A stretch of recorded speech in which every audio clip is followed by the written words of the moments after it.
Hey, great to have you here. If you're enjoying the content, make sure to subscribe and support us by donating, so we can keep delivering more exciting videos. Now, let's jump into the story of I Have a Hall of Heroic Spirits right here on GMT Recap. This young man appeared at the exact moment when a female student, overwhelmed by the excessive bubble tea, was hurrying to the bathroom under the cherry tree. Chen looked up and was startled to see Tianchuan Academy, a place that should have been destroyed by the witch tribe. He was the only one in the school who had survived. Looking at his watch, he realized he had been reborn, returning to the age of 18, when he was still in college. The pink-haired girl slowly stood up, and it was only then that Chen noticed the unusual scene. "Are you going to take care of something important, classmate?" The little girl couldn't hold back and shouted. Upon hearing the shout, a group of people was startled and rushed over. "It's the head's voice, something's wrong. Could something have happened to the head? Quickly, spread out and search." The girl covered Chen's mouth and warned him, "If you dare make a sound, I'll deal with you." The little girl was extremely worried. If anyone else saw this, she'd definitely never get married. Chen's face turned bright red. The head of the discipline committee, she's the strongest cultivation student in the academy, Jiang Dudu's sister. After confirming that no one was paying attention, Jiang Dudu noticed Chen continuously moaning, so she let go of her hand. "So, what? What do you want to say?" The young man pointed downward, determined to embarrass his senior once again. "Sister, could you pull your pants up first?" But as soon as he said it, he was slapped right across the face. What was he thinking? Even after smoking a whole pack of cigarettes, he still couldn't figure out what he had done wrong. After pulling up his pants, Jiang Dudu turned to ask, "You're a student at our school, what's your name?" The young man turned his swollen face slightly and replied, "Zheng Chengchen, a first-year student in the humanities department. Due to my poor aptitude and my family's disapproval of me pursuing cultivation, I have never registered in the cultivation department." Suddenly, the little girl's face turned bright red. "So it turns out students from the humanities department aren't qualified to cultivate. Then do you know who I am?"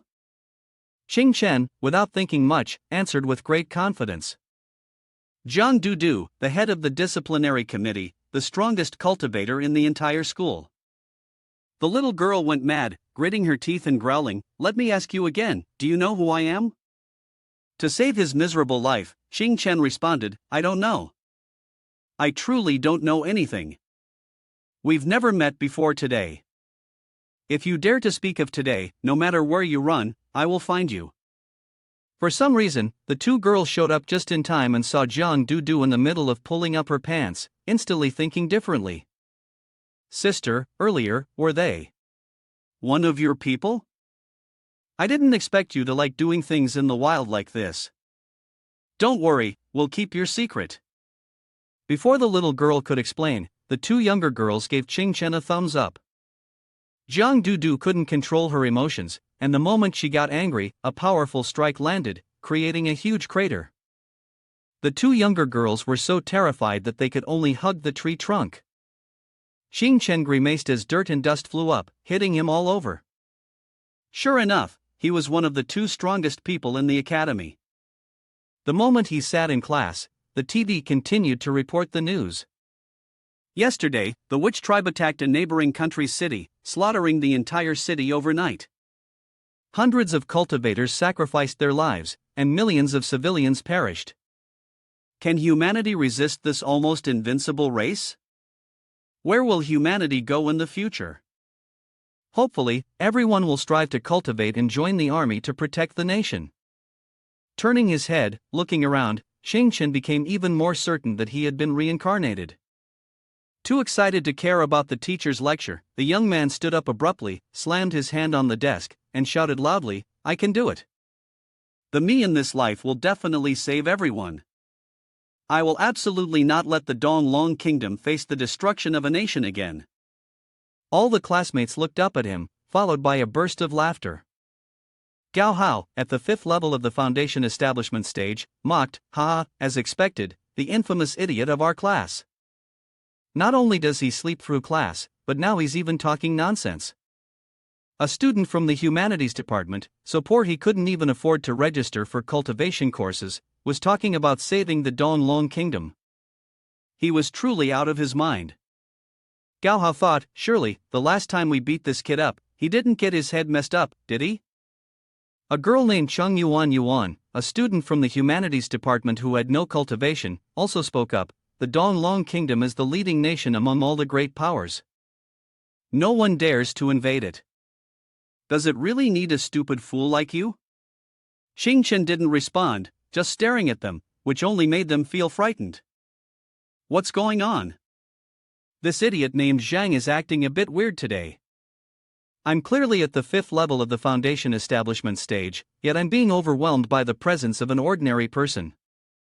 Chang Yuan also pursed her lips. It's just a fool, and yet he dares to show such an attitude. It's so disgusting that it gives me goosebumps. Xing Shan, still trying to endure, assessed these students. They came from good backgrounds, had been trained in cultivation, and had always looked down on ordinary people, relying on their strength, wealth, and power. During his time at school, he had been bullied and humiliated countless times, but when it came to the battlefield, fighting against the witch tribe's attacks, these young masters and young ladies acted like cowards, crawling like dogs. The teacher was also frustrated upon seeing this. Zhang Chengchen, if you're not listening, you can go outside. The young man lowered his head and apologized, while thinking to himself, did I just get angry because of the sneers from these insignificant ants? It seems that after being reincarnated, I've not only lost my power but even my temperament has regressed to my younger days. A soft voice repeatedly called him. Ching Chen. The moment he turned to see his classmate Chen Ning, Chen felt a flutter in his heart again. Why didn't he realize back then that he liked Chen Ning? She's still as gentle and kind as ever, and sweat was already pouring down his forehead. Oh, did you have a nightmare? Yeah, a very long nightmare. During Professor Shui, the great demon's class, and you still dared to dream during the lesson? Was I in your dream? Xing Chen responded without a second thought, in my dreams, you've always been there. This answer made Chen Ning so happy that her face turned completely red, and she suddenly exclaimed, what nonsense are you talking about? A series of unpleasant memories flashed through Xing Chen's mind. If I could save her, that would be great. If I get the chance to go back, even if I have to sacrifice myself, I'd still want to become a cultivator. A month later, a low-level witch tribe member suddenly appeared in the school and began a ruthless massacre. Although the cultivators of Tianxian City destroyed it, Chen Ning and over 1,000 students lost their lives in the massacre. From then on, her life was completely changed. Xing Chen instinctively turned to her and said, this time, I will definitely protect you well. Chen Ning didn't understand what the young man was saying, but teasingly flicked his nose. I'm ranked in the top 100 cultivators in the entire school, a genius student who has reached the 8th level. If you want to protect me, you'll have to work even harder. Although Cheng Chen had lost all of his cultivation after his reincarnation, his knowledge of cultivation far exceeded the standards of this era. Surpassing a group of students from the cultivation department was just a matter of time. Suddenly, he noticed someone was secretly observing him. Turning around, he saw Gao Hao and his group staring at him. That brat was extremely arrogant today, and now the whole world knew that Gao Hao had set his sights on Chen Ning. This kid, like a toad trying to eat a swan, was out of his league. Gao Hao suddenly announced a mission with a reward. Whoever can ruin his reputation in front of Chen Ning, I'll reward them with 100,000. Chung Yuan stood up abruptly. Gao brother, leave it to me, this time I will definitely ruin him completely. She walked forward and pointed directly at Cheng Chen's face. That poor guy with the last name Zhang, you dare to steal my relationship fee? In her mind, she was already secretly pleased, thinking, with this 100,000, I can register for the cultivation department and become a cultivator. The whole class turned their doubtful gazes toward Cheng Chen. The teacher also asked seriously, is Chung Yuan telling the truth? Gao Hao, seizing the opportunity to provoke, said, yes, ma'am, the wallet is in Zhang Cheng Chen's bag. I can vouch for that. Xing Chen reached down under the desk, but was no longer surprised. Sure enough, his bag had been swapped. If someone searched it now, they'd likely find Chen Yuan's wallet inside, along with some other dirty items. Gao Hao and his gang were seizing this opportunity to push Chen to the brink. I told you that idiot was no good, only he would do something like this, stealing chickens and catching dogs. Someone like him could never pass the Tianquan Academy entrance exam. Chen was furious, but acted indifferent, not responding. He thought to himself, these small fry are really good at playing their roles. Why can't people like Gao Hao and Chen Yuan let me be during my university years? Is it because of jealousy? Or have I done something wrong? Because I am too weak, they are able to humiliate me without any consequences. Or maybe because I'm the only male student who can get close to Chen Ning. In the eyes of others, a piece of trash like me doesn't deserve it. Why am I being called an idiot? We've been studying together for a whole year, but hardly anyone ever calls me by my full name. So, in this life, I'll take my time dealing with all of you.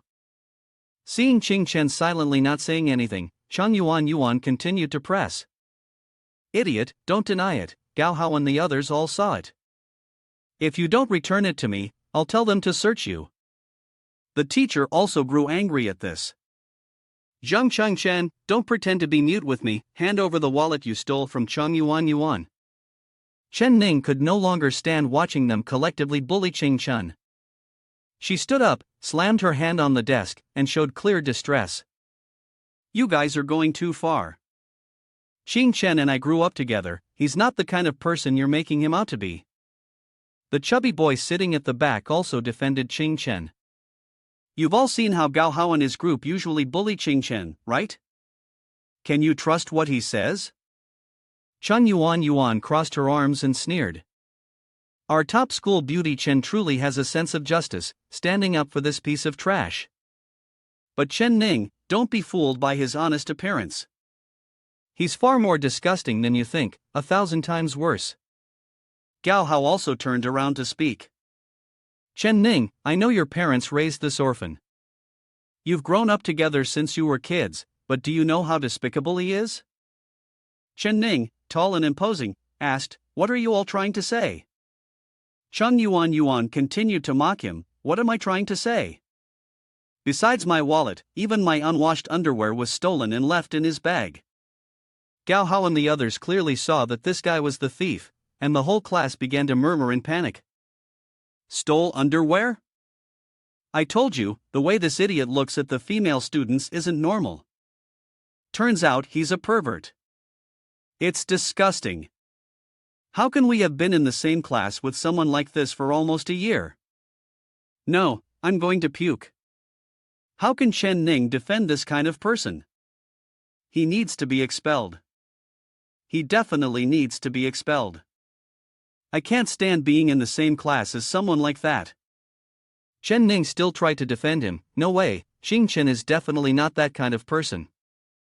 Chen Yuan confidently declared, if he's not that kind of person, just check his desk. Zhang Chengchen, do you dare let us search? Chen Ning warned, I advise you to stay away from this freak. He's always hanging around you. Who knows what filthy thoughts are running through his mind? Of course, if you like him, then I'll pretend I didn't say anything. Chen Ning blushed and quickly replied, what nonsense are you talking about? Chen and I are just friends, nothing more. Chen, if they've already framed you like this, then just let them search. Chen still remained silent, his brain continuously analyzing. Chen Ning was still as simple as ever. The other party dared to confidently put pressure on him in front of the homeroom teacher, obviously because they had already made thorough preparations.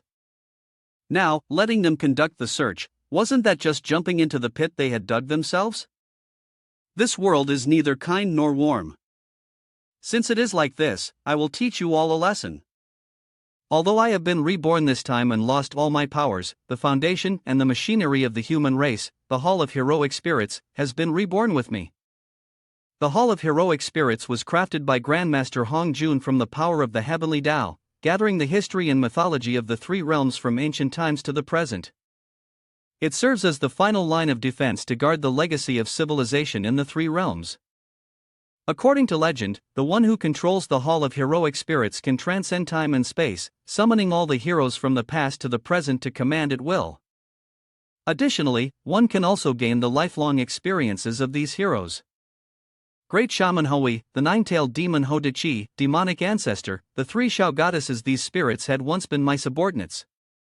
By absorbing the spiritual energy of heaven and earth into my soul, I can once again open the Hall of Heroic Spirits in this world. Chen immediately performed the ritual in class. The Hall of Heroic Spirits absorbed all the obsessions in the human heart, summoning the myths and legends of the present world. The cost was to pour full power into the soul and the soul pillar, which would allow him to summon a random spirit with similar obsessions from the present world. O spirits from ancient myth, if you bear the same unwillingness and regret as I do, please answer my summons and change this damned fate with me. At this moment, my cultivation is insufficient, and I cannot assist the spirits in the present world with physical entities. I can only use the powers of the first level of the Hall of Heroic Spirits, the Soul Unity. The Soul Pillar's regret was full in an instant. You, for the sake of all living beings, forced my most cherished being to perish in such a tragic manner. I want the primal chaos three realms to bear the wrath of mine and be utterly annihilated. Chen was puzzled. The 7 soul stars, yet only 6 shone. The summoned spiritual body of his spirit relied on its physical form to access its abilities. The soul pillar continued to absorb the world's grudges, unlocking new soul thrones in the Hall of Heroic Spirits, allowing him to use more abilities of the spirits. Chen appeared quite surprised. In his previous life, the only time a high, unparalleled 6th-level spirit appeared was Buddha. Could it be that this soul throne? This soul throne is of divine level? Jin Yuanzi, one of the founders of Taoism, with the divine power of shrinking the world in a sleeve, could be said to be invincible in the time of primal chaos. If he could fully harness his abilities. Jin Yuanzi was quite surprised when he saw Chen. A young brat with the smell of milk still on his breath, unable to even summon a physical form of a spirit, yet was able to summon its true self? Chen calmly responded, so what if I'm just a brat with milk on my breath? In this Hall of Heroic Spirits, even the 3 realms' lords must obey my command. So you should address yourself as the great general. Jin Yuanzi was speechless, never before had a milk-breathed kid dared speak to him with such arrogance. As for the current situation in the classroom, Gao Hao was eager to expose everything, so he rushed straight to Chen and opened his backpack. Get out of my way. You dare compete with me for Chen Ning? I've beaten you countless times, and you still haven't learned your lesson. Well then, this time, I'll make you humiliated for life. Chen looked up at Jin Yuanzi, borrowing his divine power for just a little bit. The old man jumped in shock. Damn it, you're using my divine abilities to handle the personal clothing of this girl? To be precise, it's called a girl's lace-trimmed underwear. Jin Yuanzi flinched helplessly. My shrinking the world in a sleeve is a divine ability that can be used both offensively and defensively. It's ranked in the top 20 of all-time divine techniques. Even great sage equal to heaven, Sun Wukong, was taken down by me in the blink of an eye, as well as Tathagata Buddha and Styx River Patriarch. Chen wasn't concerned with anything else right now, he just wanted to use shrinking the world in a sleeve to help him exchange the dragon for a phoenix. After being reluctantly forced to use his power, Jin Yuanzi could only panic. At that moment, Gao Hao grabbed Chen's backpack and dumped it out. Everyone, take a look at this. The evidence is clear now. This fool is a thief and a pervert. How could someone like this stay at our school? Teacher, I suggest you expel this idiot. Little girl Yuan stood frozen, her mouth agape, unable to speak. Chen Ning and the chubby boy smiled victoriously. The teacher crossed her arms and, like an official, pointed at Gao Hao. Gao Hao, look carefully. There's nothing in the backpack. He stared in confusion, looking up and down. What are you talking about? This clearly. Wait, how could this be? This can't be. Why is the backpack completely empty? I clearly saw something earlier. The teacher shouted angrily, a bunch of troublemakers with no reason, every single one of you, get back to your studies properly. Although filled with resentment, Gao Hao had no other choice. Just as he was about to turn and leave, Chen patted him on the shoulder. Hold on, who said you could go? Gao Hao glared defiantly. You're just an orphan living off others, and you dare act high and mighty? Did you take the wrong meds today or something? The teacher also spoke up to defend Gao Hao. Zheng Chen, calm down. Student Gao Hao was only in a hurry because he was helping a classmate who lost money. His actions came from good intentions. Chen immediately retorted. He acted out of good intentions? Teacher, you're still young, how could you be so easily fooled? He stole something himself and framed me, and you're calling that kindness? Gao Hao glared back. You're saying I stole a wallet? What kind of joke is this? Everyone here knows I'm the principal's son. I get tens of thousands in pocket money, why would I need to steal? Chen tapped him a few times. Yeah, everyone knows you're not short on cash, Gao Hao. From his clothes, Yuan's wallet and a pair of underwear fell out. Then maybe what you're lacking is this pair of panties? Gao Hao's face turned pale, sweat pouring down like rain. Meanwhile, Jin Yuanzi burst into heartbreaking tears. I'm no longer clean, I'm not clean anymore. Gao Hao's hands and feet trembled uncontrollably. What's happening? What the hell is going on? Then the chubby classmate spoke up. If I had known our young master Gao had such a taste, I would have bought you a few pairs of women's underwear from the lingerie shop. Why go through the trouble of stealing? The prejudiced gazes of all the students in the class were focused entirely on Gao Hao. No one expected Gao Hao to have such a preference. Recently, women's underwear had been mysteriously disappearing from the dormitory. Could it be him? How could he be so disgusting? The chubby guy slammed his hand on the table, incredulous. I can't believe our young master Gao is into that. You're afraid that what you did will be exposed, and you think Chen from our group is easy to bully, so you framed him, right? A chubby girl, with a face full of pimples, named Zhao Meili, a student from the humanities department with no cultivation, angrily jumped in. Say it. Did you steal my underwear? Gao Hao casually punched Zhao Meili, causing her to spit out blood, her body flying back uncontrollably. Get lost, you ugly thing. Why don't you go home and take a good look at yourself in the mirror? After that punch, the girl thought she was done for. The teacher, furious, shouted. Gao Hao, have you gone crazy? Students from the cultivation department are not allowed to use their powers on regular students. Have you forgotten the school's rules? He couldn't control his emotions and yelled back. In this school, I am the rule. With each step he took, his power erupted, shattering the floor beneath him. Zheng Chen, I will deal with you. Chen calmly spoke beforehand. Jin Yuanzi, brother, I must use the strength I borrowed from you this time. Jin Yuanzi didn't hesitate, exuding confidence and ease. With you and me joining forces, what are we afraid of from these insignificant ants? Right now, you're just an ordinary person with no power, so I'll use shrinking the world in a sleeve to absorb the spiritual energy of the entire school and lend it to you. As soon as Gao Hao approached Chen Ning hurled the sharp-tipped fountain pen directly into the center of his palm. Immediately after this move, he could only scream in pain. Chen was utterly surprised.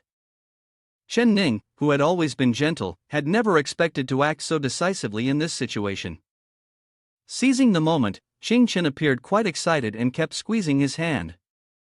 Next, please enjoy a special performance by young Master Gao, as he spits out fragrance from his mouth. This slap, I deliver on behalf of the innocent girls at school whose underwear you stole. What seemed like a simple slap caused Gao Hao to choke, then spit out a pair of old-fashioned butterfly-patterned panties from his mouth. Zhao Meili, who had just woken up, screamed in confusion. Ah, my underwear, why is it in your mouth? Once again, Gao Hao is subjected to public humiliation. Chen Ning looked at him with even more contempt. Jin Yuanzi, following Chen's orders, cried his heart out. Didn't they say we were supposed to fight? Why am I still being forced to steal underwear? The teacher had also reached her limit. Her shout overwhelmed all the students, commanding them to stop immediately. Whoever dares to break the rules again will have their arms broken, and I'll hand them over to the disciplinary committee. Just the thought of the disciplinary committee made Gao Hao terrified. He explained desperately, "It's not me, I didn't steal it. Everyone has to believe me. Chen, it must have been you. You must have used some trick to frame me." Chen confidently retorted, "Clearly, you're framing me, and now that you've been exposed, you're trying to splash dirty water on me. Do you think everyone here is stupid?" After making such a bold declaration, Chen leaned in and whispered in a low voice, "Today, I'm bringing disaster upon you. If you're brave enough, go ahead and bite me." With that, he raised his head again to address the class. "Didn't Gao Young Master just say earlier? A despicable person who steals and is perverted, how can such a person be in the same class as us?" "Teacher, I suggest we expel him based on Gao Young Master's opinion from earlier." In a panic, he turned to Chang Yuan. "Chang Yuan, quickly explain for me." "Clearly, you and I put the wallet and the underwear in Zhang Chen's bag together." "Hurry up and testify for me." Chang Yuan immediately turned on him, clutching her head and then shouting, "Gao Hao, don't you dare frame me. You were the one who told me to trap Zhang Chen, promising me 10,000 coins. Only by expelling that rival, Zhang Chen, could you easily take Chen Ning for yourself. Why am I suddenly the mastermind now?" Hearing this, the other students were even more shocked. The chubby student slammed his hand on the desk. "Oh, so you guys intentionally set up Chen. Did everyone hear that? The evidence is crystal clear. Everything that happened today was planned by them. 10,000 coins, mind you. Our classmate Chen is really valuable." Chen then turned to look at Chen Ning with a tender gaze. "I don't think it's that I'm valuable, but rather that our top school beauty Chen is truly priceless." Chen Ning was still quite surprised by the events that had unfolded today. Is this really the same Chen, the naive one from before? Zhang Chen, what are you doing? What if others misunderstand? What could they misunderstand? In fact, you're clearly enjoying yourself. Since things have escalated to this point, why not make it even bigger? The young man declared clearly. From today onwards, I will pursue Chen Ning. If anyone has a problem with that, I'll beat them until they submit. Chen Ning stood still as he put his arm around her shoulders, appearing stunned. The students in the class had already experienced too many shocks today, and they were clearly unable to process it all in time. Chen gazed directly into Chen Ning's eyes. In his past life, it was because he lacked the strength to protect her. The moment she fell, her clothes torn, blood dripping from her mouth, he had been so heartbroken that he collapsed, wanting to believe that it was all just a nightmare. Of all the things from that nightmare, only the Hall of Heroic Spirits still existed, while everything else was merely an obstacle on his path to cultivation. In this life, he would use the Hall of Heroic Spirits to end all the nightmares, to rewrite Chen Ning's life and the lives of everyone else. Of course, that also meant overcoming all the obstacles blocking his own cultivation path in the academy. The teacher, seeing this scene, was furious. Chen, where do you think you're putting your hands? How dare you grope a female student in front of everyone? If it's mutual, how could you call it groping? He replied. Gao Hao, sitting below, was fuming with anger. Chen Ning, if you're being threatened, just blink and let me know. The teacher looked directly at Chen Ning, reassuring her, "You don't need to be afraid, just speak bravely, I'm here." Chen Ning, shy and hesitant, stammered, I think it's okay too, teacher." A few other young people mocked Chen Ning, angry when they saw Gao Hao standing up. He pointed at her face and said, Chen, if you're so capable, then spend your whole life hiding behind Chen Ning. If you can leave this school today, I'll be your grandson." Chen awkwardly scratched his head, embarrassed. Actually, I can just be a guy. Immediately after, Gao Hao, still fuming, went to find Lu Bao, the vice captain of the traditional martial arts club, ranked in the top 50 of the cultivation department. Due to his many misdeeds, he had been held back. Gao Hao had prepared a large sum of money for negotiations, including 500,000 yuan, to deal with Zheng Chen and capture Chen Ning. Lu Bao seemed interested but still wanted to add more. Gao Hao, jokingly, said, I'm a student, not an assassin. Besides, Chen Ning is the goddess I've secretly loved for years. She's so kind, so pure, so I need to raise the price. 800,000 yuan, and I'll take care of Chen and make sure Chen Ning obediently lies in your bed. But, one half of the night belongs to you, and the other half belongs to me. One day, under the white clouds and golden sunshine, Chen leaned against a stone bench, humming happily, seemingly in love with life. It truly was a world that was both beautiful and ugly. Jin Yuanzi felt a bit uneasy. You're being too reckless. Gao Hao is narrow-minded, and he will definitely stop at nothing to get revenge on you. Chen thought very optimistically, they have pushed me to this extent, and I still have to endure? The senior said that avoiding the 3 disasters and 9 calamities is important, but the key is still the word avoid. Your wings are not yet strong enough to deal with a powerful enemy, so don't rush. Chen sat up and replied, I just think that the sooner we get rid of the scum, the sooner we can save those he has been bullying. Perhaps this way of thinking is a bit immature, but for a depraved person like Gao Hao, I must deal with him. Jin Yuanzi looked up at the sky. You remind me of a monkey named Sun Wukong. His personality was as unruly as yours, and later, I had to imprison him in Wuzhuang Temple and beat him with a magic rod for 3 days and nights. Chen pondered for a moment. Although Jin Yuanzi's words were blunt, the reasoning behind them was not. In this rebirth, he had lost all his powers, and this body was no different from a regular person's. The urgent matter now was to reach the foundation establishment stage. Jin Yuanzi continued, speaking seriously, the immortal teachers in your school are useless. If you want to take me as your master, then kneel down and perform the 3 Bao 9 prostrations to me. I can reluctantly teach you cultivation, and I guarantee that within a month, you will be able to crush Gao Hao. Instead of feeling grateful, Chen sneered, you need a whole month to surpass a mere chicken? Is this all you're capable of? It can't be, right? Gao Hao's combat strength is only at level 5, but a month from now, the monsters from the witch tribe will have a combat strength of 2,000. By then, no one in the school will survive, and it will all be too late. Jin Yuanzi crossed his arms and pouted slightly. Do you think you're some kind of great Luo golden immortal heir? That Gao Hao person spent at least 10 years to reach the 5th level of the foundation establishment stage. Without my help, don't even think you can fight him unless you undergo 5 years of grueling training.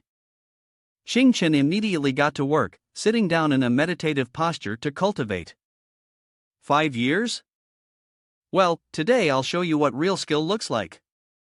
Cultivation is divided into 9 major realms: foundation establishment stage, Shi refining, soul tempering, nascent soul transformation, golden core, nascent soul, void return, spirit severing, and great perfection.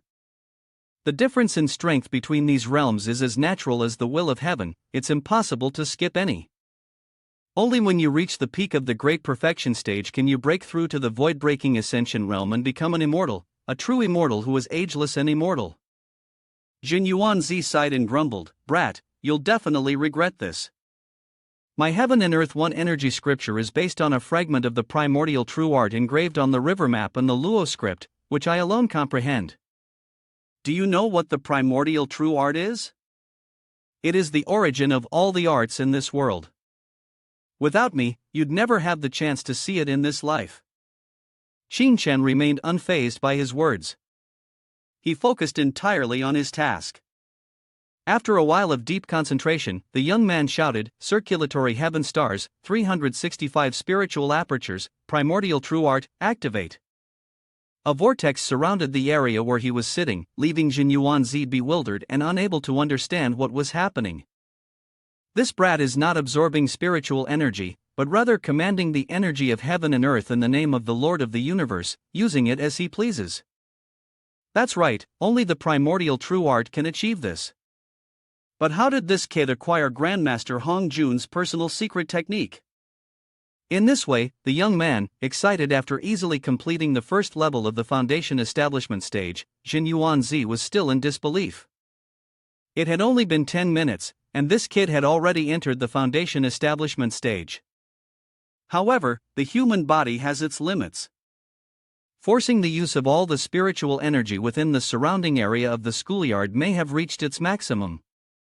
Chen focused his thoughts, realizing it was time to use his true skills. He continued his training, and shortly afterward, created a massive vortex that shot straight up into the sky. Jin Yuanzi was stunned. Holy crap, is this kid for real? Chen grumbled and shouted, still a bit more to go. Old man, stop being a hassle, lend me your divine power for a bit.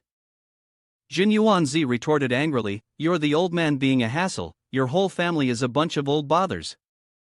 The young man was activating his second move, shrinking the world in a sleeve, energy devours mountains and rivers, and Jin Yuanzi was also pulled into the vortex. The whirlwind swept across the sports field.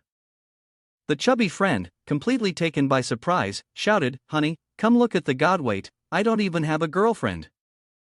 Ning saw a figure faintly appearing in the vortex, a figure that seemed oddly familiar.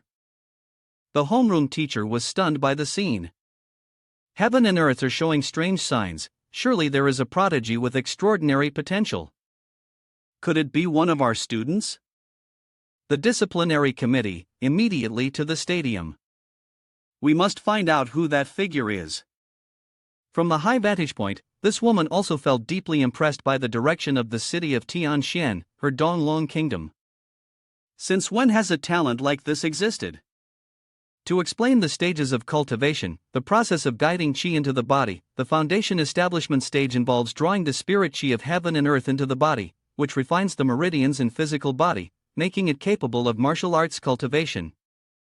Qi refining is the process where one's spiritual power takes form, allowing the body to release energy at a higher level, enabling the use of magic. Soul tempering is when a cultivator condenses spiritual power into their 3 souls and 7 spirits, allowing them to use soul magic.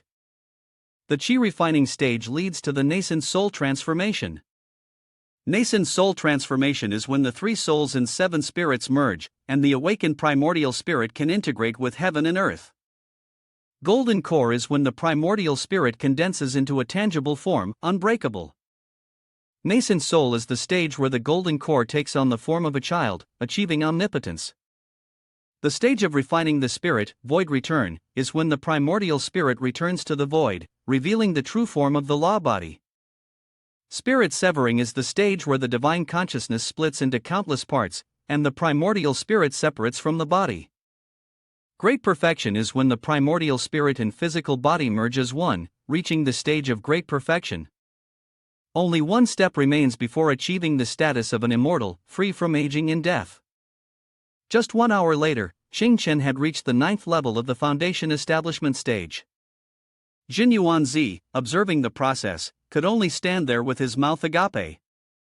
He had directly broken through to the 9th level of the foundation establishment stage. Chen had just landed and immediately began testing. A single strike shattered the stone bench into hundreds of pieces. Cleansing the marrow and reforging the bones, a single palm strike was enough to split the stone and separate the metal. This was the hallmark of the great perfection of the foundation establishment stage. The young man jumped with joy, feeling the return of his strength. It turned out to be such a miraculous sensation. Jin Yuanzi cautiously approached and asked about the watch on Chen's wrist. Jin Yuanzi, I've been curious since the beginning. What is that thing on your wrist? Chen, this is a gift from Ning. Only someone with an advanced cultivation level can possess a spirit cultivation watch. It can measure the magical power and determine the cultivation and combat strength of others. Right now, my combat rating is 9. Handling Gaohao is no problem, but if I encounter a true expert in the academy, it's still not enough. Not to mention stopping the sudden attacks from the witch tribe monsters. Jin Yuanzi, after a month, the next stop is the Hall of Heroic Spirits. Earlier, in the classroom, the obsessions of Gao Hao and the others were absorbed by the Hall of Heroic Spirits. Each pillar of the soul is filled with obsession, and can randomly summon a heroic spirit responsible for that specific obsession to manifest in the present world. By then, I will gain a powerful new ally. Jin Yuanzi hesitated, then understood, so that's how it is.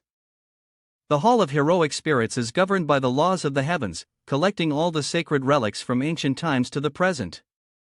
Now, I am truly myself, while you are relying on my legend. The force born from regret and obsession is what has created this encounter between us. Perhaps the heroic spirits will be summoned to the present world because their hearts still carry a strong, unfinished obsession.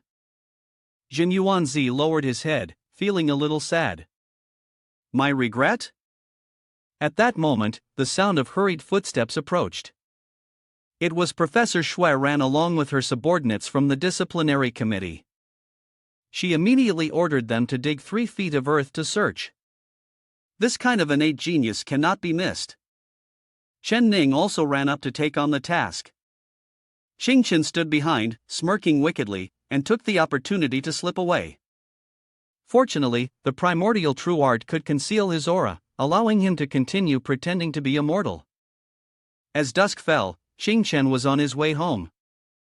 Following his steps, Jin Yuanzi couldn't stop questioning. There was an incredibly terrifying aura on her, it was unmistakable. She is the head of the Immortal Cultivation Department at our school, known as the Great Devil Xie. All the Immortal Cultivation instructors at the school are her juniors. Jin Yuanzi felt something was off, something didn't seem right. There was a heavy killing intent emanating from her body, at least enough to have taken the lives of over 1,000 people. She definitely wasn't a simple teacher. Chen, optimistic, began to tell a story. When I was 6, the children at the orphanage used to bully me. I ran outside, starving to the point of almost collapsing. It was Ning who took me in, and although we were very poor, it was the happiest time of my life. Jin Yuanzi, still in a state of careful observation, was slightly startled when he looked toward Chen's front door. Wait, there was a strong aura coming from the door. It was Jiang Dudu, the head of the disciplinary committee. Had she discovered his cultivation just now? Listen carefully, Chen, it seems she's not looking for you. Jin Yuanzi immediately lent him the ability to hear sounds clearly. Jiang Dudu was arguing with Ning. What's so great about that Zhang Chengchen? What does he have that can be compared to me? Sister Jiang, please calm down a bit.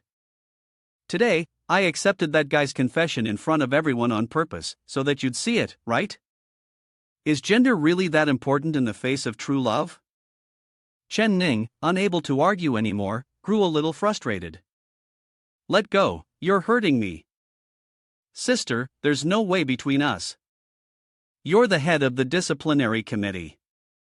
If this gets out, your reputation will be ruined. Chen was so shocked that she almost couldn't control her mouth anymore. What is this? The legendary lesbian love? My rival even includes Jiang Dudu now? Ning, terrified, hurriedly ran into the house and slammed the door shut. Sister, I'm already in a relationship now, please show some respect. Jin Yuanzi patted Chen on the shoulder, acting all advisory. A beautiful couple like that, I think you could consider helping them out. Shut up, I'm advising you for your own good. Chen confidently entered the house, which still looked the same as in her memories. It was a small dining room. This is the table that my father and I bought together at the flea market. This is the game console that Ning asked my father to buy after she made it onto the immortal ranking list. Later, I found out it was all because of me. My mom couldn't bear to throw away these toys.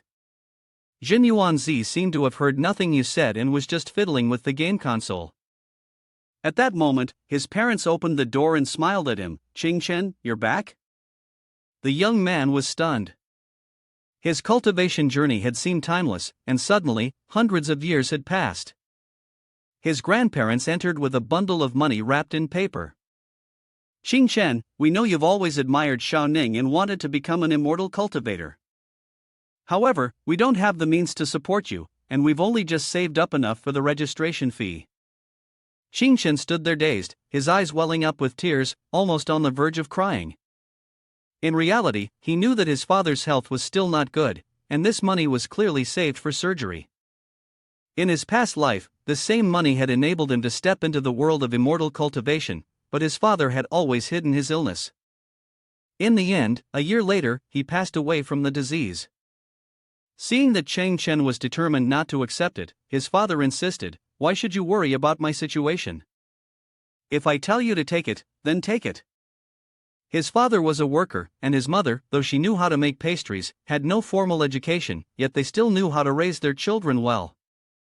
"We can't struggle anymore." His mother also smiled, "Although your talent for immortal cultivation may not be as high as Xiao Ning's, as long as you work hard, even if you only reach the first stage of foundation establishment, you'll still be a cultivator. Later, you'll have a good job and a bright future, and we can rest assured for the rest of our lives." Chen stubbornly pulled his parents outside. "Mom, Dad, the money you've earned to support me in Xiao Ning has been hard enough. I absolutely cannot accept this money." Jin Yuanzi lay peacefully on the bed, wondering why he hadn't told them that he had already reached the 9th level of foundation establishment stage, and that he was also one of the top 3 experts on the immortal ranking list in the whole school. Chen sweated nervously, thinking that it would be impossible not to be shocked by someone at the 9th level of foundation establishment stage. He was still focused on how to make money, cure his father's illness, and purchase cultivation resources to improve his strength. Jin Yuanzi quickly came up with a solution. "It's just a heart disease, a low-grade healing spirit pill will be enough." Chen sighed, already knowing that things weren't going to be that simple. "Do you have any idea how valuable elixirs are in this era?" The alchemy technique was invented by the ancient immortal progenitor Jin Yuanzi, Grand Pure One. It's used for rapidly advancing cultivation, healing injuries, and restoring energy. In the present age, alchemy techniques are nearly lost, as alchemists are extremely rare, and spirit pills have become the most valuable material for cultivating immortality. Even a single low-grade spirit pill is worth millions. The young man spoke confidently, but was suddenly taken aback. "Wait a minute, what was the name of the person who invented the alchemy technique?" Jin Yuanzi's face turned blank as he stared directly into his eyes. Upon realizing that Jin Yuanzi, the very person standing in front of him, was the inventor himself, the young man shouted in excitement, "Damn it, I'm about to get rich." As Jin Yuanzi bent down to look under the bed, he discovered something. He was about to open it when Chen screamed. He kicked aside the stack of books Jin Yuanzi had been holding. After all, they were all adult-rated books. Just as Chen was about to clean up the battlefield, Ning opened the door. "Chen, why didn't you accept the money from your parents? Is a man's pride really that important?" Chen, half his pants slipping down, exposing half his buttocks, was fumbling to pick up the books. Seeing this, Ning screamed and ran outside. "Sorry, I disturbed you." "It's fine. Xiao Ning, listen to me. How did both of them end up kneeling in front of each other?" Chen swallowed nervously. In this tense atmosphere, only Jin Yuanzi seemed unconcerned. He opened the Journey to the West and read again the legend about himself.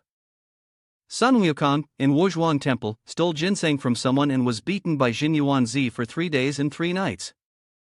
"This book is so good, I really like it." Chen was trying to think of a way to explain that Ning had worked so hard to earn money to help her family.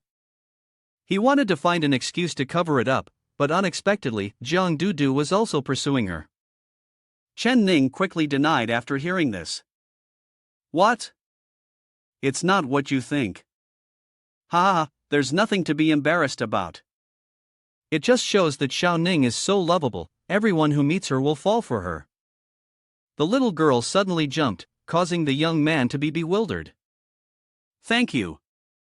Fortunately, back in the classroom, you were smart enough to come up with the plan to pursue her. In the end, you managed to escape from the clutches of those 2 little devils, Gao Hao and Jiang Dudu." Chen felt like he had been sprayed with glue all over. It turned out the acceptance was just a trick. Ning shyly tucked a strand of hair behind her ear. Really, with Gauhao's trouble added to the mix, everyone will probably think it's real now. The clues were so obvious, why didn't you figure it out?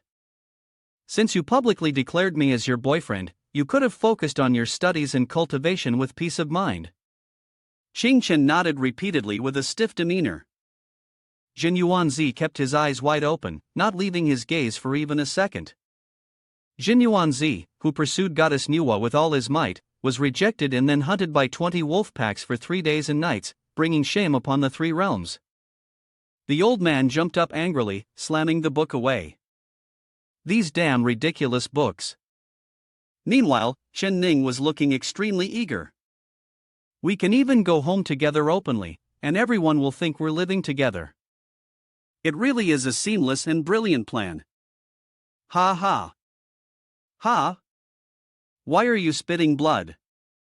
Chen's mouth was continuously oozing blood, and he didn't even realize. Spitting blood? Are you okay? Of course, someone as smart as you would have thought of this already. Since we've grown up wearing the same clothes, of course, I have to help you with this. That's right, we grew up together. I've seen you at your worst, how could I possibly like you? The young man still couldn't stop the bleeding, collapsing onto the ground. Yes, indeed, we're so in sync as sisters, how could I possibly like you? Ha ha ha. Ning was worried. Why are you coughing up so much blood? Are you okay? With no better explanation, the young man resorted to an absurd excuse. Well, it's just that every month, a few days, uncle comes to visit. Ning actually believed him. Is that so? I didn't know boys were like girls. The blood kept pouring out more and more. Ning patted his back, and Chen regained his composure. He swore, "Don't worry, when someone asks who your boyfriend is, just tell them it's me. I'll take the blame for you." The moment the little girl opened the door and stepped outside, her face changed again, slightly sad. It seemed like she had overthought things. What was I even thinking? Being sisters for life is enough. Chen, on the other hand, wasn't calm either, repeatedly pounding his chest. Damn brat, stupid idiot, what are you thinking? Isn't protecting her the biggest wish you have? But when did our uncle leave? Why? After a few seconds of lying flat on the ground, he suddenly jolted, causing Jin Yuanzi to panic. Grandmaster, come with me tomorrow. I want to make a lot of money. Marrying a fair and wealthy beauty and reaching the peak of one's life, Chen led Jin Yuanzi to the Elixir Path Su family area. The Su family was the dominant force controlling the entire gray market industry in Tianyuan City. This was the black market where the Su family sold elixirs and spiritual herbs. Even a low-level alchemist would be treated as an esteemed guest by the most powerful forces. Let alone the ancestral methods of alchemy, which were now in Chen's hands. Jin Yuanzi screamed, "Brat, do you think you can make dirty money with the great immortal's alchemy techniques? Not a chance." At that moment, a guard came over and shoved them away. Get lost. This was the Su family's alchemy hall, not a place where ordinary people like you belong. Chen identified him as a third-stage Foundation establishment cultivator with combat strength at level 3, so he also gave a polite greeting with a clasped hand. Jin Yuanzi showed a judgmental expression. The Su family is quite showy, but does a third-stage Foundation establishment cultivator really deserve to be standing guard at the gate? Before Chen could respond, he sneered, grabbed the collar of his robe, and threatened, "Are you reluctant? Or should I force you to leave?" The people around, eager to watch the show, were excited, knowing something interesting was about to unfold. Doesn't know the limits, little handsome guy, just go home. How dare you come to the black market and cause trouble? Chen said little, but his gaze was sharp as he looked straight into the eyes of the gatekeeper. Do I look like an ordinary person? As soon as he finished speaking, he made his move. A light strike sent the gatekeeper crashing face first into the ground, with the pavement cracking beneath him. The third stage foundation establishment cultivator had been defeated. The young man in red, after checking the power gauge on his wrist, was stunned to discover that Chen was actually a ninth stage foundation establishment cultivator. The girl who had been mocking him earlier was now trying to get on his good side. A ninth stage foundation establishment cultivator, yet so young? Could he be a young genius from a prestigious family? Chen calmly asked again, "Can I enter now?" The gatekeeper knew his place. If Chen had used all his strength, he probably wouldn't have made it out alive. This person was ruthless, but measured in his actions.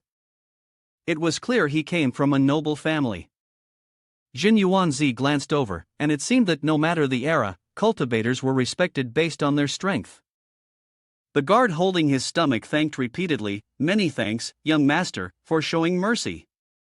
I was blind and failed to recognize the greatness before me. Please, forgive me." Inside, many precious items were being sold: healing elixirs, blood replenishing pills, each costing 2 million with a large discount. 3 final Qi Yuan pills, each boosting one's cultivation by a certain amount. Spiritual herbs, muck herbs, 300,000 per plant. Is anyone interested? Jin Yuanzi once again voiced his discontent and judgment. These are all first-grade spiritual pills, nothing special. If it were me in the past, I would have used them to feed the spirit dragon. They're not even worth mentioning. The area was unusually noisy. After a while of searching, Chen excitedly shouted, "I found it! Based on this spiritual herb, it can be refined into the green spiritual pill, which can completely cure my father's illness."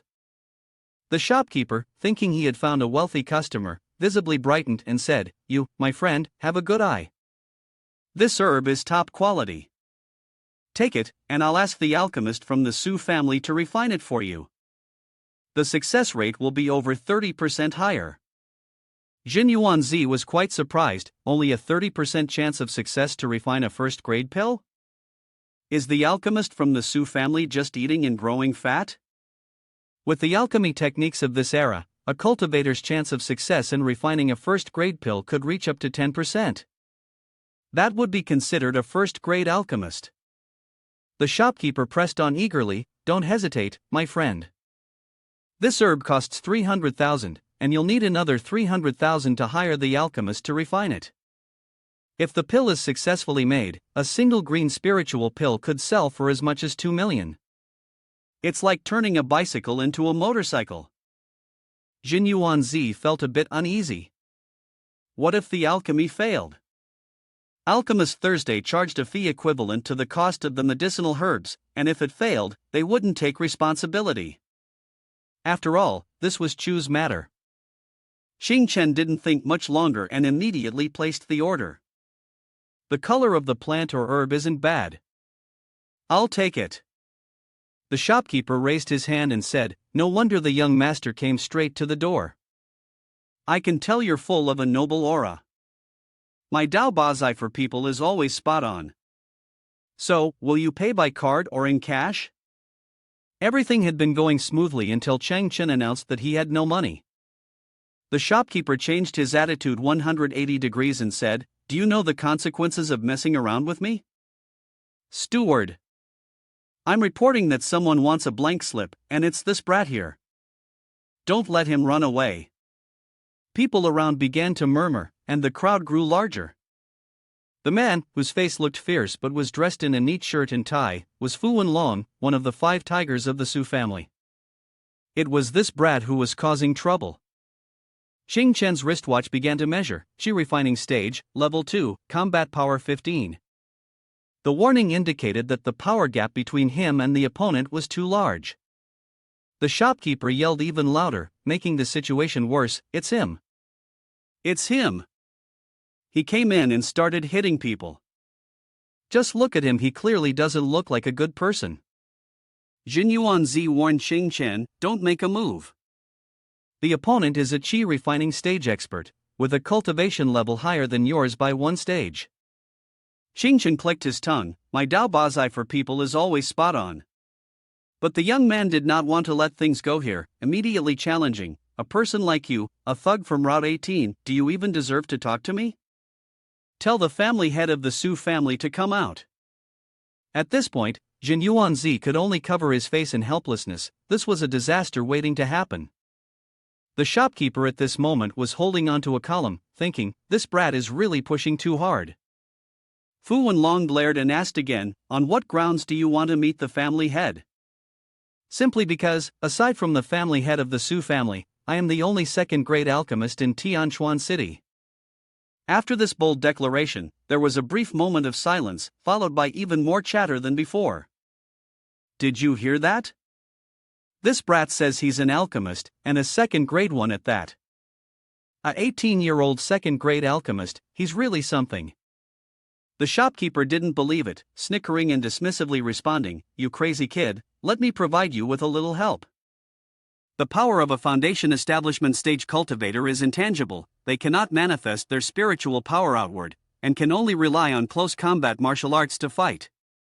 Only a chi refining stage expert could manifest their spiritual power externally, using magic techniques, controlling swords, flying, or refining pills.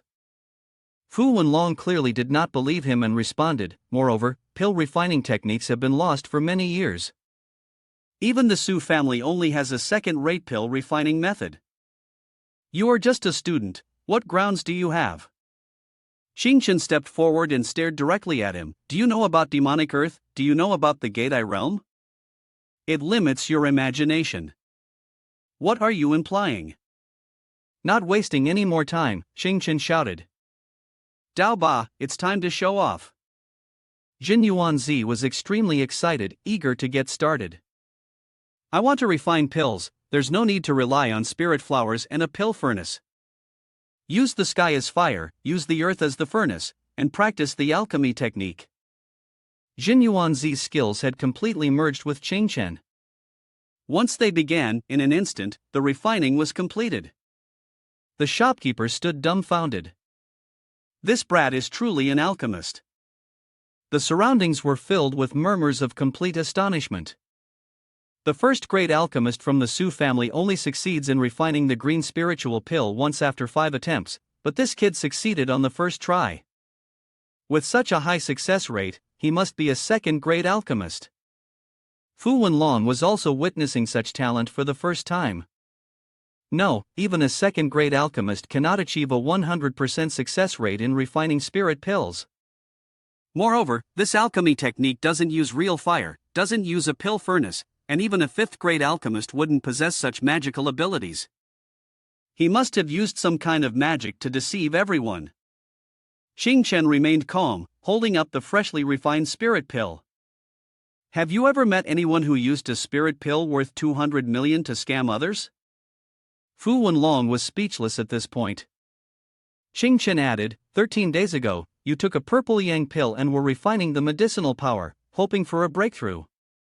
But after the 10th day, the rate of medicinal power absorption slowed down. Fu Wenlong was completely stunned. How? How did you know?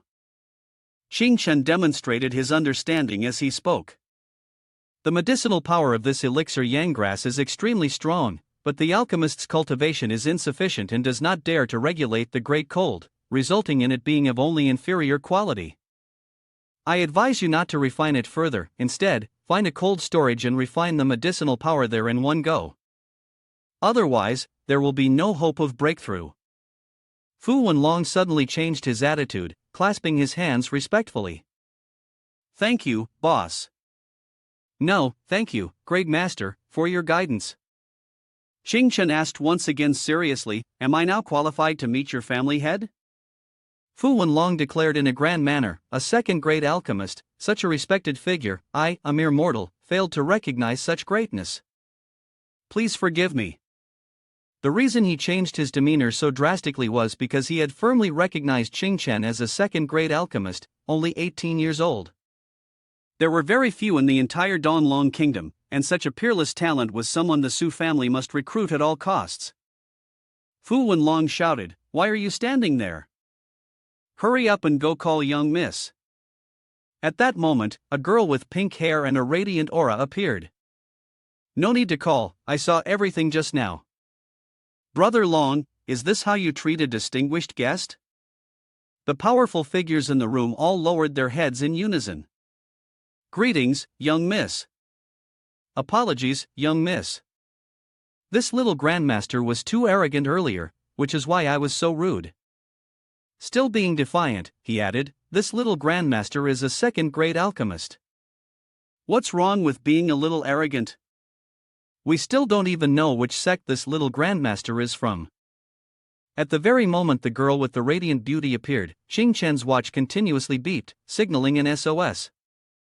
Warning, the opponent's strength exceeds at least 2 major realms, combat power cannot be displayed. Jin Yuanzi, slightly pensive, reminded him, this woman's power might be enough to handle 10 Fu Wen Long in 1 second. Xing Chen, without blinking, thought to himself, so she's finally here? The legendary beauty, Su Jun, who controls all the forces in Tianquan City with her snake-like grip. Soon after, he smiled, trying to look cool, and casually brushed himself off. I am Zhang Chengchen, just a student from Tianquan Academy. My master, you are not worthy of knowing. Faced with this excessive, arrogant confidence, Su Jun froze up as if hit with hard-set spray. The scarred shopkeeper added a like and said with a smirk, I really admire you now. Su Jun, who had just been glowing with composure, now couldn't hold it in any longer and furiously demanded, this is too arrogant, don't stop me, let me take care of this bastard. Don't be agitated, he's a second-grade alchemist, it's only natural he's a little arrogant, right? Xing Chen awkwardly smiled and thought, what can I do?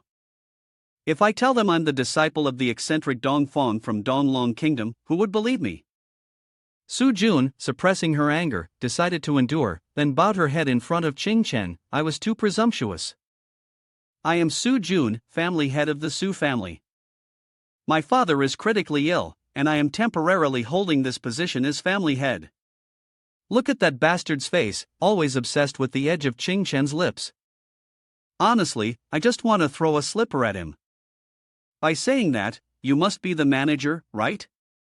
Su Jun reminded himself to hold back. Su Jun, you have to endure. This brat is so young, yet his alchemy skills can rival those of his father, and with a mysterious master behind him. He surely comes from a very powerful background. Xing Chen immediately stepped forward, hands spread out in a pleading gesture. Can you pay me in advance for this plant or herb?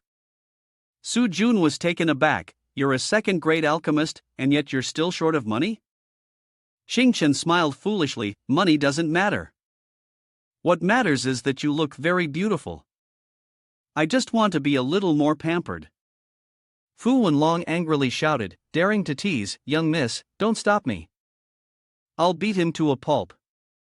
First it was the master, now it's me getting worked up. Someone always has to step in or everything will go wrong. Don't provoke him. He's a second-grade alchemist, a talent the Su family needs the most. Su Jun declared, charge the cost of the plant or herb to my account. The shop owner seemed still unsatisfied. Ever since the little grandmaster entered the shop, I knew he was completely on a different level than us. Dao Ba, I have the best eye for people. Xing Chen felt a little overwhelmed. He didn't expect her to be so cool. 300,000 was nothing for her, she just handed it over. Little Grandmaster, we are desperately in need of talented alchemists. Since the teapot broke, the Su family hasn't had anyone capable of refining second-grade pills. If you are willing to occasionally refine pills for the Su family, we will definitely offer you the best treatment. Xing Chen again asked professionally, what did you say? The little girl flustered, genuinely just occasionally, and absolutely will not take too much time. Moreover, the remuneration for your alchemy work, our Su family is willing to pay double the market price. Xing Chen, seemingly unsure of what he was thinking, replied with some very vague and irrelevant remarks. As long as the money is placed in the right spot, I know any position. Jin Yuanzi has been shocked too much already, wanting to choke and vomit right now. I am the progenitor of great immortals, why would I follow someone like you who lacks dignity? Su Jun quickly pulled out a gold-tier ATM card. As long as you agree to cooperate with the Su family, there are 10 million yuan inside this card as a token of meeting. Xing Chen's mouth hung open in shock. A second-grade alchemist seems to be worth more than I imagined. At this level, even Jin Yuanzi is blinded by money, feeling that dignity doesn't seem to matter that much. Afraid that Chen might faint from shock, the old immortal had to support the young man to keep him steady. Hold on, you can't lose face in front of a beautiful woman. Chen coughed a few times, trying to appear noble. Are you teaching me how to do things?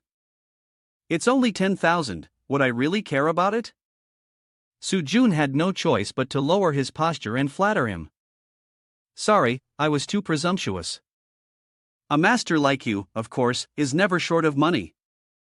The young man quickly snatched the card, acting all grand. The main issue is that my teeth aren't good, and I can only eat soft rice by nature. The shop owner widened his eyes, no wonder he's a great master, even eating soft rice with such flair. Jin Yuanzi couldn't understand why he felt so proud of such trivial matters.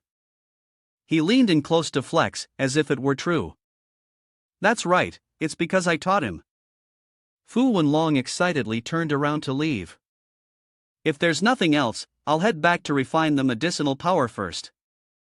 From now on, younger brother, I'll be counting on the great master. Chen hadn't even finished speaking. I forgot to mention, that method could lead to a breakthrough, but it requires sacrificing a bit of celestial blood. Chen snapped his fingers coolly.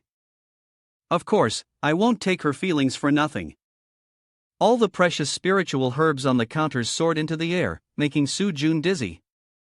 These herbs were all above second rank. Little Grandmaster is? Jin Yuanzi asked in confusion. Why do you want to refine that particular pill? Even though it's a second-rank pill, it's an ancient spiritual pill, and the success rate is even lower than that of a third-rank spiritual pill. How confident are you? Jin Yuanzi paused for a few seconds before bursting out. How confident are you? Sorry, this pill refining method is my invention. After a few moments of intensity, it was done. Although it was a second-rank pill, it was unlike any second-rank pill ever seen before.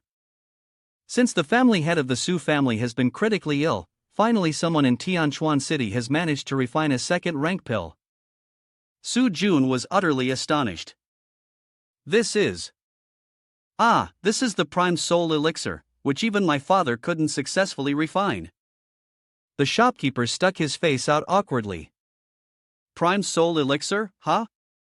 It's called the elixir king of the second grade, yet it's impossible to refine even with hundreds of millions invested? At this point, Su Jun was sure that the person in front of him was indeed a second-grade alchemist. We were absolutely right. Heaven must be watching over us. Finally, the Su family has a second-grade alchemist to assist us. Chen briefly considered handing the elixir to Su Jun. This pill is my way of showing my gratitude. Su Jun's eyes were filled with tears, still in disbelief. Such a valuable prime soul elixir, you're really giving it to me?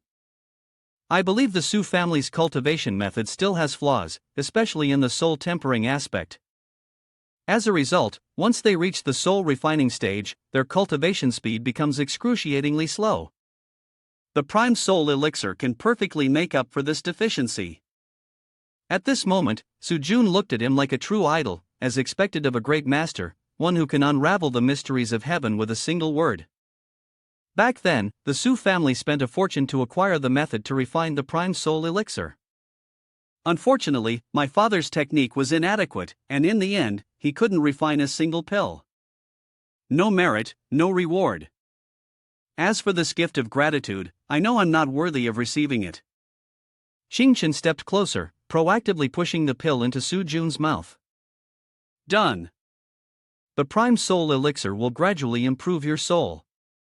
I expect that within 3 days, you will break through and reach the third level of soul refining stage without being able to stop. Of course, the elixir's efficacy will be tailored to you. The little girl was ecstatic. From now on, Zhang Changchen and the Su family would be united. If Zhang Changchen disappeared, the Su family would fall with him. I don't understand why Jin Yuanzi is acting so dangerously. Seeing Su Jun, I suddenly had a bold thought. Chen could easily guess what it was. Take back that bold thought of yours. My country has a complete legal system. Playing with Su Jun step by step, tempting her into making this promise.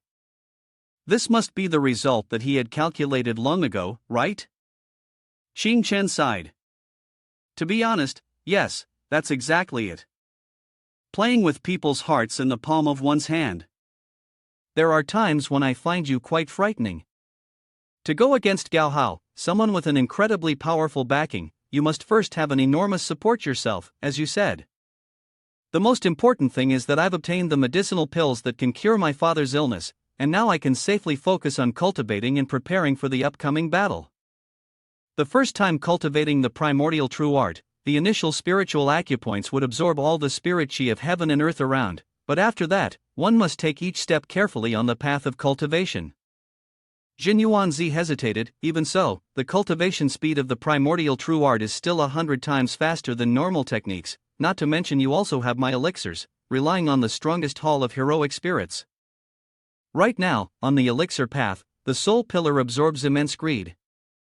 The places most likely to lead to human attachment and obsession are indeed in the life and death battles. Jin Yuanzi seriously reminded, prepare thoroughly. Gao Hao won't let you off easily. The next intense battle isn't far away, and the soul pillar is already close to being fully covered. The summoning will continue, and the heroic spirits aren't far off either. Chen had vowed that this time, everything would be different. He would protect everyone, and he would not yield. If he could become a cultivator, that would be great. At the moment of life and death, he had to hear the heartbreaking words from his master. Becoming a cultivator, what could he change? He was too kind and too upright, which is why we lost. I have passed the sacred soul rank to you, but you will not be able to protect anything. Chen looked at the piles of innocent bodies, feeling choked with frustration. If I get another chance, as long as I can protect you all, even if I have to use the most despicable methods, I will. It was all painful memories, but thankfully, it was just a dream. At the moment, he suddenly jolted awake in panic. Jin Yuanzi was sitting on the edge of the bed, playing a game, using Pikachu's full power attack and spending 100,000. Chen sighed in relief. Whoosh, was it another nightmare like in the past life? In his previous life, the young man had countless sleepless nights. Chen Ning and Dong Fong could only cry in despair. The countless deaths had turned into nightmares that overwhelmed him. These nightmares, except for the Hall of Heroic Spirits, were the only things that had followed him from his past life. Now, in this world, Chen needed to use the Hall of Heroic Spirits to end these nightmares and change the fate of Chen Ning and everyone else. Before he could settle back into sleep, there were loud screams from outside. What do you want to do? Something had happened to Chen Ning. Without hesitation, Chen immediately leaped out of the house. Are you all right? Chen Ning asked. To avoid further trouble, the mother advised him, Chen, it's okay, just go back to your room. As soon as they saw Chen, these people continued to act arrogantly. Oh, isn't this the useless little brother from the Chen Ning family? You're already this old, yet all you know is hiding behind your sister and mother? Let me say this one last time, your father owes us 200,000 for his medical bills. If you don't pay today, we'll ruin your shop. The mother, feeling aggrieved, retorted, how can you be so unreasonable? It's clearly only 50,000, so how did it become 200,000 when it came to you? With that much money, even if we sold everything we own, it wouldn't be enough. The scruffy man with the red hair glared at her. I say it's 200,000, and that's what it is. Does anyone still dare to owe money to Su Tian Yun in this town? Chen Ning, already on the verge of tears, was also shocked. Dad is ill? Why didn't you ever tell me about this before? I've already been struggling with my studies and helping out with work at home. How could you bear to tell me about this too? They continued shouting, don't think just because you have a daughter, you can dodge your debt. Let me make it clear, the superior of my boss is the younger brother of one of the 5 tigers from the Su family, Fu Wenlong. Hearing this, Chen pretended to be terrified, acting deeply. Wait a moment, let me process this. The boss's boss, you're the younger brother of Fu Wenlong? You guys are so full of yourselves, aren't you? Scared now, huh? With Su's support, it's as easy as flipping a switch for him to take care of two little students like you. Su Tianyun declared, why waste time talking to them? If they can't pay, either break into their shop or spend a night with my brothers. If you serve well, this debt can be forgiven. Su, you are truly wise.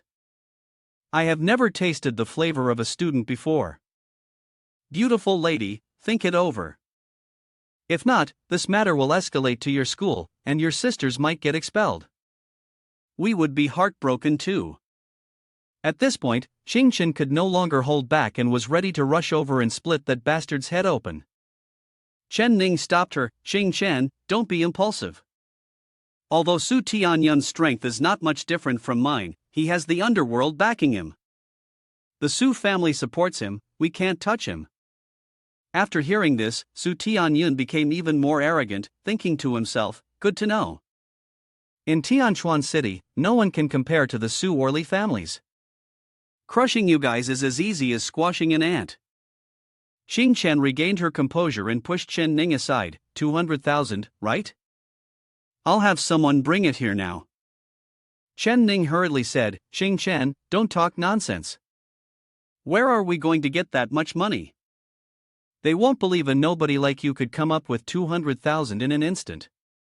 Chen firmly reassured, can I still run away with my people here? Fine, seems like you're too scared to do anything. Immediately after, Chen called Fu Wenlong directly, it's me. Are you free now? I need to talk to you about something. Just received a call from Chen. Fu Wenlong immediately barked at his staff, everyone, be quiet. I have a call from a distinguished guest. He was harsh with his subordinates, but his tone changed as he picked up the phone, little grandmaster, feel free to tell me anything. Your elixir really is miraculous, I don't even know how to properly thank you. Chen immediately provided the information, there's a person named Su Tianyun who says, my parents owe him 200,000, and if we don't pay, he will destroy my house. I'm sending you my location, and by the way, could you lend me some money? I thought this was an easy job, Su Tianyun boasted loudly. Now it's 400,000. The mother panicked, and he repeated, I told you, it's exactly this amount of money. Chen spoke into the phone, did you hear that? A total of 400,000. Bring it over here. Fu Wenlong, being too sharp not to understand, immediately gathered his subordinates and got ready to act. Don't worry, I know what to do. You all come with me.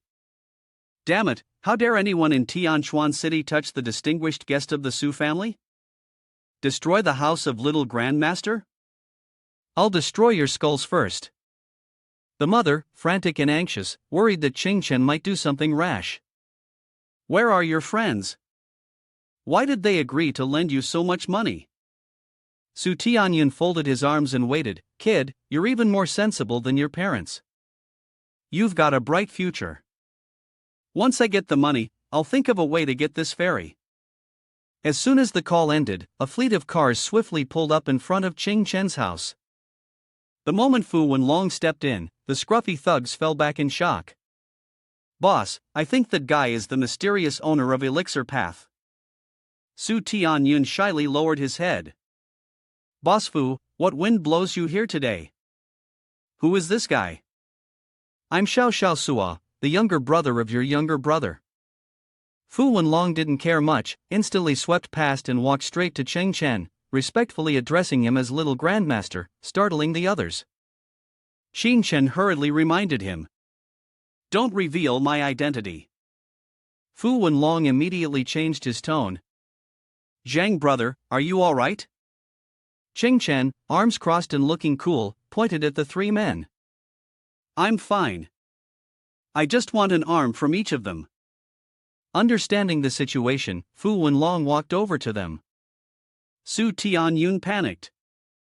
Boss Fu, please let me explain, I truly didn't know he was your friend. There must be some misunderstanding here. Chen spoke up. Wait, handle it, but don't damage anything in the shop. Without another word, Fu Wenlong landed a clean blow to the guy's face, leaving him wrecked. The other two were dragged out as well, each with one arm broken, so they'd learn who could and could not be touched. Turning to Chen Ning and her mother, who were still frozen in confusion, Chen announced, "Mom and Ning, I didn't follow your advice this time, but I couldn't stand seeing everyone getting bullied." Chen Ning stammered. Was that really Fu Wenlong of the Su family? How do you even know someone that powerful? I don't know how to explain it properly, the guy was just bragging. Before that, he had delivered some goods, so they got acquainted. Brother Fu saw how hard you were working and it reminded him of when he was young, so he always looked out for you. Brother Fu, is that right? Fu Wenlong answered like a robot, that's right. Could someone like me, Fu Wenlong, really be bullied by a bunch of small-time punks? He spoke confidently, but inside, he was filled with worry.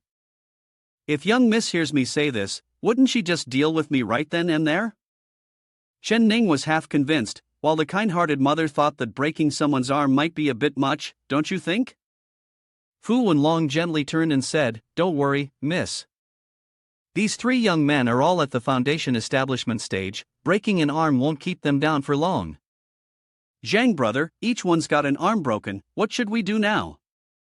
Chen was still keen to add, "It's 400,000, right? I'll have brother Fu give it to you now." At this point, who would dare take the money? "Brother Zhang, I admit I was wrong. I really didn't know you were friends with the boss of the manor. On his behalf, we'll completely forgive this debt." Completely forgive it. Chen's expression changed. "Then thank you. But my family has been bullied by you. This debt, I'm not letting it go." Chen warned, "From now on, I hope no one here pulls any of these usury tricks." "Can you manage that?" If they didn't nod quickly, their faces would be smashed in. Terrified, they fled right away. Fu Wenlong smiled, "If there's nothing else, I'll take my leave now." After he left, Chen dared to take out the rare item and start chatting, almost forgetting about it. "Mom, this is the medicine that Mr. Fu gave me earlier. If you take it, Dad's illness will be cured immediately." His mother took it, her hands trembling. "Such a precious thing. How could we accept it from others? This is the green spiritual pill. It can cure all sorts of diseases." Chen scratched his head and explained, "Dad's condition is getting worse." "Don't worry, Mom. This is just something I borrowed from Mr. Fu. After I graduate, I'll save up to repay him." At that moment, his mother broke down and cried. "That's great. Dad will finally be saved. Mr. Fu is such a good person. But we must definitely repay him the money." Chen Ning stared at Chen without blinking, his eyes full of affection. "Is there something on your face?" "No, I just suddenly feel like you've grown up." The young man is already showing signs of maturity, like an old woman. "Spit it out, which part of me looks bigger than before?" Chen Ning's face turned bright red. "You're acting strange again." When they returned to the room, Chen became a different person. In the end, one couldn't always live under the protection of others. In an instant, he stepped into his own world, absorbing the fear and greed of Su Tianyun and the others.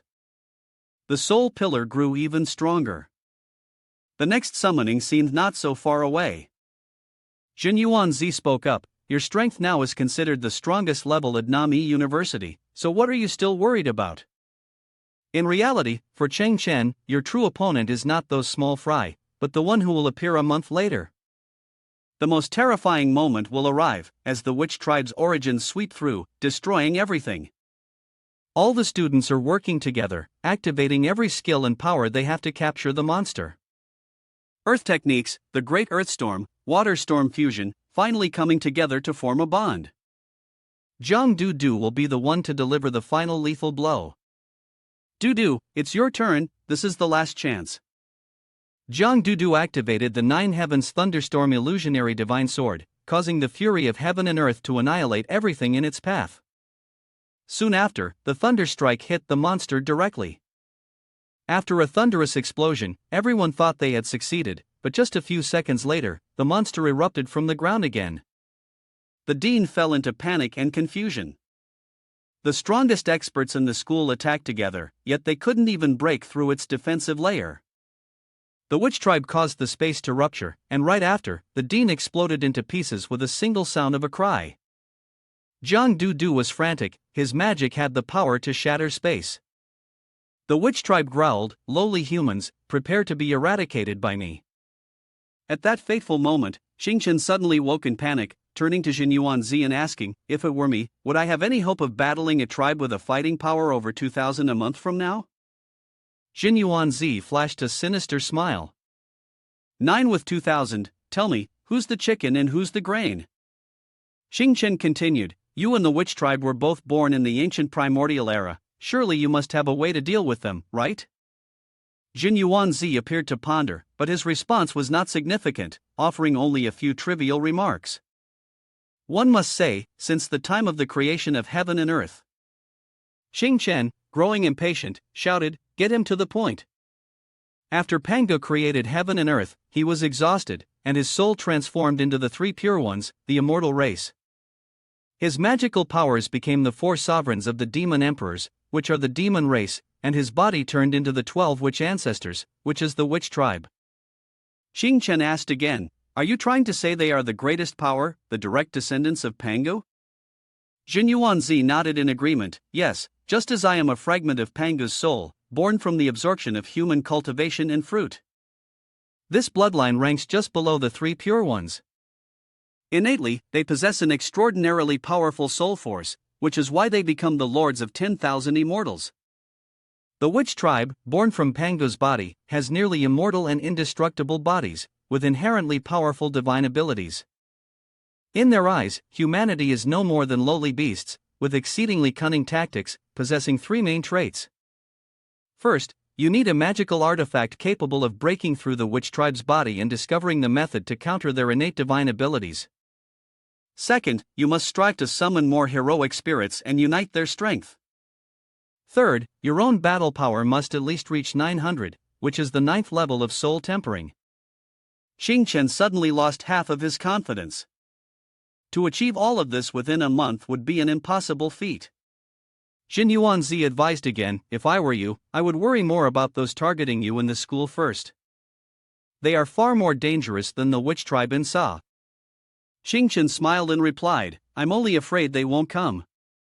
The primordial true art grows stronger the more I fight. The more people come to offer their lives, the faster my combat power increases, and their emotional backlash is the best energy source for the soul pillar." Jin Yuanzi obediently put on his headphones and watched Xingchen calmly cultivate, pondering in confusion, the primordial true art. Only emperors from the past had the right to possess it. Who exactly is this brat reincarnated from? Since then, Xingchen often found himself lost in thought, realizing his cultivation speed was too slow. Indeed, to quickly advance his cultivation in the primordial true art, he still needed to rely on real combat. The fat friend wiped the sweat from his forehead and whispered softly, "Xingchen is in trouble.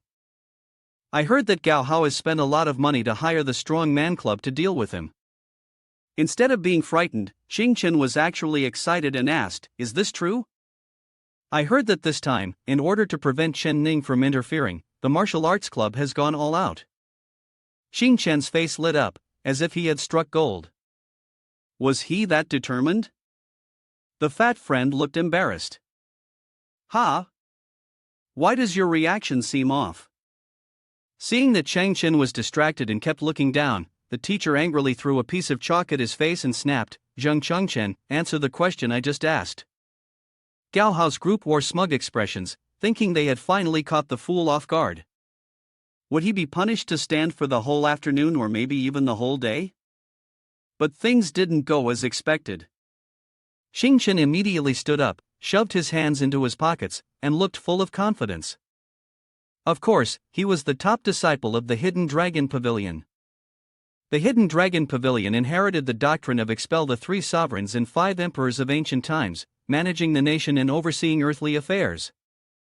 Each provincial city's main immortals' residence and immortal formation were directly controlled by the Hidden Dragon Pavilion, and this time, it was under the authority of Saint Emperor Dongfang Jihei, who was also the saintess of the Hidden Dragon Pavilion. As soon as he finished speaking, he pointed directly at the teacher as if to make a bold statement. Chen thought to himself, I wonder what Fairy Master is doing right now. After answering the question, Chen smugly scratched his nose. Can't you ask something a little more difficult? The teacher was sweating, her face scrunched up. When did this brat ever take the lessons seriously? Gao Hao was furious and vexed, but he decided to let his rival enjoy the last bit of triumph. In the afternoon, during physical education class, the members of the martial arts club would make their move, and this young master would make sure the guy would disappear without a trace. On Chen's side, he was also eagerly waiting. Why hadn't Gao Hao and the martial arts club members come to give him some experience points yet? When afternoon came, the teacher announced that the rules were still the same, and everyone was free to do their own activities.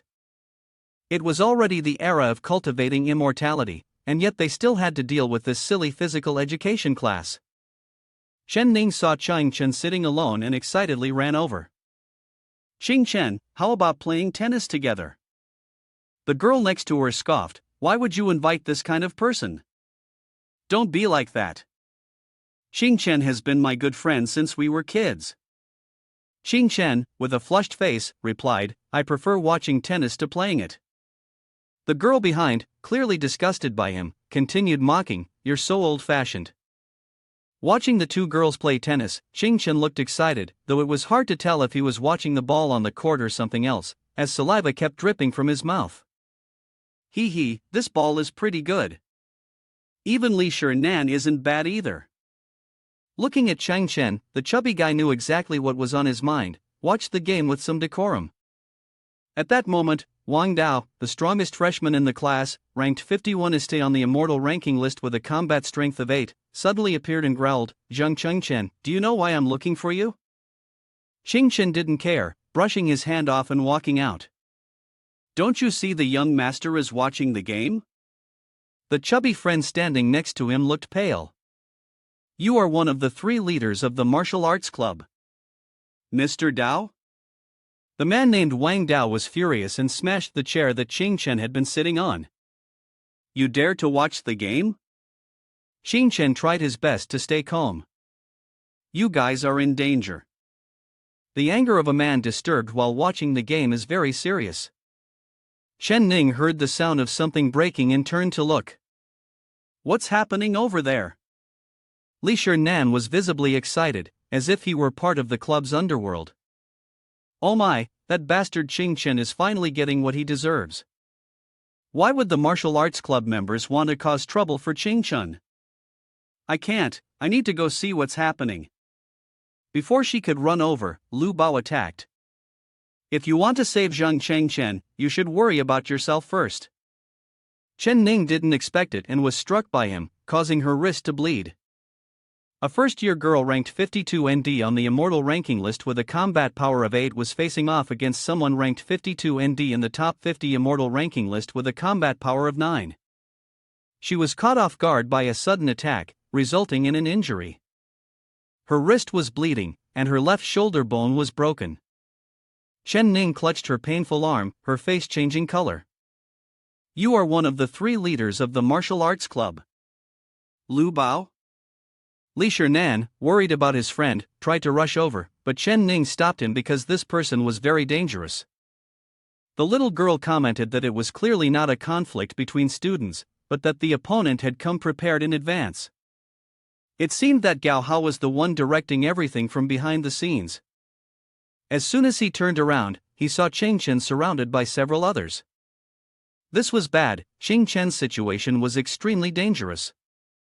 Seeing her constantly turning her head to look, Lu Bao activated his strength and jumped over. Did she still have time to worry about others? As for Chen, he remained unfazed for even a second. Just a few of you? Where's Gao Hao? The fat guy behind was constantly trembling and crying. We're dead, for sure this time. There's no way we're getting out of this alive. The white-haired man glared back and replied, you think you're worthy of Gao Young Master personally taking action? With that, they slowly moved toward Chen, intending to close in on him. But Chen, far from being afraid, kept smiling without stopping. Gao Hao really knows how to play, doesn't he? He wants to teach me a lesson but doesn't want to make it a big deal. The fat guy, seeing how resilient Chen was, kept promising all sorts of things. Chen, don't worry, we've been brothers for over 10 years, from elementary school till now. Even if we get beaten, I'll stand by you. Out of nowhere, when he turned around, he saw Ning being bullied by Lu Bao. He couldn't help but feel anxious. She was fighting with that guy. Damn it, this Gao Hao was truly despicable. Suddenly, terrifying memories of Ning's loss flashed through his mind. This made him stop hesitating any longer, and his expression changed instantly. We must strike quickly and decisively. Seeing this, they rushed forward angrily. Don't blame us. If you're going to blame anyone, blame yourself for offending the wrong person. Chen, no longer as calm as before, immediately took out the tennis racket and struck him in the face with a swift blow. Shut your mouth. Chen felt that channeling his spiritual power into the tennis racket wasn't as effective as using a brick.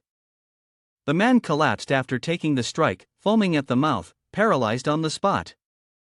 Under the direct sunlight, Chen looked cooler than ever. Human life is already so short, why do you still want to shorten it further? Immediately afterward, he flashed a confident smile, ready to face the remaining opponents. Gao Hao didn't dare show his face. It's all right. Once I deal with you guys, I'll personally go after him. Seeing Chen glowing with light, his chubby friend was shocked. Chen, are you using spiritual power? The members of the martial arts club stared wide-eyed, mouths agape. Wasn't he supposed to be a useless person who couldn't cultivate immortality? Several male students standing nearby were also surprised. Am I seeing things? Why does that fool named Zhang suddenly have spiritual power? What kind of spiritual power is this? I've never seen this color before. What's going on? My power meter can't register his combat strength. Wang Dao gritted his teeth. I don't know what kind of luck you've had, or where you got your cultivation method from. But trash will always be trash. Chen didn't like to talk much, immediately tossing the tennis racket. Now the villain likes to talk so much? Wang Dao dodged while flexing. I am the strongest first-year strongman. Even if you tried, you couldn't even touch the corner of my territory. Chen swiftly lunged forward. Oh, is that so? As he turned around, he immediately saw Chen close in, making Wang Dao jump in shock. This is impossible. What kind of speed is this? Right after, Chen clenched his fist. Do you know, when I saw that brainless confident smile of yours, I already wanted to send you flying to Cambodia? With that, he landed a punch. Wang Dao was sent flying into the wall with just one blow. The fat guy widened his eyes. Tang is one of the top 3 strongest in the martial arts club, an 8th-level strongman in the foundation establishment stage, and he got defeated by Zheng Chen with just one move? After tasting reality, Wang Dao grumbled, Chen, you bastard, I'm going to deal with you. He yelled frantically, commanding his lackeys, what are you standing around for? Get your asses up here. Whoever breaks this brat's legs, I'll reward you with 10,000. Upon hearing the reward, they scrambled to surround Chen. 1 leg for 10,000, 5 legs for 50,000, take him down quickly. While the fat guy was still worried that Chen couldn't handle so many people, Jin Yuanzi flew high above, whispering, there are too many, use the power of the Hall of Heroic Spirits. Chen smirked, it's almost time. The first level ability, Hall of Heroic Spirits Soul's Companion, Guardian of the Primordial Soul, fully fused with the heroic spirits, allowing Chen to use heroic mastery, complete life, and invincible body. The young man, filled with strength, immediately executed Shrinking the World in a sleeve-second form, light as a mountain breeze, creating swirling vortexes that tightly bound his enemies before soaring into the sky. Shrinking the World in a sleeve-third form, infinite mysterious illusion. Xing Chen expanded the vortex of power, sending the enemies crashing into the wall, just like their boss. It's over. Did that idiot Zhang Chengchen win? Am I seeing this right? Did that fool Zhang defeat 7 people by himself? And the opponent was a top expert from the physical training club, someone who could defeat Wang Dao. Does this mean Xing Chen's cultivation is at least at the 6th level of foundation establishment stage? Could it be that he's been pretending to be a fool to hide his strength all this time? The chubby guy was now so shocked that he screamed, "It's over. Xing Chen, you're too powerful. So you've been pretending all this time." Xing Chen looked at his 2 hands. The opponents were too weak. Despite the increasing pressure, it wasn't enough for him to break through to the 9th level of the foundation establishment stage. Well, if I'm going to do it, I'll do it all the way. The young man approached Wang Dao, his face darkening as he asked, "Did you just say they should break my legs?" At this point, Wang Dao was speechless, trembling like a leaf in the wind, thinking to himself, is this really the idiot Zhang? Run, or there'll be nothing left of me. He had just barely escaped death, yet he turned around and shouted, "Zhang Chengchen, today I won't deal with you, but once Lu Bao finishes with you, Chen Ning will teach you a lesson." Have you caught any chickens yet? How could you let them run away so easily? Xing Chen activated the shrinking the world in a sleeve's second form, sending a shock of electricity to make him taste its power. He even threw in a powerful punch right to his face, so hard that at this point, the man looked neither human nor demon. This punch was my revenge for the ordinary people, the kind ones who are always provoked by the pests and are forced to risk their lives. As for Lu Bao, he took advantage of the situation to continue bullying Chen Ning. The little girl had used every skill to dodge his blows. She knew that with this kind of force, just one strike would shatter her bones and kill her on the spot. The moment her feet touched the ground, Chen Ning went into action, channeling wind magic to push objects around her. The speed of penetration and the force of her strike reached an extreme level. Instantly, many leaves were manipulated like weapons, hurtling towards Lu Bao. Although they pierced his arm, he only bled slightly. My body, the 13 Grand Guardian of horizontal refinement, has long since had muscles as tough as steel. No matter how many deadly flying leaves and flowers you send at me, they can only graze my pores at best. As soon as he finished speaking, he lunged at Chen Ning with a series of punches, but the little girl dodged with ease. Chen Ning felt that while his speed wasn't as fast as hers, she still had to be on full alert to avoid his strikes. The consumption of her magical energy was too great, and sooner or later, she would be exhausted and drained by him. Chen Ning recalled the teacher's words. The Grand Guardian of horizontal refinement, despite being extremely powerful, had a fatal weakness. As soon as she remembered, Chen Ning decided to act on it immediately, intending to find Lu Bao's weakness now. A series of leaves pierced his body, but it only felt like a light scratch. He stood proudly, smug. I told you, this level of attack can only cause me superficial injury. This time, you won't be able to dodge. After he leapt high into the air, Chen Ning seized the opportunity to observe and discovered the weak spot. She decided to channel all of her magical power into the ink brush. The speed and piercing force would be increased to the maximum. Confident in the distance between them, Chen Ning believed she could win. Before she could act, the teacher's words echoed in her ears. If the weak spot is blocked, you'll lose your power at best, or die on the spot at worst. At that very moment, Lu Bao closed the gap. Have you really prepared thoroughly to deal with me? I never expected to miscalculate the situation. Before Chen Ning could react, he landed a powerful strike, nearly sending her flying. The little girl tumbled and crashed repeatedly on the ground. As expected, he showed no mercy, even grabbing Chen Ning by the hair and lifting her up. I really should thank Gao Hao properly. I've never tasted a beauty like Hua Ke before. Li Shinan angrily rushed forward, intending to save Chen Ning, but was kicked away by his skill. What's wrong? Little beauty jealous? Want to stay by my side like Hua Ke? Chen Ning felt powerless, unable to do anything, while constantly worrying about Chang Chen. I wonder how Chang Chen is doing. What did Wang Dao's group do to him? Just thinking about it, Chen immediately acted.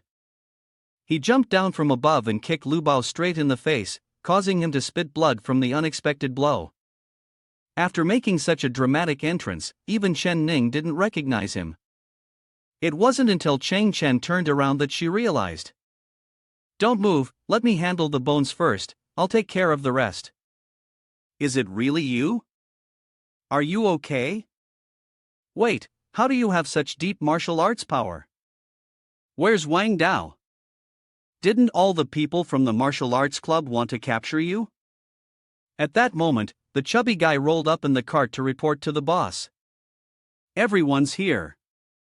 Ning and Feng He were confused. "Don't tell me this was all you're doing." The young man didn't respond, just looked at Ning's face, which had been badly injured, with a touch of sorrow. "Did he cause the wound on her face?" Li Shinan answered for him. "Yes, that crazy guy did it." "Zhang Chen, if you can help Ning get revenge, I'll agree to anything. I'll even become your girlfriend, along with Ning, if that's what you want." In such a tense moment, saying these words, Chen couldn't stay calm even if he tried. "Goddamn, now is not the time for this." After a few minutes of recovery, Lu Bao stood up. "Kiddo, what do you want?" Ning was afraid that Chen wouldn't be able to fight back against him, so she shouted, "Forget about me, just run. His strength is very powerful, you're no match for him." Chen remained calm amidst the ever-changing world, facing the enemy right before him, and replied, "Why should I run away so you can vent your anger for me?" The young man then activated the shrinking the world in a sleeve third form, boundless and mysterious. Just as he was about to have his cool moment, Jin Yuanzi appeared to stop him. "Wait, don't act so hastily." "What's going on?" Jin Yuanzi helplessly held his face in his hands. With his current strength, he could only maintain the sole ally for 5 minutes a day. At that very moment, Lu Bao also brought his fist dangerously close to Chen's head, while the young man could do nothing. "Why didn't you tell me sooner?" After a minute of confusion, Chen had taken enough. Jin Yuanzi scratched his head and smiled innocently, as if he had committed numerous crimes. "You're blaming me now?" He. Before he could even look cool, his face was already bruised and battered. Chen lay there, struggling, cursing nonsensically. The chubby guy from afar looked on, perplexed. Is this what happens when Chen gets beaten so badly that he loses his mind? Seeing Chen take such a heavy blow, Ning grew even more frantic. "Are you okay? I told you to run." Li Shinan lowered her voice. "I knew it. How could he possibly be a match for Lu Bao?" With unshakable optimism, Chen tried to get up, raising his hand like a superstar, and said, "Don't worry, it's nothing. I just let him have that one. As long as I get a little serious, that guy is like a balloon." On Lu Bao's side, his face covered in blood, he couldn't hide his shock seeing Chen still alive after taking such a powerful strike. Li Shinan looked at the scene with a weary expression as if bragging were illegal. Then this guy would have done 10 years behind bars already. Chen smelled the scent of condescension in the air and bluntly asked, "You don't believe me?" Right after that, the young man turned around, pointed directly at Lu Bao, and burst out laughing. "Brother, give me one more strike." What was already a clumsy move now looked even clumsier. Ning even thought Chen had gone completely mad. Li Shinan had a headache. "Ning, is your little boyfriend perhaps a bit mentally unstable?" After hearing the challenge, Lu Bao charged forward at full speed, thinking his fist would once again be smashed into Chen's face, but no, it was stopped by an invisible shield. Chen curled his lips slightly. "Looks like it's my turn now." Chen broke through, slammed him to the ground, dragging that thick-skinned face along the surface. Standing above, he gave a scornful smile. "Seriously? That's all you've got?" Lu Bao still couldn't process what had just happened. How could this be? How could the fist of a good-for-nothing like you hurt me? Furious and nearly insane, he sprang up again, lunging at Chen, only to be stopped effortlessly with a single hand. What followed was the most stylish counterattack imaginable. "Did I give you permission to act all domineering?" At equal combat strength, a cultivator of the primordial true art is an invincible existence. The primordial true art can activate latent potential through battle. The more you fight, the stronger you become. The chubby guy stood there, watching, experiencing one emotion after another. Amazing, truly the ultimate, no doubt about it. Li Nan had a completely different expression now, no longer the dismissive look from before. Why is he so cool? Suddenly, he looks a bit handsome. Ning was stunned. Chen, how did he become so strong? Lu Bao was now in a state of fury, almost mad with rage. Chen, I must defeat you, I absolutely have to defeat you. The chubby guy cheered enthusiastically. Look at him, he's getting impatient, he's really anxious now.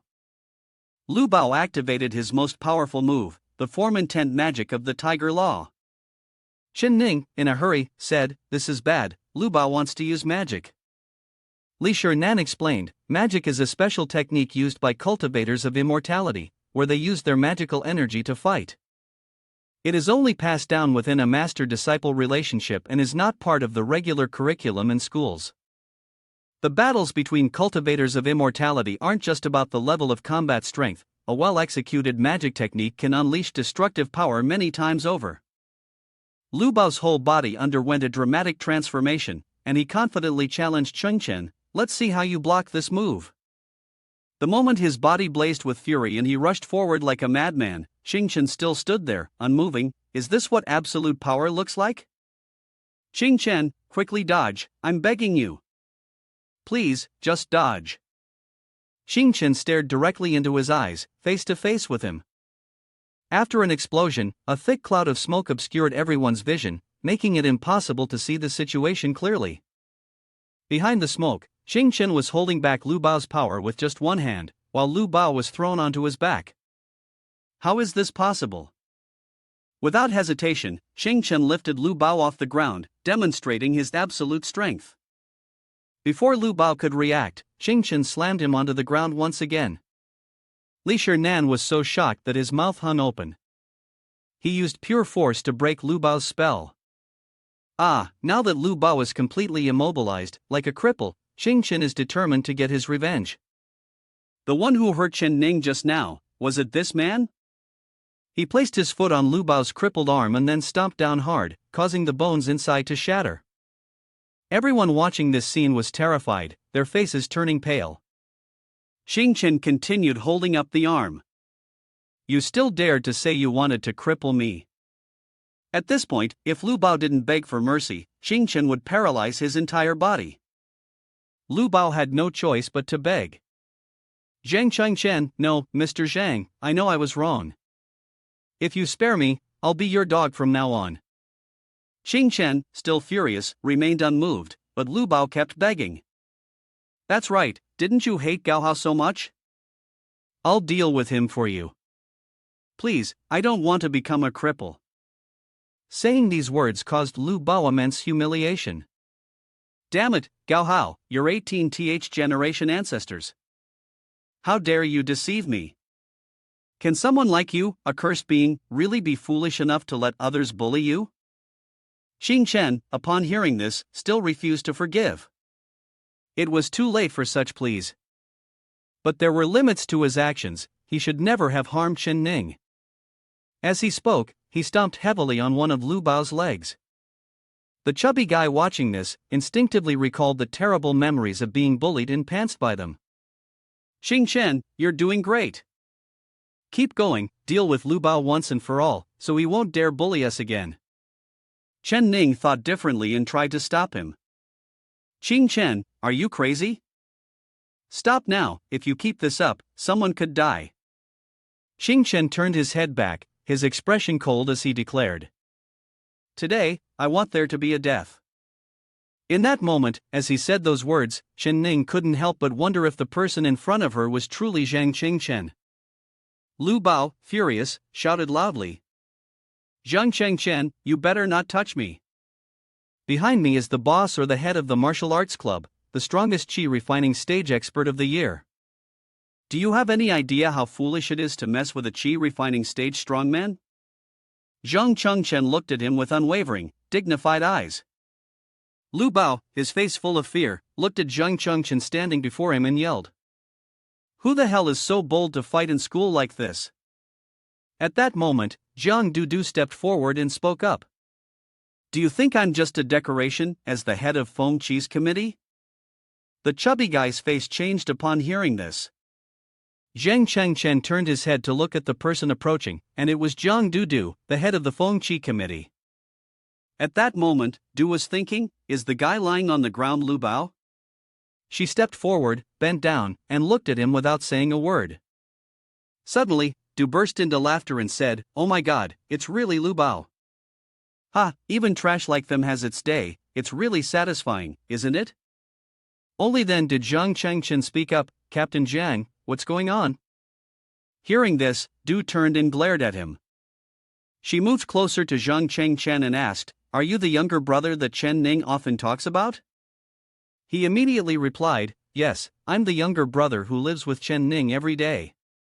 Du looked at him with a scrutinizing gaze and said, "You know who I am, so move out of the way right now." Suddenly, Zhang Chengchen said, "Your chest is very big, very seductive. So what now?" His words made Du tremble in fear, staring at him. Chen Ning hurried over to intervene, saying, "What are you two talking about?" And looking at Du, who was fuming with anger. Du pointed at Zhang Chengchen's chest and said, "I'm giving face to Chen Ning and won't bother with you. Feng Chi, the committee member of the Law Enforcement Council, if you're not involved, move aside." Zhang Chengchen suddenly moved his face closer to Du and said, "I'm the one giving face to Chen Ning, and if you keep being arrogant with me, I'll make your silicon implants fall out." Chen Ning placed a hand on Zhang Chengchen's shoulder and asked, "Why are you talking to a woman like that?" But then Chen Ning burst out laughing, saying, "Sorry, silicon, this really hits my funny bone." Zhang Chengchen was still grinning, enjoying the moment as he looked at Du. Upon hearing that, she angrily shouted, "Are you blind? This young lady here is 100% the real deal." Her mind was filled with thoughts, "No, I must fight back, I must fight back. Luckily, I've read books and prepared myself for this." She recalled the image of herself sitting diligently reading comics. Then, she looked at him with sharp eyes, silently thinking, in this kind of situation, a young lady from a wealthy family facing aggression from a man with an ordinary background, perhaps this response is most fitting for my status. Du pointed at Zhang Chengchen, raising her voice, "No one has ever dared to speak to me like this." She shone with a radiant light, pointing at Zhang Chengchen. She said, "You're playing with fire." As soon as she finished speaking, no one replied, only the cold wind brushed past. Zhang Chengchen stood frozen, puzzled, and asked, "Are you some kind of domineering CEO who crossed over from another world?" "Young miss?" The chubby guy, concerned for him, spoke up, "Zhang Chengchen, do you want to die?" "She's the head of the Feng Chi Council, Jiang Dudu." "Do you know the Feng Chi Council?" "It's a terrifying organization made up of talented students in the Qi refining stage." The chubby guy then put on a fearful expression and added, "The head, Liao Shuiran, is her younger cousin. Her family background is far more impressive than Gao Hao's." Upon hearing this, Zhang Chengchen said, "Oh, with such connections, no wonder she's so arrogant."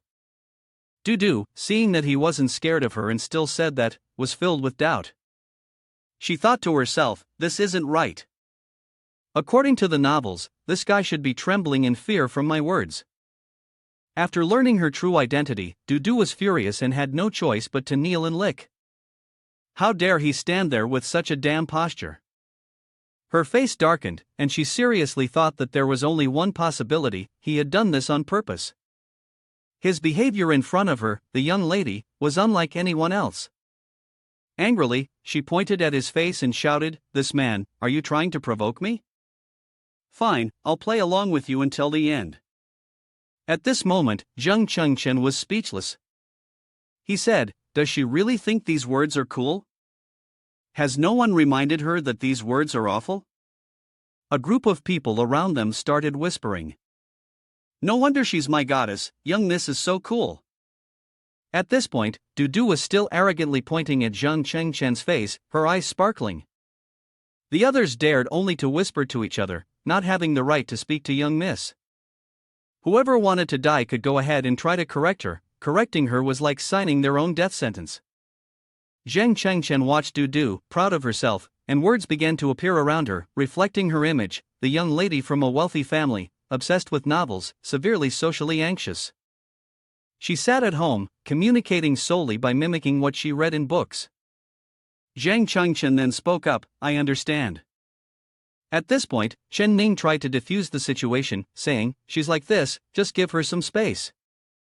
Du was a bit surprised when she heard this and rushed forward. Ning immediately screamed, "Ning, how did you get hurt?" Zhang Chengchen tried to pull Ning away and said, "If there's nothing serious, move aside. I need to find Lu Bao for something." Du looked at him with contempt and said, "You didn't happen to be the one who heard Lu Bao and his group, did you?" Heard this, Zhang Chengchen immediately responded, "It's me. Please move aside. The grudge between me and them is not yet settled." Suddenly, Du laughed loudly, saying, "Ha, you should know your limits when bragging. Relying solely on yourself." Zhang Chengchen's face darkened, and his gaze, sharp as a bullet, fixed on Du. At that moment, she spoke again, "What's wrong? Have I seen through you? Are you angry?" She questioned herself with some doubt, could it be that he really did it? Zhang Chengchen ignored Du and walked toward Lu Bao. Seeing this, she said, "Do you still dare to look down on me?" Suddenly, Zhang Chengchen turned back and looked at Du, saying, "This is our first time meeting, right?" His sudden actions frightened her, and she imagined being subjected to violent oppression, which made her tremble with fear. Du tried to appear calm and said, "Yes, we have never met." Zhang Chengchen immediately replied, "Then why should I care about a stranger like you?" She looked at him with a smug expression, raised her middle finger playfully in his face, and said, "You make a good point, but I won't listen." Afterward, Du stood coldly and continued, "Although everyone from Lu Bao's group deserves to die, that's not an excuse for you to blatantly hit people in school. If you admit it was you, then please come with me to the office." Du, feeling smug, thought to herself, daring to be my enemy? Don't blame me for taking personal revenge in the name of justice. Zhang Chengchen's expression darkened further. He said seriously, "What if I refuse?" Suddenly, a red aura surrounded Du, and she arrogantly said, "You can't refuse me, because no one in this school has the right to refuse me." Zhang Chengchen now realized, he said he almost forgot, the watch also had a voice that echoed, the gap in combat power was too great, it couldn't be displayed. Du, both arrogant and confident, said, "Apart from being brain dead, I am ranked number 1 on the immortal ranking list along with the head of the student council, Li Tianyi, and we are known as the strongest in the school." Jin Yuanzi appeared from behind Zhang Chengchen. He spoke cautiously, "Her strength is almost on par with Su Jun's. In a state where she is using soul chi enhancement, you won't be her match." Upon hearing this, Zhang Chengchen smirked and said, "Well, from now on, you've just met the first person who rejects you." Jin Yuanzi, hearing this, nearly coughed up blood. He shouted, "Damn it, are you even listening to me?" Lu Bao showed a sinister expression, thinking to himself that the elder he had probably only said that because he hadn't poked fun at this little girl yet. The current scene, on the left was Zhang Chengchen, and on the right was Du. Lu Bao, still standing in between, was thinking, his mind flashing back to when he had to stay in the hospital for a full 3 months after one of his encounters. He reminisced about Du and Li Tian Yen from the student council, and Feng Qi, the committee member, both from the 2 strongest student organizations of Peak Academy. The figure in front of him seemed like a big-breasted, pure, brain-dead Lolita, but along with the head of the student council, Li Tian Yen, they were the 2 strongest people at the academy. Lu Bao smugly looked at Zhang Chengchen, thinking to himself, Zhang Chengchen, heaven has a way but you won't take it, hell has no door, yet you walk right into Jiang Du. I'm curious to see how you'll die today." Meng Mu hurriedly stepped forward, trying to stop Zhang Chengchen. "Zhang Chengchen, don't be reckless. Given Jiang Du's status, even Gao Hao has to steer clear of her." Ning, who was standing behind, also added, "Captain Shui, in fact, Zhang Chengchen doesn't have any ill intentions, please don't be angry." Du turned her head towards Ning, thinking to herself that she had to maintain a good image in front of him. She then put on a serious expression, while secretly thinking that if she just let this bastard Zhang Chengchen off, it would be too unsatisfying. Based on what the book said, in order to get the other person to listen to her opinion, Du recalled the contents of the story she had read and decided she should leave an impression as a mature and steady senior. She thought she should say something like this. Then, suddenly, Du spoke up, startling Chen Ning for a moment, after which her proud demeanor appeared. She extended her hand as if trying to control Chen Ning. "I'm teaching you how to behave." Because of her action, Chen Ning was so frightened that he screamed, "Sister, you're so scary." Du then said, "Is this because I'm disliked now?" Zhang Qingchen paid no attention to either of them. He walked over to Lu Bao and said, "Let's continue dealing with our issue." Lu Bao looked terrified, only able to think to himself, "Zhang Du, aren't you going to stop this madman?" Zhang Chengchen spoke again, "Lu Bao, I've crippled your limbs, and you still dare to hate me?" Lu Bao looked at Zhang Chengchen in horror. He thought to himself, that bastard Zhang Chengchen clearly wants to humiliate me in front of everyone. He clenched his fist, his hand trembling in fear. Suddenly, he shouted, "I don't dare. This time, it's all my fault. Mr. Zhang, you did well. I deserve to be punished." Everyone around him couldn't help but burst into laughter when they heard him. Someone unexpectedly asked, "Lu Bao has been bullying us for so many years? Turns out he only has this much backbone?" The fat man eagerly shouted, "No way, no way. He's so cowardly, so cowardly.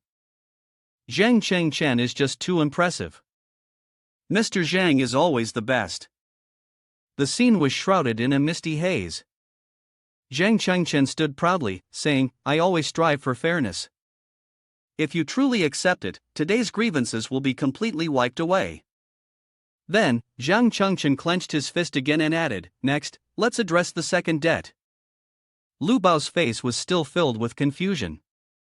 Zhang Chengchen maintained his cold, indifferent expression and continued, "You have harmed Chen Ning, had ill intentions toward her. I want to destroy your dantian, so that you will never be able to cultivate again and can no longer pose a threat to Chen Ning. Do you accept it?" Upon hearing this, Lu Bao was startled and screamed, "I don't accept it, I don't accept it." Zhang Chengchen smiled wickedly at this moment. He said, "Not convinced? Well, then I'll disable everything." Zhang Chengchen put on a devilish expression, raised his hand towards Lu Bao, and continued, "You should thank the law for not allowing murder. It is the harmonious society that has saved you." At this point, Lu Bao was so frightened that he screamed loudly. He shouted, "Save me, someone save me." Zhang Du, Feng Qi, and the members of the council, along with Yang, watched as the student was disabled and his dantian damaged, yet they didn't care. Du finally spoke up and asked, "Did you injure Chen Ning?" Suddenly, she turned to him with a face full of hatred and said, "I'll kill you." Something suddenly shot towards Lu Bao. It turned out that Du had used her spiritual power, delivering a powerful kick that sent Lu Bao flying. Du rushed forward, surrounded by a red aura of spiritual energy.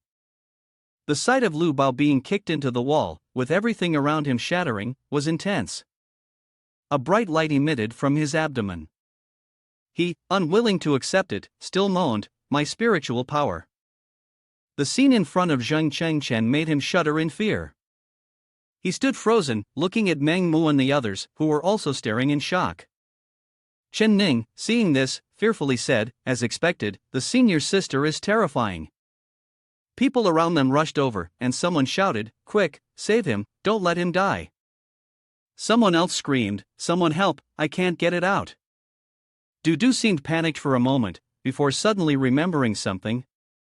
She thought to herself, "Oh no, my imposing image as the senior sister is completely ruined." Reluctantly, she ran after everyone, not forgetting to turn back and say to Zhang Chengchen, "Well done, Zhang Chengchen. You've successfully attracted my attention. From now on, I'll keep an eye on you." Zhang Chengchen forced a smile, thinking to himself, "Is this person mentally impaired?" Zhang Chengchen reached out, grabbed Lu Bao by the collar, and lifted him up, then spoke again. Your meridians in Dantian have been completely destroyed. If we get you to the hospital within an hour, your life can be saved. Tell me where Gao Hao is, and I'll let you go. Lu Bao, upon hearing this, immediately responded. Gao Hao, along with his bodyguards in Yuan, has gone to the 3-year-old school. Please spare me, I beg you, spare me. Once Chen got the information, he tossed Lu Bao aside and said, Good, now you can go. Lu Bao, thrown aside, not only wasn't angry but hurriedly said, Thank you, Mr. Zhang, thank you, Mr. Zhang. After Chen left, Lu Bao shouted again. You useless fools, don't just stand there, help me to the hospital. Seeing this, Ning hurriedly said, Do you even realize what you're doing? As Chen walked towards Ning, she continued. All of Gao Hao's bodyguards are stronger than Lu Bao. The Gao family wouldn't dare to cause trouble at school, so why are you going to them voluntarily? Ning turned to the overweight man who was bowing his head and said, Lu Ziming, you better advise him. The overweight man suddenly raised his head and said with an excited, eager expression, Want to cause trouble with Gao Hao? Zhang Chengchen, let me come with you. Zhang Chengchen was somewhat surprised and asked, Aren't you afraid of offending him? Fat man, upon hearing this, replied, What are you talking about? When the two of us teamed up to strike Gao Hao with the deadliest blow, was I ever afraid? Zhang Chengchen, with a skeptical look on his face, said, You're calling that the deadliest blow? You're exaggerating. Mengmu patted his shoulder and continued, Today, I'll go with you.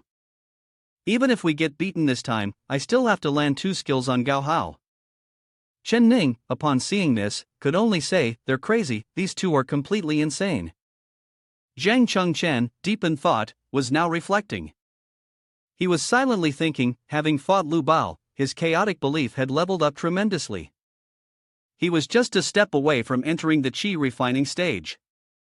What he urgently needed now was a stronger opponent than this. Before him, Zhang Chengchen stood at the entrance of somewhere, thinking to himself, Soul anchoring obsession is full now.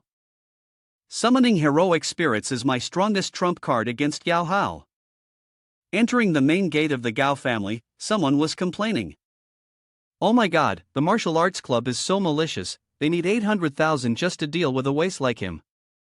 Gao Hao, with a sullen face, shoved his hands into his pockets and said irritably, I still have to find some money for pocket change. A man in a black suit walking behind him, his face grim, also spoke up, Young master, if you want someone killed, why not leave it to me? I'm Gao Hao's personal bodyguard, qi refining stage, level 1, combat power 15. He confidently continued, Lu Bao only has a combat power of 9, only worthy of ranking 7th among the assassins of the Gao Xie family. Gao Hao angrily turned his head and yelled, What do you even understand? There was once someone from a prestigious family who disregarded the school's rules, blatantly bringing a family expert into the school to settle private matters. The next day, that family was completely uprooted by the principal, who brought along the senior teachers to deal with them.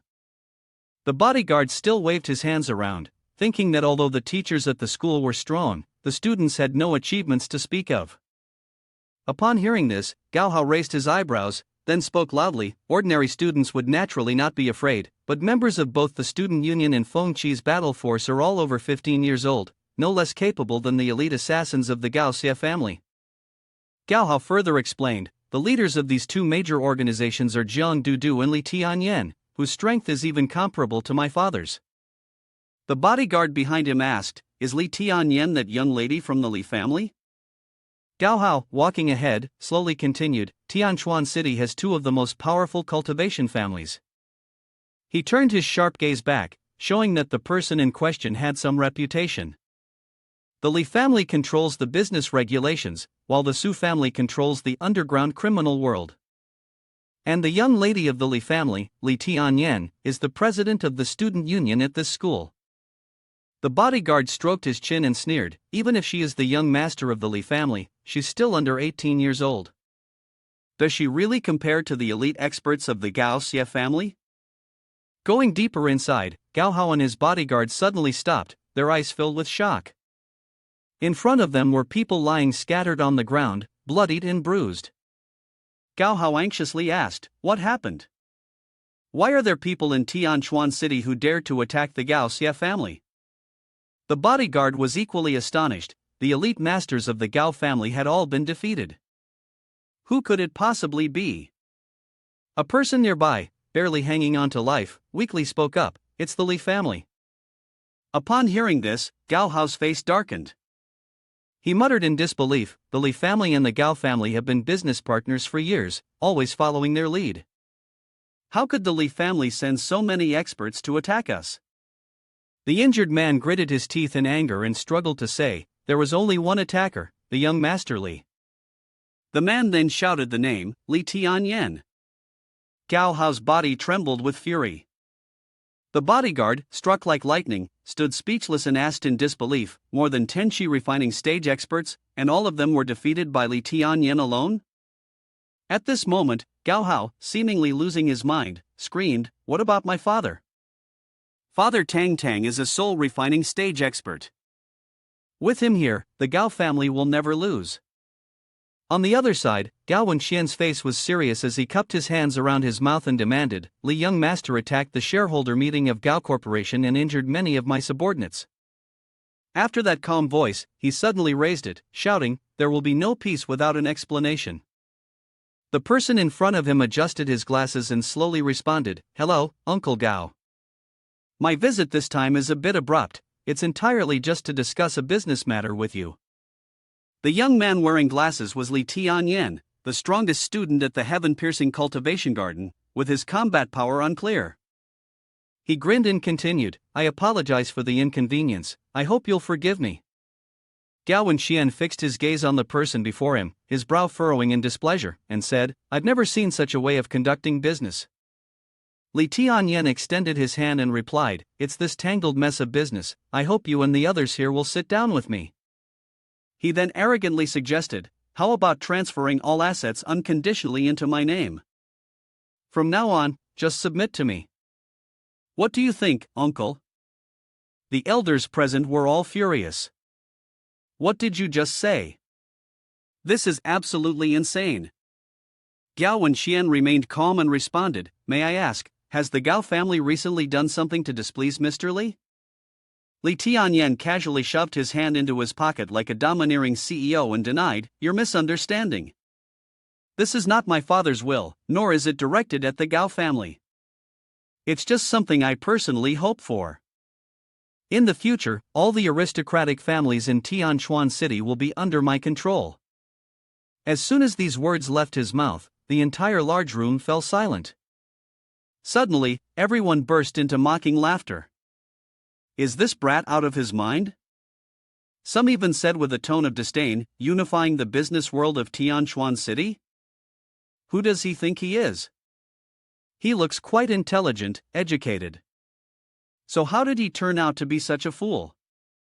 Among them, there was a person who was extremely furious. As he stomped his feet, the ground beneath him cracked into pieces.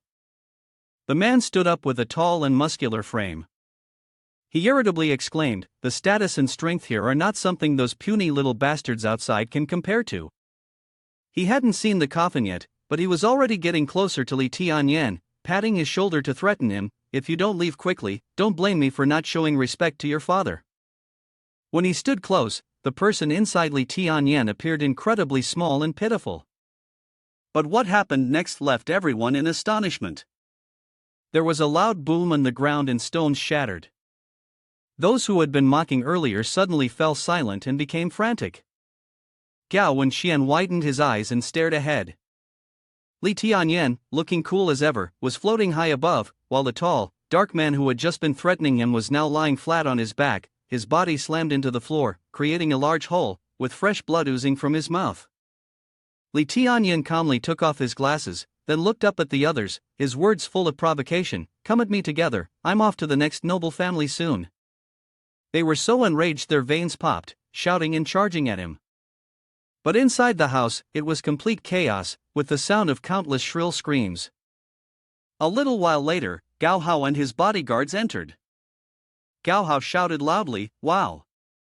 In the room now, the big shots who had been full of themselves were all lying on the ground, defeated, while only Gao Wenxian was able to stagger to his feet. He saw Gao Hao and anxiously yelled, "Hao and I, don't come over here." Lee Tian Yen adjusted his sleeves, then put on his glasses to appear more knowledgeable. He smiled and raised his head to greet Gao Hao. "Is this Gao Imperial apprentice? It's been a long time, hasn't it?" He looked confused, not understanding what was going on, sweating profusely as he asked, "Father, Chairman Li, what exactly happened?" No one answered Gao Hao's question, but Li Tianyen maintained a gentle demeanor and repeated, "Uncle Chow, have you thought it over? The lives of everyone in your family now depend on a single word from you." Gao Wenxian could no longer stand, and with great difficulty, he braced himself to sit down. With his last breath, he said, "Hao and I am too tired now, you choose a place." After that, he selected several beautiful girls to entertain young Master Li properly. Unable to contain his emotions, Gao Wenxian burst into tears, declaring that from now on, the Gao family's estate would belong to young Master Li. Gao Hao clenched his fists tightly, but seeing his father in such a broken state, he nodded. "Understood." Li Tianyen, satisfied, said, "Uncle Chow understands the bigger picture. Once I unite Tianchuan City, I will definitely not treat you and junior brother unfairly." Upon hearing this, Gao Wenxian smirked and said with a tone of contempt and curiosity, "Unite Tianchuan City? I still want to ask, why on earth are you doing such mad things?" Li Tianyen seemed to turn into a different person. His face twisted with anger and a hint of indignation as he replied, "Because you filthy bastards are so self-righteous, trampling on the weak, it's truly your piercing and eye-scorching." Li Tianyen began recounting, "When I was young, I originally thought that strength was only used to harm others. Despite my father's beatings, scoldings, and advice, I refused to learn to cultivate immortality." At this point, his voice grew even more enraged, until one day, someone was being bullied. The bully blatantly stomped on my friend's body and arrogantly said, "You have no money, yet you dare to go to the street. Beating you is well deserved. Are you going to accept it, you fool from the school?" At that time, Li Tianyen was still very young, but he had a spirit of helping others. He stepped forward to stop the bully, commanding him to stop. What kind of ability is it to bully others with magical power? The bully stood there with his arms crossed in front of his chest, let out a sneer, and then, with a tone of disdain, said, "Isn't this young Master Li the one who couldn't even tie a chicken's feet?" Li Tianyen was still young at that time, so he only knew how to tremble in fear. The others took turns bullying him, even punching him in the face until it bled. They laughed heartlessly and mocked him. A good-for-nothing dares to stand up for others? As a result, both of them received a beating, their faces bruised and swollen. Li Tianyen, enraged, asked, "How can you people be so unreasonable?" The leader of the bullies said, "It seems like Gao Hao when he was young, in this world, strength is reason. He kept trampling on Li Tianyen's face with his shoes, not stopping his insults. If you don't want to live, then die. Hand over all the money you have." That day, I was terrified. The other person took the money and walked away, satisfied. Li young master had more money than that useless fool, he was like a fat sheep. This was also the first time the force compromised, only compromising once, but the humiliation never stopped. His friend continued to be bullied, "If you don't have money, we'll beat you to death." Li Tianyan's eyes were filled with anger as he watched his friend being beaten, but he was helpless and could do nothing. He could only compromise with them. "Tomorrow, I will help you steal more money from my father and bring it here. Please spare him." The leader, holding the stack of money, sneered. Li young master still had some sense of loyalty. His accomplices even slapped Li Tianyan's face and threatened him before leaving. "If you can't get the money, you know the consequences, right?" That day, I suddenly realized that I didn't want to become a useless person like the child beside me. The person he saved, bewildered, apologized, "Sorry, it's because of me that you were beaten." Seeing the pitiful state of his friend, Li Tianyen coldly said, "From now on, we will no longer know each other." I won't let those bad people bully me again. From that day on, I began to pursue power, swearing to step on all those wicked people beneath my feet. When returning to school, Lee Tian Yen ruthlessly struck back at those who had once bullied him. Speaking of this, his tone became full of excitement, feeling that it still wasn't enough, that this level wasn't enough to satisfy him. I want all the power in this world to be completely crushed. At that moment, Gao Hao stepped forward and softly said, Chairman Lee, I've already reserved a place at Balunian, and there are some incredibly beautiful girls who have been called over there. Please take a look. Li Tianyan smiled with satisfaction, saying, Let's go, let's have some fun at Balunian. Meanwhile, Zhang Changchen was walking towards the bar with the chubby man. He shoved both hands into his pockets and asked, This bar street seems to be part of Su Jun's business empire. The chubby man replied excitedly, What's wrong? Have you heard of that poisonous beauty? Zhang Chengchen paused for a moment, confused. Poisonous beauty? The poisonous beauty. Su Jun? Zhang spread his hands excitedly and introduced, Don't you know? The Su family controls the underground forces, the Li family dominates the business world, they are the two most powerful immortal cultivation families in Tianchuan City. And young Miss Su Jun from the Su family, with her looks and methods, is known as the poisonous beauty in the underground world. Soon, the two of them arrived at the bar. Inside, many beautiful women were dancing wildly. Suddenly, Zhang Chengchen noticed a gorgeous girl with a hot body stumbling toward him, clearly drunk. She was wobbling, and her heels started to twist awkwardly. He quickly shouted, Be careful! However, the girl with two-toned hair fell into Zhang Chengchen's arms. By accident, his hand landed right on her soft, curvy chest. His face turned bright red, and he quickly withdrew his hand, hurriedly saying, Sorry, I was just trying to steady you. But the girl with the two-toned hair suddenly became very angry, pointing at him and scolding, Can't you watch where you're going? Stop groping around. The fat guy saw his friend being bullied and immediately stepped forward to block the way, saying, Damn, the ball hit him by accident and you're saying that? He lifted his chest with both hands and continued with a firm tone, It's just two ping-pong balls, they're not even as big as mine. Zhang Chengchen calmly pushed the fat guy aside and asked, It seems like you come here often. Do you know Gao Hao? Do you know where his room is? The girl's eyes suddenly widened in surprise, then her attitude changed completely, and she said, Oh, so you're a friend of Gao Young Master? Which family's young master are you from? As she spoke, she lunged forward and wrapped her arms around Zhang Chengchen's neck. Gao Young Master is in a luxurious VIP room on the 3rd floor. Do you need me to show you the way? He was visibly annoyed by her actions. Zhang Chengchen struggled to push her off and replied, Just give me directions, I'll thank Gao Hao properly. With that, he coldly walked towards the room, not forgetting to inform her, By the way, I'm not Gao Hao's friend. Zhang Chengchen then looked back with a determined gaze and said loudly, I'm here to kill him. Hopefully, he won't take revenge on you because of this. The girl with the two-tone hair, who had just revealed Gao Hao's location, was stunned after hearing this.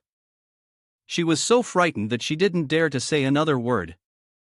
The heavy footsteps of the two men echoed in the quiet space, and suddenly, the sound seemed to fade. Zhang Chengchen and the fat guy stopped in front of a VIP room lobby, with a crowd of people gathered in the hallway. Zhang Chengchen furrowed his brow, looking at the chaotic scene in front of him, silently thinking, I heard that the VIP area on the 3rd floor is reserved for hosting important figures. Based on Su Jun's personality, the job must be extremely thorough and precise. At this moment, the fat man, anxious, wanted to push forward, so he quickly squeezed through the crowd and loudly shouted, Please make way.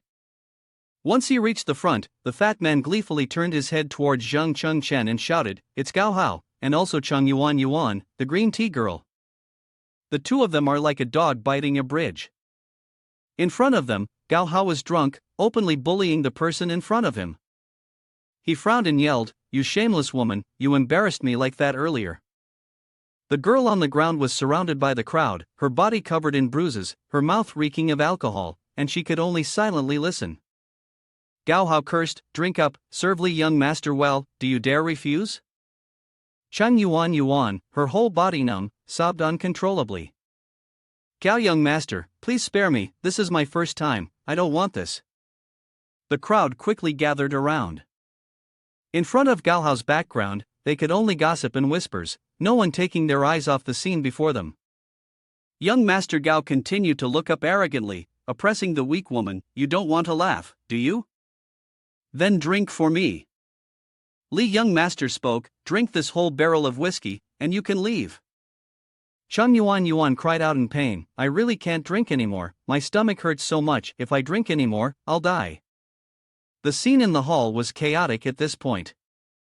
While everyone's attention was on the exchange between the two, Zhang Chengchen shifted his gaze, inadvertently noticing the private room next door. Under the flickering lights, Lee Tian Yen quietly sat in a dark corner, lost in deep thought, immersed in her own world, completely detached from the noise outside. Looking at the bottles of alcohol on the table, Zhang Chengchen shook his head, thinking to himself, with so many bottles, if one person were to drink them all, they would really die. At this moment, Chen Yuan was continuously writhing in agony, dry heaving incessantly, ugh. Ugh. The crowd around her was growing increasingly worried. If she continued in this state without being taken to the hospital soon, a tragedy would certainly occur. Suddenly, Gao Hao, losing all patience, opened his mouth and angrily shouted, Isn't she still alive? What's all this pretending? Isn't it just to get more money? With that, he kicked his foot out and sent Chen Yuan flying away. A loud crashing sound rang out as she tumbled and fell towards Zhang Chengchen. Chen Yuan, in pain, trembled and cried out, falling to the ground before struggling to get up. She realized the man in front of her was whispering softly, Zhang Chengchen. He stared at Chen Yuan coldly before speaking in a chilling voice, Why don't you resist? Chen Yuan stood there, stunned, her face flushed, speechless at his question. After a moment, her face fell, and she lowered her head, her voice laced with helplessness as she responded with a sharp tone, Do you know who the person in this room is? Chairman Lee Tian Yen of the Heaven-Piercing Cultivation Institute, one of the two great cultivate immortality young ladies of the Lee family. And I am just an ordinary person, no money, no qualifications to cultivate immortality. How could I possibly resist? She lifted her head, changing her tone, her eyes like daggers, glaring straight at him. Furiously shouting, I don't want to be like you. Offending Gao Hao will lead to being ostracized, laughed at, and humiliated by everyone. Zhang Chengchen clenched his fists in anger, replying coldly, That's why I hate humanity. The memories of being bullied in the past flooded back. Zhang Chengchen bitterly recalled the scene from that time, despising the fact that the weak were looked down upon and dared not become enemies of the strong, always foolishly thinking that by giving up their dignity and enduring temporarily, they could survive. Because humanity had too many people like you, the 7 great nations were eventually driven to extinction by the witch tribe, with none left alive. At this moment, Jin Yuanzi appeared from behind, silently observing him, nodding in understanding that this brat had indeed fought with the witch tribe before. Suddenly, Gao Hao's gaze turned murderous as he glanced at the crowd ahead. He recognized a familiar face and hurriedly spoke, What are you doing here? Shouldn't you be with Lu Bao? Zhang Chengchen fixed his gaze on the arrogant young master, took a few steps forward, and his icy voice rang out softly. Let me show you another way to live. He turned his head and glanced at Chen Yuan for a few seconds, then spoke slowly, Don't misunderstand, it's not because I'm helping you. He then turned his back and quickly walked forward, but the hoarse voice of Zhang Chengchen rang out, as if the words had been suppressed for a long time. At that moment, Zhang Chengchen erupted. He angrily shouted directly at his opponent, This night is making me very uncomfortable. Gao Hao was extremely surprised by his attitude, panicking as he shouted, What do you want to do? He was frustrated, quickly trying to calm himself, Wait, I am an elite of the Foundation Establishment Stage, Level 5. Why should I be afraid of this guy? Zhang Chengchen feared neither heaven nor earth, and boldly declared, I have come to collect the debt. Upon hearing this, the young master of the Gao family could no longer contain himself. He immediately lunged forward with aggression, fists clenched, aiming directly at his opponent's face, shouting loudly, Collect what? I have already given you face. Of course, the protagonist, Zhang Chengchen, did not stand still. He raised his hand and effortlessly blocked the attack, as if it were nothing. Gao Hao's face turned red, and in stunned disbelief, he exclaimed, "What?" With a simple motion, Zhang Changchen skillfully grasped his wrist and spun him in a perfect circle. The sound of cracking bones echoed through the air, and blood splattered like rain. Zhang Changchen looked at him with amusement and said, "I don't need your mother." Then, he released his grip. Gao Hao, clutching his bent arm like a ragged piece of clothing, collapsed to the ground, groaning in pain, ah. But Zhang Changchen was far from finished. With a fierce expression, he followed up with a devastating punch straight to Gao Hao's face. He then growled, "I want everything you owe me back." Bit by bit, piece by piece. As soon as he finished speaking, a furious punch, like a tornado, landed squarely on Gao Hao's face. The force of the blow sent him crashing to the ground, blood pouring from his nose. Not yet satisfied with his rage, Zhang Changchen casually stepped closer and firmly gripped the blood-soaked head of the young master. He whispered softly, "Both the principal and the interest, you will pay." Zhang Changchen continued to unleash a crushing blow directly to his face. Without giving him a moment to recover, Zhang Changchen's eyes burned with fury, his teeth clenched as he screamed, "Return everything!" A powerful kick landed squarely in his opponent's stomach. Gao Hao was thrown to the ground by the impact of the punch, flying out to a corner. Under the encouragement of the heavy-set man, the crowd cheered loudly. "A piece of trash who beats women he hits well, he hits beautifully." Chen Yuan stared at him in shock. Zhang Changchen, putting on an air of coolness, smirked and said, "From now on, you'll also become an outcast, rejected by everyone." "So, in the face of such a situation, what choice will you make?" Chen Yuan pouted, her eyes following him, stammering but unable to speak. At this moment, he turned around slowly and walked forward.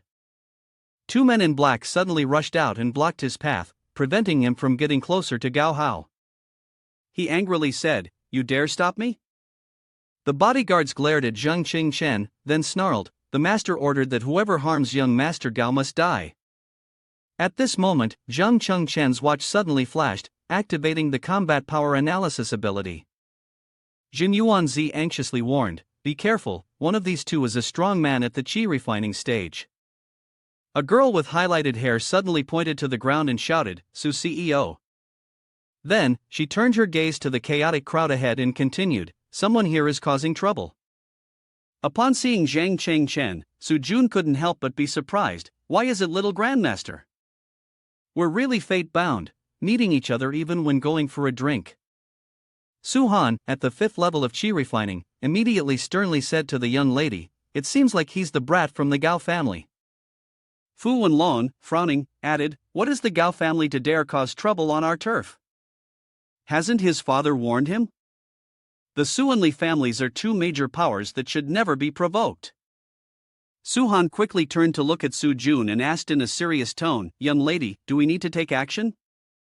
"The experts of the Gao family are highly experienced. I fear that ordinary students won't be easy to deal with." After a moment of silence, Su Jun suddenly looked up and sneered, asking in return, "Do you think a little grandmaster is just an ordinary student?" At the same time, facing the two subordinates of Gao Hao, Jin Yuanzi's face darkened, and he whispered a reminder, "Think of a way to retreat." Then, he anxiously continued, "And she refining stage expert riding a sword to fly, performing void techniques. There's an immense gap between that and the foundation establishment stage. You cannot currently use soul qi, and it's a 1-against-2 situation, so it's very dangerous." Zhang Changchen frowned and said, "What are you pretending for?" "The water has already been spilled, and we're not leaving." Pointing directly at his face, Gao Hao angrily shouted, "What are you waiting for? Kill him now!" Hearing this, Lu Bao immediately stomped his foot on the ground. Then, he assumed a battle stance, his muscles bulging as he prepared for action. After that, Lu Bao proudly displayed the golden rings on his arms before clasping his hands together and loudly chanting the incantation for the peculiar leader's kimchi magic. Seeing this move, Jin Yuanzi was greatly alarmed and shouted a warning, "Be careful, that person has spirit qi on his shoulders. This spirit qi will help him double his strength." As soon as he finished speaking, Lu Bao leapt into the air and swung a punch straight at Zhang Changchen. Just as Zhang Chengchen was focused on Lu Bao, a man in a suit, holding a sharp spear, slowly approached from behind. At first, Zhang Chengchen thought it was a stranger, but to his surprise, it turned out to be one of Gao Hao's bodyguards. He immediately recited the incantation for the Thunder Control Spear technique, level 8, preparing to deal with him. Seeing this, Chang Yuan shouted loudly, "Be careful behind you." As soon as she finished speaking, his spear was already right behind Zhang Chengchen. Fu Wenlong raised his voice and suggested, "Young lady, let me handle this." The 8th-level paired strike staff, even immortals would be afraid of it. Those two are protected by spirit chi, and no one below the chi refining stage can stop them. Su Jun, somewhat doubtful, added, "No, look closely, the aura around Little Grandmaster has changed." Though surrounded on both sides by the two, Zhang Chengchen still spoke coldly, "Hall of Heroic Spirits." Then, he shouted to activate his move. Take attachment as a sacrifice, the hero's body is similarly bound by obsession. Respond to my call, and lend me your power. Zhang Chengchen gathered his energy and shouted loudly, unleashing his inner strength, summoning the heroic spirits. Just as Zhang Chengchen finished speaking, a circle of blue light suddenly emanated from his body.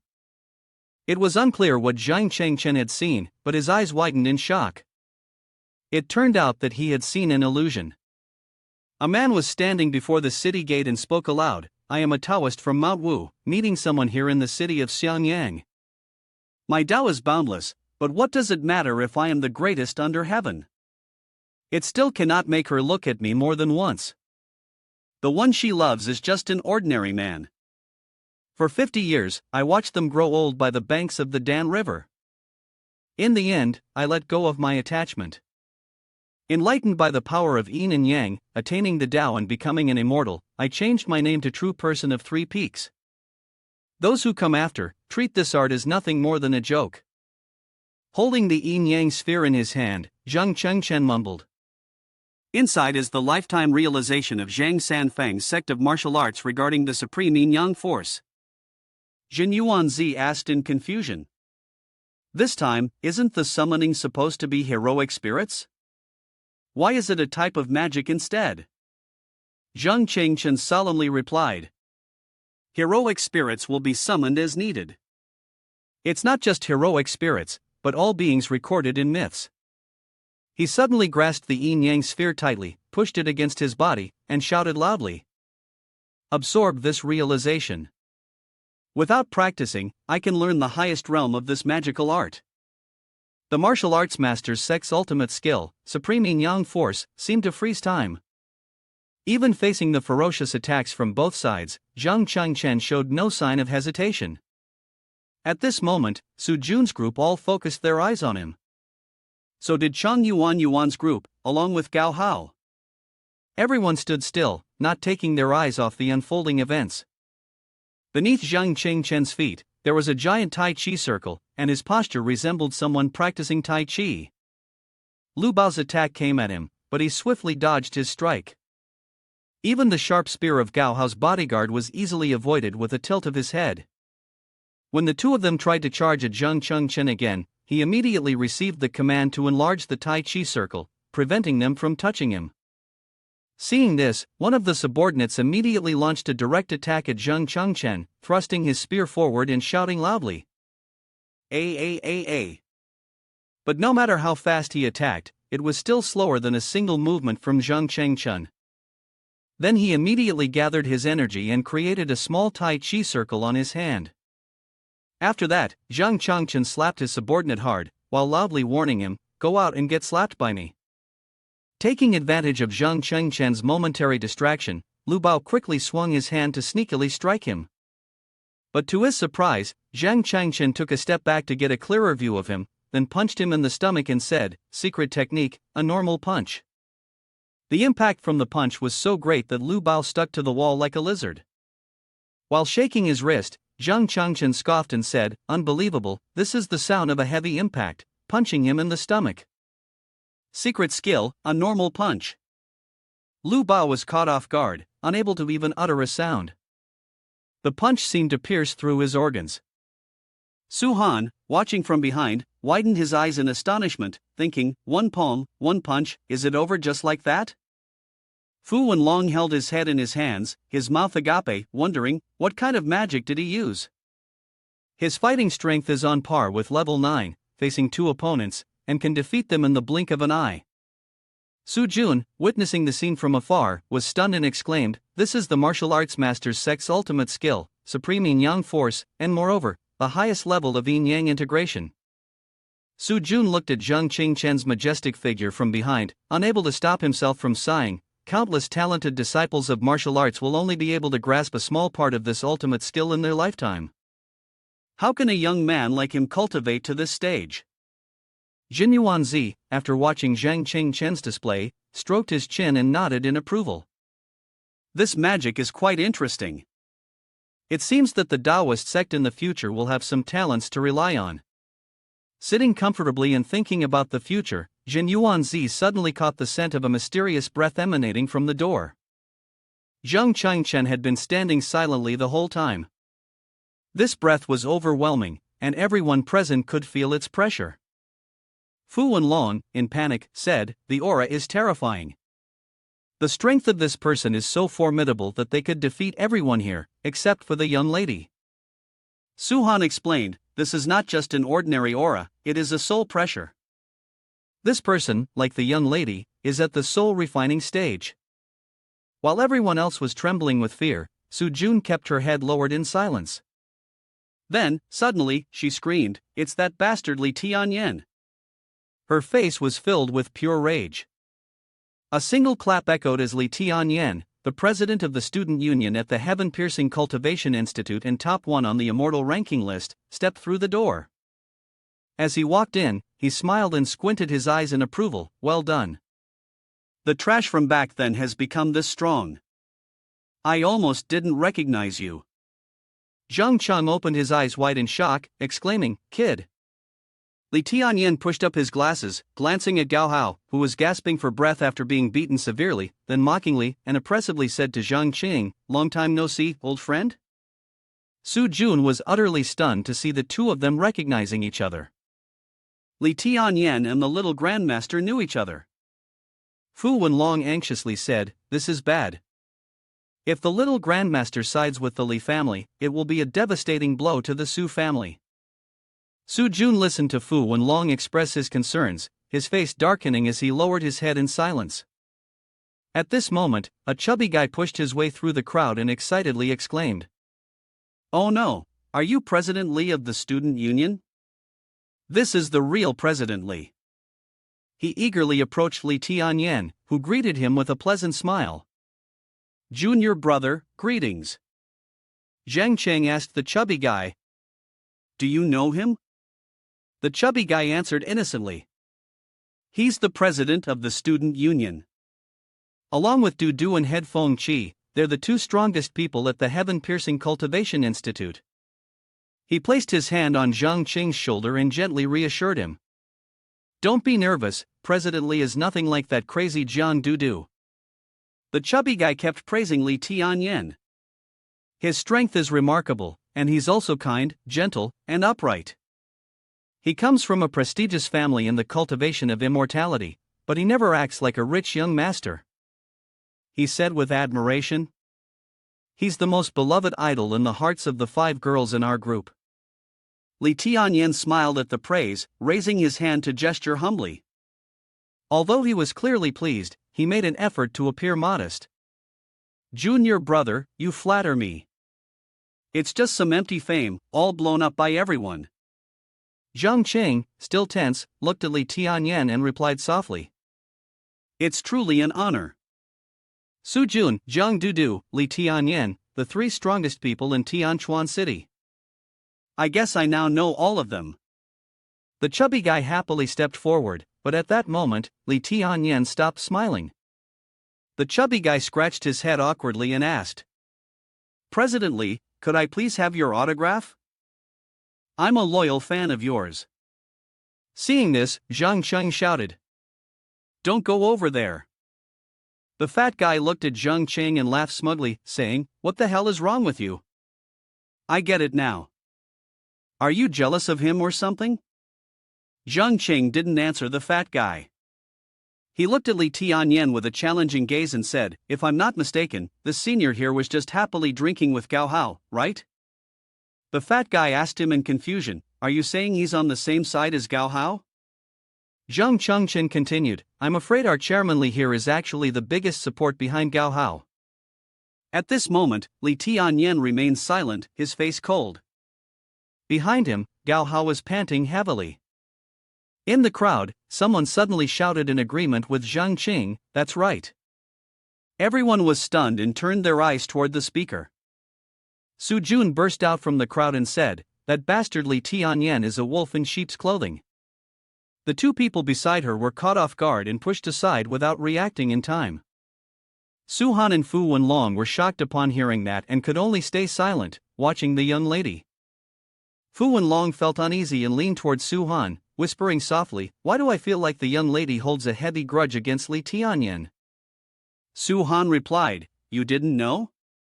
The Su family and the Li family, one controls business, the other controls the underworld, have always been enemies. Su Han added, "Besides, Li Tian Yen once pursued our young lady, but she rejected him without a moment's hesitation." Fu Wenlong opened his mouth wide in curiosity. He tried to pursue the young lady? That sissy actually thought he stood a chance? Then what happened next? Su Han's face was serious as he continued, "With Li Tian Yan's personality, in his desire for revenge, he became completely insane. He pushed his 6-year-old biological younger brother of the young lady from the building, leading to his death. The young lady has always suspected that it was Li Tian Yen, but she couldn't find any evidence." On this side, Li Tian Yen tried to regain his composure, smiling as he spoke to Zhang Chengchen. "The Gao Hao family's time group is one of the assets under the control of the Li family. Naturally, I know Gao Hao." He wasn't shy about throwing a jab at Zhang Chengchen, but he never expected that the once worthless person had now become a top-tier expert. Among the first-year students, his strength was among the strongest. Zhang Chengchen looked at Li Tian Yen with a challenging gaze, then replied, "Chairman Li, you're overestimating me. There are countless experts in the student association, and I only have this little bit of strength. It's nothing compared to how you, the number one on the immortal ranking list, view it." Li Tian Yen extended his hand, speaking in a tone full of arrogance, "No need for pleasantries, I've always admired talent. Besides, we are old acquaintances. Today, both sides are giving me face, and the grudge between you and Gao Hao will be completely wiped away. I guarantee that the Gao family won't seek revenge on you in the future." "What do you think?" Zhang Chengchen fell silent upon hearing this, then suddenly spoke up, "I just want to ask, what if I don't agree?" Li Tian Yen looked at him with disdain, "Then I will cripple you right here." A breath of terrifying energy emanated from Li Tian Yen. With bloodthirsty eyes, he grinned wickedly and said, "To be honest, I've wanted to do this for a long time." The chubby man, hearing what Li Tian Yen said, exclaimed, "Chairman Li, how could you do this? Wasn't the student council established to protect and uphold the school's righteousness?" Li Tian Yen immediately silenced him, his face full of anger. "You damned fat man, you've been talking nonsense this whole time." Zhang Qingchen slightly curled his lips. He raised his hand to shield the chubby man, who was still in shock upon seeing the true face of his idol. He then shot a glance at Li Tian Yen and continued, "It seems Chairman Li cares a lot about the events from his past. I always considered you a friend, but I didn't expect that after all these years, you would fall to this point, walking the same path as those who used to bully us." Zhang Qing sternly said, "Little Li, in the end, you've only lost to yourself." He remembered the scene of Li Tian Yen, terrified, running away from the bullies in the past. Li Tian Yen coldly replied, "Lost to myself? You're just too foolish." Li Tian Yen arrogantly laughed. "In this world, strength is always respected. My strength is 100 times greater than yours, and now I can step on the necks of all those who tormented us back then." Zhang Qing's eyes were filled with disappointment, as if asking, "Is this how we felt back then when they trampled on us? Do you enjoy becoming like them?" Li Tian Yen was enraged upon hearing this, his face darkened as he threatened, "It seems you're eager to die." Jin Yuanzi, holding his face in his hands, helplessly said to Zhang Qing, "Get ready to run, this guy really wants to kill someone." Zhang Qing calmly replied, "Don't even think about it, I still have my trump card, the confidence of someone with dirty hands."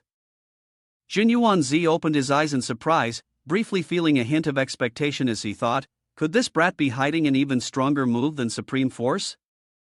Chang Yuan, seeing that Zhang Qing had no intention of leaving, exclaimed in disbelief, "How can he face Lee Tian Yen without any fear at all?" Zhang Qing, full of confidence, smiled wickedly and said, "Ha, he's just a small Lee Tian Yen." Then Zhang Qing laughed loudly and shouted, "Sister Su Jun, I'm reporting in, that bastard Lee Tian Yen is causing trouble on your turf. Are you just going to let it go?" Jin Yuanzi and Fatty were dumbfounded, thinking that this guy was preparing to go one-on-one with his hidden moves, but instead, he was calling for reinforcements. Chang Yuan also stared in astonishment at Zhang Qing's carefree demeanor.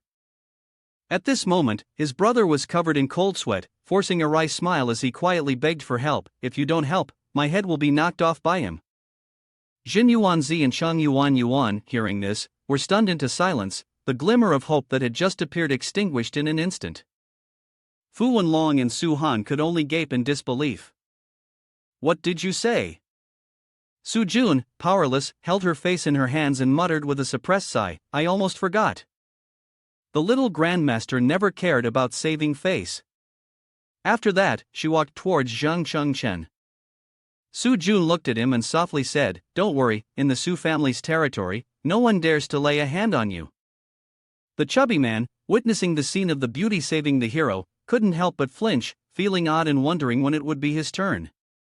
He was shocked and yelled as if everyone didn't know he was a die-hard fan, "Su Jun, damn it, is she really young miss of the Su family?"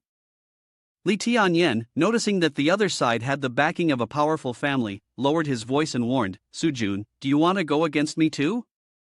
Being the young miss of the Su family, you must not fear anyone." Su Jun boldly retorted, "What's the matter? Brat, do you still want to teach me a lesson?" They stood facing each other, and the tension in the air was so thick that even outsiders could feel the pressure. Lee Tian Yen spoke up, saying, "Our two families, one controls the business world, the other controls the underworld. The river water does not mix with the well water." Upon hearing that, Su Jun became extremely uncomfortable and immediately furrowed her brows, replying, "If the river water doesn't touch the well water, does that mean the well water can touch the river?"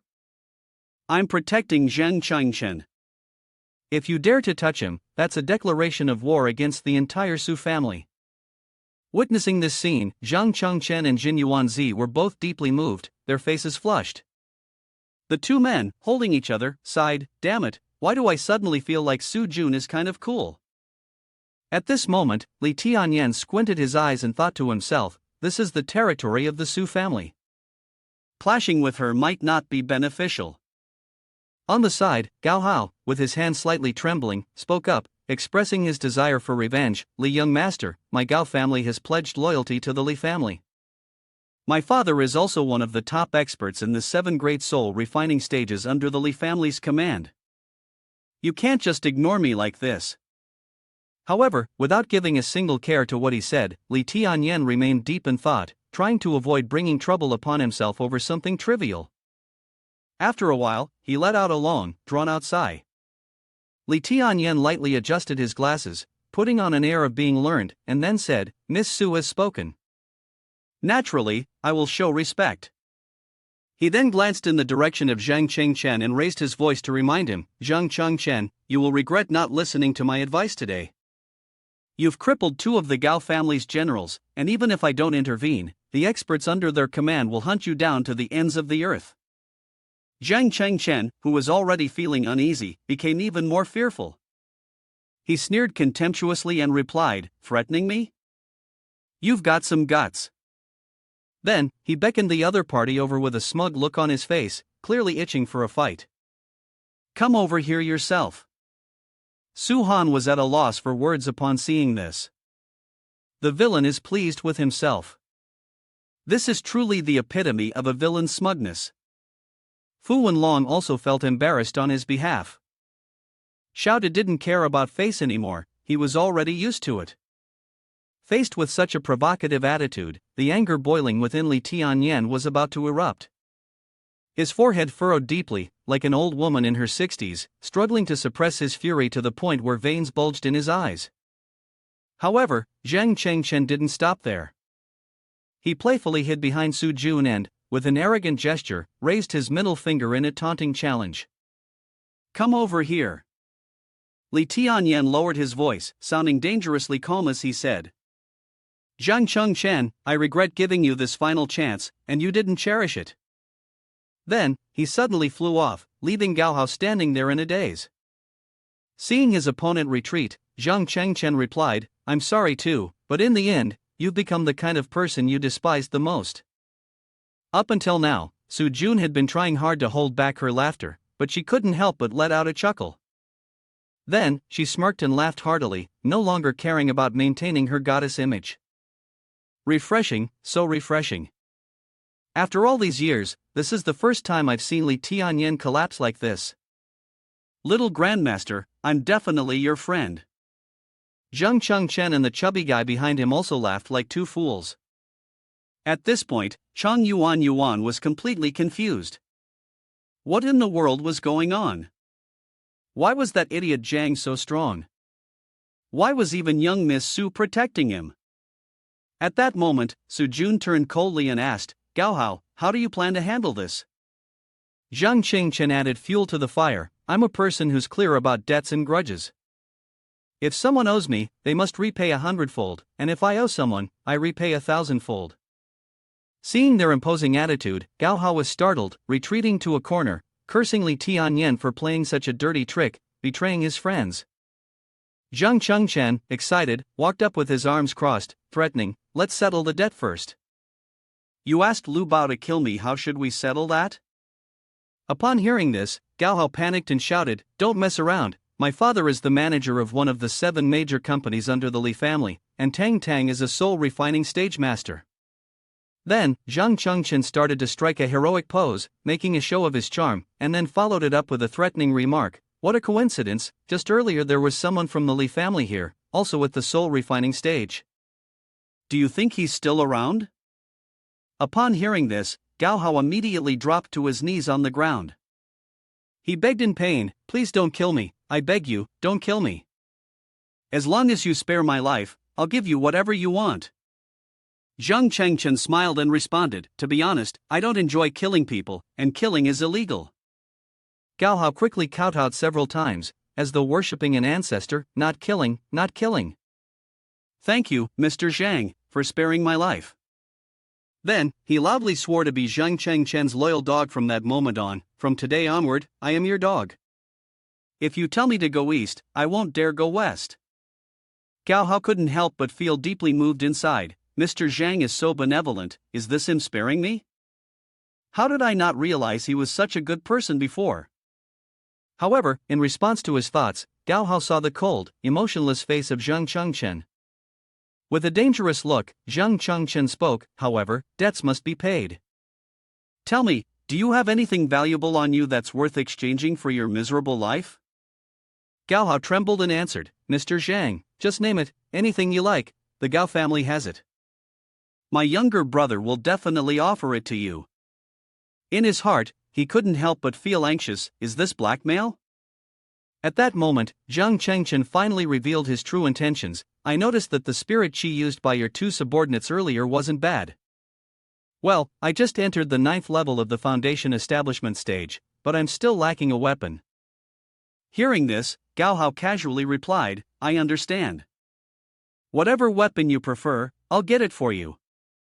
In his heart, he thought to himself that a low-grade spirit chi was worth over 1 million, but if it could be exchanged for a life, it would be worth it. However, Zhang Chengchen was not as simple as that. He crossed his arms and added, no, I don't want anything on their bodies. Gao Hao, still clueless, asked, then what do you want? Before he could finish his sentence, Zhang Chengchen softly said, I heard that the Li family is a chi-refining aristocratic family, with 7 types of spirit chi. They give them to 7 of the most powerful financial conglomerates in exchange for their loyalty, and one of those people is your father. He continued, your father loves you dearly.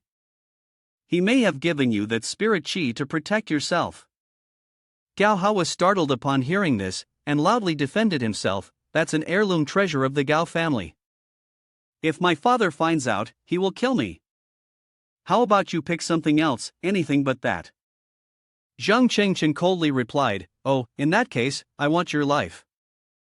Seeing the murderous intent in the other's eyes, Gao Hao quickly softened his tone, acting like a well-behaved puppy. I was just joking with you. It's only a spirit chi, right? Since you've made the offer, how could a younger brother like me refuse?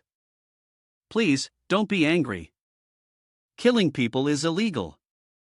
He then spread his hand, summoning a weapon with a powerful green aura. Everyone was astonished by the sight, but only Zhang Chengchen maintained a cold expression on his face. Next, Gao Hao manipulated the mini version of the weapon, enlarging it, and its power filled the entire space. Seeing this, Su Jun couldn't help but be surprised, transforming into a size that could change at will. This was a mid-grade spirit chi, a treasure so rare that even the Su family only had a few of them. Jin Yuanzi softly said, "This item is forged from 1,000-year-old mystic gold, designed specifically to break through the defenses of the body. You should use it to deal with him." Before he could finish, Gao Hao began to cry and plead, "Can I leave now?" However, the response from Zhang Chengchen shattered the flickering hope that had just appeared in his eyes. No.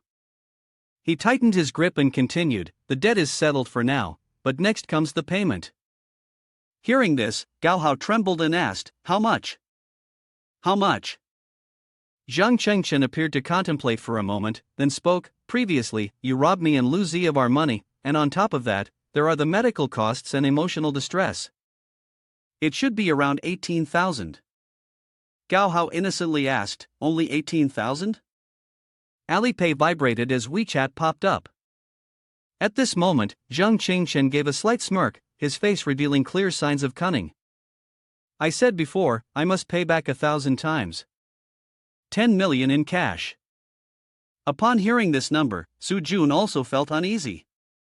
Using Gao Hao like this, he was left speechless and muttered to himself, "Why do I feel like this guy is even more ruthless than I am?" The notification chime from the phone rang, and the screen displayed an increase of 100 million in the balance. The chubby man screamed excitedly, "He's a god." Connected to the Su family, dealing with Lee Tian Yen, utterly destroying Gao Hao, and even tricking the other player, this was beyond satisfying. He gave a thumbs up, making a gesture of admiration, and said, "What do you mean, President Lee and Captain Jiang? In the future, you'll be my idol. With this connection, you'll be set for life, no worries at all."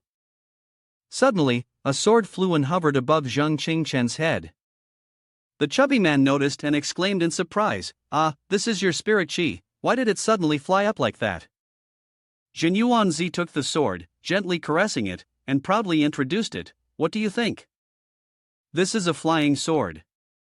Zhang Chengchen knows a little about it. It can break through the low-level defensive layers of the witch tribe." His voice carried a hint of regret. Xianjin iron from 1,000 years ago is an incredibly rare resource in this era. Unfortunately, the chi refining technique of the Li family isn't widespread. Jin Yuanzi frowned, sweating coldly, to forge such a shabby thing. It will never be enough to deal with the witch tribe. Zhang Chengchen also looked dejected, feeling withered, but it was very hard to find a stronger spirit chi in Tianchuan City. He immediately struck a stance and began chanting a spell. "I'll add a golden attribute talisman to this for you."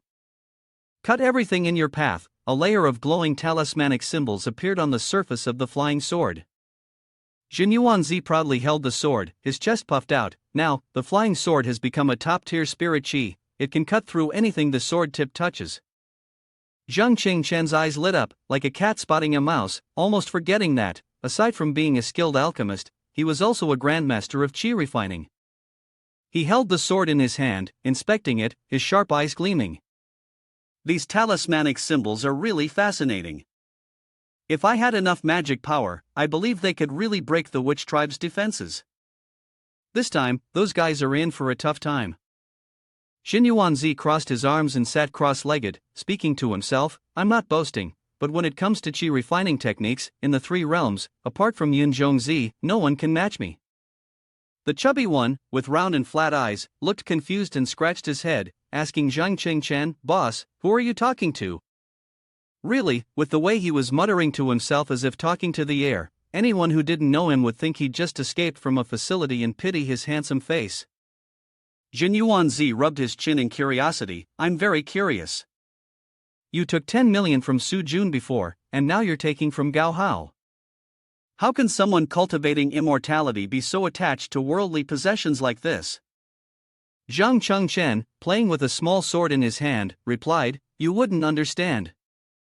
In today's society, cultivation requires resources, and things like pills, plants, or herbs all have to be bought with money." The old man listened quietly, his face filled with seriousness. So that's it. He planned to use the money to buy pills, plants, or herbs to advance his cultivation. But then, he straightened his face and revealed his true intention. "No, I want to buy a luxury car and a villa," causing Jin Yuanzi to choke on his spit and fall over. "I'm not like you, but you really are something." "You thought you were thinking something grand, but it turns out you're just dreaming of things many others dream of." Zhang Qingchen explained, "Listen to me. Last time, I nearly drained all the spirit qi within a 100-mile radius, and that's how I reached the peak of the 9th level of foundation establishment. To break through to the qi refining stage, I need more spirit qi." Even though he explained, Jin Yuanzi still looked suspicious. That's just an excuse. He recalled the villa he had visited some time ago and continued, "This villa was built in the suburbs with the feng shui of a protective temple. If you look closely, there must be a land of spirit veins inside. Finding just one would satisfy the requirements for my cultivation." His eyes lit up as if a revelation had occurred. "So that's how it is, I misunderstood you." He then asked, "So what purpose does the luxury car serve?" Zhang Chengchen, speaking with great authority, replied, "Indeed, it can be used to pretend to be Jin Yuanzi and shock him once again." "What do you mean?" He trembled, covering his face, and laughed happily at the thought. "Think about it, I drive the luxury car, with Chen Ning sitting next to me in the passenger seat, taking a leisurely drive around the campus. It would be so much fun." Seeing Jin Yuan's serious expression without any reaction, he asked, "Oh Daoba, why are you silent?" "Haven't you noticed your hands have been trembling all this time?" Only then did he become serious. He was very skilled at hiding his true feelings to mock the world, but this time his hands were shaking. Indeed, Zhang Chengchen's hands were trembling for no apparent reason. His face turned pale as he looked at his hands in disbelief. "Let me double check, is it 12:00 a.m. on the 6th of next month?" This scene frightened the chubby one so much that he nearly wet his pants. He had been talking to the air, and now he was shaking. He quickly asked, "Boss, what's wrong?" He darkened, terrified, as he recalled that if he wasn't mistaken, today was when the border defense of Donglong Kingdom started being destroyed by the witch tribe. At the border of Donglong Kingdom, a 3-person patrol team was flying through the snowy sky on their swords. The boy with gray hair eagerly chatted with the red-haired person and the one with the green hat flying alongside. "Is the senior brother from the witch tribe really that powerful?" The red-haired person turned to him indifferently and said, "Who knows, I've been patrolling the border for years and have never even seen a shadow of the witch tribe." The boy with the green hat confidently lifted his chin and said, "So what if they're more powerful?" The patrol team consists of 3 members, each team has a captain at the soul refining stage, and 2 members at the qi refining stage, all elite graduates from the Cultivation Academy. "You mean they can't handle some otherworldly creatures?" Suddenly, the gray-haired boy's eyes widened in fear as he looked into the distance, his lips trembling. The young man with the green hat didn't hear clearly, so he asked again. "What?" "The wind is too strong, I couldn't hear anything." In the blink of an eye, a dark shadow lunged to attack the boy with the green hat, sending blood splattering everywhere, causing the gray-haired boy to freeze in terror. The red-haired youth looked up and, seeing the massive monster, opened his mouth to shout, "Junior brother!" He was so scared that he nearly wet himself, but he still raised his hand and began chanting a spell towards the monster. Shan's sovereign sword technique, sword staff technique. Before he could fully execute the spell, another monster slammed into the red-haired boy, crushing his face. The ground shattered from the impact. The gray-haired boy, trembling, quickly realized and thought, "This is not something humans can fight against. Time to run." The thought barely crossed his mind before he turned and started running, but after just a few steps, he tripped and fell flat on his face. Shaking with fear, he struggled to drag himself forward, and when he opened his eyes, what he saw was a terrifying sight staring back at him. The entire patrol team was killed by the monsters, the creatures with green, red, purple, and yellow inscriptions. Some people still had their eyes wide open, horrified by what they saw. These enormous monsters surrounded the snowy land, leaving only corpses behind. A few of them started to notice him. In fear, he screamed, "There are 12 of these monsters." The creatures raised their hands to the sky as if trying to capture the endless power emanating from the mountain of corpses that had formed without anyone noticing. From somewhere, a low, muffled sound echoed, like it came from hell. "They are the angels slaying great formation. Witchcraft ritual is coming." As the eerie sound faded, one person among the mountain of bodies gradually turned black. A wrist inscription crawled along their body, their eyes wide open, gleaming with a strange red light. The other corpses began to transform into figures resembling him, moving in an orderly fashion towards one direction. Gray-haired, trembling with fear at the sight, tears welling up in his eyes, he shouted into the cold winter night, "The enemy is attacking." At this moment, outside the border of the Schweling Spring City, a great snowstorm was raging. In the middle of the blizzard, a massive monster pointed forward, commanding its subordinates, "Attack, wipe out those people, turn them into witchcraft ritual witch tribe, unable to reproduce. The mother of mankind shall leave behind witchcraft practitioners." As soon as the monster finished speaking, the creatures charged straight at the group of people. Witnessing this scene, the people present panicked and fled in all directions, shouting, "Witch tribe, help!" The two mothers and children hadn't run far when a massive figure enveloped them. Before the two people had a chance to call for help, the monster stomped its massive foot down, causing the ground beneath it to shatter into pieces. The remaining people, witnessing this scene, used all their strength to run forward. However, life is not as ideal as it seems. The group of women behind charged forward, opening their mouths wide, intending to bite each person. In the end, someone got hit by a bullet, and the monster bit into his neck with great force, causing him to scream in pain. At that moment, 3 fighter jets appeared in the sky, heading directly toward the site of the attack. Then, a bullet was fired, aimed directly at the neck of the leading monster. But it showed no sign of injury and remained unharmed. After that movement, the monster's attention shifted toward a formation of planes in the distance. Among the familiar fighter jets, a modern, fully equipped spaceship suddenly emerged. "Prepare the electronic nuclear bomb. I want to bury this beast here," the leader commanding the spaceship shouted, giving orders to the subordinates behind him. As soon as he finished speaking, a burst of purple energy lit up from the front of the spaceship. The leading monster, seeing the appearance of that weapon, gritted its teeth and braced itself for battle. After a moment, it opened its mouth wide, summoning a huge red force directly opposing the spaceship's cannonball. As both sides prepared for a fierce battle, a figure appeared, hovering high above. The person was none other than the protector, the great general Hu Wei, elder of the Kunlun sect, with a combat power of 50,000 horsepower.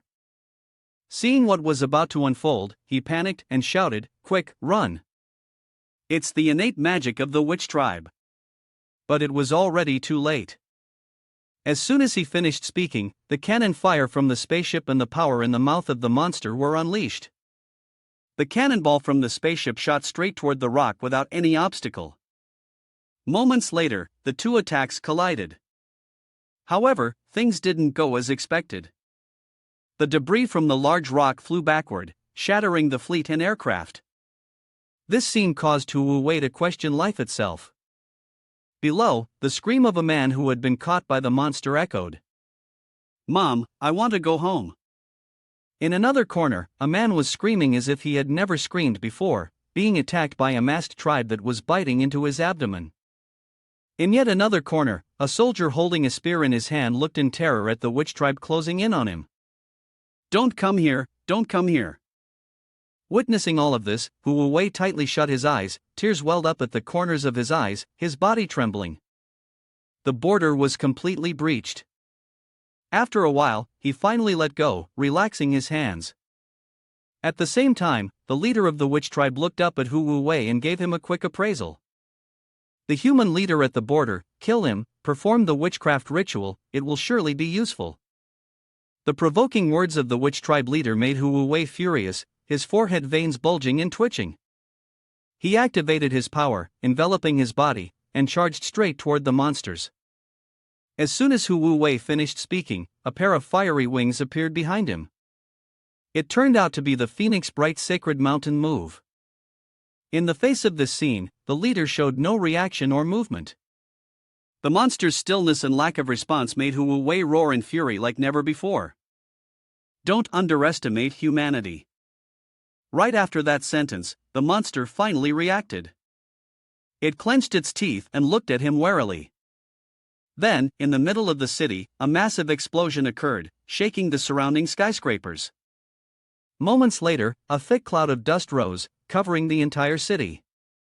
As the dust cleared, Hu Wu was revealed to be tightly gripped by the monster.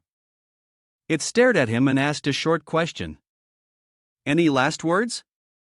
Though defeated, his body trembling from injuries, Hu Wu remained resolute. I, Dongfang Jixia Dong Long Kingdom, Holy Imperial, will be assassinated. Avenge me. As soon as he finished speaking, the monster clenched its hand tightly, reducing Hu Wu to dust. After sending Hu Wu to his ancestors, a stream of purple energy enveloped the monster's body. Then, something unbelievable happened, the monster gradually shrank at an astonishing rate. Moments later, instead of a large and ferocious beast, there stood a tall young man with blazing red hair.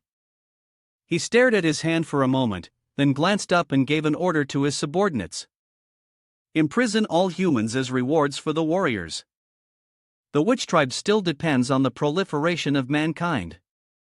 With that, he walked over to where his subordinates were tying up 3 girls on the ground.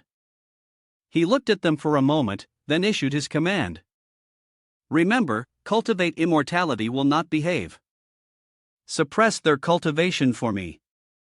Hearing these words, one of the girls gritted her teeth, her face full of hatred as she glared at the red-haired man. At that moment, in the Dong Long Kingdom, inside a palace, a group of people were reporting the situation to the woman sitting on the throne of the Dong Long Kingdom's border. Last night, they had encountered an attack from the witch tribe. DATHNH had 3,000 cultivators, 50,000 military forces specializing in science and technology, and several million civilians. The one sitting on the throne was none other than the Holy Imperial of the Dongfang Long Kingdom. Upon hearing the report from the Grand Minister, her face grew increasingly serious. Dongfang Jixia frowned, angrily sitting upright on the throne. The people below continued to discuss, as this situation absolutely could not be ignored. Xueling Spring is personally guarded by my junior brother, Hu Wu. He is a Grand Master of the nascent soul stage, 5th rank in our sect, and his strength is ranked in the top 10, one of the ministers said. Dongfang Jixia replied in a deep voice, you should ask her.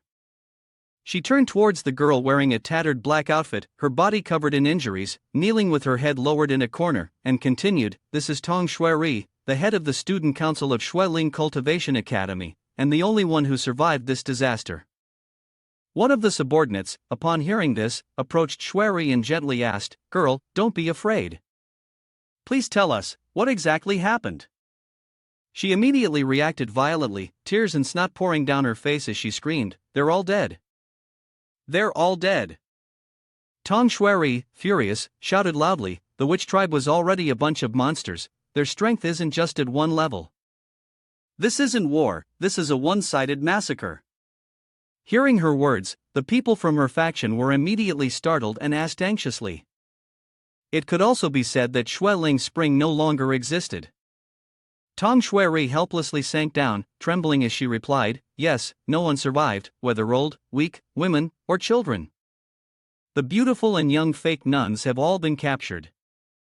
I overheard them saying the pure witch tribe cannot reproduce the next generation, they want to keep us to use us as breeding vessels. Dongfang Jixie stood up, casting magical circles with a spell. She calmly spoke, "This is the scene I extracted from her mind using a soul technique." The circles began to recreate the terrifying image. The scene of a mother, in fear, holding her son in her arms, with a giant, frightening demon looming behind them. They screamed in desperation, "It's the witch tribe, help us!"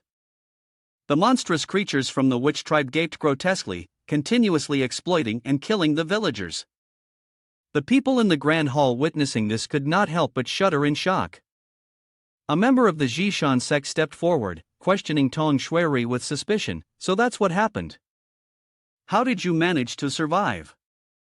She lowered her head, hesitating as she recounted, "The leader of the witch tribe is named Shilu.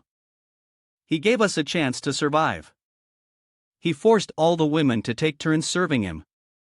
Whoever could bring him the most pleasure and sympathy would be set free." Hearing this, a disciple of the Shan sect immediately asked loudly, "Did you comply with that?" Tong Shuiri gave a faint, cold smile and frankly admitted, "Yes, I served him in a way that gave him great comfort, so I was set free." Furthermore, she trembled as she placed her hand on her belly, tears welling up in her eyes as she continued sorrowfully, "There is also the child of the witch tribe inside me. According to what they said, this being is called a witchcraft practitioner." Upon hearing Tong Shuiri's words, the crowd below began to shout angrily, "Shameless, promiscuous woman, how dare you show your face here?" She gave a twisted smile, tears streaming down her cheeks. Suddenly, she stood up abruptly and ran forward.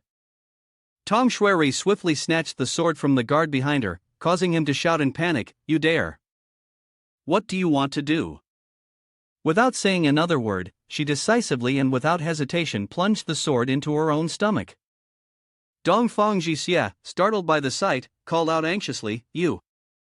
Tong Shuiri's face drained of all color, but she gathered enough strength to speak, "Holy Imperial, I wish to ask for something. The information about the battle is recorded in my soul. After I die, please use soul magic to extract the memories, so that all of it can be utilized." Dongfang Jixie hesitated before speaking, "If soul magic is used to forcibly extract the memories, you will be destroyed." Tong Shuiri spoke resolutely, "There is no time left, you must do it at all costs." Jixie asked in confusion, "What do you mean there is no time left?" Shuai, with a very serious expression, trembled as she explained, "I heard the witch tribe leader say that a witchcraft practitioner, born of both the witch tribe and humans, will normally appear identical to a human. And these women have already started infiltrating human countries since the previous decade. Now, they are everywhere." Dongfang Jixie was extremely astonished upon hearing this, her eyes widened in shock as she spoke. She said, Jixie loudly asked, "It's possible that among those present, there are members of the witch tribe?" Tong Shuiri coughed, struggling to breathe, but still managed to convey the news with her weak voice. "Moreover, among them, there is a pure-blooded witch tribe member who has infiltrated one of the cities in our Donglong kingdom. They seem to be searching for something." Upon hearing this, Dongfang Jixie seemed to realize something and, in a panic, screamed loudly. Dongfang Jixie slowly recounted, "In the past few days, the primordial true art in my body began to stir, sensing the presence of the Xian Yuan sword. In one of the cities, she fell into deep thought. Now, the capital of the 7 great nations has an ancient protective formation. This is the last line of defense for humanity. Their attack this time is to seize the Xian Yuan sword, and use this force to break through the formation. One strike could annihilate humanity." The people below also began to worry, speaking loudly, "If the witch tribe gets their hands on the Xian Yuan sword, we are completely doomed." Tong Shuiri spoke forcefully, "I'm not afraid of death, I'm only afraid that after we die, no one will bring back the information about the witch tribe. No one will know that you all fought to the last moment to protect our country. No one will bear witness to the despair of our people when they are massacred." Her knees gave way, and she collapsed to the ground. In a low voice, she said, "Our Donglong kingdom." Her face was lowered, her complexion pale, and only one thought of hatred appeared in her mind. There was no such thing as a cowardly fake immortality cultivation like this. Before she could speak any further, Tong Shueri took her last breath and collapsed to the ground, with the stab wound in her abdomen inflicted by herself. Seeing this scene, Dong Feng Jixia lowered his head in silence, deep in thought. The two young men began to discuss among themselves. I remember the Holy Imperial's master uncle is one of the 9 Grand Elders of the Hidden Dragon Pavilion. It seems Shui Ran is hiding away in the mortal world, searching for the whereabouts of the Xian Yuan sword. The other person pondered for a moment before responding. Of course, Junior Sister is one of the few who survived after battling the witch tribe. Although she was severely injured and her power diminished, she is still worthy of trust. Dong Feng Jixia quickly made a decision. In that case, we can only rely on Master Uncle Shuiran. At the same time, in a high-rise apartment in the city, Zhang Chengchen was sitting on his bed, eyes closed, focusing his spiritual energy to practice his cultivation technique. Jin Yuanzi, in the form of a baby, was sitting by the windowsill, rubbing his chin, intently observing him, deep in thought. Suddenly, an immense force erupted from Qing Chen's body, blowing everything around him away. His eyes opened wide, turning an eerie yellow. He clenched his fists and let out a loud shout.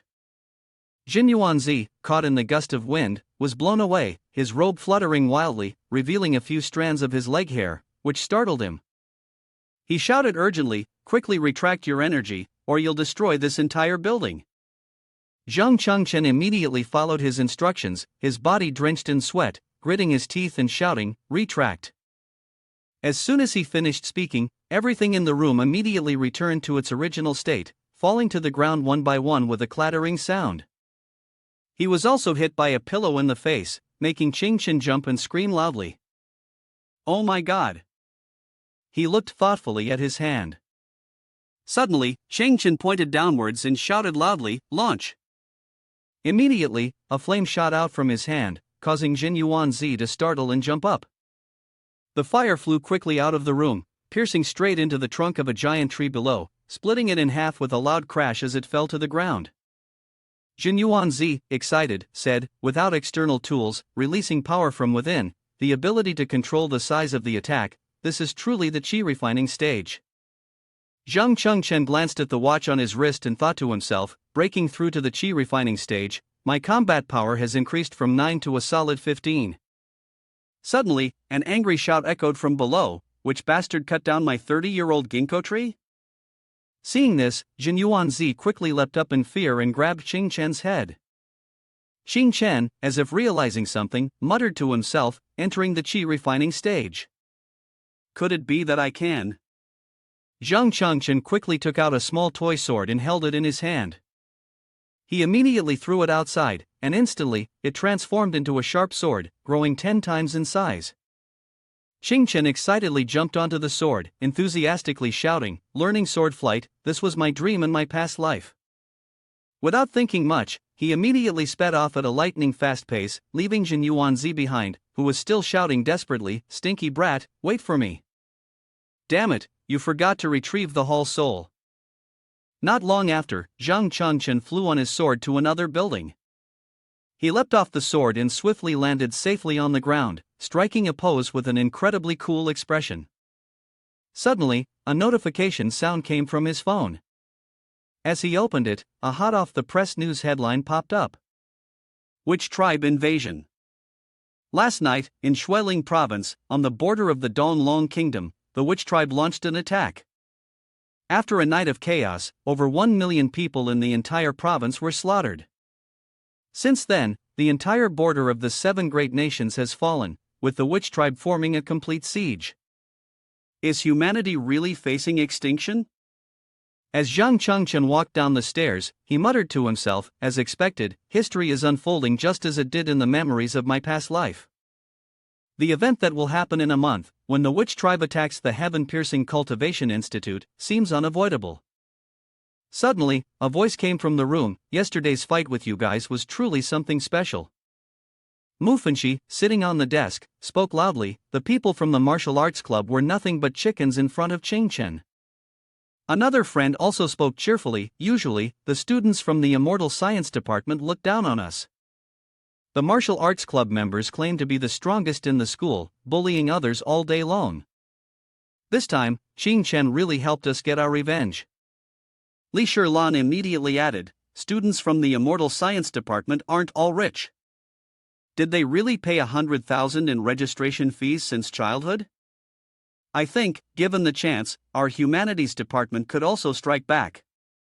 A student with sleek purple hair sitting in the adjacent row suddenly spoke up with mockery. Ridiculous, that fool with the surname Zhang defeated the martial arts club. Yeah, a bunch of students from the Humanities Department who can't even cultivate immortality are daydreaming, huh? Li Shirlan immediately provoked them. Are you jealous? I witnessed everything with my own eyes yesterday. The student with the combed hair began to show off. I'm a formidable warrior with a fighting power of 3, appointed as the class vice president by the student council. Why would I be jealous of him? If he has the guts, let him be arrogant in front of me, and his friends will just go along with him. Exactly, does that fool with the surname Zhang even deserve to be a member of our cultivation department? The purple-haired student moved closer, placing a hand on the chubby student's shoulder in a friendly manner and said, "Get a grip, this is a world where only those with power are respected." He sneered with contempt, a poor guy who can't even afford the registration fee to defeat a genius from a prestigious school. This kind of joke doesn't even exist. Zhang Chengchen, standing outside the door, overheard everything. He furrowed his brows in thought, silently supporting the chubby student. Most of them were from the Humanities Department, while the Cultivation Department students sided with the Vice President. He understood the differences in the two cultivation departments and thought to himself that the global policy of cultivating immortality should be classless. However, subconsciously, people still divided themselves into levels, and in the future, when he ruled the Donglong Kingdom, he would have to eliminate this hidden flaw. With that thought, Zhang Chengchen cleared his throat and said, "Oh, a fight, huh?" He walked in leisurely and calmly addressed everyone in the room, "Mind if I join?" The guy with the purple hair, looking all snazzy, became excited when he saw him and said, "You've come at the perfect time, Zhang the fool. The students from the Humanities Department have been hyping you up to the skies. What's up?" he shouted challengingly. "Do you dare to fight me?" The crowd below began to cheer. Does he need the vice president himself to take action against him? Let's beat them into submission, knock some sense into them. Chen spoke in a low voice. I've already dealt with 2 of the top 3 leaders of the martial arts club yesterday. You little punks. Suddenly, his illusion grew enormous, his face showing a fierce expression that made the purple-haired guy go pale with fear. Chen spoke in a chilling tone. Are you even worthy of me lifting a finger? The guy's legs started trembling violently as if he'd been electrocuted. He dropped to his knees, crying pitifully. Chen silently calculated, there was no need to reveal his true strength for now. With the effect of the primordial true art, he lowered his combat power to 9. Red streams of energy burst out from Chen's body, quickly enveloping a few students from the cultivation department, causing them to panic and shout loudly. With a combat strength of 9, the strongest first-year students were Wang Dao and Chen Ning, whose combat strength was only 8. Has the title of strongest first-year truly changed hands? Li Shirlan was completely smitten, staring at him in awe. She admired him and said, "Even your momentum suppresses the students from the Department of Cultivation. So cool." The chubby guy pounded his chest excitedly and said, "Don't suddenly release that aura like that. Meat's so expensive these days. What if I get so scared that I lose weight? Are you going to compensate me?" After saying that, he turned to mock the one with purple hair. "Earlier, your brat wasn't convinced, right? Want to spar a few moves with the strongest freshman in our class?" The person immediately felt his heart race and trembled, replying, "No, don't say nonsense.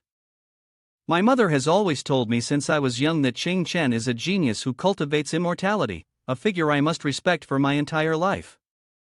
My admiration for Chen is as endless and vast as the river's flow." Upon hearing this, Zhang Chengchen smiled and asked, "Is this how skilled this guy is at flattery on a regular basis?" The chubby one quickly answered. Deep within everyone, there is a hidden potential for incredible flattery. Suddenly, a student running outside shouted in panic. Quick, check the school forum, the immortal ranking list has been updated. Zhang Chengchen immediately pulled out his phone and saw that the ranking for the heaven-piercing Cultivation Institute had been updated. Zhang Chengchen had climbed into the top 50 with a strategic score of 9. Following him were Lu Bao, Zhen Ning, Wang Dao, with the first place held by Li Tian Yen, and Zhang Dudu and Hua Changwu ranked second and third respectively. He asked in confusion. Is Hua Changwu the leader of the martial arts club? Xingchen stared at his phone, deep in thought. His true combat strength was 15, and the gap between him and Hua Changwu was not small. He rubbed his chin and murmured to himself. Now, I've made enemies everywhere. The Gao family is eyeing Li Tianyan's student association and they won't spare me. To deal with them, I'll need stronger forces. Suddenly, he remembered something and slapped the chubby one on the head, excitedly saying, "The chubby, come with me to Miss Shui-Ran's office." The chubby one, confused, asked, "Why are we going to find that cruel teacher, Miss Shui-Ran, for no reason?" Zhang Chengchen crossed his arms and eagerly responded, "I want to register for the Cultivation department." At the same time, in the office, someone was holding a newspaper with an image of the battle that had broken out on the front page. When Shui-Ran read the news, she was so enraged that her body trembled. She asked herself, who brother from Koan-Luan sect has sacrificed himself? Tears welled up in her eyes. Shui-Ran gritted her teeth and said, "Which tribe? It's the witch tribe again. If my Donglong kingdom had more talents like those from Holy Imperial, I wouldn't be afraid of these wild beasts." Suddenly, the sound of lively discussions could be heard from outside. "Hurry, come and see, the strongest first-year student is coming to register for the Cultivation department." That's right, he defeated 2 out of the top 3 in the martial arts club. Can this be fake? Is it fake? That guy is known for being foolish, how could he possibly be a talent? Upon hearing this, Shui-Ran coldly asked, "What's all the noise outside?" As soon as she finished speaking, a foot slammed the door open. Zhang Chengchen shouted loudly, "Miss Shui-Ran, I want to register for the Cultivation department." The chubby one, scared, hid behind him and nervously said, "Daring to kick the door of the great devil Xie, you'll be killed." Of course, observing him with a bright smile, he casually asked, "Is the new talent they're talking about the one they call you?" She slowly lit a cigarette, silently calculating, finding it somewhat amusing. His strategic ranking on the immortal ranking list was only 9, but she couldn't sense any fluctuation of spiritual energy coming from him at all. Shui-Ran exhaled a puff of smoke and spoke calmly, "The registration fee is 100,000. The assessment period is 6 months. If you fail the assessment, the registration fee will not be refunded." Zhang Chengchen placed a stack of money on the table without hesitation, speaking clearly, "No problem." She glanced at the stack of money in surprise and asked, "The registration fee is 100,000, but you've given me 200,000. Shui-Ran propped her chin and asked with an enigmatic tone, "What does this mean?" Xingchen put his arm around the chubby one and smiled, "What are you thinking?" "This is for both of you." The chubby one, surprised, asked back, "Boss, do you mean you want to help me register?" He bluntly exposed, "You watch the Cultivation department students practice every day, admiring them to the point of drooling." "As if I haven't noticed." The chubby one awkwardly said, "I can't let you pay such a large sum, no way." Xingchen punched him lightly in the face and generously said, "All right, come on, we're brothers, why pretend with me?" Emoku was so moved that tears and snot were running down his face. He burst into tears and cried out loudly, "Boss, you've treated me so well, I don't even know how to repay you." Emoku knelt and hugged Cheng Chen's legs, saying earnestly, "The only thing I have to offer is this body." Seeing this, Xingchen kicked him out with one swift motion, coldly shouting, "Get away from me." Shui-Ran witnessed the scene and spoke in a stern tone, "Can you two stop already? I'm really busy." Miss Shui-Ran stubbed out her cigarette in the ashtray and said, "If you two are students of the Cultivation department, why don't we all attend the Cultivation department's exchange event in 3 days?" Zhang Chengchen asked in surprise, "The Cultivation department's exchange event? Ms. Shui explained gently, this is a temporary event organized by the school. The 3 departments will participate in a voluntary competition in the arena to showcase their magical skills. It seems that many people are hoping that you will step into the arena to see if the title of new talent of the first year is truly deserved.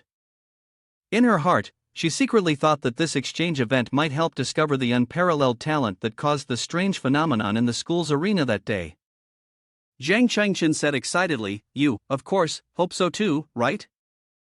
The teacher folded her arms and smiled, replying, I don't have the time to care about student battles, but this time, the one who performs well will receive priority training from the school and will also be allowed to choose a treasure from the school's treasure vault. Brat, you wouldn't want to miss out on such a great opportunity, would you?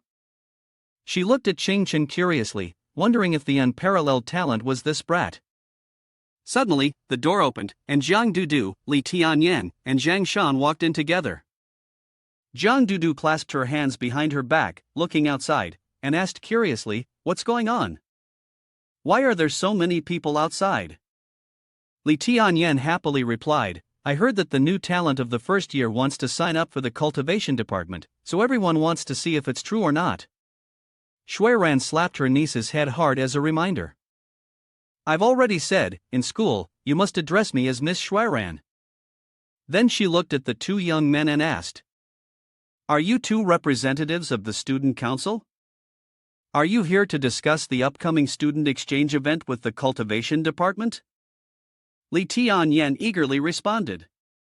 The student exchange event in 3 days, our first-year talent has everyone looking forward to it.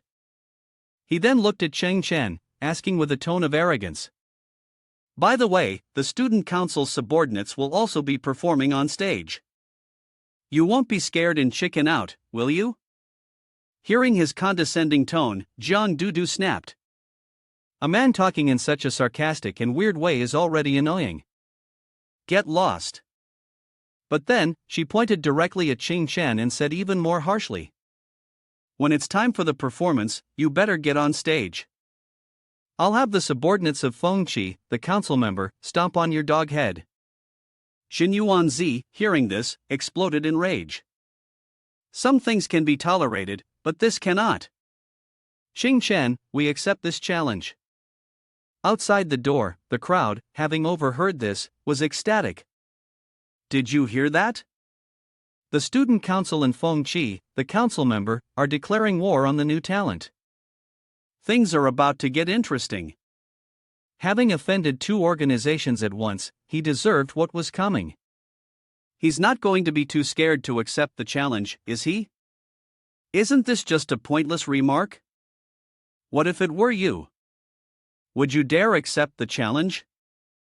Mu was furious upon hearing this and shouted. Do you really think Ching Chen is an idiot?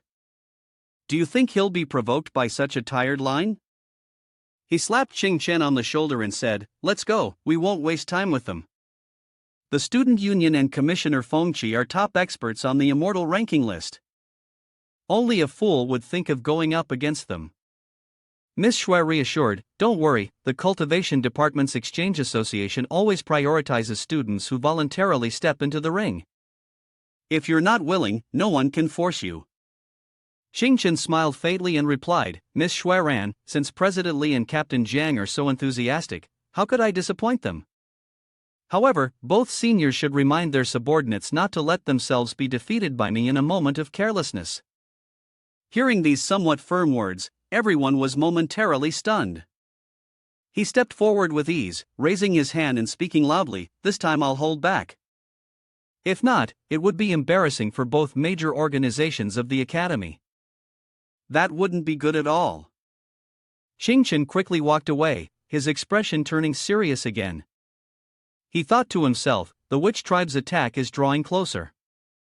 Engaging with the top experts of my cohort is the best opportunity to level up my cultivation and accumulate enough obsession. At that moment, Jiang Dudu exploded in anger, shouting, This man is playing with fire. She then pointed at Zhang Shan and yelled, You're representing the Feng Qi commissioner this time. If you can't make him kneel and admit defeat, don't ever call yourself a member of the Feng Qi commissioner again. Zhang Shan, tall and imposing, clenched his fists and said firmly, Don't worry, the head. The Feng Qi commissioner will never lose to anyone. Lee Tian Yen also turned to Tao Lang and said, "You represent the student union in battle. If you accidentally kill him, it won't affect the bigger picture." Tao Lang calmly replied in a brief manner, "Don't worry, Vice President, killing him will be a matter of seconds." Very quickly, this information spread everywhere.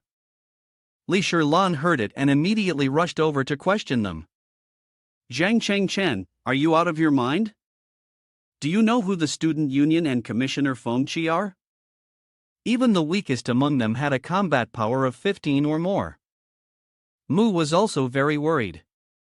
The vice president, who was standing behind Li Tianyen today, had a strength comparable to that of an ordinary teacher, and their powers were not on the same level as ours. Li Shilan was even more frantic. "Even Vice President Tao Lang wants to join the fight?" "Chen Ning, your little boyfriend has gone mad, you better talk some sense into him." Chen Ning turned to look at Qing Chen. Seeing the determination in his eyes, she smiled gently. She walked over, adjusted his collar, and said, "If you've already accepted the challenge, then fight properly."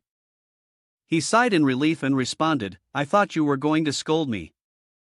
Chen Ning whispered, "Since you've made up your mind, I won't stop you. Just don't lose in a disgraceful way, let them widen their horizons." My little brother has the strength of someone considered a prodigy. Hearing her say that, Qing Chen felt genuinely happy inside. "Yeah, just wait and see." The chubby guy shook his head awkwardly, clicking his tongue and muttering, "TSK, too much PDA, I'm full." Li Shilan raised her hand to cover her face, 3 parts helplessness, 7 parts a lament, as if calling out in sorrow. "One younger brother controlling, one older sister controlling, it's really hopeless." Night fell, and the bright moonlight sparkled on the vast sea. Zhang Chengchen stood by the shore, lost in thought. Jin Yuanzi asked, "You've been standing here in a daze for half the day, are you not planning to go home?" He sighed, looking at the palm of his hand, then replied, "The opponents in the Exchange Association, most of the strong ones have combat power of 15 or higher. Meanwhile, those at the Qi refining stage can unleash spells, and the delay between casting spells makes it easy for them to injure others. My Tai Chi is based on close combat as the main strategy, and dealing with multiple enemies won't be advantageous." Jin Yuanzi asked, "Do you want me to practice magic with you?" Qing Chen nodded, "There are still 3 days left. At least we can learn a few basic spells." Yuanzi frowned slightly, "You think 3 days is enough?" The basic 5-element magic would at least require a week of practice before it could be cast with any competence. He shook his head, "It's fine, I've more or less figured it out. I've already gone through 1 cycle of reincarnation." Even so, Yuanzi was still concerned. "Is that so? Although it's not the same as a normal reincarnation, there's still a possibility." Qing Chen said confidently, "The vast experience of researching countless spells from my previous life is still fresh in my mind. Not only will I have your guidance, but I'll also be practicing cultivation in this world once again, so there will be more to do." Jin Yuanzi sighed softly and replied, "There's not much time left. Let's give it a try together." Qing Chen began to concentrate, circulating his internal energy to his hands, and then recited the incantation to perform the fire technique's grand spell. A tiny flame appeared, and in an instant, it flared up into a powerful blaze. Jin Yuanzi cheered in excitement, it worked. But right after, a gust of wind blew by, extinguishing the flame immediately. Both of their faces darkened with disappointment. Jin Yuanzi slapped Qing Chen on the head, yelling, "Is this the level of skill you have after 2 lifetimes as a human? Are you playing with me?" Qing Chen covered his head with his hands, saying, "Every beginning is hard, don't be so hasty." Zhang Chengchen gently shook his wrist and said, "I just don't know the art of eternal flame, let's start over." He stood firm, assuming a strong stance, and with his hands clasped, he circulated his energy and recited the incantation. Art of the Phoenix, Phoenix Illusion Movement. Suddenly, a burst of energy erupted, and his legs became as light as clouds, soaring high into the air, feeling as though he was flying. Qing Chen laughed heartily, "Who are you looking down on?" Jin Yuanzi was somewhat surprised, "Not bad, but suddenly Chen felt the energy dissipate, and his face turned grim. Oh no, if I fall from this height, my teeth and lips will be all mixed up. It's over, I'm done for. As soon as he finished speaking, he landed heavily on his back with a thud, falling unconscious. Jin Yuanzi poked Chen's nose with a blade of grass, performing emergency revival techniques. After a while, Chen woke up, feeling dizzy. He asked, "Am I still alive?" Jin Yuanzi casually asked, "How long did it take you in your past life to learn the blazing fire technique?" Chen whispered in reply, "Maybe about 3 or 5 months. Heavens, is it 3 months or 5 months, and now there are still 3 more days? In this life, I have countless disciples, but someone with such low aptitude as you, I've truly never encountered before." Jin Yuanzi clutched his head and lamented, then turned to leave. "Go home. You have a bit of talent, but it would be more practical to sleep for 2 days and recharge your spirit." After taking a few steps, Chen's voice suddenly called out from behind, "Fire technique, blazing fire technique." He refused to give up and continued practicing. 3 more days, I will practice for 3 more days.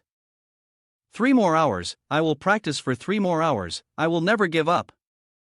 Jin Yuanzi turned back to look, and this time the precision was still not as steady as the persistent flame, but it was one step closer.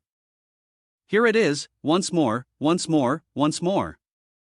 Jin Yuanzi sighed upon witnessing this. "Forget it, listen carefully.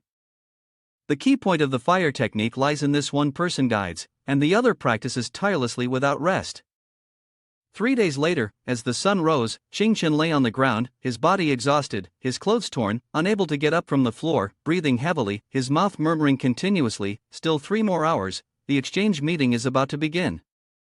Jin Yuanzi sighed. He had originally thought that the brat only knew how to seize opportunities, but unexpectedly, he still had some perseverance. Chen grinned heartily. "Jin Yuan brother, if I win, I'd like to invite Ning to the beach to watch the sunrise together." Jin Yuanzi's gaze lingered on the horizon, where the sun was slowly rising, painting a magnificent scene. He smiled and replied, "I know your ambitions for her have never wavered." Chen raised his hand to block the dazzling sunlight in front of him, sincerely saying, "I've never thought that I could grasp all the good things in life. There are things that, if not seized now, will be missed forever."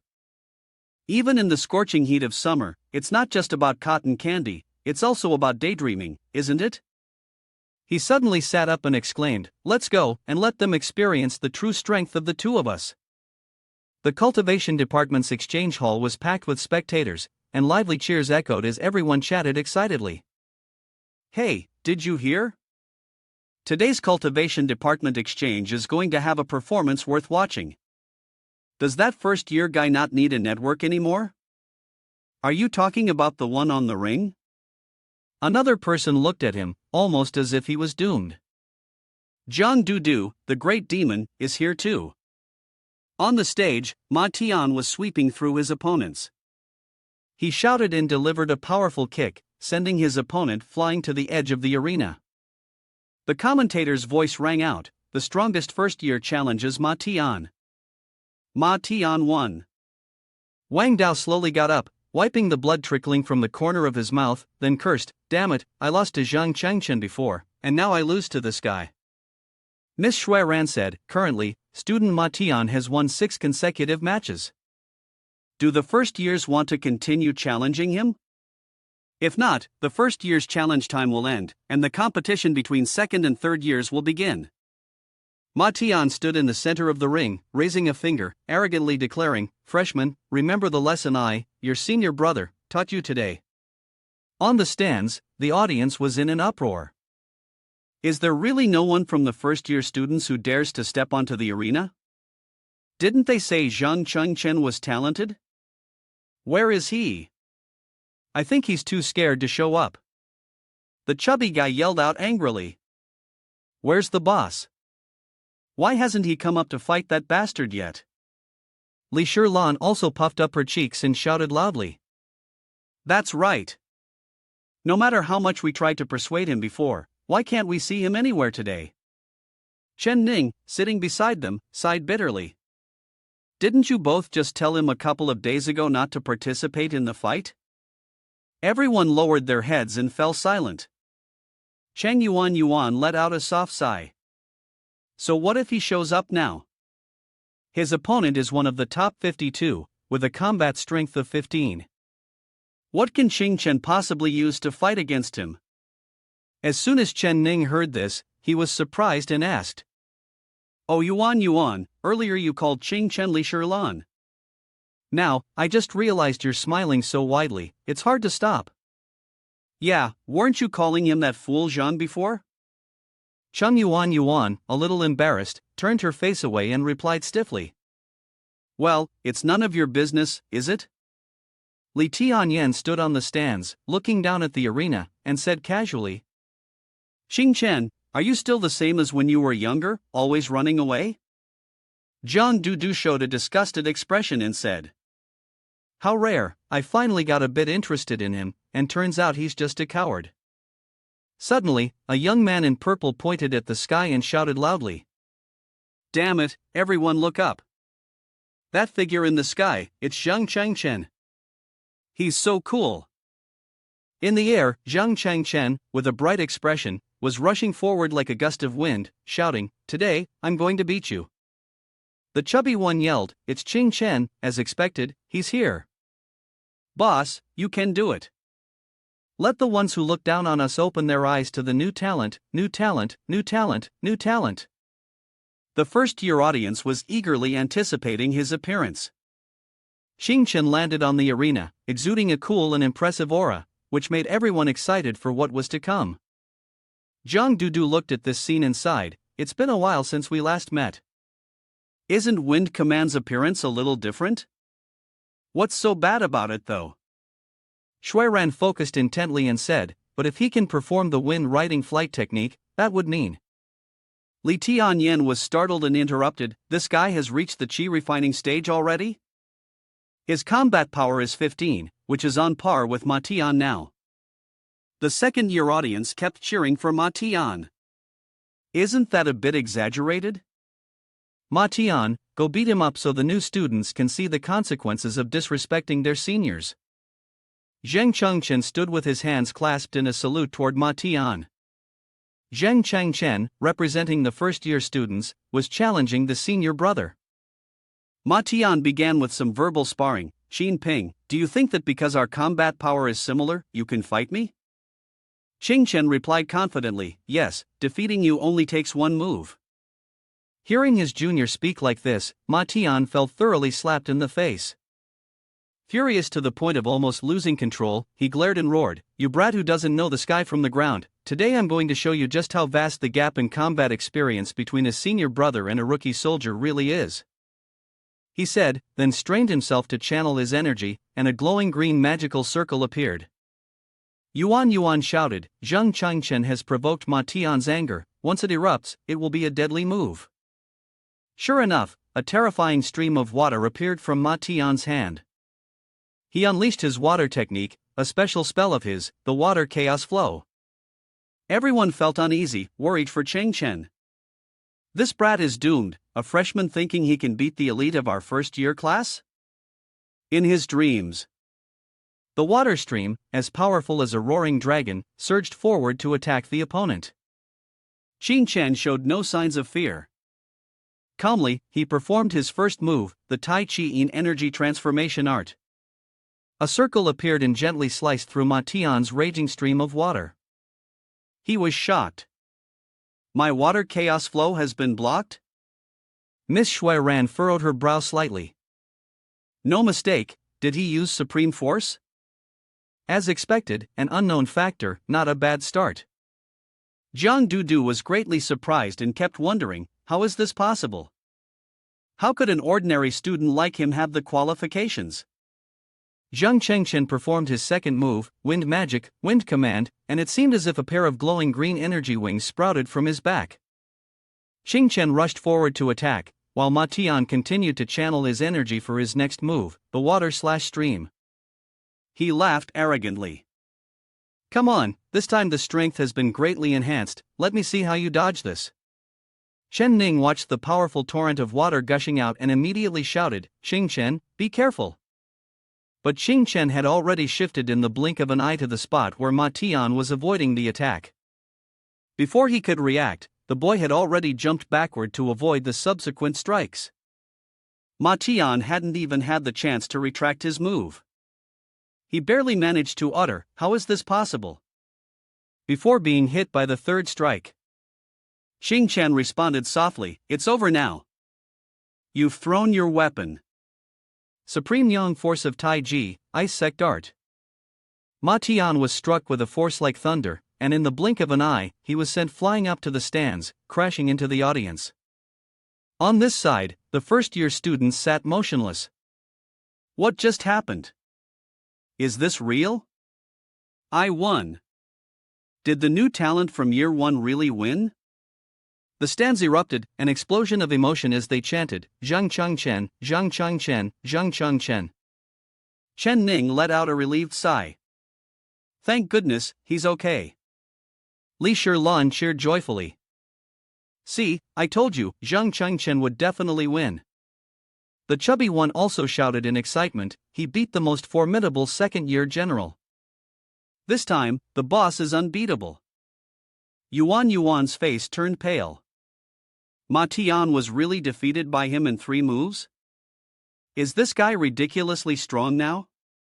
Wasn't he an idiot before? What kind of breakthrough did he go through to get this fast?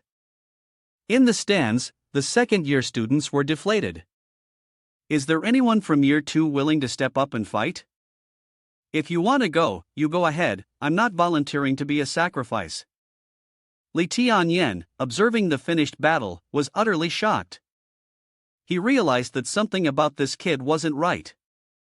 The speed just now was stronger than that of a student with a combat strength of 13. Zhang Dudu quickly noticed something unusual about Xing Chen. She softly asked, "What? Maybe you've already figured it out." Shuiran calmly replied, "Yes, this brat's purity of magical power is even higher than mine and yours. Any spell he casts can have double the effect." Zhang Dudu, who had always looked down on Zhang Chang Chen, had her thoughts completely changed after the recent match. Dudu silently reasoned to herself, "I practice the core cultivation technique of the Hidden Dragon Pavilion, and the purity of my magical power is something that should not exist in this world." Outside the arena, Jin Yuanzi spoke to Xing Chen, "The chaotic power of the primordial true art you cultivate, the magical prowess it can unleash, can it really be compared to ordinary magic?" Miss Shuiran continued, "If no one from the second year dares to challenge him, then the third year will step up next." Zhang Dudu turned to Zhang Shan and said, "You represent the third year in this battle. Teach him a lesson for me." Zhang Shan gathered his energy, and a large, radiant spirit orb appeared on his shoulder, glowing brightly. He confidently replied, "Got it." Miss Shuiran called out, "The first challenger against Zhang Shan is Zhang Chang Chen. You can choose to withdraw or continue accepting the challenge." The stands erupted in noise, the crowd in an uproar. Zhang Shan was the Zhang Shan from Fengqi, a member of the committee. Was this some kind of joke? That player had a strategy rating of 30, ranking in the top 20 on the Immortal ranking list. Wasn't this just bullying? Zhang Shan immediately flew down to the arena and stood facing his opponent. He pointed a finger at him, his expression as if he were looking at an ant, and loudly asked, "Your name is Zhang Chengchen, right?" Zhang Chengchen, seeing the arrogant attitude of his opponent, felt a little disgusted. He raised his hand high, imitating his opponent's expression, and replied, "No, I'm not Zhang Chengchen. I'm your father. My hands are just higher." The crowd in the stands burst out laughing. "Huh, that's so funny." Zhang Shan's face turned black with anger. Later, he would tear his opponent to pieces to vent his frustration. Miss Shuiran asked again, "Xing Chen, please answer, will you continue fighting?" Chang Yuan frowned slightly and said, "Chen Ning advised your little boyfriend to stop forcing himself." Zhang Shan's temper is extremely hot-headed. Every time someone gets caught by him for breaking school rules, they end up severely injured. Hearing this from her friend, Chen Ning became uneasy and shouted, "Xing Chen, that's enough, you've already beaten Ma Tian, you've won glory for the freshman." The chubby crowd also yelled, What's the point of someone from Commissioner Fengqi's team picking on a freshman? That's right, the opponent is a senior, no need to fight. Just give up, fighting someone like this is just bullying. What's the point of watching? Chen looked up at the stands and responded, you make a good point. I choose. He glanced at Shan, full of fiery energy, and thought to himself, I'm here to gain experience and energy. How could I be scared off by him? The audience murmured excitedly, he's going to continue the fight, that's a player with great courage. Too bad, I'm not watching anymore, it's just bullying. What's the point of watching? Ning was extremely worried. Chen, are you really so sure about this? Yuan said, helplessly resting his head in his hands. Does this brat have no fear at all? Lee Tian Yen watched this scene and turned to look at Tao Lang, smiling slightly as he said, it seems like our student council doesn't need to intervene anymore. Tao Lang agreed, given Zhang Shan's personality, if this brat doesn't die, he'll at least end up crippled. Miss Shuiran thought to herself, if he really is a mysterious genius entering the arena today, maybe, just maybe, he could make a miracle happen, though it all depends on his luck. She shouted out the signal to begin the match. Zhang Shan had regained his composure by this point, his expression now more relaxed. Zhang Shan spoke calmly, it's even worse than I imagined. If it weren't for the head giving the order, I might have actually wanted to befriend you. Chen scratched his head and replied, everyone is like this, so confident despite being so ordinary. With that, he took the initiative to charge at his opponent. His palm struck with great force, but as he got close to Zhang Shan, it suddenly veered off course, hitting the ground instead. Immediately, Chen realized there was no attempt at dodging, yet he couldn't land a hit. It was truly strange. Zhang Shan smiled and said, not bad, speed is decent, and the force is strong, but unfortunately, it's useless against me. Chen thought to himself, since close combat won't work, maybe he should try magic from a distance.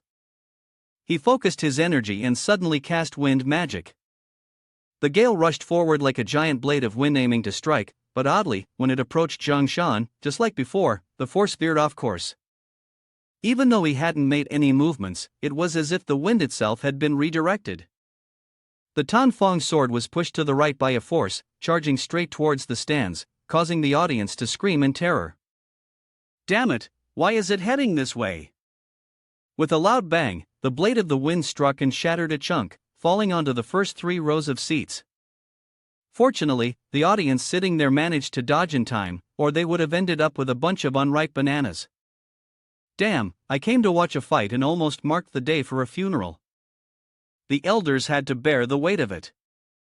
Chen had realized that there was a strange force emanating from him, one that could alter the entire trajectory of the wind blade and the supreme yang force of Taiji. Zhang Shan clapped his hands in praise. The combat power is less than 15, but the power of the wind blade he unleashed is even greater than my 30 combat power. What a pity, what a pity. Only then did Chen notice the spirit pearl on his shoulder and exclaimed. So that's how it is. The power of his spirit pearl artifact can alter the wind chi's magical force to follow a special path around you, so all the attacking forces directed towards you will have their direction altered. Zhang Shan smugly replied. Exactly, with a low-grade wind-blocking pearl protecting my body, unless the combat power exceeds 59, no matter how hard you try to break the wind shield around me with brute force, no magic can break through. Because we can ignore all magic, the Feng Qi committee members all call me Zhang Shan, the outsider's law, the mad disciple. Zhang Du, observing the situation, commented. From just 2 moves, one can see through the power of the wind-blocking pearl. This guy is definitely the first one. Miss Shui, seeing the situation turning unfavorable, sighed and instructed Du. This brat is definitely going to lose, but after all, he's a talent that's easy to shape, she said. Younger brother, go easy on him. Don't actually cripple this kind of person. She frowned. Her subordinates showed mercy, waiting for him to kneel and beg before taking further action. At that moment, down in the arena, Zhang Shan tried to ease the situation, saying, Brat, you're actually not bad. If you agree to apologize now and admit your mistake to the head, not only will I not harm you, But I'll even agree to act as your sponsor and recommend you to join the Feng Qi committee. What do you think? The audience couldn't believe their ears. One person asked, "Did I hear that right? Zhang Shan himself wanted to sponsor him?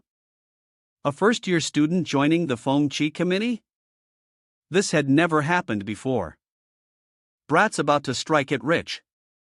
Li Shilan and the chubby one cheered excitedly, followed by a loud voice of approval.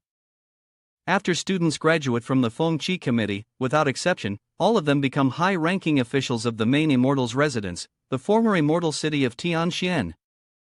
The boss was about to rise to the top, and Chen Ning was delighted as well. Chen was doing so well.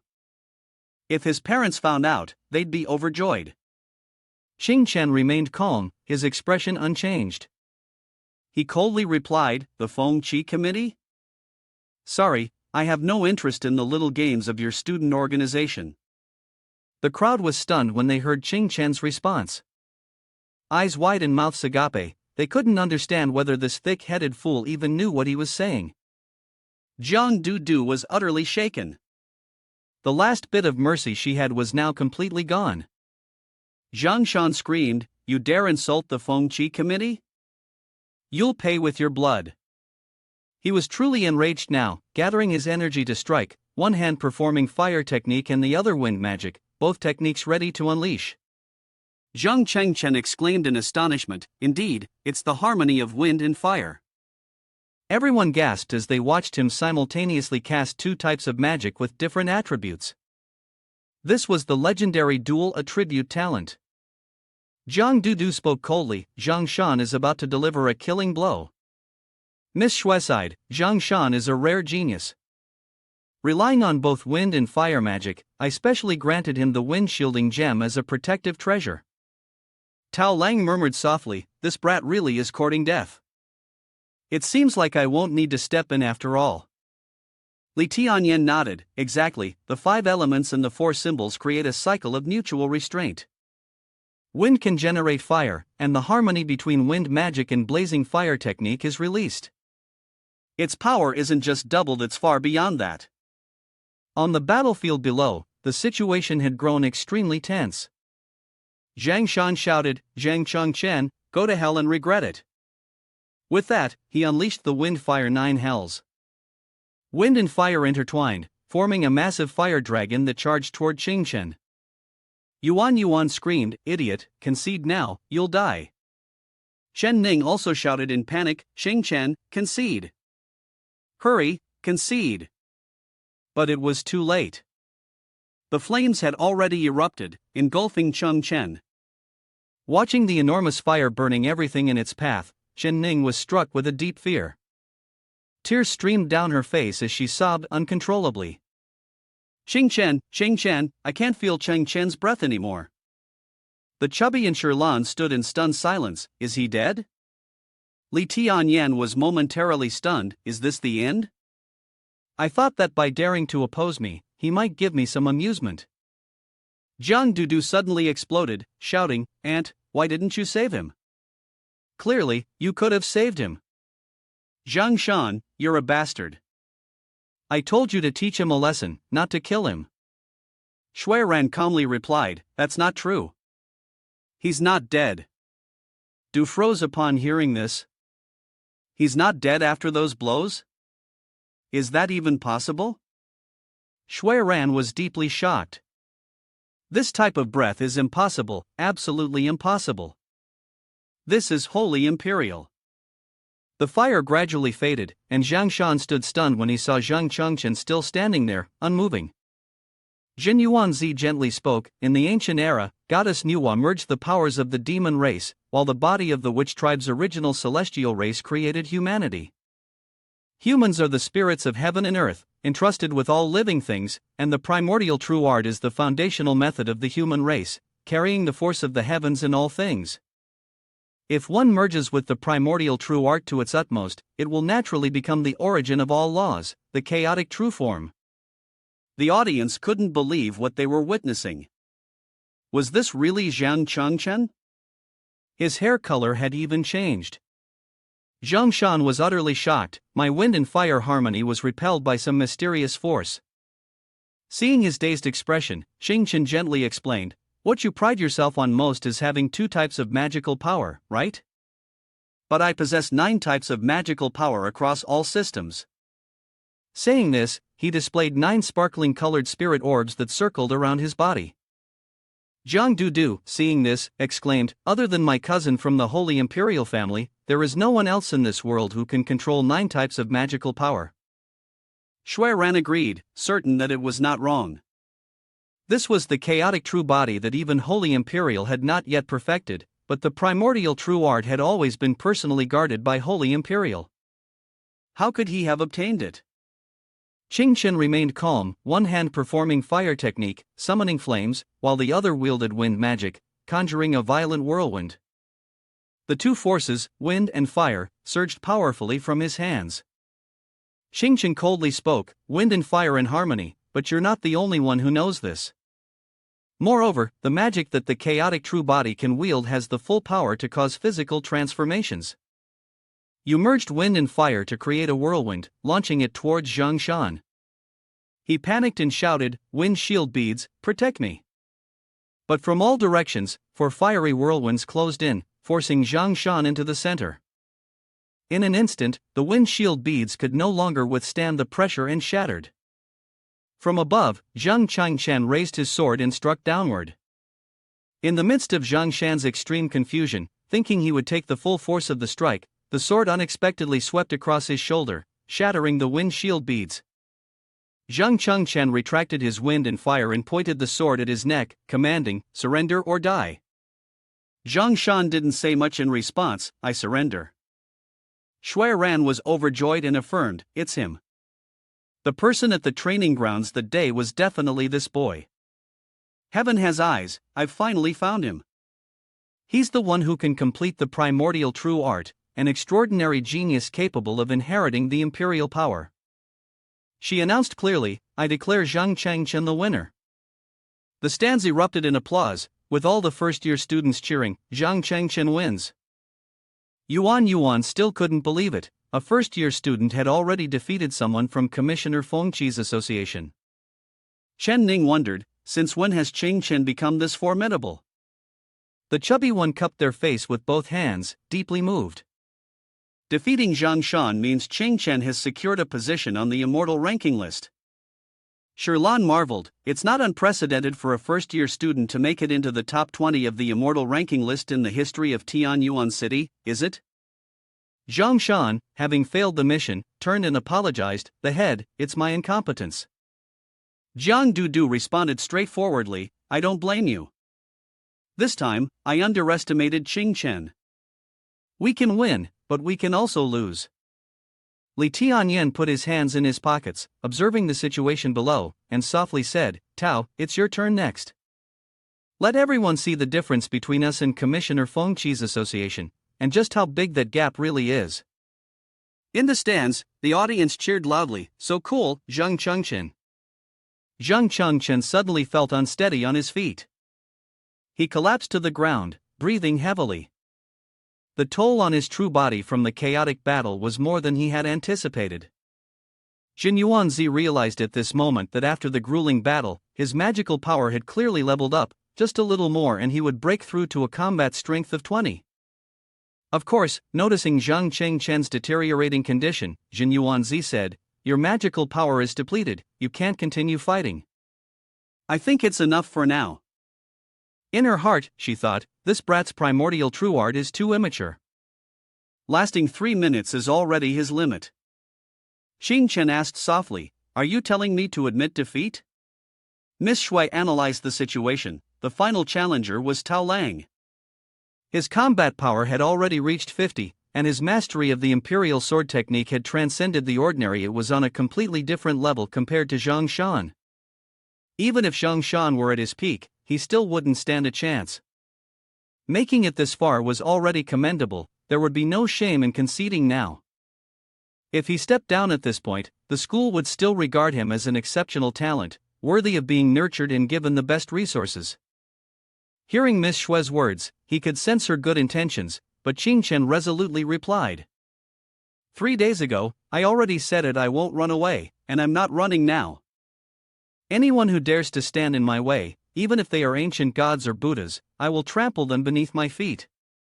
Chen stood up straight, bathed in sunlight, his figure shining brilliantly, making his unyielding spirit even more striking. He clenched his fist, a gesture of determination. This had nothing to do with anything else, this was the path he had chosen for himself. Shui Ran smiled. A mad youth would surely have to pay the price. Her voice rang out. Zhang Chengchen has chosen to face the challenge. The final challenger ranks in the top 10 of the immortal ranking list, Tao Lang. The audience is on the edge of their seats, excited beyond words, eager to see this new talent take on the challenge. And his opponent is none other than the vice president of the student council, Tao Lang. Things are about to get interesting. Chang Yuan held her forehead in exasperation. He's crazy. This guy is completely insane. Ning was genuinely worried. It was said that by a stroke of fate, Tao Lang had obtained remnants of the imperial sword technique from the Shan sect. With a single strike, he could reap 10,000 lives. Li Shilan asked curiously. The Shan sect, isn't that the reclusive sect on Immortal Mountain beyond the heavens? The Shan sect is one of the 7 most powerful sects in our Donglong kingdom. The chubby man frowned. Sovereign vision technique is an immortal technique. It is not on the same level as us. How could it possibly be defeated? Lee Tian Yen felt a bit smug, thinking that he would no longer have to deal with this brat, but unexpectedly, the idiot had foolishly walked right to his doorstep. Tao Lang gathered his energy and stepped forward, the Qingbao sword floating behind him. He whispered, "President, after I take his life, you must keep your promise to me." As soon as he finished speaking, he waved his hand, and the sword flew forward. Tao Lang leapt into the air, standing lightly as if floating on clouds. The audience was stunned, their eyes widened. His sword energy was agile, controlling the sword with ease as he soared like a mountain. No wonder he was the vice president of the student union, though some might argue that Zhang Qingchen looked even cooler. Tao Lang landed on the arena, his handsome figure sheathing the sword behind him as he clasped his hands and bowed. "Zhang Jr. brother, we're already on stage, and now we are opponents. Don't blame me later for taking advantage of my strength and bullying the weak." Zhang Qingchen muttered, "No wonder he's Li Tianyan's junior, even his dignified appearance has learned from him." Seeing his attitude, Tao Lang said, "It seems that junior brother has some misunderstandings about our student union?" "Don't worry, after this match, all misunderstandings will be cleared up." With that, he began to show off his moves. His sword energy was agile, and with his mastery of sword control, he performed Shan sect's sword technique. His sword energy was formidable, and just watching it made one feel the immense internal strength he possessed. Chen drew his sword, ready to counter the attack. The two swords clashed, and he felt a powerful electric current spread through his body, pushing him several steps back. The ground beneath his feet was torn up into 2 deep furrows. Chen braced himself, silently thinking, "Luckily, I've already tempered the mystic gold sword. Its grade is almost higher than Tao Lang's flying sword." If the consequences of this strike were truly as unimaginable as I fear. Zhang Shan watched the scene and exclaimed, "It's the first stance of the sword mastery technique, the sword staff technique." Initially, Tao Lang intended to use this strike to break my wind barrier. Zhang Dudu pondered, "The skill of this single strike is already comparable to the entry-level disciples of the Shan sect. Zhang Chengchen, how much spiritual power does he have left? How could you possibly defeat him?" On the arena floor, Tao Lang let out a sound of acknowledgement and asked Chen, "Are we moving to the next stage?" With one hand holding his sword, Chen raised his other hand and said, "Wait a moment, Vice President Tao, I have a question." Tao Lang responded slowly, "Junior brother, feel free to ask." Chen's expression turned serious as he directly asked, "Although you've hidden your power behind the killing intent, the killing aura in this sword is unmistakable.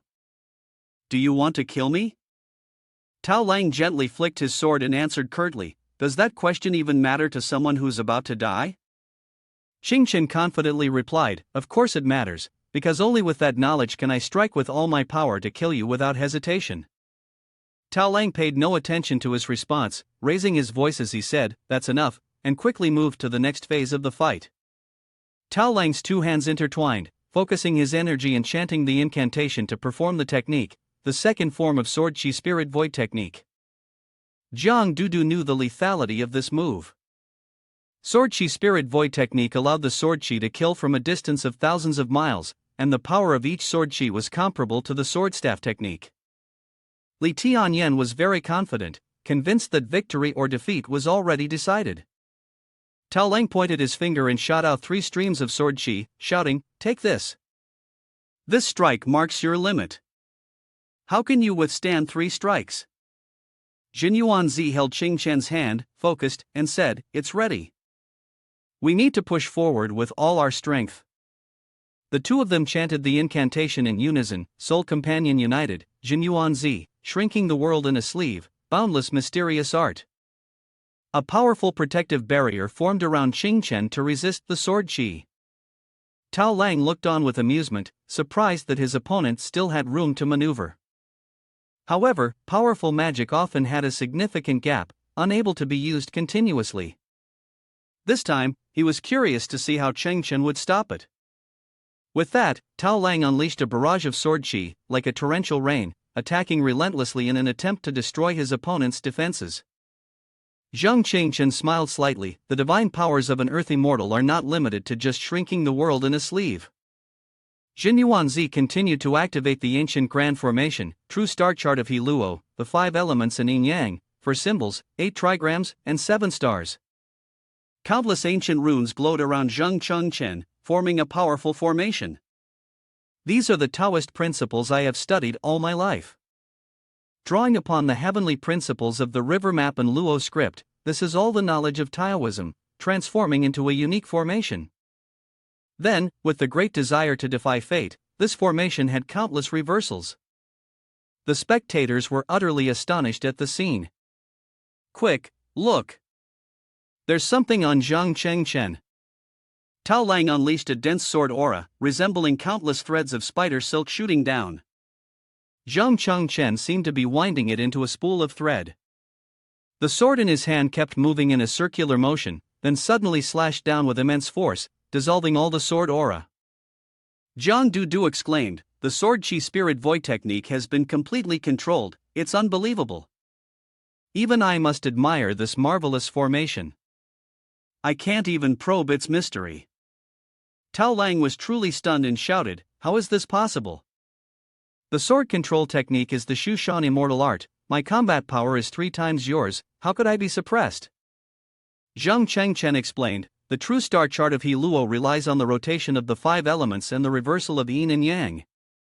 All magic techniques integrated into this formation are calculated in reverse, slowly collapsing over time." Suddenly, he gritted his teeth and shouted, "Now it's my turn to counterattack." Unable to bear this blow, Tao Lang continued to roar, "Zhang Qing Chen, I will kill you." With that, his rage erupted, emitting a brilliant golden glow from his body, as he continuously unleashed lethal moves, each one stronger and more sinister, each one designed to take a life. Jin Yuanzi said, "Relying on my true body's symbol, the celestial ginseng, the tree of life, acting as the core, is enough to make any formation move along with its controller."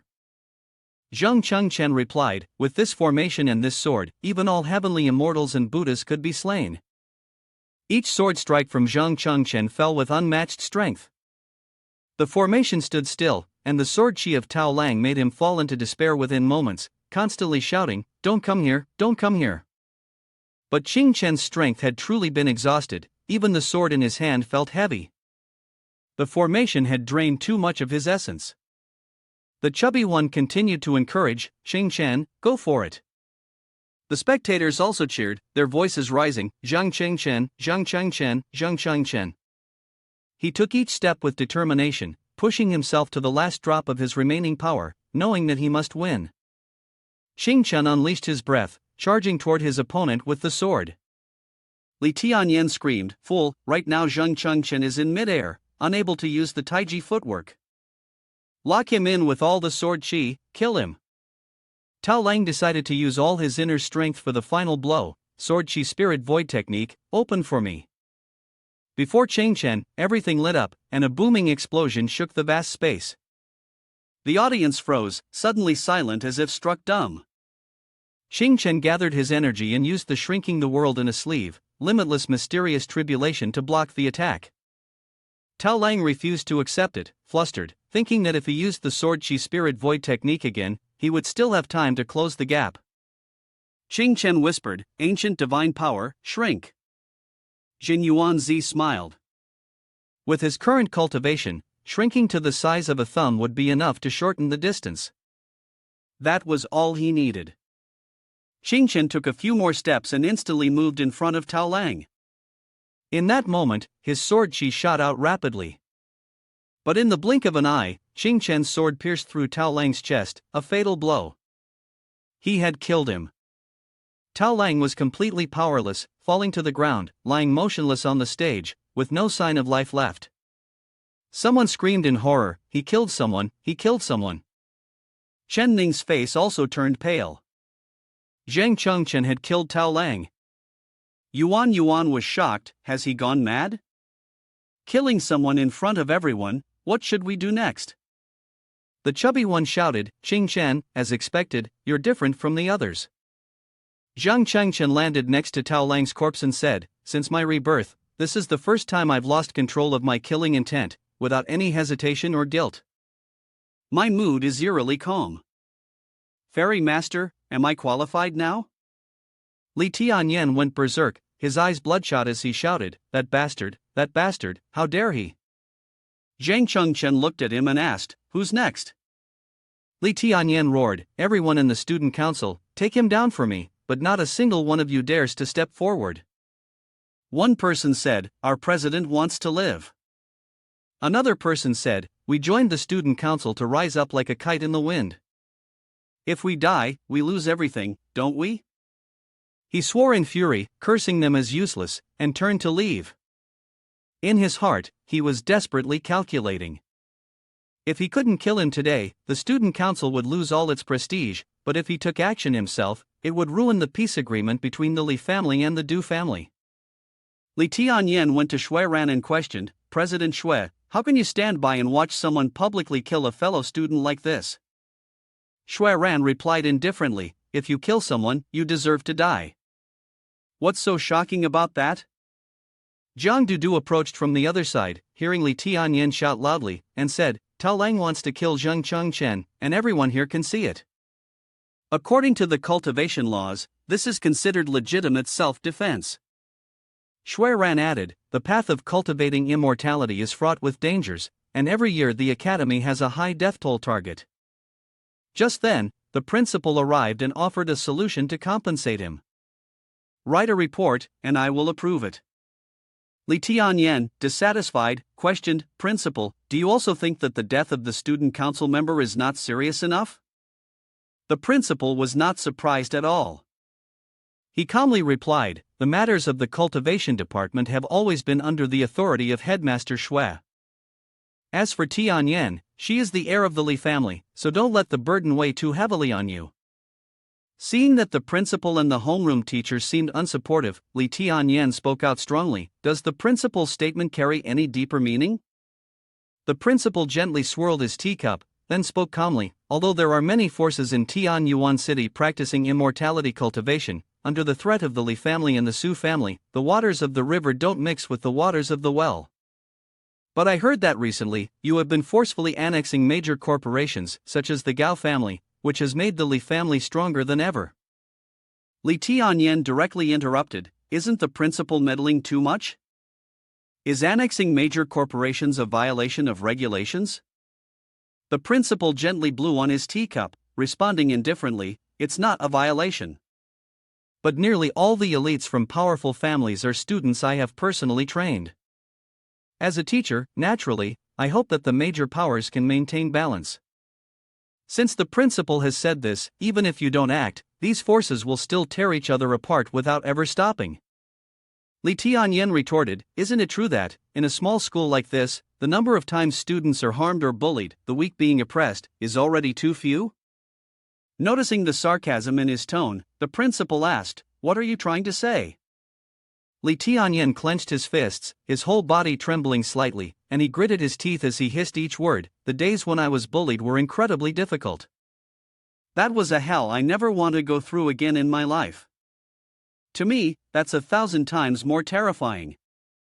As for disrupting the balance of Tianyuan City, he shouted in the principal's face, I don't care about any grand scheme or anything like that. I just want to trample everyone under my feet, make everyone fear and submit to me, so that no one in my sight can ever step on my head again. Although Li Tianyan seemed to have gone mad, the principal remained calm and continued sipping his tea. He responded briefly, it's hard to determine right from wrong. If this is your choice, I won't advise further. Zhang Dudu stared at him in disbelief and asked, what's this? Is this the typical villain character from novels? Should I just eliminate him? Upon hearing this, the principal suddenly spat out his tea, which unfortunately hit Li Tianyan's face. He rubbed his eyes and muttered to himself, today, I'm letting Zhang Chengchen off the hook as a favor to the two teachers, but I hope you all stop trying to lecture me in the future. With that, he quickly disappeared down the hallway. Miss Shuiran clasped her hands behind her back, gazed down at the arena, and shouted loudly, anyone else still wants to challenge? The entire arena fell silent. She waited a moment longer before declaring, then I hereby announce that Zhang Chengchen has defeated Student 53 and has become the champion of this local competition. Additionally, as Zhang Chengchen has defeated Tao Lang according to the rules of the Immortal Ranking, the honor of the top 10 on the Immortal Ranking list will now be transferred to him. The principal excitedly said, our school has, for the first time, produced a freshman who ranks in the top 10 of the Immortal Ranking list, starting from this very moment. I invite everyone to rise and witness this historic moment in our school's history. With arms spread wide, the principal shouted, and from the stands, the chant began, Newcomer King, Newcomer King, Newcomer King.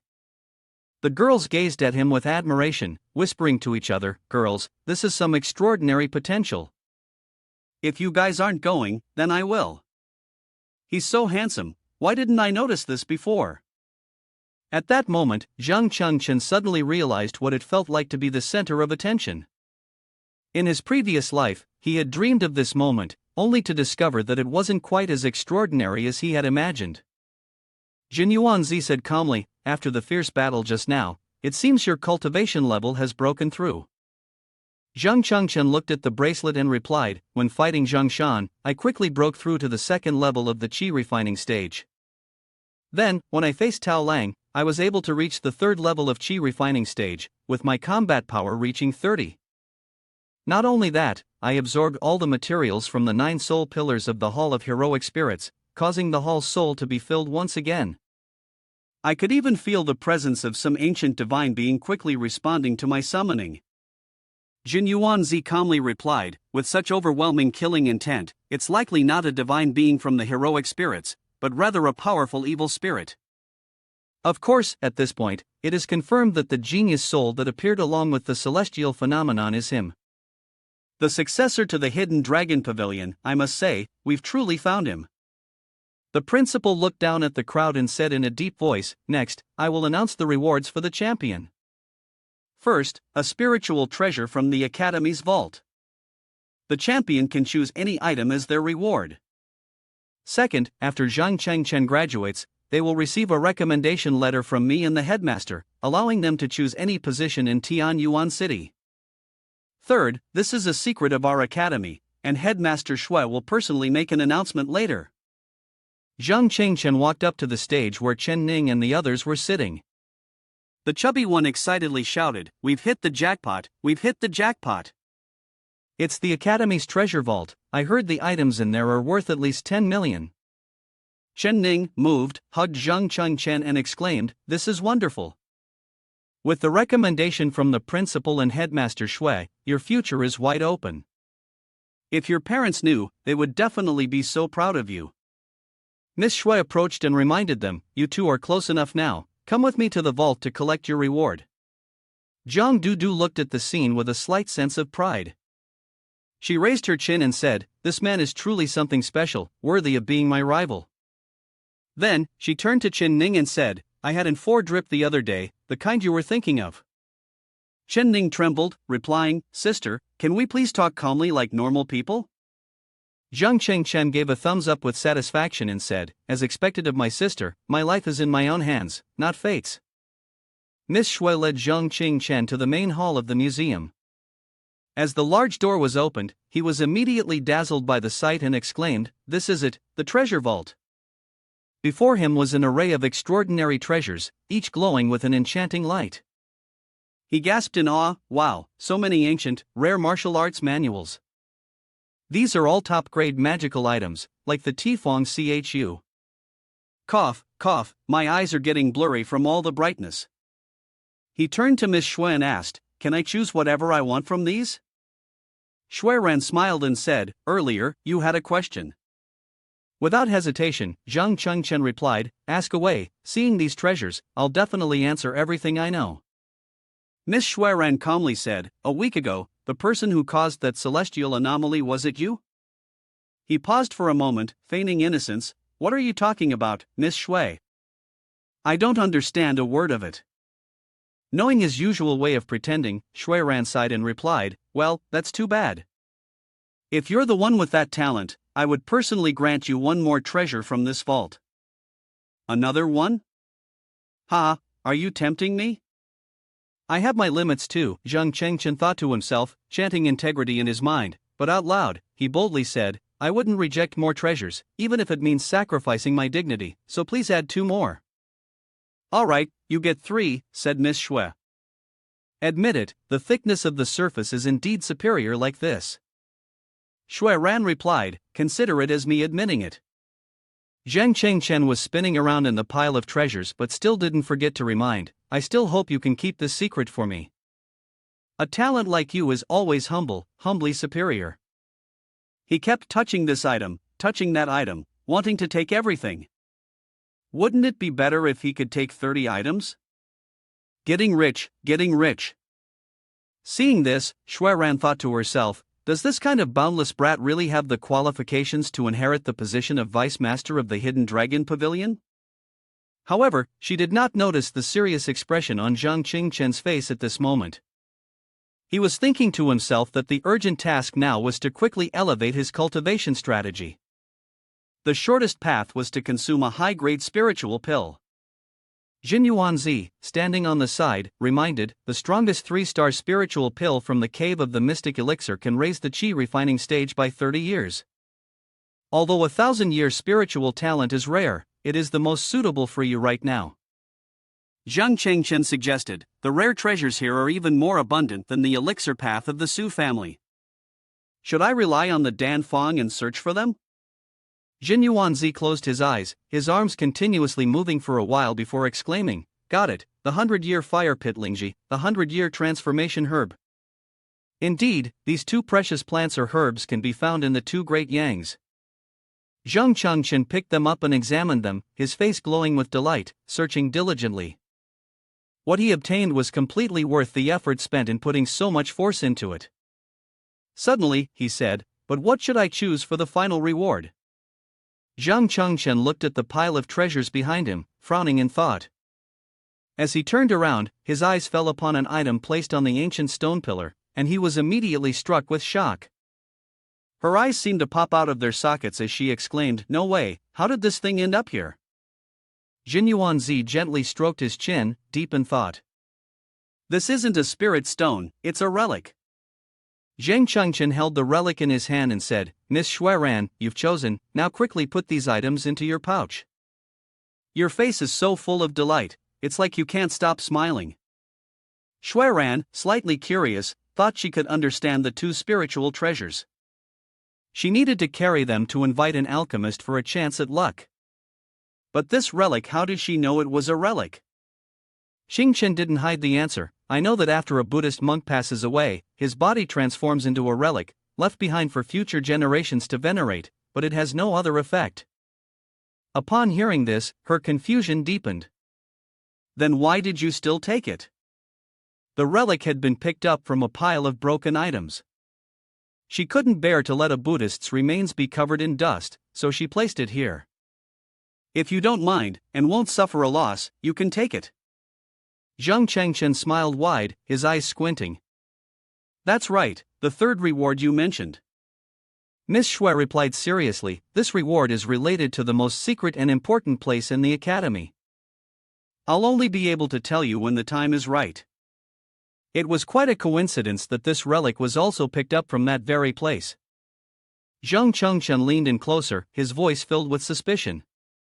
You're not planning to cheat me, are you? Shui Ran, hearing that, lost her temper and shouted, You little brat. Seeing his teacher preparing to scold him, Chengchen quickly ran away. Leaving the museum, he thought to himself, this can't be the place where the relic was found, could it? Jin Yuanzi asked in confusion, relics are the same, all made into keepsakes. What do you want to do with this one? Zhang Chengchen took quick, measured steps, walking as he spoke. If this were a common Buddhist relic, of course, it would be useless. But surely you know whose relic this was when it was still alive. Jin Yuanzi asked in surprise, What? A mere mortal Buddhist like me, and you think you can scare me with a name? Xing Chen answered calmly, the supreme and most honorable in the Buddhist order, whose fame rivals that of Shakyamuni Tathagata Buddha. Jin Yuanzi gasped in shock, What? This relic is his? Wait, even if it's Tathagata Buddha's, what do you want with his relic? Are you a Buddhist? Zhang Chengchen replied indifferently, when the Hall of Heroic Spirits summons, if you can obtain the remains of the heroic spirit while they were still alive, as an offering, there is a chance you can summon that heroic spirit. He pondered silently, thinking to himself, in his previous life, in order to oppose the ancestor shaman, he had wasted 10 years just to obtain this relic of the Tathagata, to summon his strongest heroic spirit. He never expected that such an important relic would originally be in the academy. Jin Yuanzi, still talking from behind, continued, Brat, you want to use this relic to summon Tathagata Buddha, don't you? Xing Chen explained, that's right, but the success rate of summoning right now is extremely low. We still need to prepare a lot to ensure that there's nothing to worry about when it comes to the summoning. At that moment, in the student union's office, Lee Tian Yen couldn't stop cursing loudly, useless piece of trash. Zhang Chengchen humiliated him like that. Did he not want to take revenge? He sat cross-legged on the sofa, with Gaohao standing in front of him, head lowered in submission. Gaohao responded, It's not that I don't want to, but if Tao Lang was killed by him, what can I do?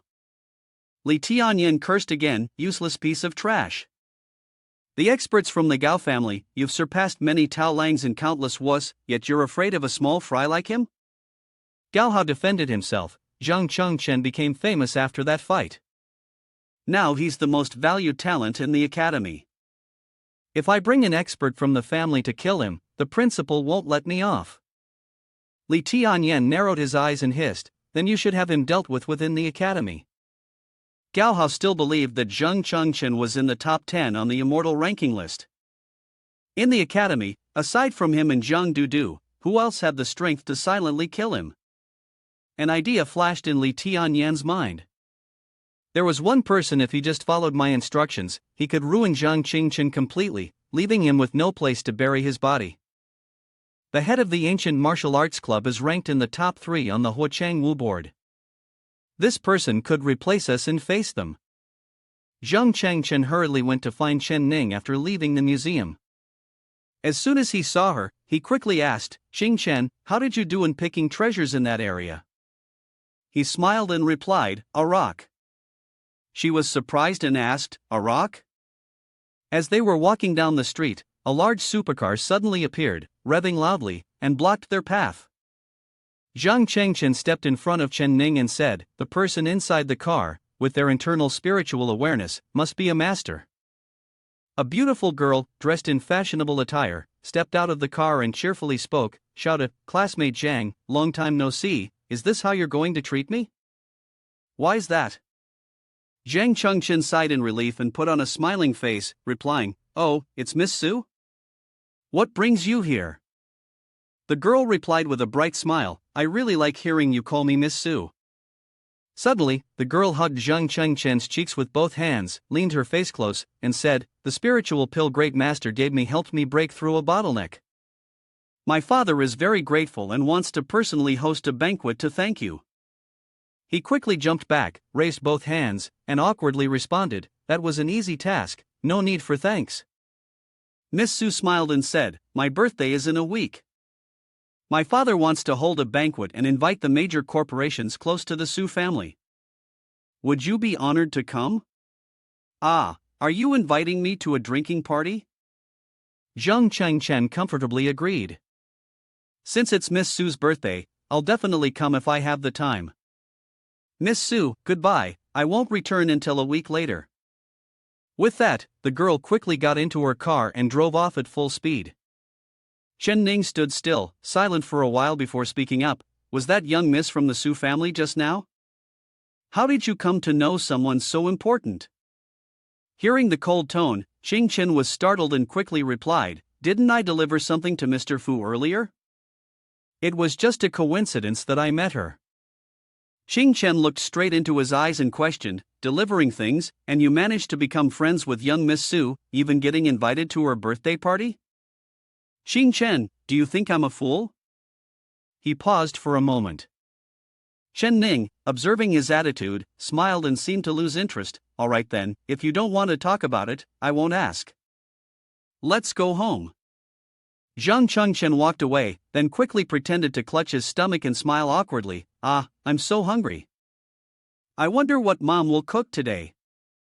Ning watched his back, thinking to herself, "I always feel like Chen is gradually drifting farther and farther away.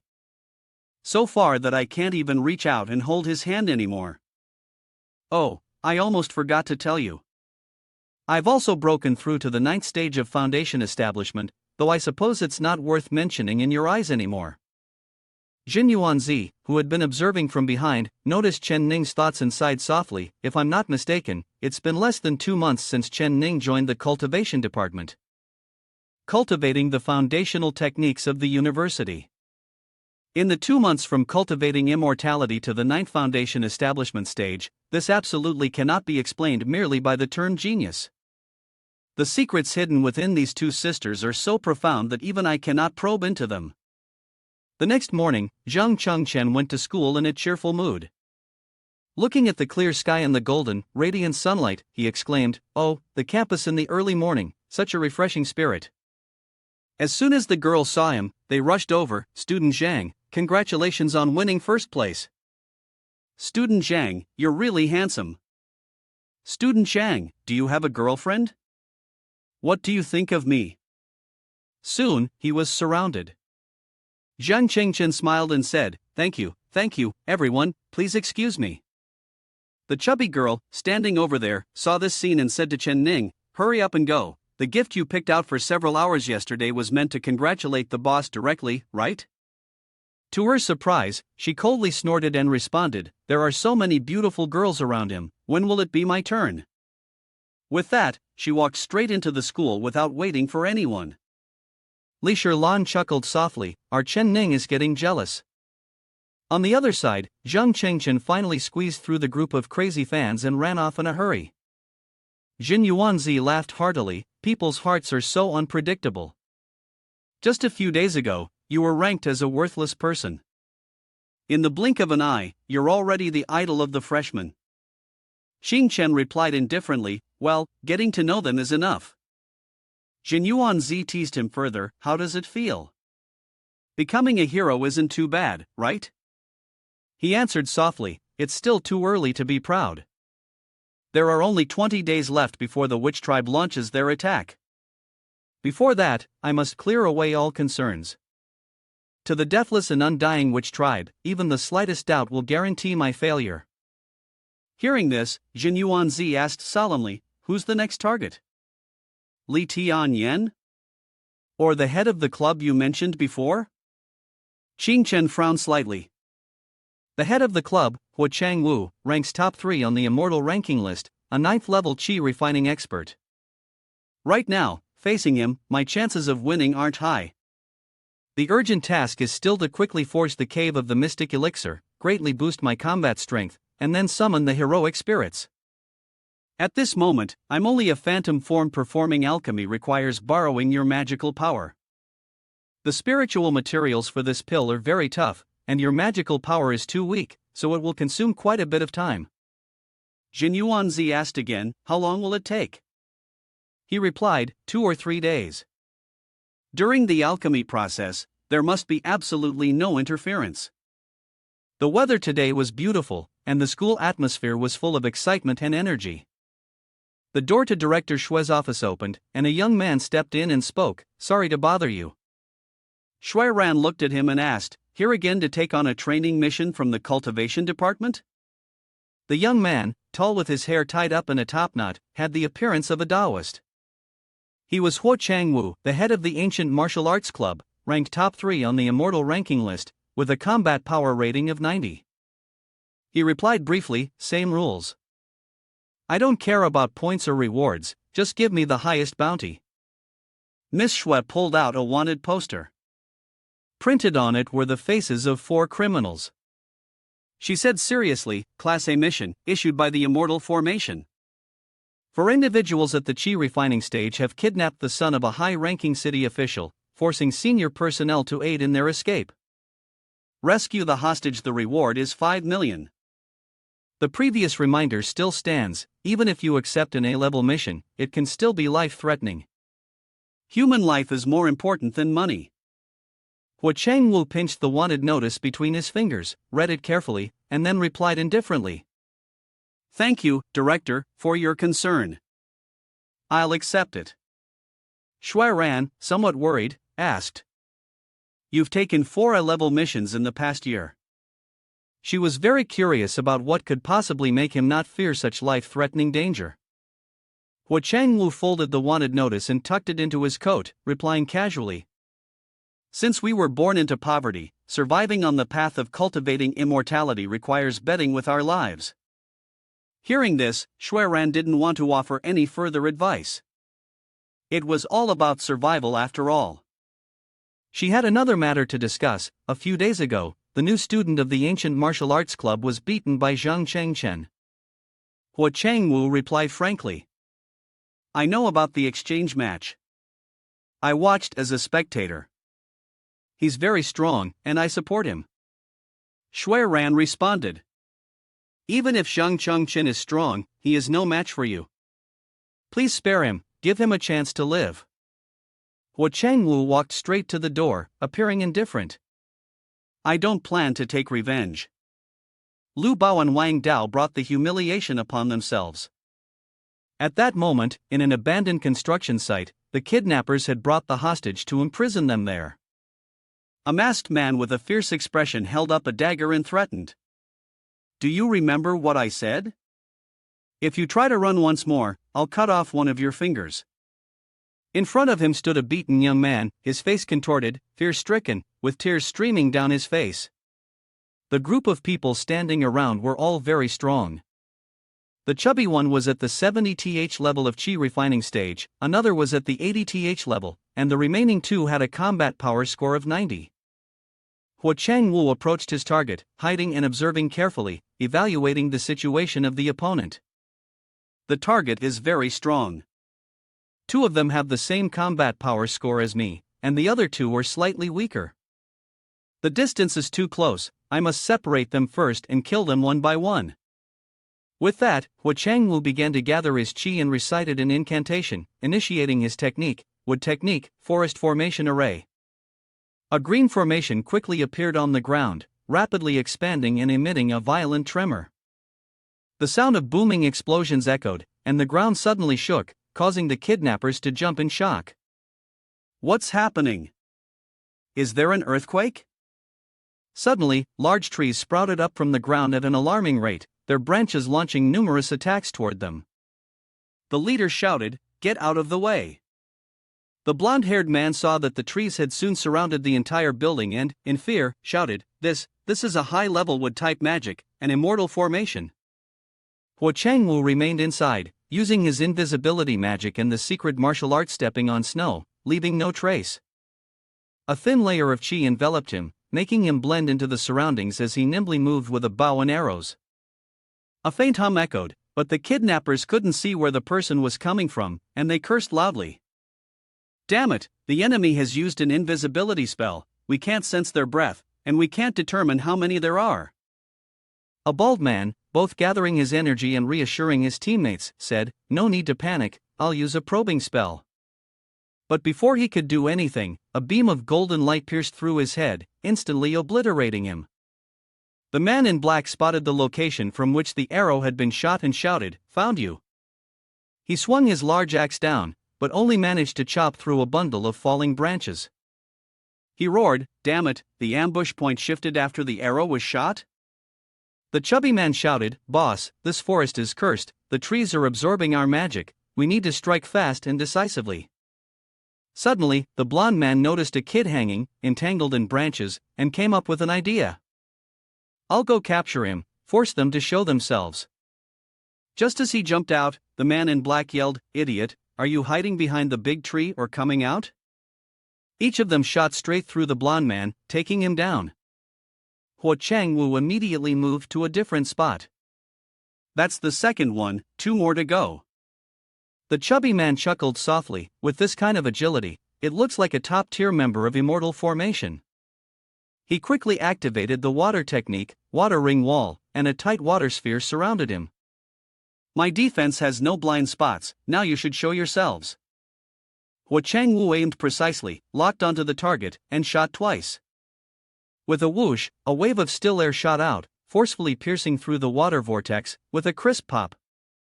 Immediately, the water bridge gradually stopped and faded away, and the chubby man collapsed to the ground, lifeless. The black-clad man, seeing his comrade being eliminated in an instant, was horrified, his face turning urgent. Indeed, with his superior marksmanship, he quickly moved, leaping with long strides. Huo Changwu sat watching, and soon only the leader with a combat power score of 90 remained. He was hiding. Watching his movement, Huo Changwu suddenly realized something was wrong. The path he was taking seemed to lead toward the hostage. Sure enough, the leader had jumped next to the kid, raised his axe, and shouted, "I will drag you down with me, even if I have to die." The kid covered his head and cried out loudly, "Don't kill me. I'll run. Please, don't kill me." With a thud, the space became quiet. The kid barely opened his eyes to see a towering figure in a white shirt standing before him. The leader froze, "Damn it, I've never met a madman at such a high level before." Luckily, the axe blade only grazed Huo Changwu's chest bones, and the injury wasn't too serious. The black-clad man screamed. The lunatic had risked his life to save someone. Huo Changwu also breathed a sigh of relief, his face pale, suddenly grabbing an arrow and shouting, "My 5 million almost went down the drain." He desperately thrust the arrow forward. The leader thought to himself, that axe strike had almost hit his chest. This man was relying solely on his willpower to continue fighting. "I also crave money, but this guy loves money even more than his own life. If you keep going out at night, you'll eventually need a real ghost." Huo Changwu put all his strength into plunging the arrow into his opponent. The man was struck, and in pain, he exclaimed, "The immortal formation in the immortal realm has creatures like you?" Huo Changwu staggered back a few steps, collapsed onto the ground, and replied, "I'm not from the immortal realm, I'm just an ordinary student at the heaven-piercing Cultivation Institute." The man in black asked one more question, "A student?" Then he was motionless. A kid hiding behind a tree, seeing that the kidnappers had all been eliminated, dared to peek out and called, "Uncle, thank you for saving me. I will definitely have my father reward you." Huo Changwu straightforwardly suggested, "In that case, could the reward be a little more?" Suddenly, Gao Hao appeared in front of Huo Changwu and said, as expected of the head of the Hosi family, "Your strength is truly formidable." He clapped in admiration, "The variables of the Gao family apart from my father, no one else can be your match." Huo Changwu looked at him and asked, "Is that so? Does young Master Gao also want to hire me for something?" Gao Hao, not beating around the bush, directly said, "Help me kill someone." Huo Changwu briefly replied, "Price?" Gao Hao stated exactly 6 words, 10 million. Zheng Cheng Chen. Huo Changwu answered with 3 words, "Can't accept." With that, he stood up unsteadily and started to walk away. Gao Hao shouted, "Why not? I have agreed with a benefactor not to lay a hand on him. A martial artist must keep their word." Huo Changwu responded bluntly. Hearing this, Gao Hao softened and pleaded, then name your price. As long as the price is right, no one in this world would ever break their promise. Hua Chengwu quietly said, what I want, you cannot provide. Gao Hao pulled out a yellow pill and said, just because I can't give it to you doesn't mean someone else can't. In recent years, the ancient martial arts club has gathered wealth from everywhere. Am I really supposed to risk my life for this pill? Looking into Hua Chengwu's cold, sharp eyes, Gao Hao thought to himself, Chairmanly, you better not be lying to me. If you worry this thing could kill me, just give me 3 seconds. Hua Chengwu calmly asked, can anyone in Tianchuan City find this item? No more than 5 people. Is Li Tian Yen trying to deal with Zhang Chengchen? Gao Hao neither denied nor admitted it, simply responding curtly, who knows? He looked at Gao Hao and said, even if the assassination of Zhang Chengchen left no trace, everyone would still suspect me. And according to the school rules, this is a death sentence. Seeing his opponent falter, Gao Hao began to persuade, no, I will ruin Zhang Chengchen's reputation, turning him into a criminal who will be punished by the entire school. At this moment, I only wanted to stand tall and upright before all the teachers and students, becoming the one who metes out punishment to the criminal. In the evening at Zhang Chengchen's house, his parents were extremely delighted to hear that their son had achieved good results and immediately cooked a delicious meal to celebrate. Everyone raised their glasses to toast Zhang Chengchen for winning first place. Cheers! Father Chen eagerly raised his cup high and said, I never expected the day would come when my son becomes famous. Mother Chen wiped away her tears, deeply moved. She felt that her son had great prospects. She had always been worried that after Chengchen graduated, his future would be uncertain. Now, she could rest in peace even if she passed away.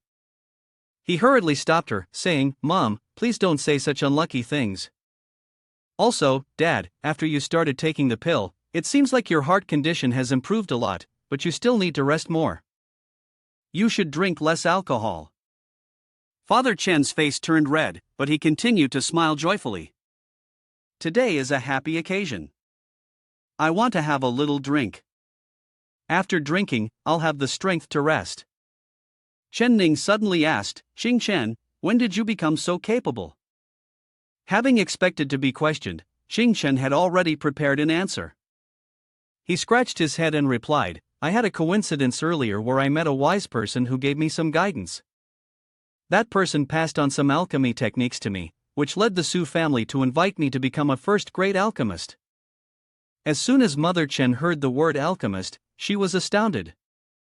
Isn't that the most noble and rare profession in the cultivation of immortality, the one they often talk about on TV? I heard that every alchemist is fiercely sought after by major families, never worrying about money, mental techniques, or any resources for cultivation of immortality. Ning was slightly taken aback, so you've been hiding this from me as well. Now everything has been made clear. Jin Yuanzi, witnessing this scene, couldn't help but express his admiration. As expected, he's half genuine, half playful, impeccable, truly the #1 father in the world. Jin Yuanzi proudly raised a finger in triumph. Xing Chen crossed his arms in front of his chest and retorted, the vast sea is my home, when I don't ask about something, it's just tea. Father Chen, overjoyed, couldn't stop exclaiming, our son has become an alchemist, with a promising future ahead. It seems that even Xiao Ning will have to rely on her younger brother in the future. Upon hearing his father's words, Xing Chen suddenly remembered. Speaking of this, he took out a book and said, this is a cultivation method for immortality that I received as payment for refining pills for someone. Whether it's the speed of cultivation or the purity of the magical power, it will always far exceed the basic cultivation methods taught at the academy. Ning looked at the book, her cheeks slightly flushed, touched as she asked, did you specially get this for me? Xing Chen scratched his head and smiled, well, something like that. Mother Chen, seeing her children caring for each other, was very happy. Xing Chen has always liked his sister the most since he was little. Seeing you two helping each other like this makes me really happy. The family atmosphere is truly warm. Jin Yuanzi leaned over and whispered, did you ask me for countless ancient Taoist cultivation techniques to choose from for Ning? Xing Chen softly replied, that's right. But do you know who created this technique? Though it may not be as great as the primordial true art, the author's understanding of the Tao of immortality is extraordinary, and they even wish to surpass you. Hearing this, Jin Yuanzi furrowed his brow slightly. She was my closest friend, the foremost immortal of primal chaos, Hong Yun Daojun. Xingqian smiled, so she had the chance to meet Hong Yun Fairy Maiden once. Suddenly, Jin Yuanzi's expression darkened. You no longer have that chance. She's dead. She was killed by the witch tribe. Xingqian suddenly remembered, you responded to summon my hatred and obsession. Did you force my close friend to die tragically for the sake of all living beings? Was it because of her? Jin Yuanzi spoke softly, Zheng Changchen, promise me one thing. No matter what happens, you must defeat the witch tribe and protect the future generations of humanity. This was her life's ideal. As night fell, most people had fallen into a deep sleep. Xingqian was having a nightmare, sweating profusely and groaning in his sleep. Ah, Hong Yun. Xingqian stood before a strange palace, its breath inside eerily peculiar. Inside, a figure in blue robes knelt beside a girl in a pink dress. The man in blue cried out in despair. How could this be? You are the foremost immortal of primal chaos, who could have harmed you to such an extent? The white-haired girl, her beautiful face devoid of any expression, weakly spoke, I fought the demon emperor, but was attacked by 2 ancestor shamans. I fear I won't survive. In order to keep you from being implicated with humanity, I should have gone with you then. It's all my fault. The man in blue was Jin Yuanzi, his face contorted in agony, tears streaming down as he mourned in utter sorrow. The girl whispered in broken sentences, relying solely on the Hall of Heroic Spirits is not enough to protect humanity. Jin Yuan brother, I beg you for one thing. Tell me, whatever it is, I will agree to it. The girl took out a sword glowing red with blood streaks and said, while I am still alive, please let my body be integrated into this sword. Crimson Dream, violet fate of the Saint of the Heavenly Tao will transform it into the strongest killing sword in the world. Jin Yuanzi cried out in agony, are you asking me to kill you with my own hands? Hong Yun Fairy Maiden resolutely replied, I have always regarded you as my own brother, and for this matter, I only trust you. Jin Yuanzi trembled all over, tears flowing without stop. I agree to it. The girl smiled contentedly, after I die, my greatest wish is to be reincarnated as a human, forever following the master of the Hall of Heroic Spirits, using this sword to protect humanity and the peace of the world. The sky outside darkened. Jin Yuanzi sat at the bedside, murmuring softly, the master of the Hall of Heroic Spirits can probe the memories of the heroic spirit through dreams. Suddenly, a low rumble echoed through the quiet night, jolting Chengchen awake. He shouted, an earthquake, is it an earthquake? Jin Yuanzi realized the tremor came from Chen Ning's room. Xingqian dashed out, hurrying to Chen Ning's room. He opened the door and asked, are you all right? The clock on his wrist ticked, showing a combat strength of 15. Chen Ning was sitting on the floor, surrounded by scattered items. She looked at Xingqian and said, this cultivation method seems to have fused with me, and without realizing it, I've broken through to the qi refining stage. He was utterly shocked, a breakthrough so rapid, like this? Jin Yuanzi's eyes were brimming with tears and his nose running uncontrollably. Hong Yun, little sister, I've finally found you. In the early morning, the sunlight streamed into the campus, carrying the vibrant energy of youth. However, inside, the scene was rather disheveled, unlike what one would expect from this age. Shan Yuan, her clothes in disarray, softly called out. Gao young master, the head he. She anxiously asked, is there something you need from me? At this moment, Gao Hao advanced threateningly and said, to deal with Zheng Chengchen, we need your help. He then whispered into Cheng Yuan's ear, his face as sinister as could be. Just follow the plan as I say. Cheng Yuan was horrified upon hearing that vile plan. What? Gao Hao smirked, gently running his hand through Cheng Yuan's hair, speaking in a honeyed tone.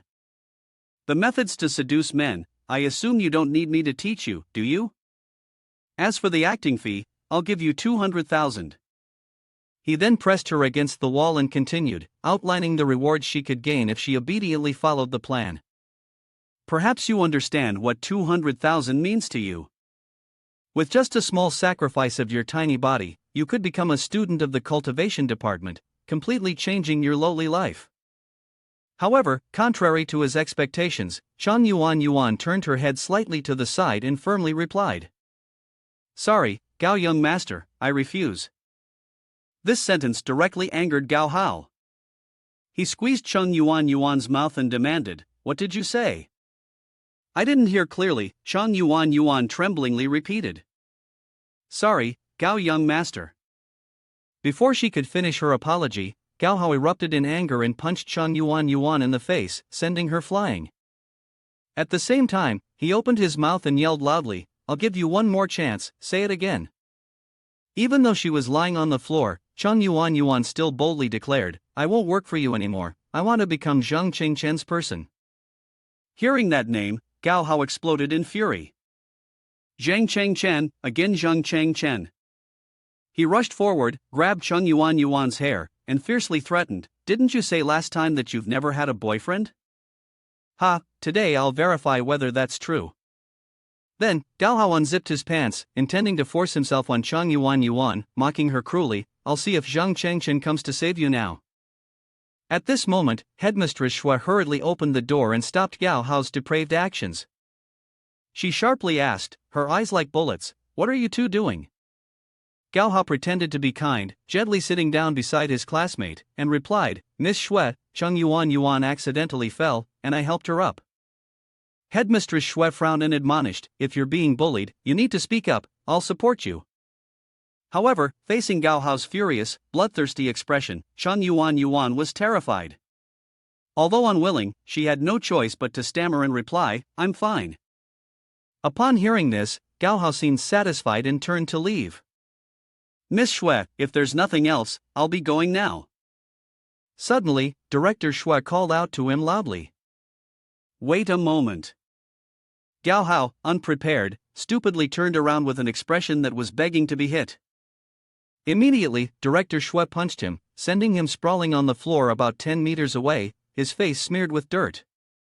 Gao Hao, furious, shouted, "Oh," but at that moment, Director Xue was seething with rage, "And now you can leave." Under the terrifying pressure from the other party, Gao Hao could only tremble and respond, "Yes." Seeing Huo Changwu trailing behind Gao Hao, Director Xue quietly said, "I once hoped you could inherit my medical skills, but now it seems I was wrong." Huo Changwu responded softly, his gaze sad, "I have my own difficulties." At this moment, Chen Yuan also stumbled out with disheveled clothes. She lowered her head, feeling embarrassed by the scene earlier. Miss Xue Ran thanked her. Director Xue replied gently, "If you're fine, you can leave now." Once the students had all left, Director Xue lit a cigarette. She stood and gazed out of the window, deep in thought, her heart full of disappointment. The future of Donglong Kingdom lies with these people. How can they possibly face those monsters from the witch tribe? On the other hand, a group of thugs gathered outside. One of them whispered, "Boss, don't get angry."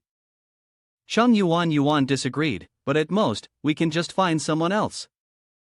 Gao Hao irritably asked, "Do you have a suitable candidate?"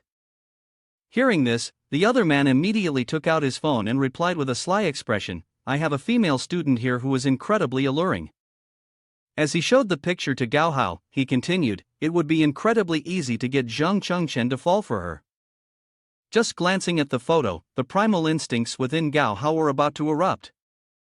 He bit his lip, swallowing his saliva with a gulp, then quietly asked, "A girl so pure, where did you find her?" Hearing this, the underling couldn't help but be amused. "Pure? As long as you pay, nothing is a problem for her."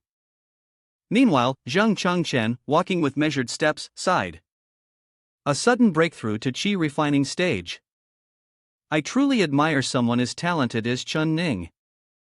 Jin Yuanzi took the opportunity to tease, "It's just that your aptitude is too poor." He then fell into deep thought, if Chen Ning really is the reincarnation of Hong Yun, then where is that sword now? Upon opening the door, a classmate spotted Zheng Cheng-chen and joyfully shouted, "The great hero of year 1 is here." The classmates gathered around, all cheering and praising him. "Cheng-chen, I didn't expect you to keep it so well hidden." "Exactly, everyone's been fooled by you. With you here, Gaohao won't dare to act so arrogantly anymore." Faced with such a mountain of praise, Zheng Chengchen could only awkwardly scratch his head. Seeing his arrogant posture, Gaohao slightly curled his lips in contempt, plotting in his mind. Let him enjoy his victory one last time. At this moment, the chubby guy suddenly stood up and shouted, "Quick, check the school's website, the immortal ranking list has changed." Zheng Chengchen opened his phone to check and saw that the rankings had shifted significantly. Heaven-piercing Cultivation Institute, Immortal Ranking List, First Place, Lee Tian Yen, Student Union President, Combat Power Unknown. Second Place, Zhang Du, Head of Feng Qi, Council Member, Combat Power Unknown. Third Place, Huo Changwu, Head of Martial Arts Club, Combat Power 90. 10th Place, Zheng Chengchen, Combat Power 30. The chubby guy immediately rushed over to congratulate his close friend, Cheng-chen, "You're famous now. With your rank, it won't be long before beautiful girls come confessing their feelings to you." Zheng Chengchen hesitated and said, "Do you think all pretty girls are just cabbages?" Just as he spoke, a girl dressed provocatively entered the classroom and sweetly asked, "Is Zheng Chengchen here?" Upon hearing this, the chubby guy and his friends immediately began teasing, "Woo-woo." They realized that the charming girl was extremely famous. Everyone gaped in surprise. "This is Sun Tian, the beauty queen from the Foreign Languages Department." The chubby guy, standing next to Zheng Chengchen, couldn't help but comment with amusement, "Oh my, looks like the cabbage has come right to your door, not even caring about you." Zheng Chengchen coldly replied, "I'm Zheng Chengchen, what's the matter, you're looking for me?" At that moment, Sun Tian shyly handed him a letter and said, "Zheng Chengchen, you were really cool yesterday at Chang." She boldly confessed her feelings, "I like you."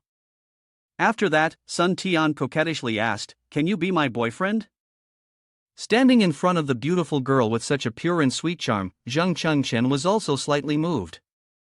Oh, without waiting for his response, Sun Tian shyly ran off, not forgetting to leave a promise. "Let's meet at the small forest behind the mountain after school. I'll be waiting for your answer, no leaving." The group of friends behind them couldn't stop teasing. "Oh, it's a confession, I really envy that." The guy with the purple spiky hair was extremely jealous upon witnessing this. Why didn't such a good thing happen to him? On the side, Ning also felt uncomfortable inside, receiving affection. At that moment, the chubby guy suddenly became curious, "Are we going straight into the forest?" Zheng Chengchen, flustered, muttered, "The chubby, damn it, didn't your mouth ever go to a temple to resolve its karma?"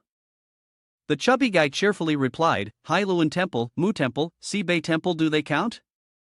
Hearing this, Jin Yuanzi couldn't help but wonder, which sect do those temples belong to? "I've never heard of them before." The chubby guy shivered, "Huh? It's a bit cold on one side." Zheng Chengchen, worried, said, "Seriously, how should I reject her after school?" Upon hearing this, the chubby guy immediately shouted, "You fool! Don't reject her. It's been so long and nothing has progressed between you and Ning. This is a once-in-a-lifetime opportunity to help you escape the single life." Then, the chubby let out a long sigh and began to offer advice, "Listen to me, only a girlfriend can help you out there." Jin Yuanzi thought to himself, "No, I absolutely won't admit that this guy is my brother-in-law." Then, he also showed agreement, "He's got a point, but why do I feel like something is off?" At that moment, Zheng Chengchen anxiously glanced behind and silently called. Ning met his gaze, then pouted and turned away. Zheng Chengchen had no idea what to do, it was really troublesome. A while later, the forest behind the school began to darken, the atmosphere becoming somewhat eerie. After class, Zheng Chengchen walked side by side with Grand Ancestor Earth Immortal Jin Yuanzi toward the mountain behind the school. Zheng Chengchen asked worriedly, "My head hurts, this is the first time someone has confessed to me, how should I reject them?" Grand Ancestor Earth Immortal Jin Yuanzi, flying gracefully, began to reminisce, although I've never been in love, I once failed at pursuing a young woman. Zhang Chengchen quickly turned to ask, how did she reject you? Jin Yuanzi's cheeks turned bright red as he dreamily cupped his face and happily said, she asked if I was sick. If I was, I should take medicine right away. Then, with a cheerful smile, Earth Immortal Jin Yuanzi turned to Zhang Qingchen, eagerly saying, see, she still cares about my health. Zhang Qingchen was speechless, unsure of how to respond. Suddenly, a loud scream echoed from deep within the forest. What do you want? Let me go. Please, I beg you, let me go. Zhang Qingchen was startled and quickly said, this is bad, something's happened. Earth Immortal Jin Yuanzi swiftly spoke. Use your spiritual power for a moment.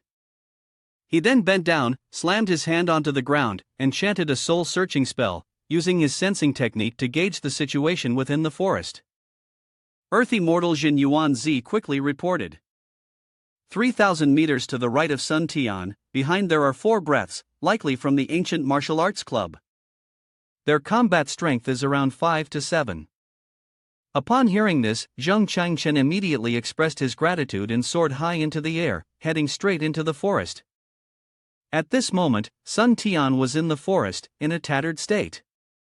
Her clothes were torn apart, revealing her full, curvaceous body, and her beautiful face was stained with tears. She hugged herself and collapsed to the ground, crying and pleading. Please stop. My boyfriend is Zhang Qingchen, he won't spare you. The group of thugs from the martial arts club laughed perversely. A bald, ugly-faced man quickly stepped forward and said, Zhang Qingchen? What's he to us now that our boss Wu Changwu is back? What can he do? Before he could finish, a kick landed squarely on the side of his face, deforming it horribly. His body crashed into a tree, snapping it in half. Zhang Qingchen shouted loudly, get lost. Seeing his teammate being smashed flat like a pancake, another guy screamed desperately, his skinny frame shaking with anger. He clenched his fists and charged forward, shouting, die. But before he could even land a blow, Zhang Qingchen had grabbed both of his hands firmly. With a forceful motion, Zhang Qingchen slammed his opponent down onto the ground, and then, without hesitation, delivered a swift kick straight to his chin. As Zhang Qingchen was caught up in the heat of the moment, 2 chains suddenly appeared, wrapping tightly around his arms. Zhang Qingchen's mind raced with concern, my strength is gradually fading. Can this spirit chi seal my power? The 2 remaining members of the martial arts club laughed loudly upon seeing Zhang Qingchen restrained, taunting him, soul binding can lock down the entire body's meridians. Now you can't use your spiritual power. Ha, who would have thought that after Zhang Qingchen defeated Precious Lu, he'd fall into our hands? The low-grade spirit chi worth millions of coins, bought from the black market, really was worth it. Upon hearing this, Zhang Qingchen's face darkened. He immediately drew his mystic sword, unleashing a burst of energy so intense that it ripped through his shirt. With a swift slash, the 2 soul-binding chains shattered in an instant. The elder from the ancient martial arts club, witnessing this, was struck with shock so deep that his eyes nearly popped out. He stammered in disbelief, virtuous soul binding. That's high-grade spirit chi. High-grade spirit chi worth hundreds of millions. And completely priceless. How could this broke guy have it? Zhang Qingchen tightened the soul binding chains on both sides and then used the Tai Chi Yin Jingju martial technique. In an instant, the 2 members of the ancient martial arts club were bound tightly, unable to move, their hands stuck with the force, unable to break free. Taking advantage of this, Zhang Qingchen swung his arm with force, immediately sending the 2 flying into the air, causing them to scream in agony. After they crashed to the ground, Zhang Qingchen continued to use the supreme yang force of Tai Chi martial technique to punch directly into the stomachs of the 2, sending their bodies flying for miles. Grand Ancestor Earth Immortal Jin Yuanzi, upon arrival, saw that Zhang Qingchen had already dealt with the trash from the ancient martial arts club, leaving behind a scene marked with brutal traces. The old Earth Immortal Jin Yuanzi excitedly said, free expansion and contraction, unleashed in space. The level of this supreme yang force of Tai Chi has reached the transformation stage. This naturally made Grand Ancestor Earth Immortal Jin Yuanzi extremely happy.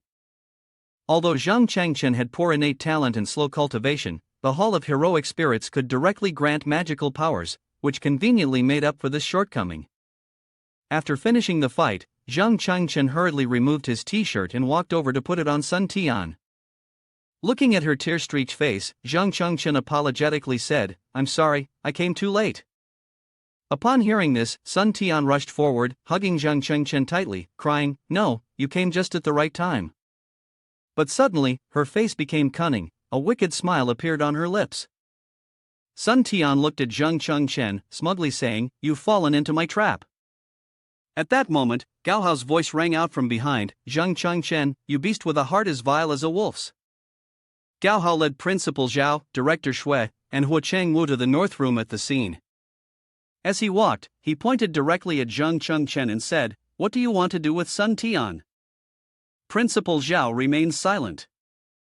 He cooperatively looked at Zhang Chengchen and then said, "I received a report from Gao Hao, saying that someone in our school intended to harass female students. I never expected that the bastard in question would be you." After hearing this, Zhang Chengchen showed no reaction. At that moment, Sun Tian started crying, causing a commotion, and then threw herself into Gao Hao's arms, shouting, "Gao young master, thank goodness you're here. If not, I would have been ravished by this beast, Qing Chen." On the other side, the members of the ancient martial arts club, upon seeing Huo Changwu arrive, began crying and trembling, shouting, "Head, you're here." Huo Changwu, seeing the pitiful state of these men clinging to each other, was deeply uncomfortable. He turned and said, "Principal Zhao and Director Shui are here. If something has happened, you should tell the truth." Another round of crying ensued. The bald man, upon hearing this, hurriedly looked at everyone and began exaggerating dramatically. "We were passing through the small forest area when we unexpectedly encountered Zhang Chengchen, this beast, trying to assault Sun Tian. The four of us, after contacting and asking for help from you and Gao young master, immediately tried to intervene to save her. But we didn't expect that his strength was too overwhelming, and the two brothers who went with me are still unaccounted for, not knowing if they are alive or dead." After hearing this, Zhang Chengchen immediately understood that he had fallen into the trap set by these bastards. He looked at Sun Tian, then angrily said, "You lied to me." Sun Tian looked at Zhang Chengchen as if he were an idiot, laughing smugly and saying, "You fool, you don't really think I like you, do you? If it weren't for the money Gao Hao gave me, I wouldn't even want to act with you, it's disgusting." Gao Hao walked over to Zhang Chengchen, patted him on the shoulder, then leaned in and said, "Aren't you a bit crazy? This time, I want you to never rise again." As soon as they entered the meeting room, Principal Zhao's face was extremely serious. He looked at Zhang Chengchen and said, "Zhang Chengchen, just yesterday you were a rare talent praised by the entire school, but in the blink of an eye, you've slapped me hard in the face." Then, the principal turned to Gao Hao and reminded him, "Gao Hao, you're the one who reported it and recorded the incident.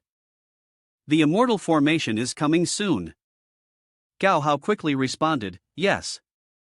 After that, Gao Hao turned to Zhang Chengchen and shouted, "You'd better admit your guilt, don't think for a second that you'll get any luck." Zhang Chengchen remained silent for a moment after hearing this, then started to act indifferent. He took a puff of his cigarette, letting the smoke swirl, tilted his head with a filthy look on his face, and shouted loudly, "Yeah, that's right, I did it." Gao Hao, Huo Changwu, and Sun Tian stared in shock, their eyes wide and mouths agape in complete astonishment. Principal Zhao, hearing this, furiously shouted, then Zhang Chengchen stubbed his cigarette out on the table, responding with a cold tone, "What a coincidence, isn't it?" Then, Zhang Chengchen began speaking in a sarcastic tone, pointing and laughing as he said, "Just when I happened to offend the ancient martial arts club, it also happened that today Sun Tian invited me to the small forest to confess her feelings. At the same time, I had the malicious thought of wanting to rape Sun Tian, and coincidentally, members of the ancient martial arts club were passing through the forest." Seeing Principal Zhao and Director Shui bowing their heads in contemplation, Zhang Chengchen continued, "If I'm not mistaken, Gao Hao and Huo Changwu also happened to have something they wanted to discuss with the two teachers, and at the same time received news from the members of the ancient martial arts club, right?" Zhang Chengchen then smiled brightly, cupped his face with his hands, and excitedly shouted, "It really is a coincidence so terrifying. A coincidence so perfect. Zhang Chengchen pointed at the spot where Sun Tian was standing and sneered, "Don't say anything more. If you understand, you will understand." This made Sun Tian shudder in shock. Seeing that both Principal Zhao and Director Shui were silent, Gao Hao, feeling anxious, could not hold back and turned to Qing Chen, shouting, "Are you implying that I, and he the head, and Sun Tian, along with the 4 other witnesses whom you injured, are all lying? Is everyone's words false?" Zhang Chengchen calmly stood up and replied, "Yes, that is exactly what I mean." He then walked over to Sun Tian, directly ripping the t-shirt off her. "Give it back to me." At this point, Principal Zhao, enraged, slammed the table and shouted, "Beast, what do you mean by this? Do you think the teachers are all fools?" Zhang Chengchen said while putting on his coat, a little more confident, shaking off that feeling. Gao Hao pointed a finger at Zhang Chengchen's face and cursed, "Beast! It's one thing to not regret your actions, but you even dared to strike one of our people. I, as the young master of the Gao family, you insulting Sui is the same as insulting the Gao family's reputation. Can you bear the consequences of this?" Hua Changwu, standing beside them, casually scratched his ear and impatiently said, "Endless bickering, so noisy." Gao Hao lowered his voice, stared at Zhang Chengchen, and then set a condition, "However, I am a magnanimous person, willing to give you one last chance." Zhang Chengchen asked back, "What chance?" Gao Hao smirked arrogantly, pointed at himself, and declared, "Kneel down and apologize to me. He the head and Sun Tian, if you can sincerely admit your wrongs, I, as the one who exposed you, might even consider speaking a few words in your defense with the immortal formation, possibly reducing your punishment by a few years." At that moment, the classroom door was abruptly swung open. General Headquarters Examination, accompanied by 2 officers from the immortal formation, entered and said, "Principal Zhao, we received a report. We are here to take the suspect in cultivating immortality away for their crimes." Principal Zhao quickly stepped forward and greeted them. "Preliminary General Examination, why did you personally come here?" The General Headquarters Examination replied, "I was once a student of this academy.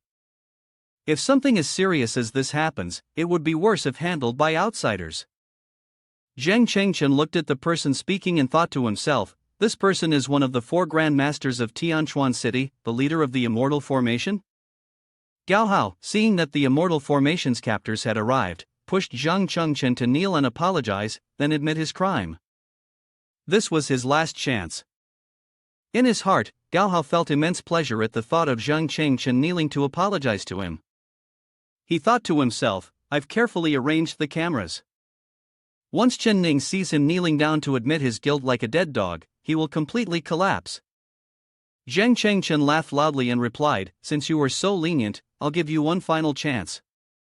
Zhang Chengchen arrogantly shoved his hands into his pockets, looking at Gao Hao and the others with a provocative gaze, and said, "Gao Hao, he the head Sun Tian, kneel down and apologize, admit your actions, and I will spare your lives." Principal Zhao, upon hearing these arrogant words from Zhang Chengchen, was completely enraged. His hands trembling, he slammed the table, stood up, and shouted, "Even at the brink of death, you still haven't repented. Miss Xueran, look at this. Look at what kind of students our headmaster is raising." Head of Department Xueran, after hearing this, calmly stood up and spoke clearly, "Indeed, Zhang Qingchen's performance is poor, he is useless, and he has no respect for teachers. Not only that, but you even dared to speak to me in such a disrespectful manner." Gao Hao, after hearing this, felt triumphant, picking up his notebook to immediately jot down the following content. Miss Xueran, as the teacher directly instructing the class, spoke up. Her comment eventually led to Zhang Chengchen being sentenced to death.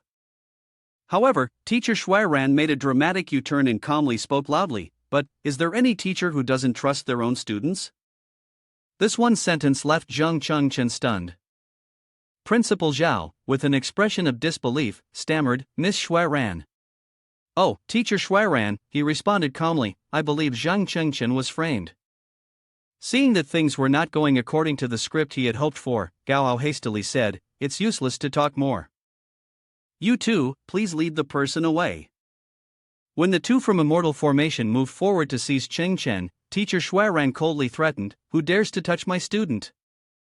This sentence caused the two of them to freeze in place.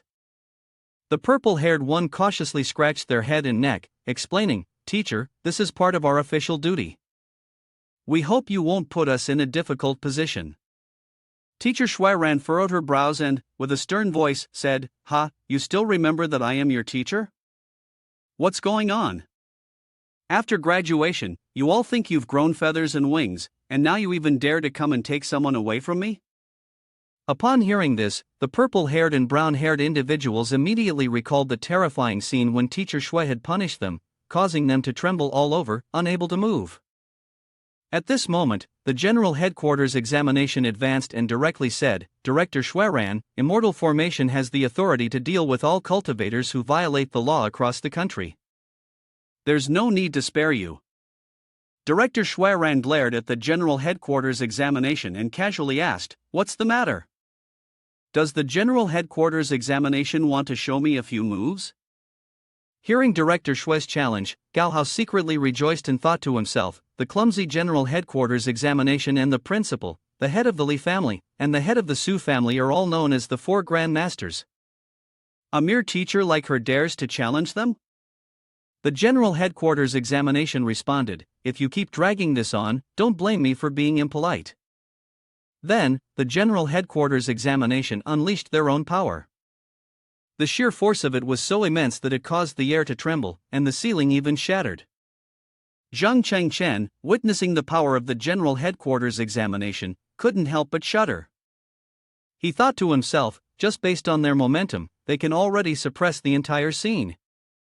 Is this the strength of the Four Grand Masters? No wonder the Four Grand Masters in my past life could command all the cultivators of Tianchuan City, teaming up to kill the low-level witch tribe that destroyed the academy. Principal Zhao, seeing the General Headquarters examination use such overwhelming force, quickly raised a hand to intervene. "Preliminary general examination, don't provoke them, you'll be taken down quickly."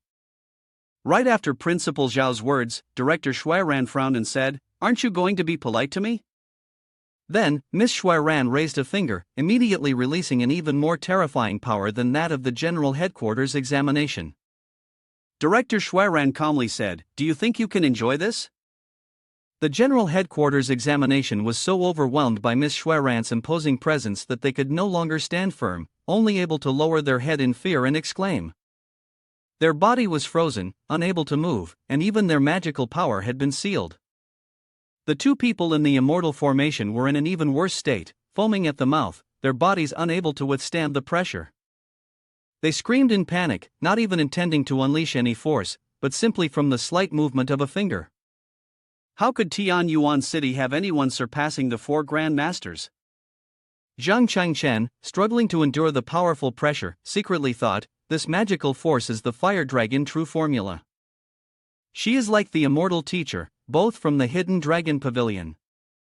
Watching Miss Xueran standing there, effortlessly causing everything to fall into chaos with just the motion of a finger, Zhang Chengchen was also filled with dread. "I really must be seeing a ghost. How could a Grandmaster of the Hidden Dragon Pavilion be reduced to teaching at a small institution like the Heaven-Piercing Cultivation Institute?" At this moment, Principal Zhao hurriedly stepped forward to mediate. "Miss Xueran, could we possibly lower our hands for now?" Only then did Miss Xueran slowly lower her finger, calmly replying, "For my sake." The General Headquarters examination, no longer crushed by her imposing presence, collapsed onto their knees, trembling, gasping for air, and stammering, "I never expected such a master to be hiding in the academy." Clutching their chest, they struggled to stand up, saying with difficulty, "Senior, do you intend to protect the culprit?" The Immortal Formation of Tianchuan City truly couldn't do anything, but she had to think carefully. The Immortal Formation of each province had been established under the orders of the Grand Elder of the Hidden Dragon Pavilion. Her actions now were tantamount to challenging the authority of the Hidden Dragon Pavilion. Unexpectedly, Miss Xueran remained unfazed, merely folding her arms and sneering in response, "So what if today I challenge the authority of the Hidden Dragon Pavilion?" Seeing the General Headquarters examination so shocking that he nearly fell backward, Principal Zhao could only silently break into a cold sweat as he watched Director Xueran leisurely fold his arms and think foolishly. The Great Elder of the Hidden Dragon Pavilion, the one who established the Immortal Formation, was right in front of him. Director Shuairan immediately made a condition: you act in the interest of the public, and I won't make things difficult for you. Give me 7 days. During these 7 days, I will have Feng Qi, the council member, investigate the truth. In the meantime, we'll temporarily detain him in the school's holding cell. The general headquarters examination could do nothing but bow his head, clasp his hands, and say, "It's settled then."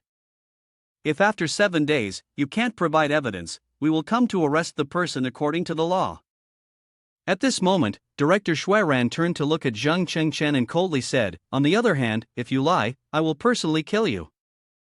At this point, Zhang Chengchen had already been brought into the school's holding cell. Grand Ancestor Earth Immortal Jin Yuanzi immediately appeared, looked at Zhang Chengchen, and advised, "They are imprisoning you like this, you must stay calm." Zhang Chengchen lowered his head and replied casually, "My real enemy has always been the witch tribe. As for others, they are just dust in the wind, blown away by the breeze." Grand Ancestor Jin Yuanzi then asked, "Do you trust Shuairan and Feng Qi, the council member?" Zhang Chengchen responded, "If the 4 Grand Masters join forces, they still can't win against us. This holding cell is very quiet, and these 7 days will be just enough for us to calmly cultivate the cave of the mystic elixir." Suddenly, Grand Ancestor Earth Immortal Jin Yuanzi's expression became serious and alert, as he reminded, "Someone is coming." The door of the holding cell opened, and seeing a figure enter, Zhang Chengchen asked in doubt, "Hua Changwu?" Hua Changwu entered holding a piece of paper and said, "I am officially the head of the Ancient Martial Arts Club at the Heaven-Piercing Cultivation Institute, and I am here to formally issue a life and death challenge to you. The duel will take place in 3 days at the Institute's hall. Do you dare to accept?" Upon hearing this, Zhang Chengchen murmured to himself. The life and death challenge was the highest pact among immortality cultivators, even divine spells could not bind it. Once established, it was a matter of life or death. Zhang Chengchen chuckled and said, "I think the life and death challenge is just a bluff. You're afraid that after 7 days, Miss Shuairan will uncover the truth, and you want to kill me to silence me. That's what's real." Hua Changwu retorted, "What's wrong? Are you too afraid to accept?" Zhang Chengchen scoffed and said, "Is this the new trend for villains now? Acting confidently but without brains? The life and death challenge can only be established if both parties willingly agree. I don't accept it.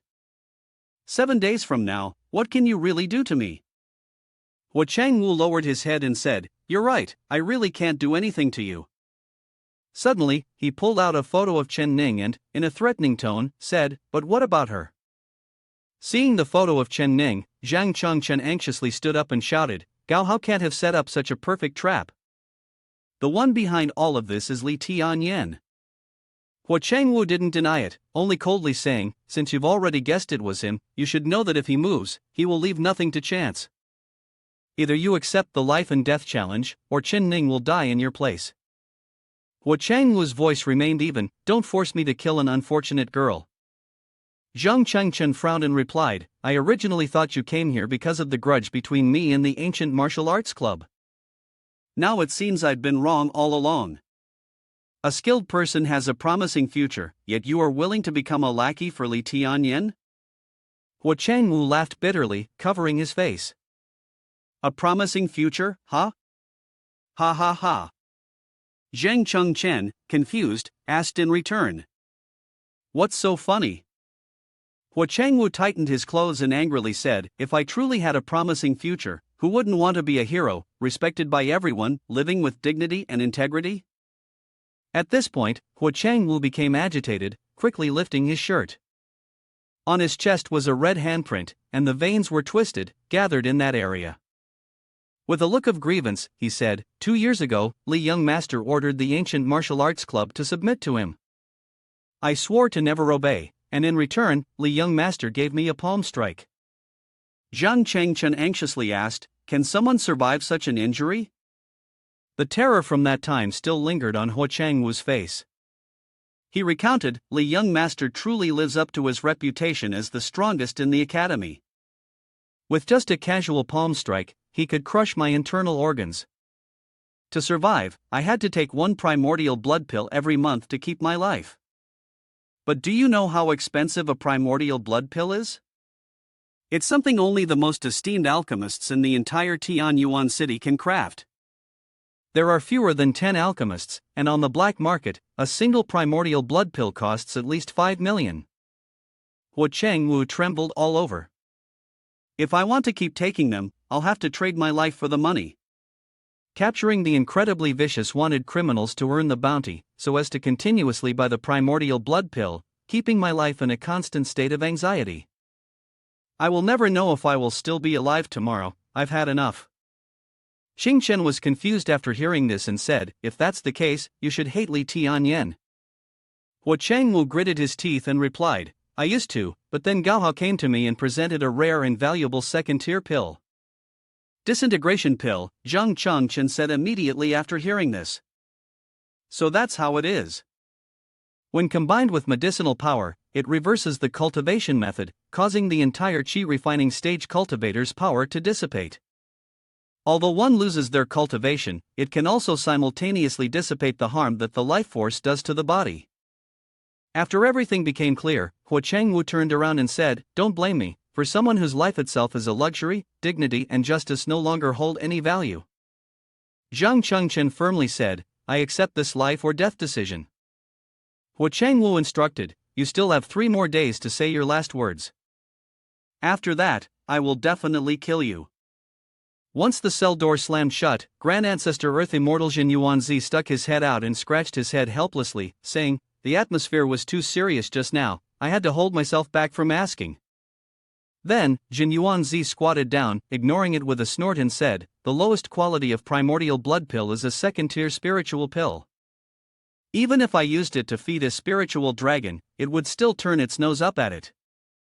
Zhang Chengchen sneered and said, I suspect you're pretending to be stupid, but I have no evidence. Grand Ancestor Earth Immortal Jin Yuanzi seriously looked at Zhang Chengchen and said, the battle power rating of Huo Changwu is 90, 3 times yours. With such a large difference in strength, how should we approach this battle? Zhang Chengchen immediately replied, as you mentioned earlier, it will take at least 3 days to refine the cave of the mystic elixir. Upon hearing this, Grand Ancestor Earth Immortal Jin Yuanzi sighed and then helplessly said, alright, then I will race against time with you just this once. Soon after, Grand Ancestor Earth Immortal Jin Yuanzi merged his power with Zhang Chengchen's, and together they endeavored to practice the alchemy technique. At that moment, at the hospital, Huo Changwu entered and saw Lu Bao, who was wrapped in bandages, lying in bed, with several people from the martial arts club taking care of him. Lu Bao, seeing that Huo Changwu had come to visit, felt deeply apologetic and said, boss, I'm sorry, I've lost my dantian, and I'll need to trouble you to cover my medical expenses.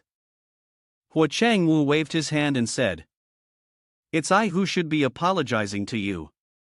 If it weren't for my high treatment costs each month, you all wouldn't have been willing to become hired assassins for those rich kids.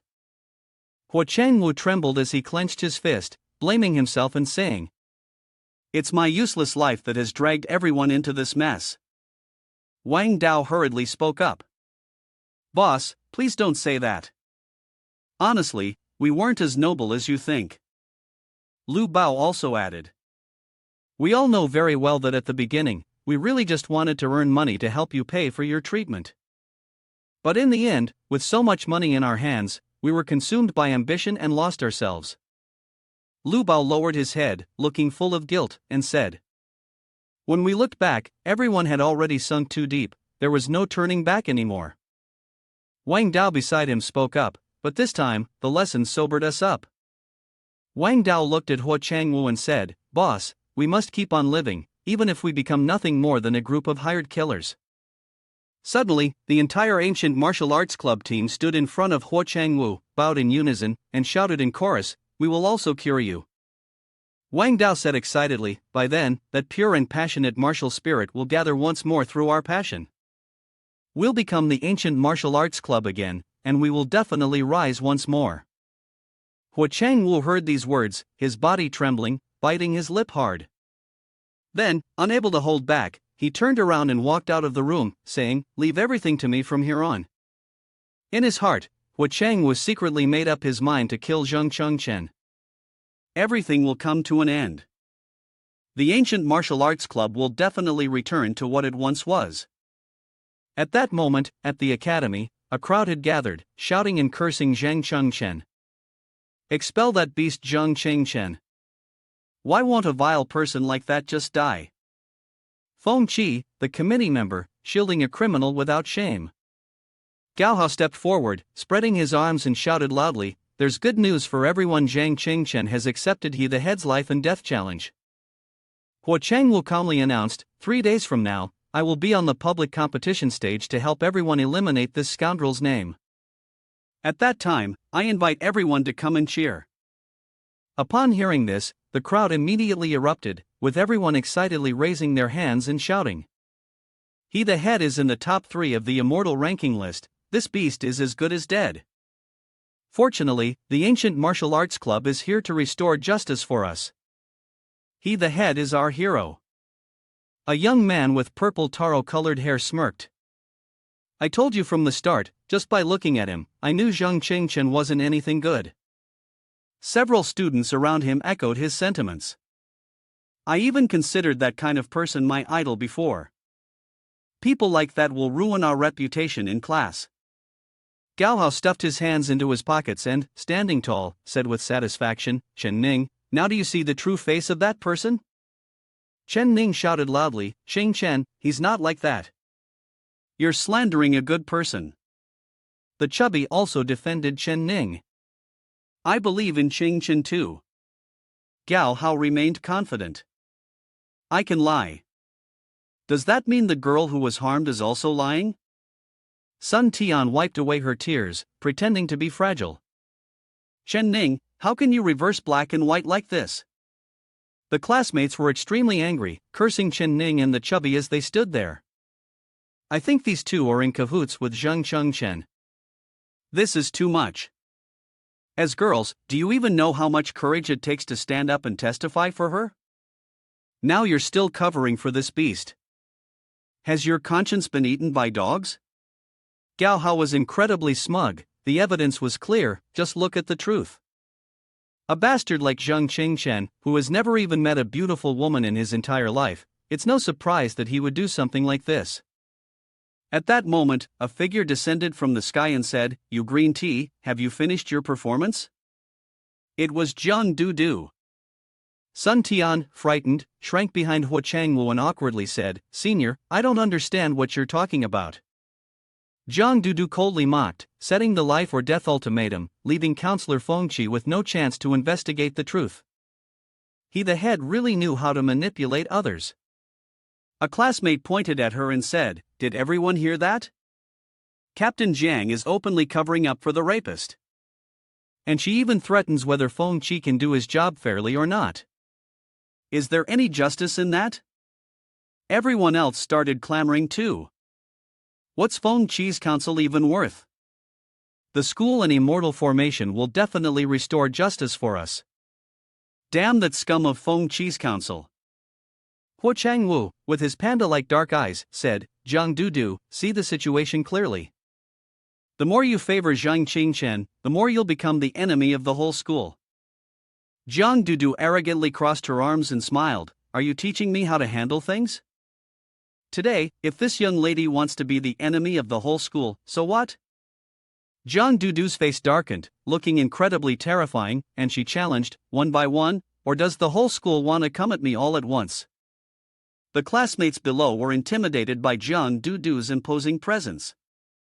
At that moment, someone landed in that spot and spoke, What if I add myself to the mix? It was Lee Tian Yen, trying to show off in front of everyone. I'm here, and I absolutely won't allow you to harm those who stand up to defend justice. The students, seeing someone defending them, took the chance to act even bolder, shouting loudly. Chairman Lee is here. Chairman Lee is so cool. Chairman Lee, you must uphold justice for us. Lee Tianyen said to Jiang Du, Team Leader Jiang and I are the only two at the soul refining stage in the entire school. I've been looking forward to sparring with you. He smirked, thinking to himself, Jiang Du, you are lawless, and you dare to let Fengqi, the student union member, and the student body clash? Jiang Du wasn't afraid at all. Whoever is scared can leave. As for you, give your orders. Lee Tian Yen belongs to me, and anyone else from the student union who dares to oppose us, kill them. Her followers in the student body immediately rushed forward. Damn it, the boss has spoken, take them down. Lee Tian Yan's face turned pale. Has the Feng Qi of the student union gone mad? Just as they were about to engage in a life or death battle, a loud shout interrupted them. Everyone stop right now. The principal and head of the Department of Shui arrived just in time to mediate. The two gave orders, student union, all of you, go back now. Feng Qi and the others, go back too. After everyone left, Lee Tianyan slowly walked toward Jiang Dudu while speaking. This time, Zhang Changchen is definitely dead. If team leader Jiang is angry, I also welcome a life and death duel with me. He provoked Jiang Dudu, only to realize that team leader Jiang also cared about someone. What's this? Do you like that brat? Jiang Dudu was immediately embarrassed when her weakness was exposed. She became furious with that shameless person. What do you mean by like? What nonsense are you talking about? Who would like that crazy person? Just as she was making a scene with Li Tianyan, Chen Ning and the chubby one saw Jiang Dudu, making her even more embarrassed. She flailed her arms trying to explain. Chen Ning, don't listen to him. I don't. Meanwhile, Yuan, standing off to the side, bit her lip in worry. Zhang Chengchen said. Aren't you trying to prove something to me? Right now, even your own life is hard to guarantee. 3 days later, the Earth Immortal Grandmaster, Jin Yuanzi, was sitting cross-legged doing something. Venomous mystic pill? It turned out that Jin Yuanzi had finished preparing the recovery pill for Zhang Chengchen to help him in battle. He collapsed, breathing heavily. Making this pill has drained my spirit qi. I need to return to the Hall of Heroic Spirits to rest. I may not be able to assist you in this battle. Zhang Chengchen patted his shoulder. Thank you, Senior Jin Yuan. He held the pill in his hand and swallowed it.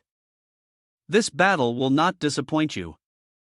After swallowing the pill, Zhang Chengchen's eyes widened, and a blinding light emitted from the crack of the cell door.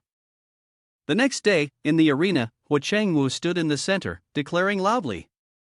The third-ranked person on the immortal ranking list, the head of the ancient martial arts club, is here today to settle matters of life and death, and to eliminate the evil on behalf of everyone. He bowed his head in respect, and the crowd in the stands cheered non-stop. He the head. He the head forever.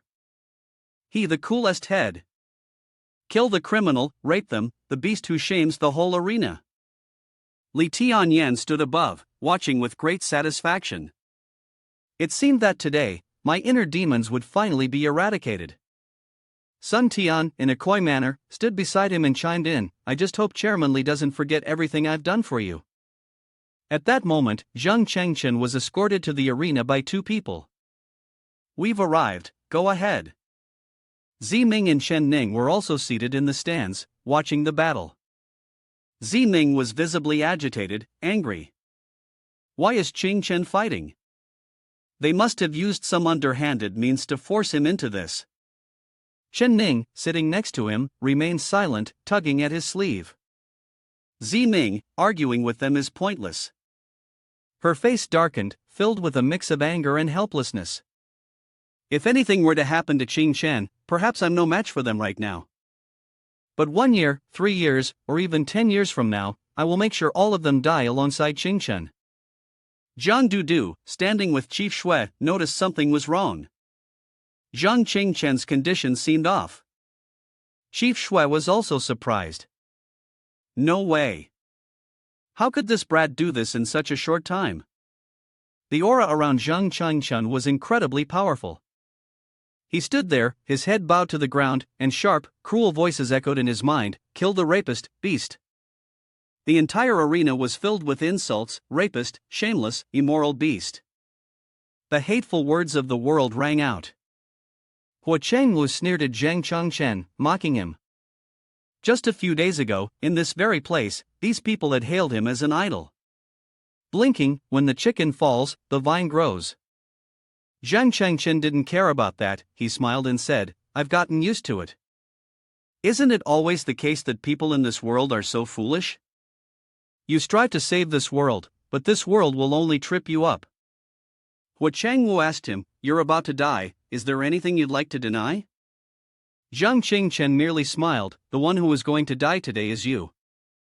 Zhang Chengchen's battle aura immediately spread out, causing Hua Changwu to lose his footing and step back a bit. Zhang Dudu gasped in astonishment, no way, Zhang Chengchen's battle power level. Li Tian Yen also dropped his jaw, what? Chi refining stage level 6 with a battle power of 60? Without the slightest hesitation, Zhang Chengchen said to Hua Changwu, come at me. Before Hua Changwu could even adjust to the current situation, Xing Chen had already used his wind technique. The wind strike shot toward him at the speed of a lightning bolt. Hua Changwu sweated profusely, quickly raising his hand to block. The speed of his opponent was now on par with his own. He had to settle into a stance to dodge Zhang Chengchen's supreme yang force of Taiji attack. Hua Changwu continued to be dragged across the ground for a while longer. The audience in the stands murmured in confusion, a battle power of 90, and still can't defeat one with 60? Is this a joke? Kill this rapist. Hua Changwu gasped for breath, his hands trembling, crushing an opponent who was more than 3 realms above him. Is this brat a monster?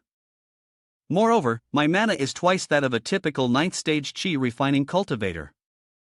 Zhang Chengchen coldly said, Head, if you don't make a move, I will continue to advance. Xing Chen had silently calculated and decided to use his chaotic true body technique to quickly subdue his opponent. Seeing that victory was beyond reach, Hua Changwu resorted to his trump card. He crouched on the ground, looking like he was about to change his tactics, and unleashed his personal technique, the illusory forest formation. Zhang Dudu crossed his arms and furrowed his brow.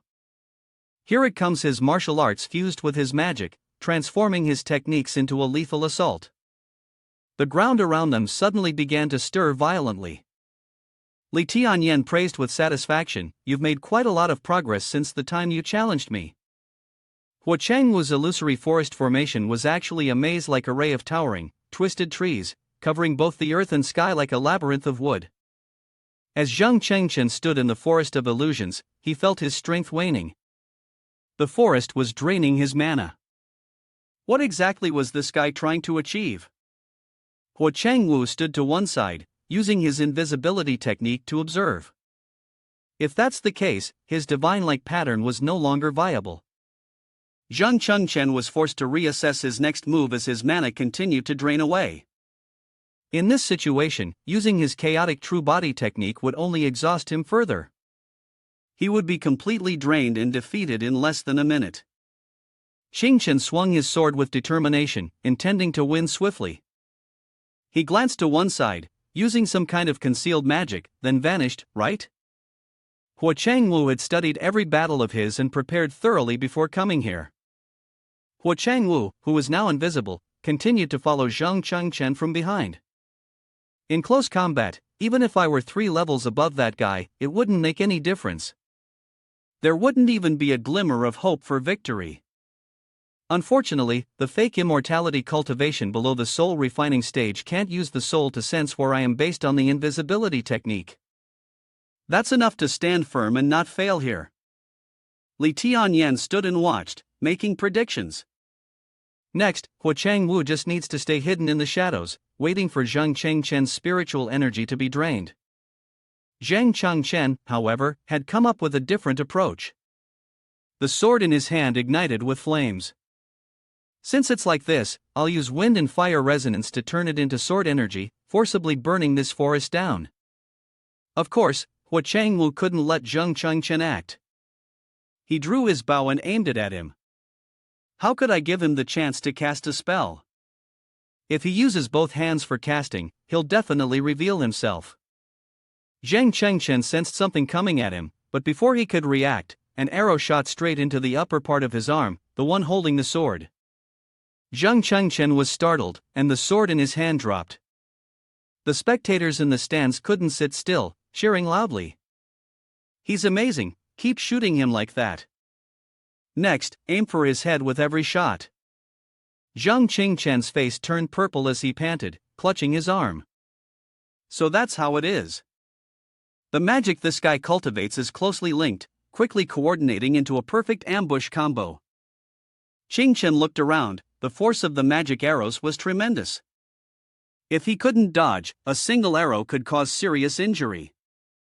At that moment, Hua Changwu was rushing to a more favorable position to shoot, completely unaware that even with the position revealed, it was still possible to dodge. Qingchen immediately drew his bow. But what about now? Zhang Chengchen stood in the middle of the illusory forest, closing his eyes to sense the movement. After the arrow left the bowstring, there would be a significant shift in magical energy. Holding his breath and concentrating, he searched for the trace of the arrow. A flash of light appeared, and the next arrow had already been shot by Hua Changwu. Zhang Chengchen managed to dodge the first arrow. This was the spot. However, Jiang Dudu's pale face screamed, "Be careful, lie down quickly." Another arrow almost pierced Zhang Chengchen's eye. Reacting just in time, he leaned back to avoid it. Damn it, 2 arrows in a row. Zhang Chengchen's face turned pale, running his hand through his hair, panting heavily. He had almost lost his life, truly worthy of being ranked third in the celestial rankings. Above, Hua Changwu had already reloaded.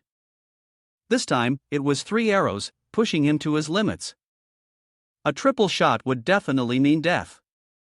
Though the audience was loud and chaotic, at this moment, they all fell silent, waiting for the outcome. Every face was tense with anxiety. Director Shui spoke seriously, "The next move will determine the winner." Zhang Chengchen, exhausted from the energy spent, thought to himself, if Xin Yuan was here, he could fire 100 arrows in a row, and even use the true star chart of He Luo to counteract. But no, he couldn't always rely on the heroic spirit's strength. While Zhang Chengchen was still calculating, Hua Changwu had already shot 3 arrows. Jiang Dudu was extremely anxious. Zhang Chengchen's limit was to dodge 2 arrows at the same time. These 3 arrows were expected to cover all directions that Zhang Chengchen could avoid. No matter which 2 arrows he chose to dodge, he would surely be struck by the 3rd arrow and die. Zhang Chengchen shouted, "Damn it, let's do this." He charged directly at the arrows, and everyone was in an uproar. This guy is crazy, does he want to commit suicide? Zhang Chengchen had gone mad. No one understood what he was trying to do, charging headfirst into certain death, except for Lee Tian Yen. He was panicked. No, this is intentional. Jiang Dudu was also stunned, realizing the truth. So this was his plan. The second and third arrows were based on the assumption that Zhang Chengchen would dodge the first one. So, if he deliberately allowed the first arrow to strike, and then used the small deviation to dodge the others, he could neutralize all 3 deadly arrows. Zhang Chengchen desperately dodged the other 2 arrows, throwing himself toward the shot arrows. He saw it. The position where the arrow had been fired was here. Hua Changwu's plan was doomed this time. Zhang Chengchen swung his dark sword with all his might, slashing into a large tree in front of him, causing it to immediately fall with a loud crash. The tree had fallen, but the person was nowhere to be seen. Qingchen lowered his head, deep in thought. Jiang Dudu, watching the match, couldn't help but feel worried. She wasn't sure and wondered, did he miss? Hua Changwu was hiding on a tree branch, but from another position, he suddenly spoke up to answer everyone's question. Sorry, for safety reasons. When the divine arrow left the bow, I had already shifted my position. He drew his bow, aiming directly at Qingchen, and declared, I've got you. As soon as the words left his mouth, a powerful arrow shot out, heading straight for Qingchen's head. However, he was not scared at all. Instead, he smirked and said, It's me. In the blink of an eye, he suddenly appeared behind Hua Changwu, his sword at his neck, then leisurely spoke. I've got you. The entire arena fell silent, everyone intently watching the unfolding battle. Chang Yuan widened her eyes in shock, wondering, what exactly just happened? At that moment, Hua Changwu was at Qing Chen's mercy, his face pale as he stuttered. Teleportation. How is it possible for a human to do that? Zhang Changchen was also exhausted. He was panting heavily from the skills he had just used, then slowly explained.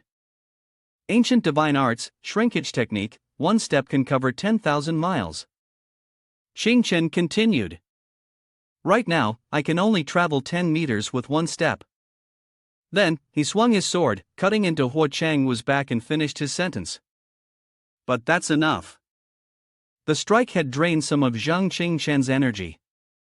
He was growing weak, only able to stand, breathing heavily. Sweat was streaming down his face as he silently thought to himself that the medicinal pills Jin Yuan brother had crafted a few days ago were what kept him going, pushing his limits for the sake of training. Chen Ning sat in the stands and, upon seeing the situation, turned to ask the chubby person beside her, who was happily seated. Did Qing Chen win? Everyone thought that the slash from Zhang Chengchen earlier had ended the fight, but no, it was only a suspended period, as the battle was still ongoing when Hua Changwu burst into laughter. Ha ha ha, I really didn't expect you to know this ancient divine technique. The next second, Hua Changwu stood up as if he hadn't been struck by a fatal blow. He arrogantly continued. Unfortunately, you were deceived by the technique of splitting. The words Hua Changwu just said shocked Zhang Changchen, leaving him stunned and nearly falling over. At that moment, it wasn't just one Hua Changwu slumped in front, but there were 4 more Hua Changwu around, drawing their bows, aiming directly at the vulnerable spots of Qingchen. He confidently declared. It's over. Without worry, Zhang Chengchen quietly thought of a way to respond, using wind command to push his speed to the limit, hoping to dodge. Hua Changwu's arm holding the bow moved, drawing the string taut. He repeated with certainty. I told you. Then, all 4 of Hua Changwu's clones suddenly changed the direction of their arrows, aiming straight at the stands. Dong Chang shouted loudly. It's over. The arrows were heading directly towards Chen Ning's seat. Not only was she stunned, but everyone else sitting in the stands was also shocked, taken aback by this unpredictable turn of events. Zhang Chengchen, too, was startled and, in desperation, yelled shamelessly towards Chen Ning. Before he could even think of a way to react, a volley of arrows was released, heading straight for one direction. Without any hesitation, Qingchen used wind command to kick off and soar into the air. He silently prayed that he must catch up. Seeing him flying toward her to block the arrows, Chen Ning burst into tears, screaming in pain that pierced her very soul. Qing Chen, don't! Almost simultaneously, 9 arrows pierced through Zhang Qingchen's body, blood splattering. His hand could no longer grip the sword, slowly letting it slip from his grasp. Thud! Zhang Chengchen fell face first to the ground. It was then that Hua Changwu revealed his true form, gently landing beside him, and slowly spoke, I admit, you are a worthy opponent. After a pause, he continued, this battle. I'll consider it an unofficial victory for me. On the stands above, Zhang Dudu, after sensing the breath with her spiritual power, collapsed to the ground. Her eyes widened in shock as she said, I can't sense any surviving breath anymore. Director Shui also furrowed his brows, grinding his teeth as he analyzed, the 9 arrows piercing through every vital point around the body, a killing blow. Chen Ning, who indirectly caused Qing Chen's injury, was in a state of panic. She broke down in sobs, unable to believe the reality before her, repeating over and over, it's fake, it must be fake. Seeing the outcome he had longed for, Lee Tian Yen smirked in satisfaction. He asked himself, though it sounded more like a statement, is it finally over? Then he burst into laughter, speaking with pleasure, my only friend. That weakling. Finally, I can completely erase him. With the start of Li Tianyan, cheers of joy at Zhang Chengchen's defeat rang out across the stands. He won the match. This beast is finally dead, well deserved. A scoundrel like him, this is the fate he truly deserves.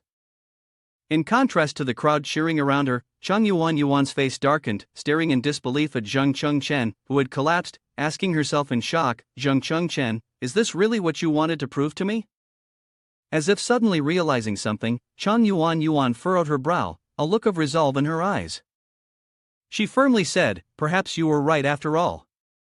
With that, she sprang up from her seat and dashed off the stands at full speed. As she ran, she shouted, "Murder, arson, gold strings, repairing the roads, no dead bodies. This world shouldn't be like this." At that moment, Zhang Chengchen was still barely clinging to life. Despite his body being covered in wounds, he tried to glance toward the stands. His vision was blurry, unable to clearly see the people sitting across from him, but he could still vaguely hear their words. Strangely, as his sight became more and more obscured and his eyelids slowly closed, the shouting grew clearer, as though the voices were whispering right next to his ears. "Scoundrel, well deserved, beast, finally dead, this is the fate he truly deserves." At that moment, a voice deep within Zhang Chengchen suddenly echoed. "Young man, I have received your obsession." The voice seemed to come from an ancient soul sealed within two towering pillars in Zhang Chengchen's consciousness. It continued. "To repay you, I offer you one final chance. Summon me, release yourself, and then make this happen." The voice suddenly became frantic, completely destroyed. A dark shadow gradually appeared above the two pillars. Zhang Chengchen's mind also transformed into his own figure, manifesting here. Zhang Chengchen looked up at the shadow and a question arose in his mind. The question seemed amusing to the shadow. She repeated it and then burst into laughter. "Who am I? Ha ha ha." Pausing for a moment, she recalled and continued. "Thousands of years have passed." The dark shadow smiled strangely, her voice dripping with sarcasm as she finished her sentence. "Is there still someone who cares who I am?" Suddenly, a flash of light appeared, obscuring Zhang Chengchen's view. The scene before him suddenly changed. On the high platform in the distance, an old man with silver hair and beard, dressed in noble and prestigious attire, stood.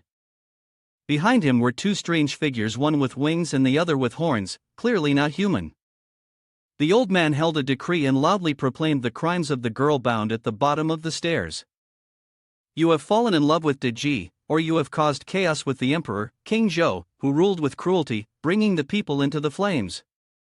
You are the one who has committed these deeds, and even death will not absolve you of your sins." Below the platform, hundreds of citizens raised their fists and shouted curses. "After eliminating the evil Chusi, this fox spirit, she deserves to die. Kill her." The old man paid no attention to the noise below, continuing in a stern voice. "Today, your head will be severed to comfort the suffering of the people. Deji, you have caused countless crimes, despised by the people. Yet, after hearing the judgment, you still arrogantly smile." The voice of that shadow once again echoed, narrating the story of its own existence. "When the sun set behind the crumbled mountains in the distance, I knew that everything had come to an end." The scene shifted again, this time from a high vantage point, from the perspective of the nine-tailed celestial fox looking down, where battles and killings were happening everywhere. She continued, "I originally thought that the primal chaos had begun to rise, with the three earthly saints leading the Wan Xian sect. As I saw the three realms on the brink of destruction, Deji had already turned into a human and actively approached King Zhou, slowly manipulating the dynasty. She spoke slowly, revealing her inner feelings. I couldn't bear to see the common people suffer. After becoming Empress Deji, I enchanted King Zhou. As long as I followed the heavenly mandate to destroy the Shan dynasty, I could end this war." Su Deji recalled that painful time, remembering when she saw the flag snapped in half, and then continued in a deep voice, "In these years, I have caused the deaths of loyal officials, one after another. My heart has never been without pain, but I told myself that it was all for the salvation of the people." Deji raised her voice. "In the end, I succeeded." At this moment, her heart was mixed with a few feelings of anguish. The people she had saved cursed her, hated her, and wanted to decapitate her, to butcher her flesh. She still vividly remembered the looks filled with arrows of resentment, the harsh jeers from those who should have been grateful to her. On the execution platform, the executioner raised his blade, his eyes fixed firmly on Deji's neck. Seeing that someone was about to die in front of him, Chen instinctively rushed forward to stop it. He barely managed to shout, "Ah!" However, his hand passed straight through the executioner's body, and the blade chopped down directly onto the neck of the treacherous villain who had brought harm to the nation and its people. Blood splattered everywhere. It was a clean, decisive cut, and Sudaji's head flew off a considerable distance. Zhang Chengchen stood in stunned silence, watching the scene before him. In an instant, Sudaji's head disappeared into the void. Then, Sudaji immediately regained her proud posture, her body perfectly intact, just as it was before. The prison guards could not help but exclaim, "What's happening? Didn't we just kill her?" The elderly man responded calmly, as if he had anticipated this. The nine-tailed celestial fox clan specializes in soul magic illusion technique. Then, he solemnly added, even the divine bloodline ability, the 9 layers of illusory moon, can manifest and reverse illusions, allowing one to be killed 9 times in succession and still come back to life. Netra, who had been standing by, could no longer hold back.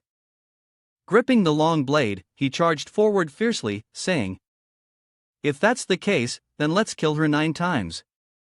Thus, they continued to strike down Sudaji, with blood pouring out like rain.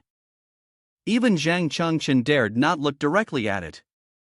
At this moment, Sudaji softly called out, "Youth, didn't you say that when people die, they will fear?" Zhang Chengchen hesitated for a moment before replying, "Perhaps that's true."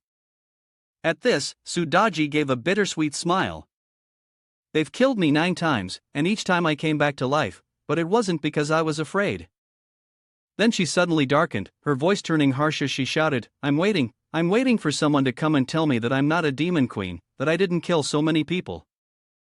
I deceived King Zhou, the one who loved me to the marrow of his bones. I did all of this for the people of the world, and finally, it all has meaning." Suddenly, Sudaji's eyes grew faintly sorrowful as she continued, "But it's a pity. Even by the 10th time I was beheaded, that person still never appeared, and the glimmer of hope in my heart simply vanished." Zhang Chengchen lowered his head and watched Sudaji's body fall to the ground, murmuring a few words to himself, "This is your end and mine as well."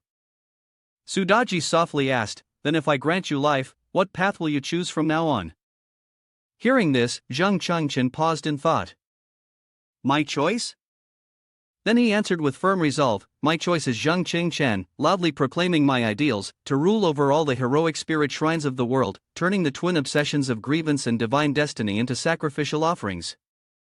Nine-tailed celestial fox Sudaji, I ask for your permission." With that, Zhang Chengchen expressed his intent to inherit her will. As soon as he finished speaking, powerful currents of energy surged forth, engulfing the entire space. Sudaji then transformed into a 5-star 9-tailed celestial fox. A 5-star heroic spirit, the 9-tailed celestial fox, Sudaji lay upon the ground. A jade-green light suddenly rose up, swiftly enveloping Zhang Chengchen's wounded body. Director Shui, staring dimly at the scene before her, suddenly realized something and softly exclaimed, "Something's not right." A mysterious aura spread across the arena. The entire stand seemed to sink into chaos, everyone staring down below with panic-stricken faces. What just happened?"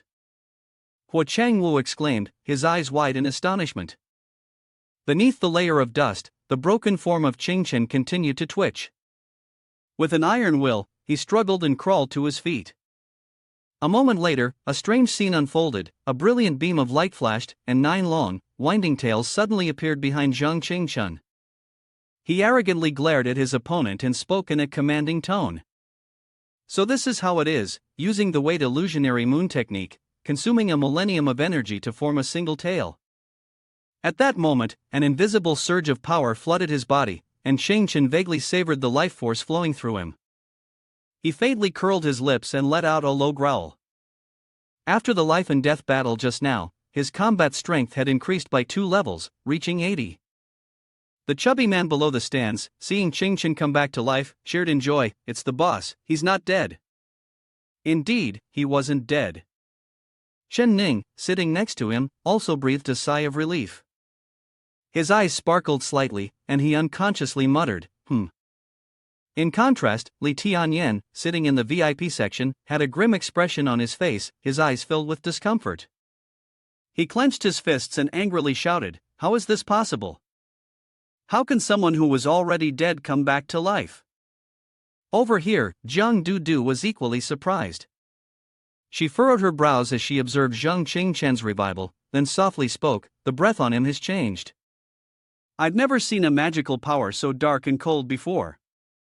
Supervisor Shui also nodded in agreement, feeling an ominous sense of unease. It seemed that both of them felt that this stream of life force was extremely dangerous.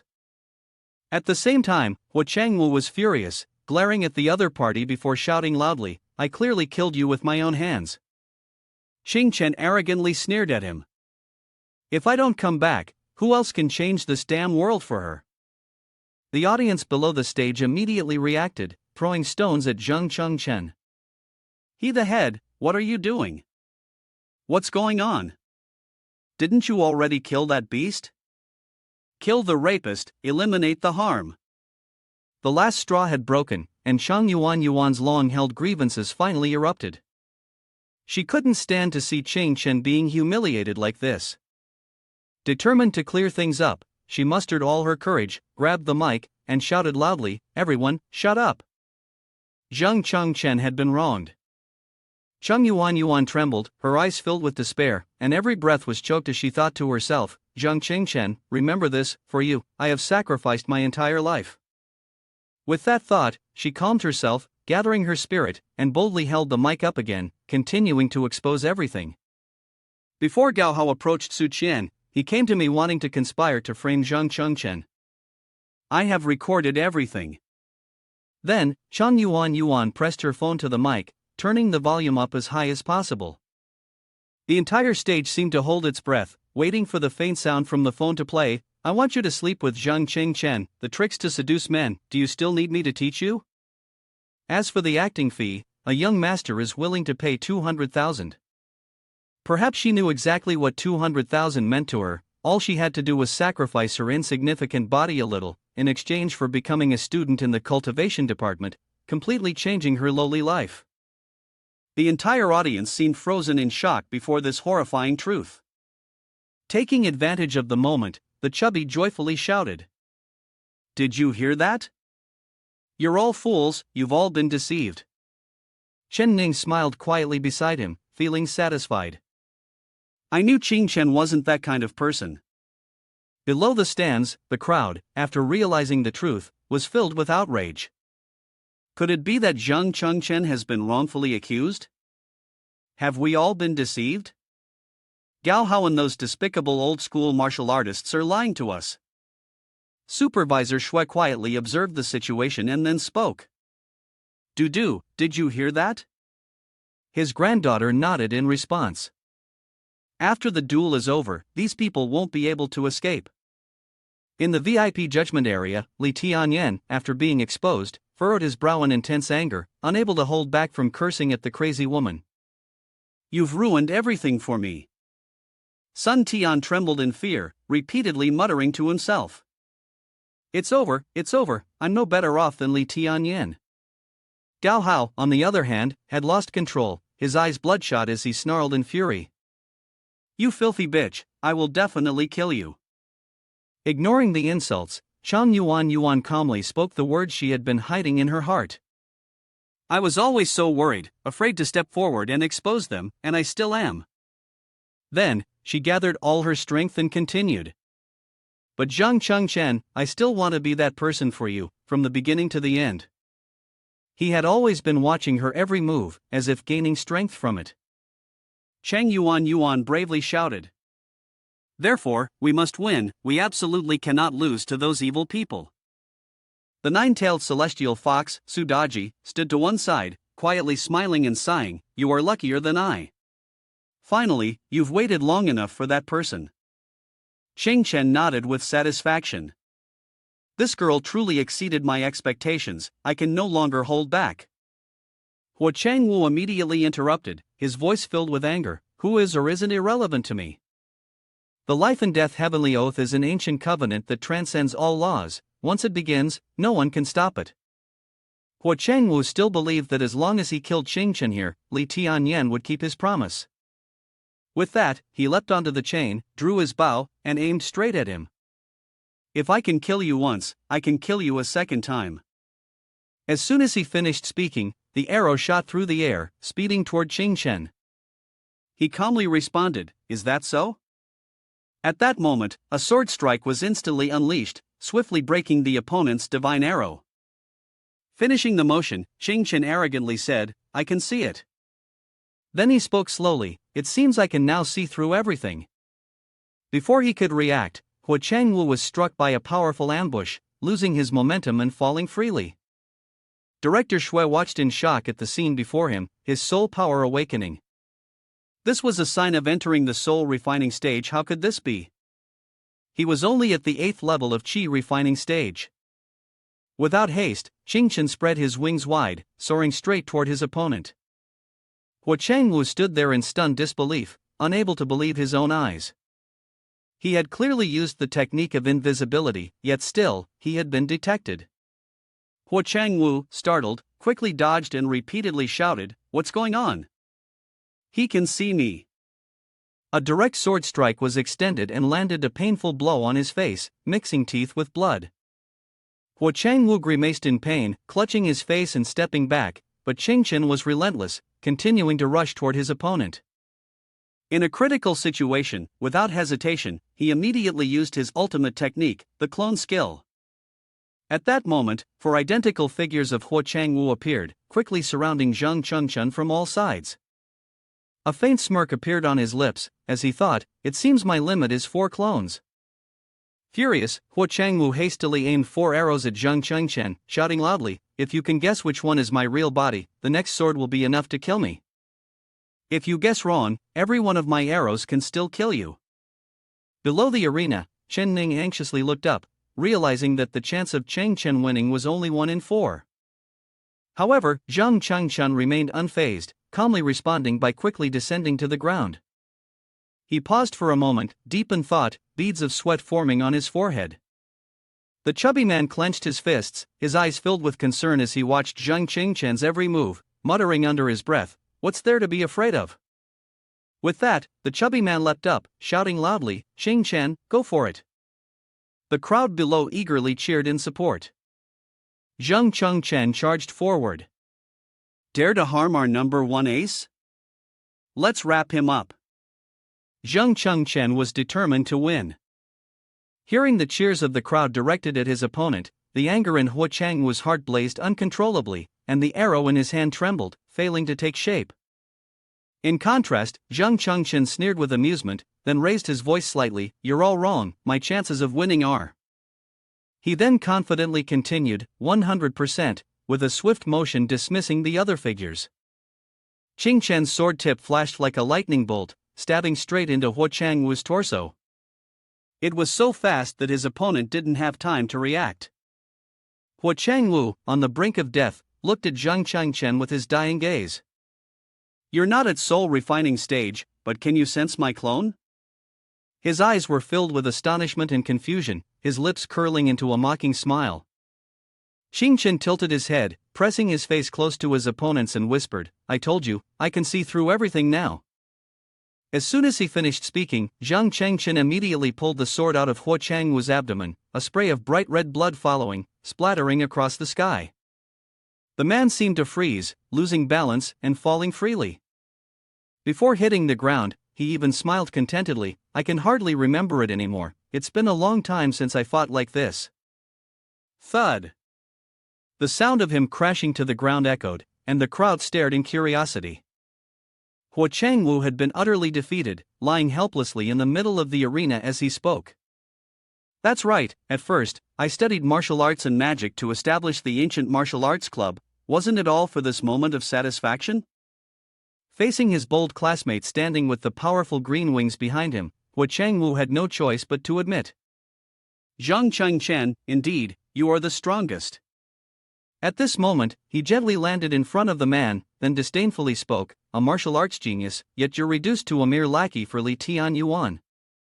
Is the only goal here to obtain this pill?" Zhang Qingchen smirked, then held up the yellow pill in front of him. Huo Changwu panicked, spitting blood as he cried out, "Scatter strike pill, how do you have a scatter strike pill?"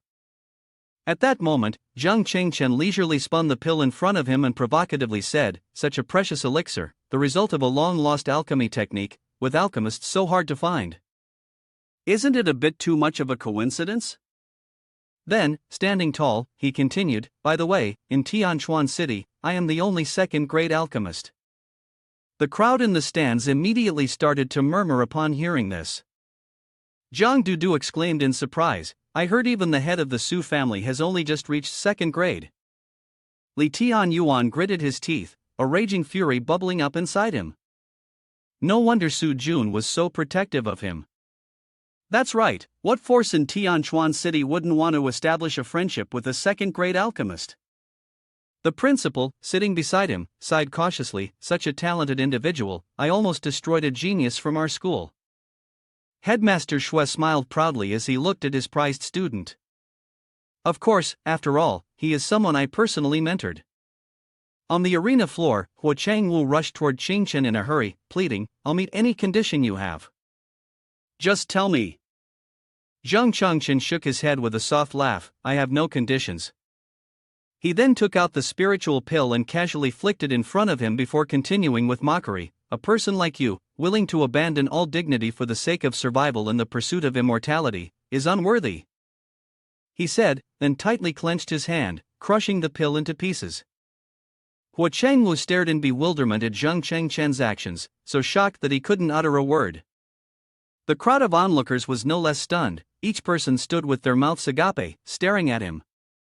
"Scatter strike pill, that's a second-grade spiritual pill, it's gone now." "Ah!" The crowd erupted in chaos, shouting loudly. Meng Mu was so astonished that she cried in disbelief at Qing Chen's outburst. "Why not give it to him? Why destroy it and sell it for money?" Chen Ning said, helpless, with a forced smile. Qing Chen had always been like this. Zhang Dudu, too, felt just as helpless. Was it really necessary to go this far to maintain such a dignified attitude? The principal sighed and turned to Director Shui. The students she had taken note of were clearly not ordinary people. At that moment, Huo Changwu seemed to turn into a beast, suddenly laughing loudly as if he had just won a game. Ha ha ha. He clutched his forehead, then involuntarily let out a dry laugh. "That's right, to survive, I abandoned my Tao heart long ago. I've long since lost my qualifications to be a human." With that, Huo Changwu bent over and knelt down on the ground, bowing to Qing Chen. "I was taught that my life wouldn't last long, but even if I could awaken, it would be a form of escape." Seeing this scene, Qing Chen nodded in satisfaction. It seemed that he had indeed been taught well. "If that's the case, then take it." As soon as he finished speaking, Qing Chen calmly extended the green spiritual pill towards Huo Changwu.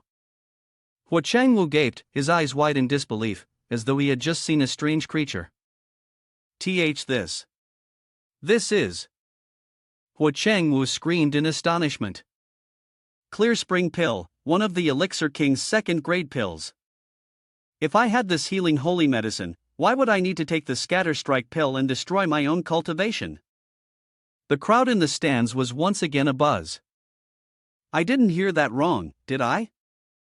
This aura is truly Elixir King, and in this lifetime, I can actually witness the Clear Spring Pill. With that, Zhang Chengchen casually tossed the jade towards Huo Changwu, then turned his back to leave, not forgetting to leave behind a parting remark, "That's your reward, no need to thank me." Huo Changwu trembled and exclaimed, "This divine artifact, are you really giving it to me?" Zhang Chengchen leisurely waved his hand and said, "Don't worry about it. At a friend's house, this is typically used to feed the dogs." Director Shui, seeing his display of flaunting, looked grim and nodded in agreement with the person next to him. "Principal, you're right. This kid is no ordinary person." Holding the rare, once-in-a-thousand-years treasure in his hands, Huo Changwu was choked with emotion, tears streaming down his face. "Huo Changwu, I'm not good with words, but from now on, my life belongs to you." With that, he bowed deeply in gratitude to Qing Chen. On the stands, Gao Hao was furious, his eyes bloodshot as he muttered through clenched teeth, "This is a disaster, everything's ruined." At that moment, the principal surveyed the situation before shouting loudly, "The winner is Zheng Qingchen, who relied on immortal arts, while the loser's fate is sealed, and both their life and possessions are now in the hands of the winner." Director Shui then added from the side, ranked 4th in the immortal ranking list, "The position is now held by Zheng Qingchen." The crowd below began to murmur. In the history of the school, this was the only freshman to rank 3rd on the immortal ranking list. This person had an incredibly bright future ahead. It was feared that, after today, the major powers would go crazy trying to recruit him. Even if they couldn't make friends with him, they absolutely couldn't afford to offend him. The chubby guy over here joyfully jumped up, clapping his hands. "Why are you standing there in a daze? Go ahead, clap." The stands seemed like they were about to explode from the roar of cheers. Zheng Qingchen looked up in a daze, not believing his own eyes. At that moment, all the students were calling his name, Zheng Qingchen. At that time, Su Deji appeared, speaking softly, "How does it feel?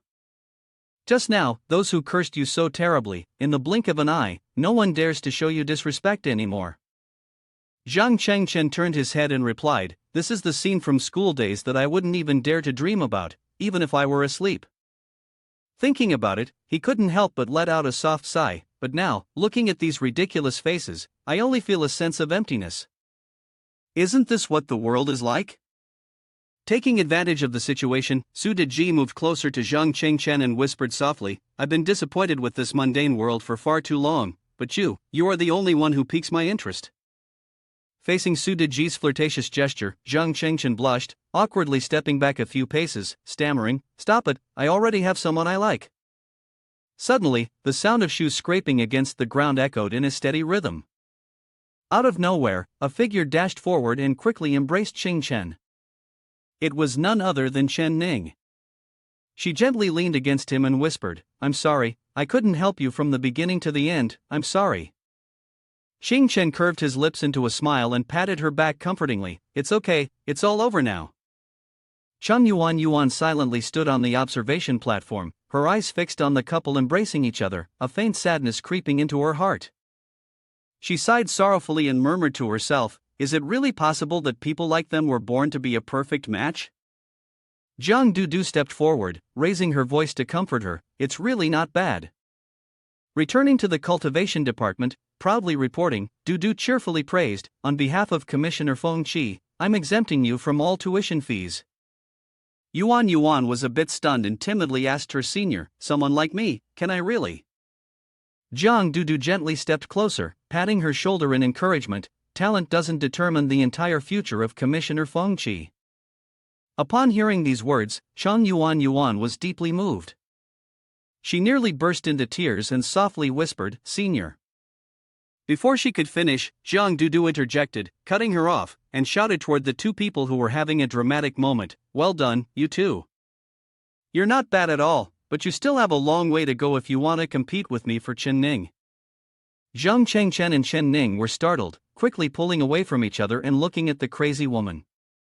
He confidently threw his arm around Ning's shoulders, claiming his territory, "You're the strongest in the academy, but Ning is mine."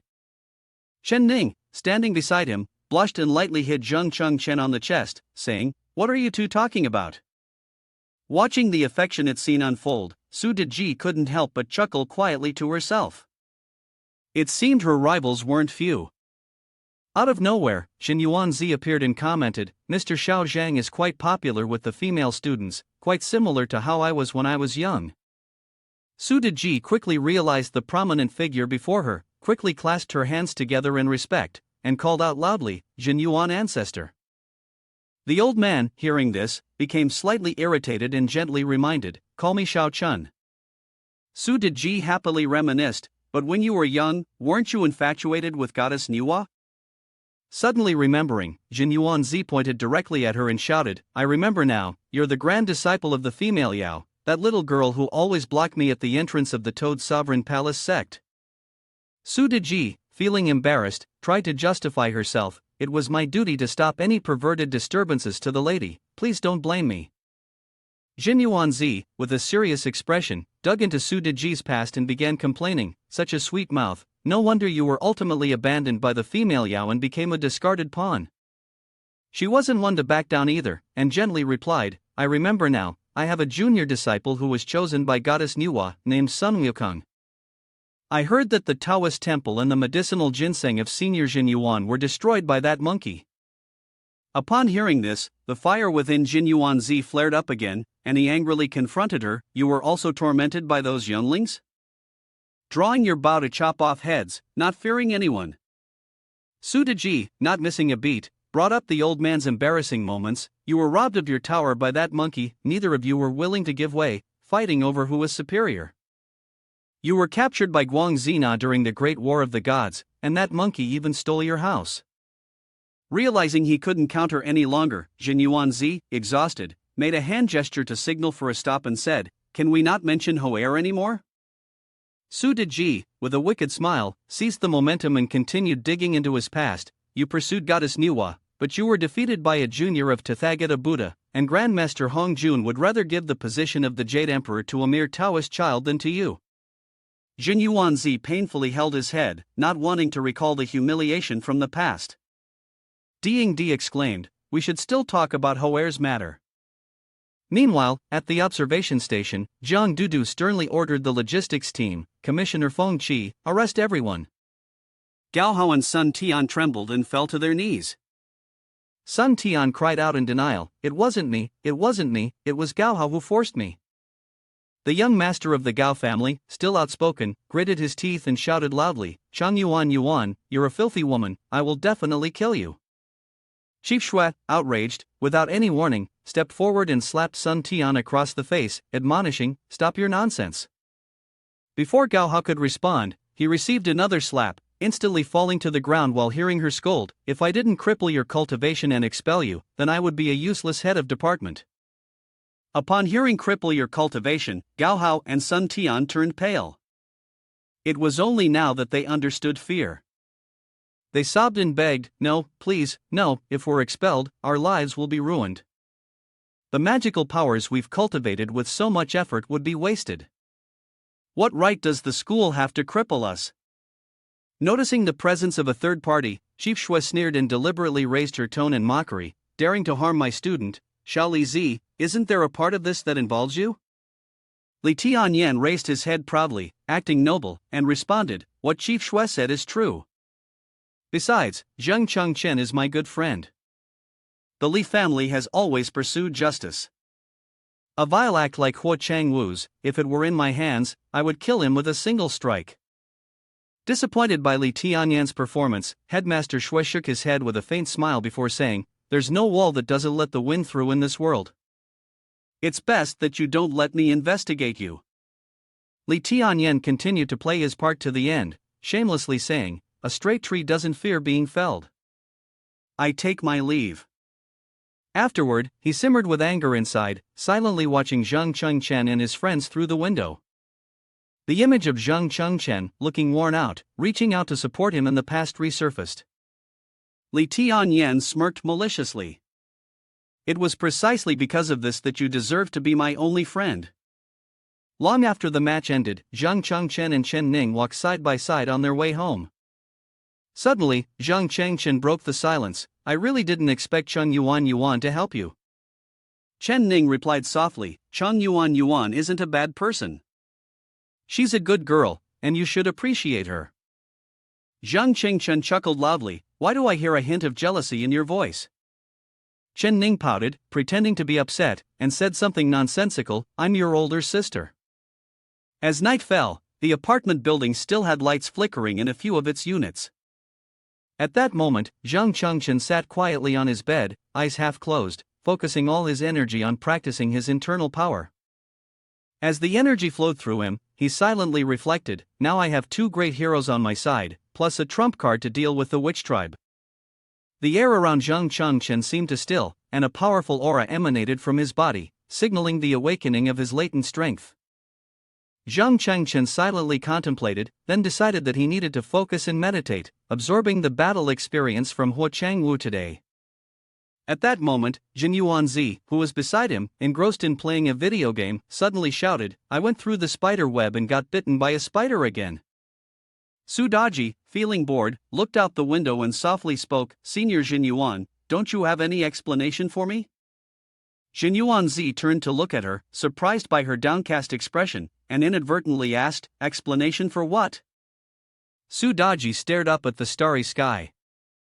A black hole in the universe appeared in the sky, and through it, she seemed to sense the impending doom approaching the grand formation of yin-yang dust. A massive surge of energy was heading straight for Earth. In that instant, as light pierced through the earth, Su Daji saw an image of herself tightly holding onto Chen. His body was covered in wounds, the sky turned into a vast graveyard, with bodies hanging like puppets whose strings had been cut, an ominous scene of death overwhelming everything. Su Daji was deeply shocked by the vision and murmured, "This world is not an ordinary human world." She panicked, sweat pouring down like rain, quietly muttering, "Grand formation of yin-yang dust, what is going on here?" Noticing Su Daji's strange behavior, Jin Yuanzi anxiously turned to ask, "What's wrong with you?" Su Daji stared at Jin Yuanzi in horror and then asked in shock, "Can't you see it?" At this moment, suddenly, Zhang Chen, who had been behind, jumped up and easily shouted aloud. The battle with Huo Changwu had reached the 9th stage of qi refining, and his combat power had surged to 90, looking slightly dirty but seemingly very proud. He joyfully let out a shout. Now, the distance to enter the soul refining stage was only one step away. Suddenly realizing that the atmosphere was a bit strange, Zhang Chen restrained the madness within him and softly asked, "What's going on? Do I have something on my face?" Su Daji looked at him with suspicion, observing every movement of his, then said, "I've always had doubts. Who exactly are you?" Chen was stunned, not understanding what was happening. He quickly spoke, "What are you doing in the middle of the night?" Noticing that the two people before her seemed genuinely unaware, the initial suspicions gradually faded away. Su Daji let out a sigh of relief. It seems like neither of them really knows anything, she thought to herself. With that, Su Daji turned her head, gazing up at the star-filled sky, lost in thought. Could it be that only I can see what's beyond the stars? On the other side, in a cramped and dark space, the heavy, labored breathing of someone echoed loudly.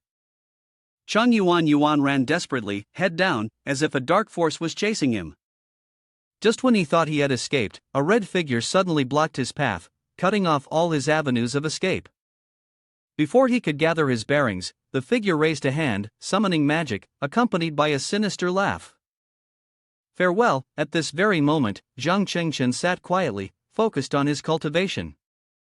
Su Daji stood to one side, her arms crossed, leaning against the window, contemplating something for a moment. Then, she suddenly raised her hand, performing a spell, and began chanting the incantation for the soul-binding technique, shrinking the world in a sleeve. Su Daji thought she could successfully manipulate Zhang Chen, but little did she know, Jin Yuanzi had used a protective circle to block her attempt. Su Daji, upon hearing this, became extremely furious and raised her voice to question, "Why are you stopping me? Don't you want to know his background?" He quickly glanced at Su Daji and sternly explained, "The master of the Hall of Heroic Spirits can command the Hall of Heroic Spirits to do anything, but the soul manipulation technique works when the master's defenses are compromised and their consciousness is manipulated." Then, Jin Yuanzi added, "If the master becomes your puppet, all the heroic spirits will be forced by you, including myself."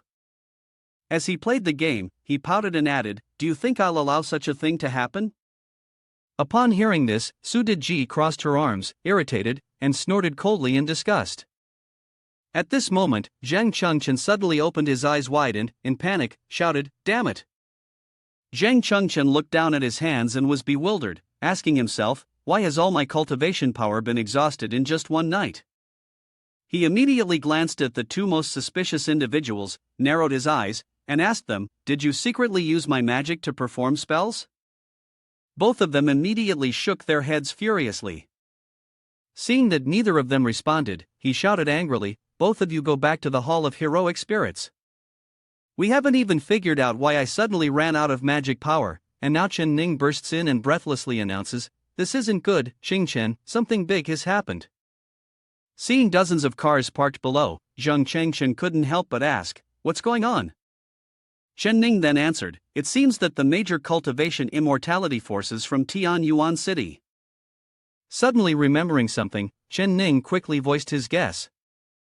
Could it be that the Gao family is here for revenge? Upon hearing this, Zhang Changchen immediately put on his jacket, walking while speaking in a serious tone, "If they dare to involve my family, they will regret it." Jin Yuanzi, seeing this, couldn't help but feel worried. All of them were false immortality cultivators, with strength at least over 100 combat power. Su Daji slyly smiled and added, "It seems like I'll have to use my soul illusion technique." Hearing this, he couldn't help but get angry, shouting loudly, "What does this have to do with you?" "Of course, Chen will use my magic." Jin Yuanzi made a sharp gesture like a beak to argue for the host, causing Su Daji to suffer from a ringing headache. Just as Zhang Changchen was about to step out of the building, suddenly a man raised his hand and called loudly, "Mr. Zhang Changchen." Then he began introducing himself, "Hello, Mr. Zhang, I'm the chairman of Deepening Group, and I would like to cordially invite you to join us." Before Zhang Changchen could process what the man had just said, the crowd quickly rushed up and continued, "What is Deepening? Mr. Zhang, what do you think about our Huawei group?" Hearing this, Zhang Changchen smiled awkwardly and replied, yes, are you impressed?" Ning happily added, "It seems like your performance today has attracted some big players." At this moment, Lady Chen, curious, asked, Chen, what's really going on?" Old Chen scratched his head, looking puzzled. "Outside, there are all these big bosses, they can only be seen on 4. Why have they suddenly come here?" Ning, upon hearing this, immediately turned around to explain to his parents that someone had become the youngest person to rank second on the immortal ranking list, and even revealed his second-grade alchemist abilities to the public. Lady Chen, upon hearing this, couldn't help but be surprised. Which genius disciple from which noble family is so impressive? At this moment, Zhang Changchen, holding a piece of paper in his hand, smiled and politely declined. "Sirs, I currently have no intention of joining any noble families." "Thank you for the compliment." Hearing his words made everyone feel a little down. Zhang Changchen smiled again and continued, "However, if any of you wish for me to craft pills, just offer a suitable price, and I would be glad to form a connection with you." Upon hearing this, the crowd was overjoyed. They immediately scrambled to speak, "We will remember this, schoolmate. If you need any help, don't hesitate to contact us. We would be honored to form a friendship with a second-grade alchemist." After the crowd dispersed in front of the building, Zhang Changchen quickly returned to his room and slammed the door shut. He leaned against the door for a long while before suddenly muttering to himself, "Lee Tian Yen, have you seen this?" Zhang Changchen's eyes burned with a determined fire. "So what if I don't have the support of a noble family to cultivate immortality? I will rely on my own strength and surpass all of you, step by step." As soon as he finished speaking, there was an astonished voice from outside the door. It was old Chen and Lady Chen. "What's going on? That genius student is Chen?" Ning, somewhat reproachfully, responded, "You two really are too slow to catch on." Suddenly, the sound of a phone ringing broke the silence. Zhang Changchen walked over and recognized that Chang Yuan was calling. He quickly answered the phone and coldly said, "I thought you were going to ignore me. Thank you for what happened yesterday." On the other end of the line, Chang Yuan was shouting loudly, as if she was in some sort of trouble, "Help me! It's the Gao family, they want to kill me." Back an hour earlier, at the Gao family's residence, someone suddenly spoke up, "Young Master Li wants to kill Chang Yuan." Li Tian Yen immediately interrupted, glaring and warning, "The immortal formation has already started investigating. Chang Yuan is the only witness accusing your son. Tang is the head of the Gao family. Do you think we need to teach you how to silence people?"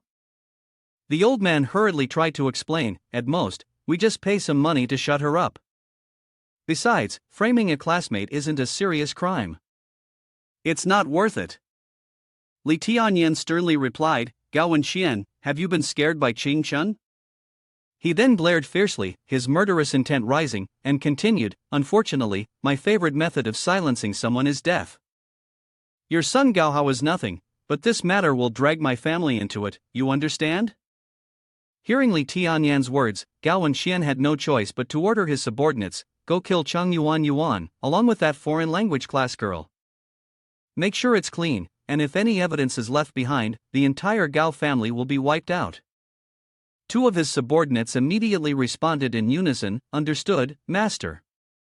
Gao Wenxian suddenly stood up and said, fine, I'll go myself. One of his subordinates curiously asked Zhang Chengchen. He sternly gave the order, after today, no one in the Gao family, up or down, is allowed to clash with Zhang Chengchen. He continued, this brat will certainly surpass the 4 Grand Masters in the future. A talent like him, our Gao family cannot afford to offend. Li Tianyan suddenly sneered, ha, don't worry, let the small fry fight with other small fry. A genius is, of course, meant to be killed by a real genius. As he took a step to leave, he laughed loudly several times. At this moment, Zhang Qingchen anxiously asked, where are you? I'll come over immediately. As she ran, Cheng Yuan answered fearfully, he's coming. At that moment, she saw a figure in a red cloak standing still right in front of her. Cheng Yuan trembled and asked, are you a cultivator from the Gao family? Why are you attacking a mortal woman? The stranger raised his hand to cast a spell and calmly said, don't be sad. To the strong, weaklings like you are nothing more than insects to be crushed underfoot. Goodbye forever. As Zhang Chengchen anxiously asked about Cheng Yuan, suddenly, her phone fell to the ground with a loud clink. He shouted loudly, Deji. At that moment, Su Deji scratched her head and asked confusedly, what's the rush? As she raised the phone high, Li Tianyan hurriedly said, this is called a phone, which transmits signals for communication. Now I need to borrow your magical power to perform a soul technique, to detect the location of the signal transmission. After giving the order to Su Deji, Li Tianyan continued to shout loudly, Jin Yuanzi. He stretched out his hand and sighed in relief, phew, it's much more comfortable outside. Zhang Chengchen quickly turned his head to look at Jin Yuanzi and hurriedly commanded, use the soul fusion technique with me, exert all our strength to perform Earth's contraction, and teleport to the location where Deji can sense. Just as Zhang Chengchen finished speaking, the two of them had swiftly transported him to the front of some building. He was sweating and muttered to himself, it has to be in time. No sooner had Zhang Chengchen spoken than something suddenly fell to the ground right in front of him. He couldn't tell what it was, but it caused his face to darken, his eyes widening in panic. It turned out that the source of his reaction was Cheng Yuan. Her body was covered in injuries, lying motionless on the ground. Chen Chen's heart ached, and he gently stroked Cheng Yuan's hair before forming a spell gesture to perform the 5-weapon Dao technique. Thousands of life forces surrounded Zhang Chen. He gazed at Cheng Yuan and shouted loudly, wake up, I beg you, please wake up. Jin Yuanzi placed a hand on Zhang Chen's shoulder, gently calming him, enough. At that moment, Zhang Chen had lost his composure. He turned and pleaded, aren't you the first immortal of all ages? Surely you have a spell that can save her, right? Jin Yuanzi sternly looked at Zhang Chen and said, there are countless ways in this world, but sometimes we are powerless. Afterward, Jin Yuanzi turned away, unable to look at Zhang Chen anymore. He hurriedly turned back, knelt, and clasped his hands together, pleading for Su Deji to come to their aid. That's right, use your 9 layers of illusory moon. Su Deji could only shake her head, looking at Zhang Chen, and said with a sad tone, the 9 layers of illusory moon is merely a result of me enduring an attack that turned into an illusion in reality, it cannot affect others. Helpless, Zhang Chen slammed his hand on the ground in frustration. Gritting his teeth, he said in hatred, what on earth am I doing? Zhang Chen recalled the cold image of Chen Ning lying in front of him, filled with resentment, and said, isn't everything supposed to be changeable? I still can't do anything. Having said that, Zhang Chen was at a loss for words, unable to speak another syllable. At the same time, the culprit stood atop a high-rise building, a figure in a red cloak, smiling with disdain and satisfaction. Ha! Both Su Deji and Zhang Chen noticed him. She loudly warned, be careful, this person is at the soul refining stage. Zhang Chengchen paid no attention, his tired face now filled with hatred. With determination, he gathered his energy and said, "No matter who you are from the Gao family, I will definitely kill you." Zhang Chengchen shouted and quickly appeared on the rooftop where the red-cloaked figure stood. The man was startled and thought to himself, teleportation, what kind of magic is this? The red-cloaked figure, already strong, was not afraid of anyone. He raised his hand, thinking that no matter how mystical the magic was, it was still just a chi refining stage technique. At that moment, a force of white and purple energy surged forth. A mighty bolt of lightning shot up into the sky from his hand. The surrounding wind howled relentlessly. Zhang Chengchen was blown back by the wind before he could act, and the red-cloaked man arrogantly said, "I didn't want to oppose you, but since you've come seeking it, eliminating you will be no trouble." He directed his attack toward Zhang Chengchen and said, "Farewell, back then you were still nimble, trying to dodge my strike." Suddenly, a tearing shot pierced through the arm of the red-robed man, blood splattering everywhere, and his palm strike vanished. Zhang Chengchen was fortunate to be safe. Upon seeing the shot, he exclaimed in astonishment, "The advanced lightning technique of the hidden dragon pavilion, shattered thunder cage." The red-robed man clutched his bleeding arm and angrily said, "The lightning mage of Tianchuan City can hurt me, can he?" At that moment, Zhang Dudu appeared in the sky, surrounded by sparks of electricity. Her face was filled with rage as she loudly warned the red-robed man, "Killing my academy's people, grandson, you're eager to die." Zhang Chengchen looked up in sheer surprise. Zhang Dudu, the red-robed man, remained calm, smugly saying, "What an honor, the two strongest of the academy, I suppose I've fought with both of you already." Zhang Dudu looked at him, puzzled, "You fought with Lee Tian Yen?" The red-robed man didn't answer. He quickly jumped off the building, not forgetting to remind Zhang Chengchen, "If you are wise, it will stop here." Zhang Chengchen was shocked to hear his name being called. In the blink of an eye, the red-robed man vanished. Zhang Chengchen and Zhang Dudu immediately rushed over, but they could no longer see him anywhere. The red-robed man's voice echoed in the air, "If not, I will kill you at any time." Seeing him escape right before their eyes, Zhang Dudu cursed fiercely, "Damn it, let him go." At that moment, the homeroom teacher reappeared and spoke up.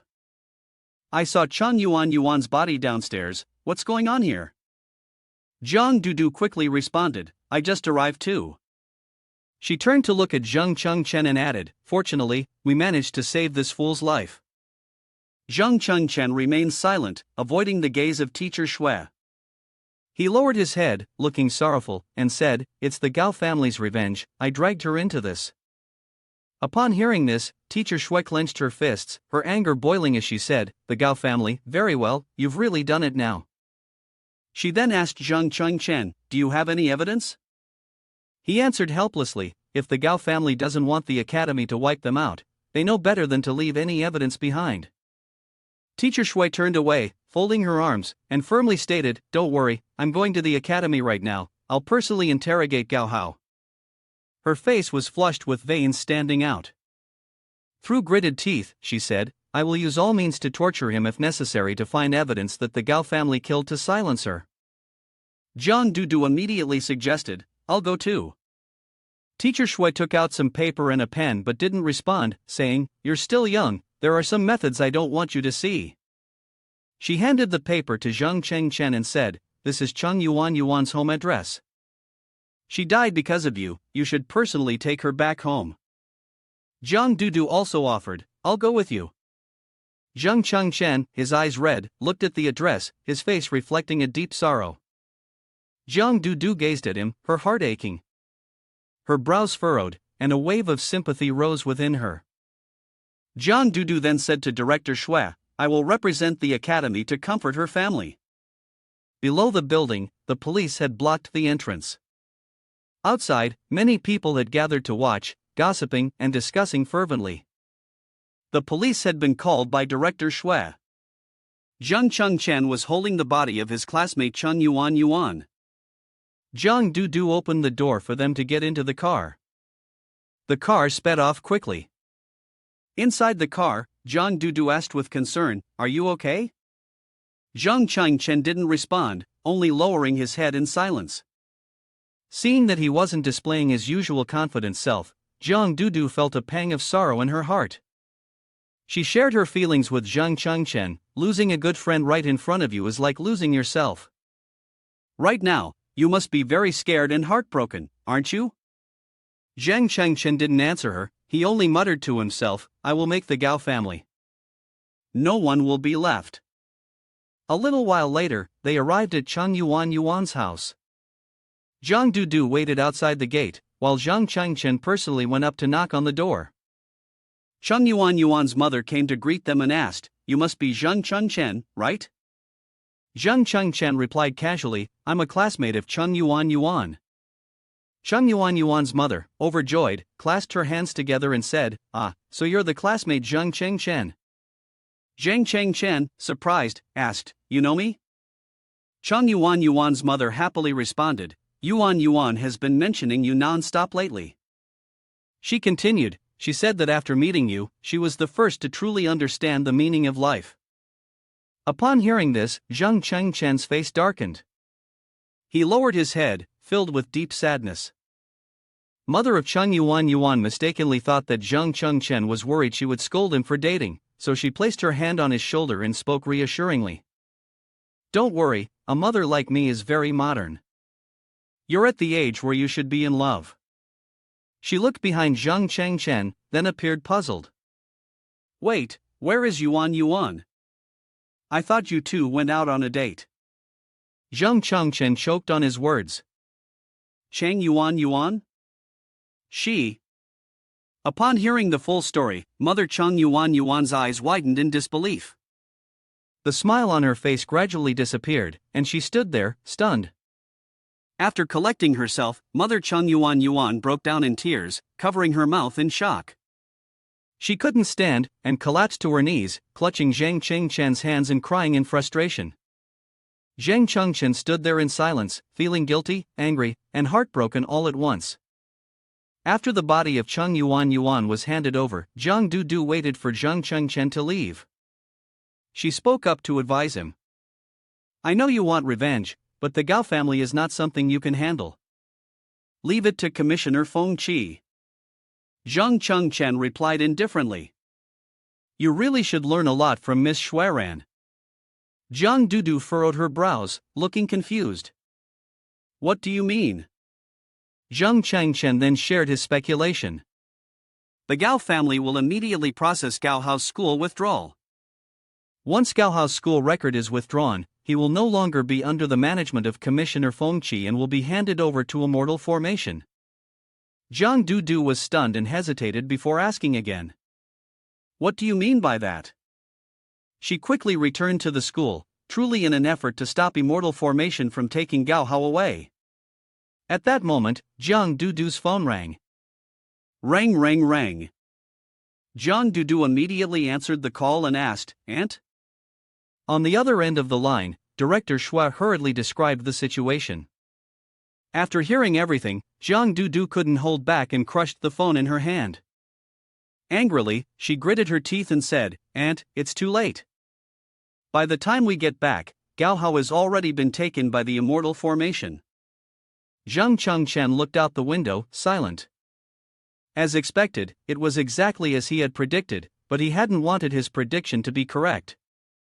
Jiang Dudu gently reassured Zhang Chengchen, now only hoping that the Immortal Formation could find some evidence through their investigation. Zhang Chengchen, however, remained calm and extinguished her hopes. Stop thinking about it.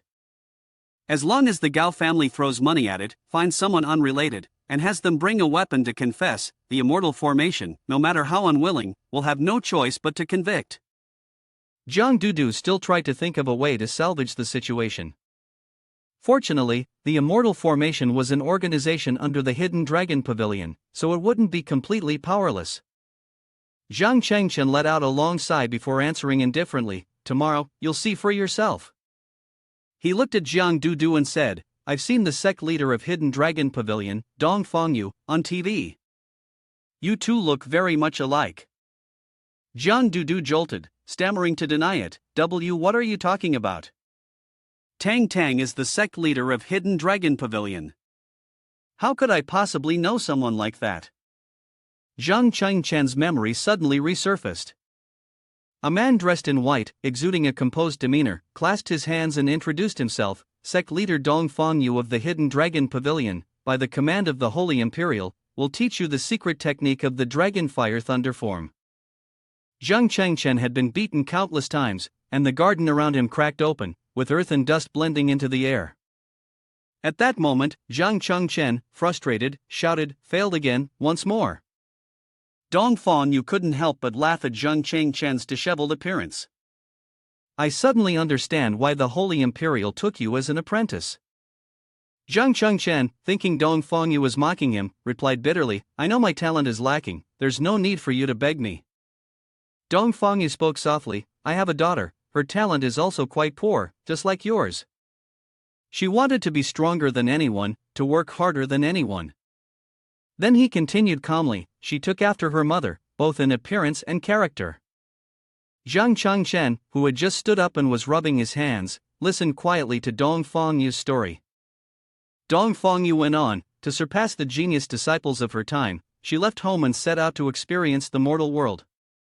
Zhang Chen was surprised and asked, "I've been at the Hidden Dragon Pavilion for 3 years, and I didn't know you had a daughter?" Dong Fengyu gazed up at the sky, momentarily silent. Then he spoke sadly, "She died in Tianchuan City.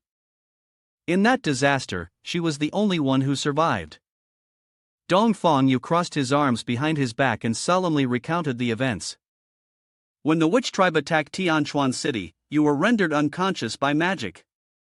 It was she who traded her life to save an oblivious fool like you."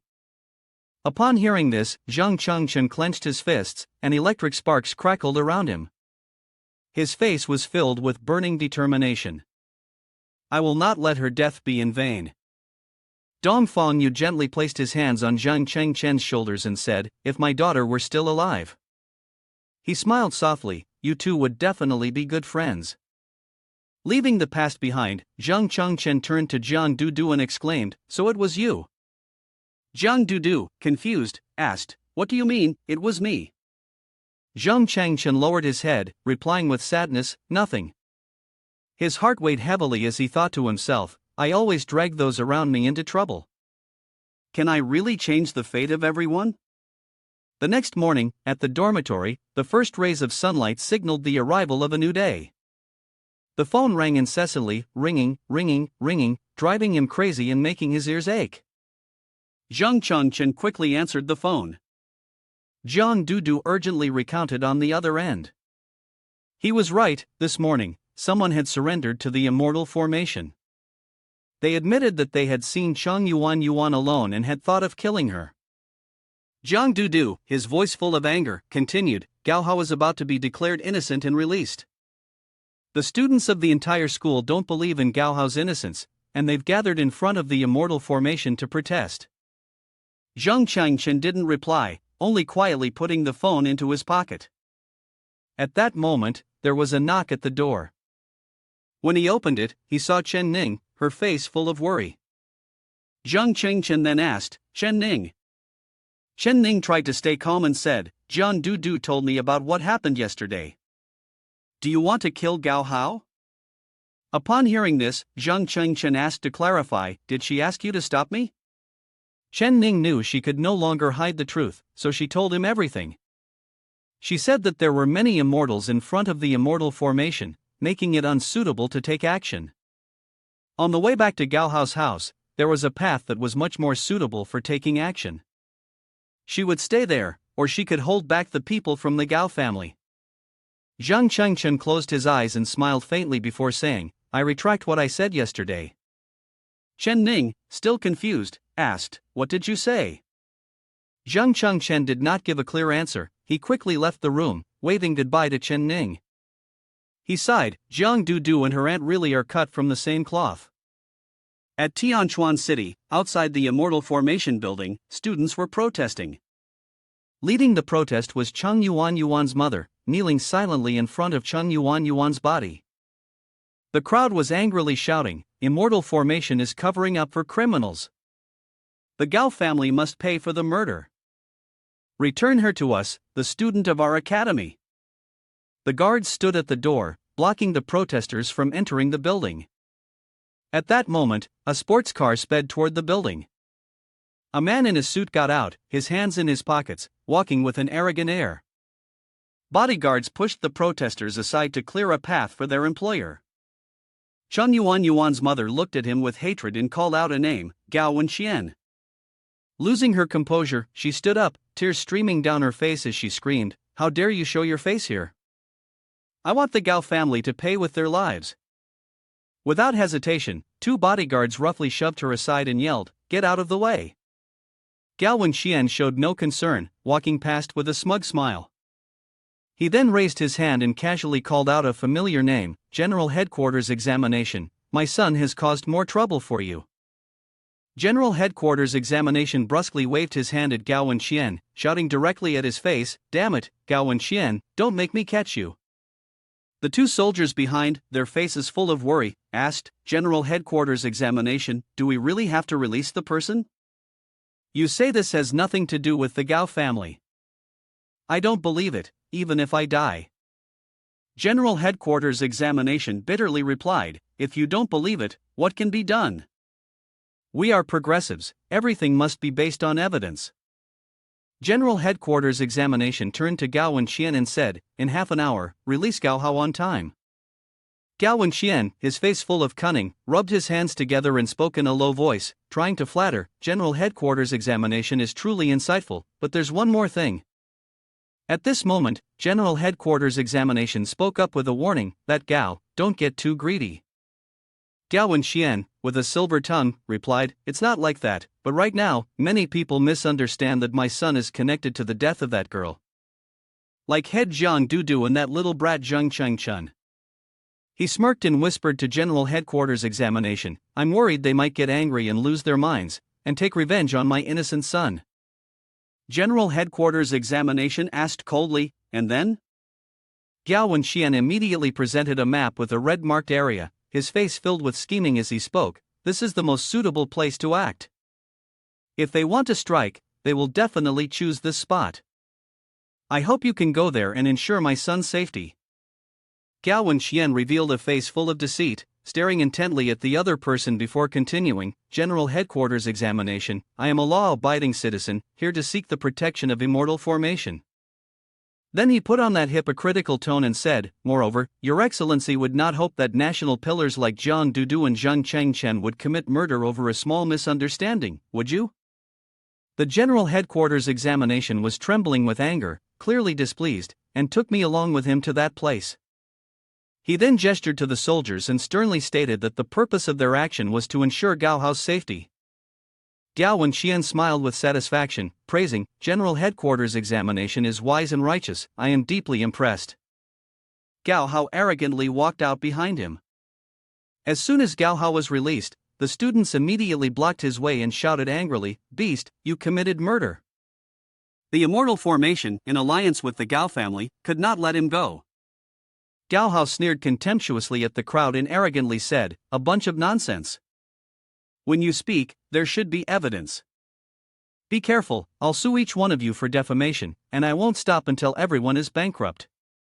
Gao Wenxian calmly ordered the bodyguard to write down the names of all those who had insulted the Gao family, so that the lawyers could send them official invitations. At that moment, a voice rang out, "Master of the Gao family, be sure to send me a copy of that lawyer's invitation." Zheng Chengchen walked confidently forward, and the students immediately parted to let him through. At this moment, both father and son from the Gao family looked at Zheng Chengchen in astonishment. "What's going on? Isn't this person supposed to be in ambush somewhere?" Meanwhile, General Headquarters Examination was also very surprised. "Are you alone?" General Headquarters Examination shouted loudly, asking Zhang Dudu, who was standing on the rooftop. "Where is Zhang Chengchen?" Zhang Dudu gently smiled and turned her head to look down at the city. In a soft voice, she remarked, "This guy predicted that you would predict my prediction." At the Immortal Formation, Zheng Chengchen looked at the Gao father and son with a face full of determination. He said coldly, "This time, I won't drag anyone else down with me." The Gao father and son were too shocked to speak, staring fixedly at Qing Chen. Suddenly, Gao Hao burst out laughing as if he were high. He pointed contemptuously at Qing Chen and said, Zheng Cheng Chen, wipe that self-righteous look off your face. Commissioner Feng Qi can't control me, and the immortal formation can't produce any evidence. At this point, what can you possibly do to me? Gao Hao pointed toward the lifeless body of Cheng Yuan lying all alone, laughing maniacally. Going against me will leave you just like Cheng Yuan.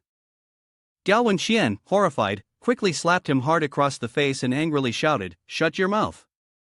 You disgraceful son!" Clutching his cheek in pain, Gao Hao muttered, "Father, you said it yourself." Gao Wenxian calmly stepped toward Zhang Chengchen and spoke gently, "Classmate Zhang, take my advice, this should end here." He put on a kind expression and stepped closer to Qing Chen, wearing a fake smile that didn't match the harsh words about to leave his mouth.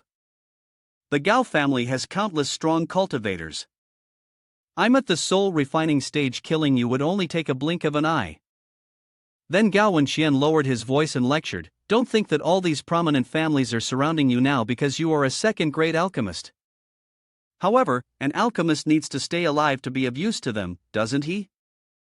He viciously threatened Zhang Chengchen with sharp words. Then Gao Wenxian raised his chin and pointed directly at Zhang Chengchen's face in a challenging manner. "If you die, who would still go against the Gao family for a worthless dead person?" Zhang Chengchen lowered his head and chuckled softly. "You're not wrong." Gao Wenxian spoke loudly with a relaxed demeanor. "Student Zhang is indeed a smart person. A normal female student dies, why make a big deal out of it?" Whispers and murmurs spread among the crowd, and all attention shifted to Gao Wenxian.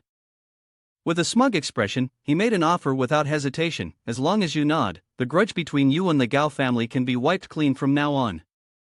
In fact, the Gao family would even agree to become your greatest support in the future." After speaking, Gao Wenxian quickly moved towards his son, grabbed his head and forced it down, then harshly scolded, "Brat, why don't you quickly apologize to student Zhang? A second-grade alchemist is someone your son can touch?" Gao Hao clenched his fists tightly and reluctantly said, "Right, I'm sorry." Zhang Chengchen let out a cold laugh, staring at the person before him, then spoke, "I don't like to be envious of others, constantly speaking of resentment." Seeing the scene unfold before her, Ning was greatly surprised. She hadn't expected Qing Chen to let everything go so easily and softly muttered, "Qing Chen, you don't mean?" The crowd was also chattering excitedly. Had Zhang Chengchen already compromised? Cheng Yuan's mother was enraged, her eyes blazing with fury as she stared at him and shouted, "Zhang Chengchen, my daughter really must be blind." Zhang Chengchen lowered his head, a cold smile tugging at his lips as he said, "I prefer things neat and tidy. I hope you die." As soon as the words left his mouth, Zhang Chengchen struck with the fluidity of a skilled predator. The cold blade sliced through the air, cutting across Gao Hao's throat. Blood splattered, leaving a long streak behind. Gao Hao's eyes bulged, his mouth agape in shock, and before he could let out a single sound, he felt the cold spread throughout his body. Gao Wenxian was also frozen, stunned by the recent events. When he finally came to his senses, he was crying out in pain. My son, my son!" Gao Wenxian collapsed to his knees, holding Gao Hao tightly in his arms as he sobbed. "I caused someone to kill my own son. What have I done?" The crowd eagerly cheered. "Great job! Kill him! Go on, beat Gao Wenxian up." The Gao family's bodyguards, seeing this, rushed forward in panic. "Quick, restrain him!" Yuan's mother cried uncontrollably as she hugged her daughter tightly, saying, Yuan, did you see that? The man you like has avenged you." Gao Wenxian, in agony, clutched his son's lifeless body. Zhang Chengchen sneered coldly. "My suffering yesterday, I've now returned it to you tenfold." Gao Wenxian's throat tightened, each word stuck in his chest. He sobbed and gasped. "I want to kill you." The fury erupted as Gao Wenxian roared with a deep sense of resentment. The loss of his son had driven him to the brink of madness. Zhang Chengchen wasn't particularly surprised. Calmly, he issued a challenge, "It's good you've come." At that moment, a fireball suddenly appeared in the sky, hurtling directly towards Gao Wenxian. A voice rang out unexpectedly in the air, "I won't let you harm any of my students again." Headmaster Shue's stern voice sounded as a threat. At the same time, General Headquarters Examination and Jiang Du flew in. Du's distracted gaze caught sight of Gao Hao struggling in the distance. Seeing that, she couldn't help but exclaim, "Amazing, now that the immortal formation is open, they're letting him do it." General Headquarters Examination furrowed his brows and shouted, "Stabilize the situation, protect Zhang Chengchen. Don't let Gao Wenxian harm him." The head teacher Shui remained silent for a moment before speaking softly, "General Headquarters Examination, this is the second time you have defended my student in front of me." The fire within head teacher Shui flared up intensely, and she cursed under her breath, "Damn it, do you think I'm easy to mess with?" Her subordinates behind her rushed forward in a panic.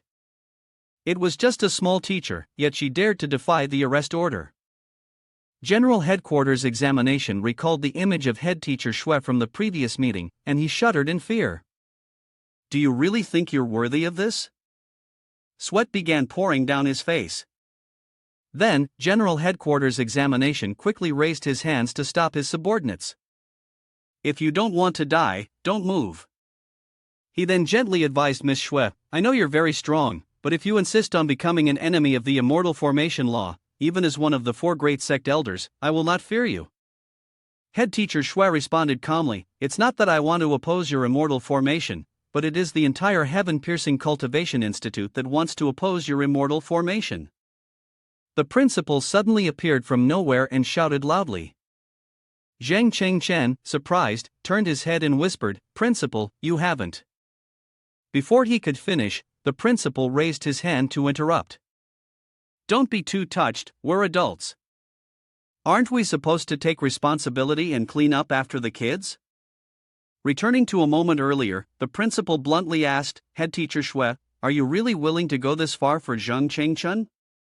At this point, head teacher Shui gently pulled aside her shirt, revealing a body covered in countless scars, looking as if her upper body had already begun to rot. Head teacher Shui answered, 50 years ago, I led the army into battle against the witch tribe." The principal's eyes widened in astonishment, even she couldn't defeat the witch tribe. Head of Department Shui coldly replied, "In that battle, aside from me, no one else survived. After everyone died, they all turned into witchcraft rituals, like corpses. Every time I recall this memory, I can't help but shiver." As she fastened her button, head of Department Shui continued, "If I hadn't used 90% of my magical power to suppress the Lan poison, I would have become a walking corpse." The principal, stunned, asked, "Is there such a terrifying poison in the world?" Head of Department Shui recounted, "For the past 50 years, this poison has tormented me day and night, causing excruciating pain and always reminding me that the witch tribe could return at any time." She then firmly said, "If Zhang Chengchen is given time to grow, he will definitely be able to inherit my legacy and become an important figure who can lead the army against the witch tribe." Upon hearing this, the principal gently placed his hands on his head and replied, "I understand." He then stood up, stretched his body, and cheerfully said, "Head of Department Shui, you still have your old condition. Leave the fighting to me, I'll take charge of that." Returning to the present, the principal straightforwardly spoke, "You, me, the Lee family, and the Su family, these 4 have been known as the 4 Grand Masters for many years, never distinguishing who was superior or inferior." He then gathered his internal energy and suggested, "Let's have a contest today." The General Headquarters Examination, sensing the tense situation, reminded, "Mr. Zhao, have you lost your mind? All this over a single student? If this reaches the Hidden Dragon Pavilion." Before Zhang Chengchen could finish his sentence, the principal interrupted, "Have you ever heard that the law does not betray those who serve it?" After that, he raised his voice and shouted, "All teachers and students, gather your magical energy." Zhang Chengchen was stunned by the scene. The General Headquarters Examination was now visibly angry. "Do you really think I won't dare to arrest you?" Before anything could escalate, his phone began ringing incessantly, ring ring ring ring ring ring. The screen displayed the caller as Dong Fengyu, the sect leader of Hidden Dragon Pavilion. Seeing this name, the General Headquarters Examination quickly softened his tone, sounding as submissive as a well-behaved dog. "My lord, do you have any instructions?" Zhang Chengchen and Headmistress Shui had no choice but to patiently wait for the General Headquarters Examination to finish his call before continuing the conversation. He casually responded, "Yes, yes, understood, I know." After hanging up, the General Headquarters Examination's attitude shifted completely. He raised his hand to signal his subordinates, then said, "Headmistress Shui, do you really think you can cover the sky with one hand? Retreat." Upon hearing this, the students cheered happily. "We won, there's no longer the strongest force here, let's go with the Gao family." At that moment, Jiang Dudu quietly asked, "Are you asking Grandpa to help you?" Headmistress Shui innocently replied, "I just told him that his future son-in-law is in a bit of trouble." Jiang Dudu was stunned upon hearing this, her face turning bright red. "What do you mean, future son-in-law?" Then, she shyly yelled out, "I don't like that disgusting straight guy at all, I'm his rival, his love rival." Zhang Chengchen was still looking at Gao Hao. At that moment, Gao Wenxian was so furious that tears were about to spill from his eyes, his hands still tightly holding his beloved son in his arms. He gritted his teeth and shouted, "Beast, don't think that just because the Academy is protecting you, you can be at peace." His eyes bulged, burning with hatred, and the corner of his mouth dripped with a bit of blood. He ground his teeth and said, "Gao Wenxian, I swear, even if I lose everything, I will tear you to 1,000 pieces to avenge my son." Zhang Chengchen paid no attention to him and replied, "As it happens, I wasn't planning on sparing you either." Then, Zhang Chengchen raised his hand to the sky to summon his strength. He then loudly declared, "Zhang Chengchen, I pledge my soul as a contract, initiating a 3-day duel to the death with the Gao family." He angrily turned to ask his opponent, "Gao Wenxian, do you dare to accept the challenge?" Chen Ning, standing beside him, anxiously reminded him, "Chen, don't be impulsive, he's deliberately provoking you." At that moment, Gao Wenxian released the beast within him, grinning eerily and delighting in the moment as he said, "Good, very good, this life and death duel, Gao Wenxian accepts." A multicolored vortex immediately appeared in the sky, and then a beam of green light shot down toward the two of them. Gao Wenxian and Zhang Chengchen had successfully used their souls as a contract, and the duel to the death was set. Chen Ning couldn't stay calm given the situation. He's dead, he's dead." When turning to leave, Gao Wenxian did not forget to sneer and remind, "Brat, you will regret your arrogance and stupidity." He looked deeply displeased. The Gao family is closely tied to the interests of countless powerful clans. As long as I speak a word, the enemy you will face in 3 days will be half of the Cultivation Immortality world in Tianchuan City. Facing these harsh words, Zhang Chengchen calmly responded, "Even if you seek help, even if the 4 Grand Masters themselves come, they will still kill you." Unable to hold back any longer, Jiang Dudu angrily rushed over, grabbing him by the collar and loudly scolding, "Idiot, do you know what you're doing?" Zhang Chengchen responded lightly, as if unconcerned, "I know. The immortal life and death agreement is the highest covenant of ancient immortal Tao, surpassing all laws and rules. Once confirmed, if one side hasn't died, it cannot be stopped." However, Jiang Dudu still couldn't remain calm. After all the effort she had put in to protect him, how could he, in a moment of impulse, willingly sacrifice himself? Seeing the situation escalate, Director Shui gently spoke, "The Academy could have fully protected you, but now that the immortal life and death agreement has been established, there is nothing you can do to stop it." She then drew a clear line and continued, "The Academy will not intervene in the battles of any faction. 3 days from now, you will have to face the Gao family alone." Zhang Chengchen originally believed that, for her sake, as long as Gao Wenxian hadn't died, it wouldn't truly be the end. Watching the figure of that ruthless man fade, he had already seen through his heart. The remaining traces on Gao Wenxian's hand are the clearest evidence of the tactics he employed. At that moment, Jiang Dudu recalled the previous incident. The culprit had been injured on the palm of his hand while screaming loudly, "The Thunder Mage from Tianchuan City could injure me, could it be her?" Suspicion arose. The one who killed Cheng Yuan was him. A few days later, the city returned to its usual peaceful state. Ning anxiously updated the situation, hearing that Gao Wenxian was using his connections to gather the top experts from prestigious families. When Zhang Chengchen saw her expression, he casually flicked her nose, always making her worry. Sorry. Ning grabbed Zhang Chengchen's hand and firmly declared, 3 days from now, you will help me. She continued, on that day, the Gao family will gather countless experts. Just by myself, I won't even be able to enter their house. Suddenly, there was a noise outside, and both of them looked out the window. Two confused individuals were staring up and said, "The headquarters command has sent us to silently protect your family." Seeing this, Zhang Chengchen said, "With these few people, you're not their match." At this, Ning could only lower her head, feeling embarrassed. Zhang Chengchen quickly urged Ning to rest outside and reassured her, "This isn't a battle between students.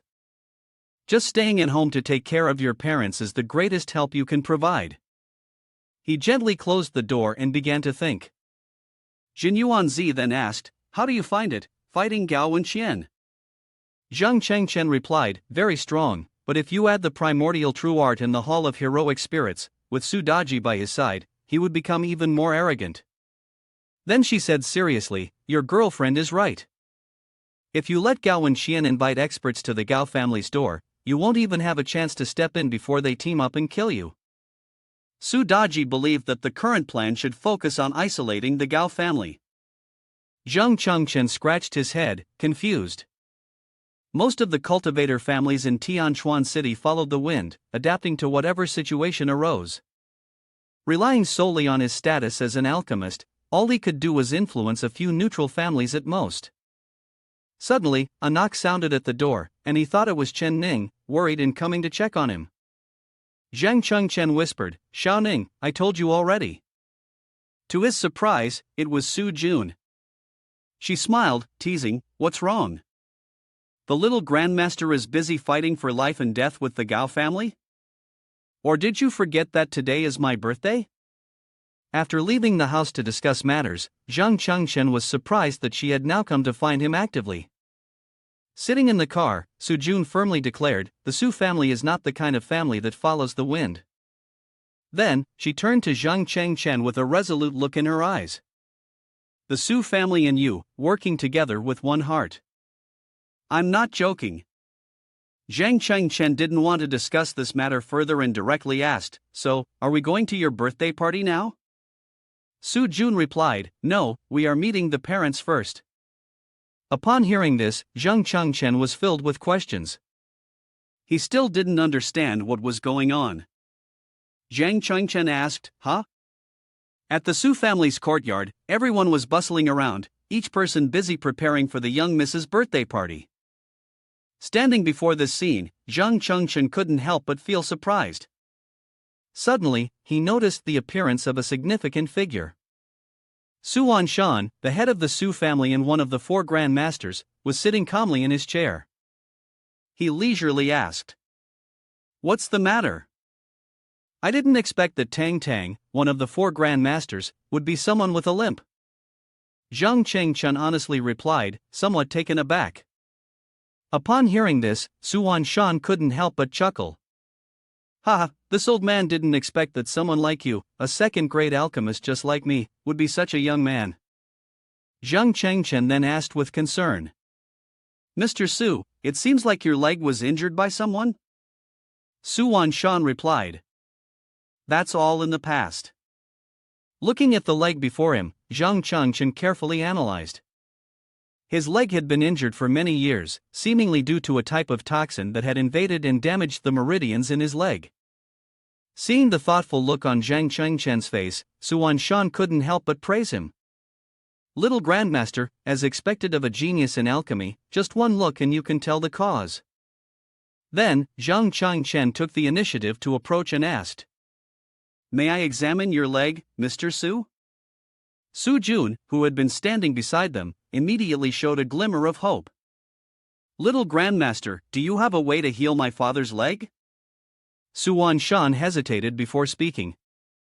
In these past years, this old man has already invited a 3rd-grade alchemist from the Wudong sect, so there's no need for you, little grandmaster, to trouble yourself. Not only is the cure beyond reach, even the name of the toxin remains unknown. Nevertheless, Zhang Chengchen still approached with care. When he lifted the cloth around the shoe, he was shocked to find that Suan Shan's leg was severely injured, looking as though it was on the verge of necrosis. Suan Shan still tried to smile and positively said, "These years, I've been tormented by pain day and night.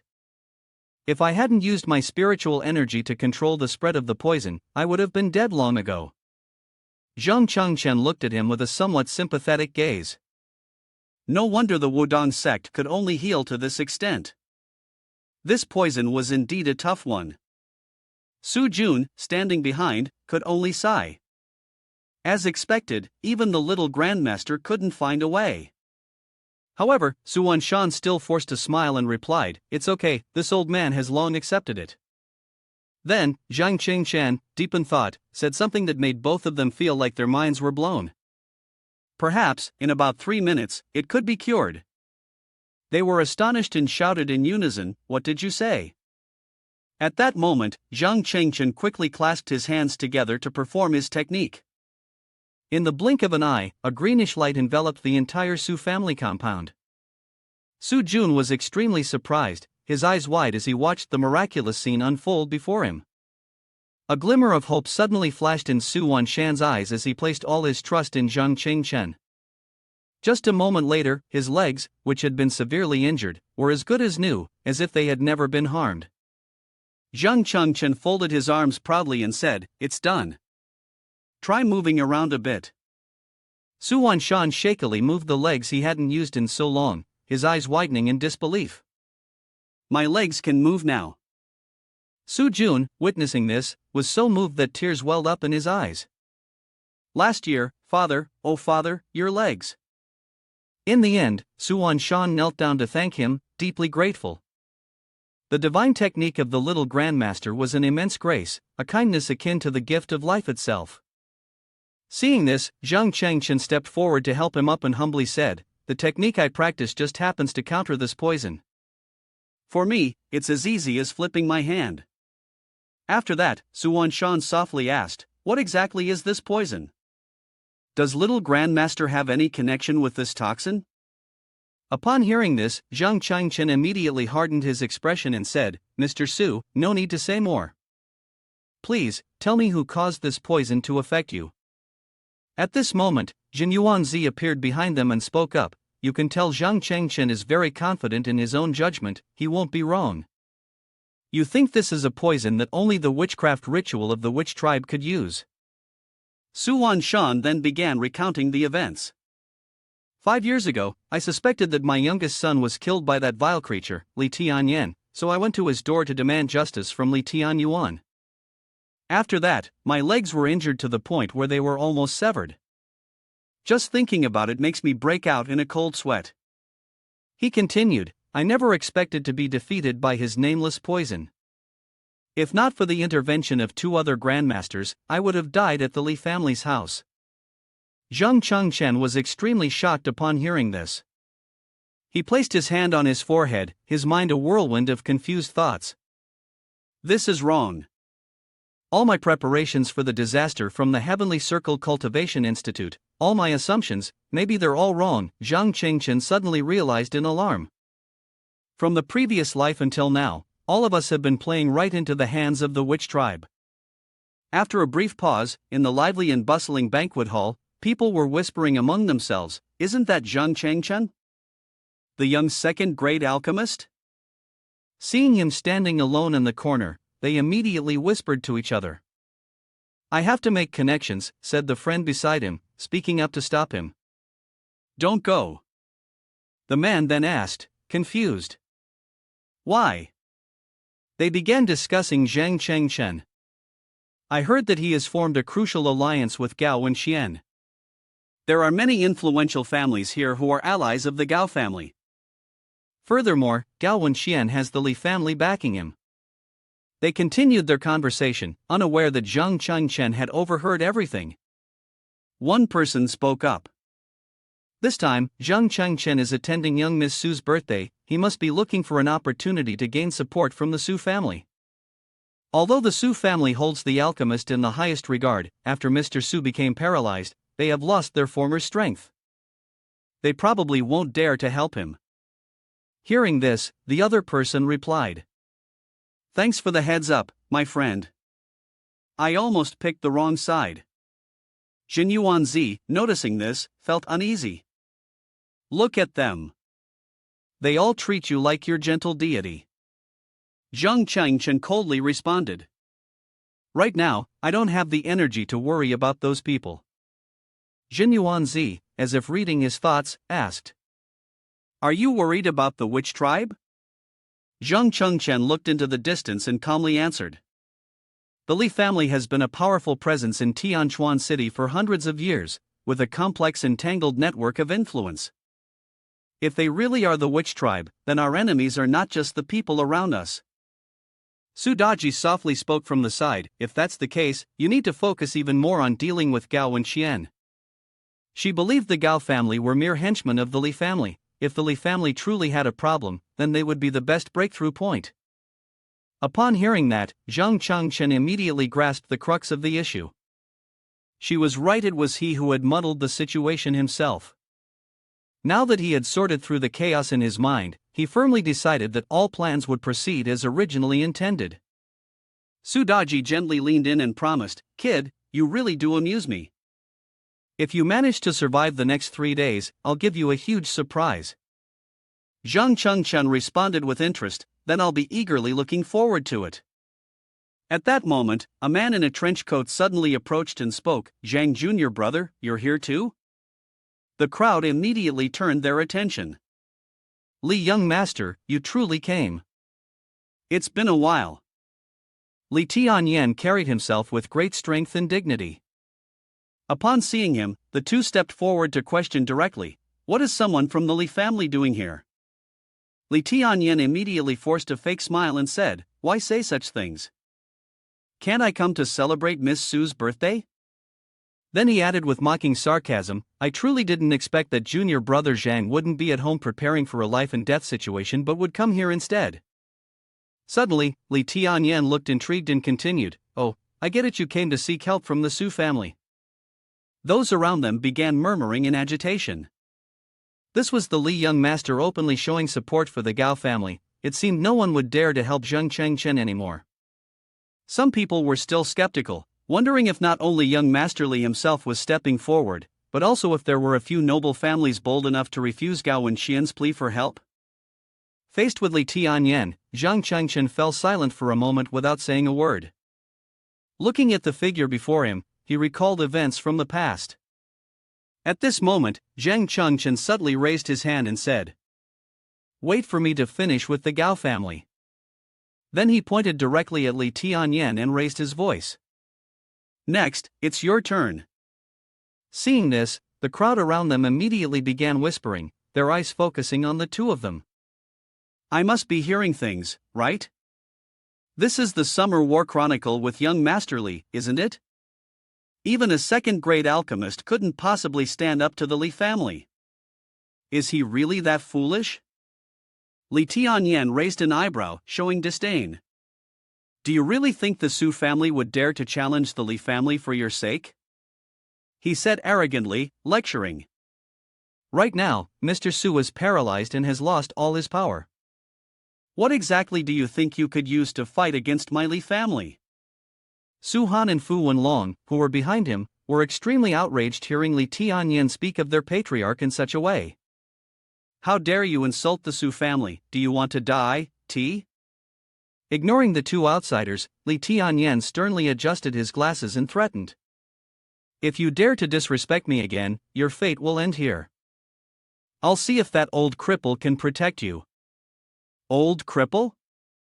A deep voice rang out. From afar, two tall figures appeared. Suan Shan and Su Jun slowly and steadily walked forward. The Su family spoke up and asked, "Are you referring to this old man, young Master Li?"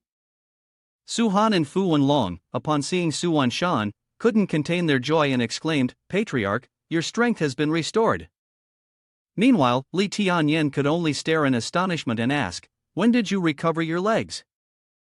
Mr. Su, with a stern expression, threatened, "This old man's body does not require the concerns of juniors like you." He then turned to Li Tianyuan and added, "If he cannot teach his son properly, this old man will not hesitate to take over and do it for him." Not believing his eyes, Li Tianyen opened his mouth wide and shouted, "How could this be? How can anyone in this world undo such a poison?"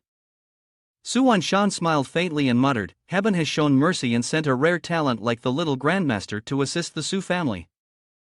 With that, the entire Su family immediately kneeled before Zhang Chengchen in reverence. Xing Chen, bewildered and unsure of what was happening, quickly bent down to help Mr. Su, but was stopped by Su Jun. She gently shook her head and said, "My father is intentionally kneeling so that everyone in the Tianchuan city cultivation world can witness it." Suan Shan continued, pretending to speak, "The divine method of the little grandmaster has healed the legs of this old man. This great grace, the Su family will never forget." With that, the entire Su family kneeled in unison, offering their gratitude.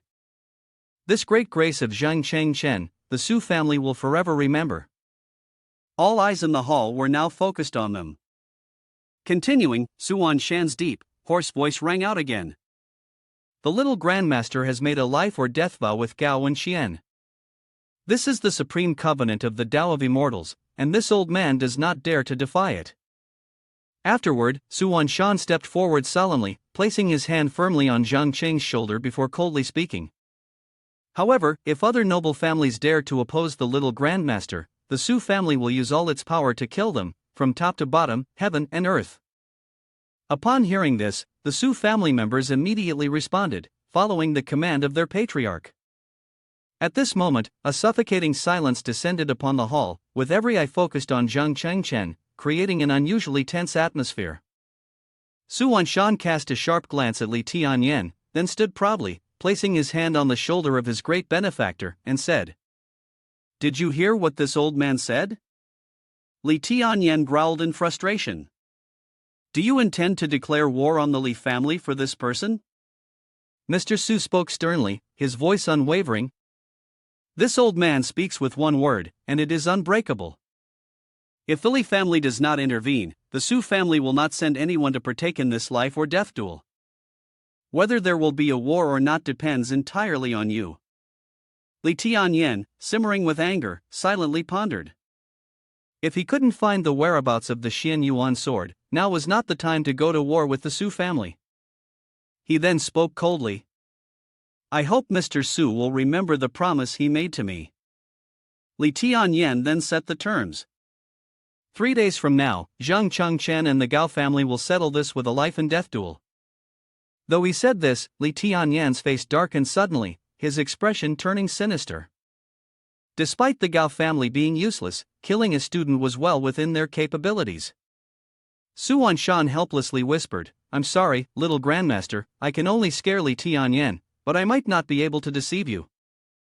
Zhang Chengchen calmly replied, "Although the poison has been cured, your meridians have been damaged for many years.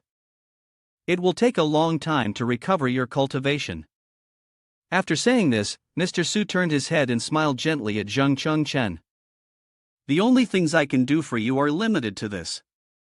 Xing Chen was deeply grateful and replied softly, "That is already enough. Even if I am alone with just one sword, I will definitely kill Gao Wenxian."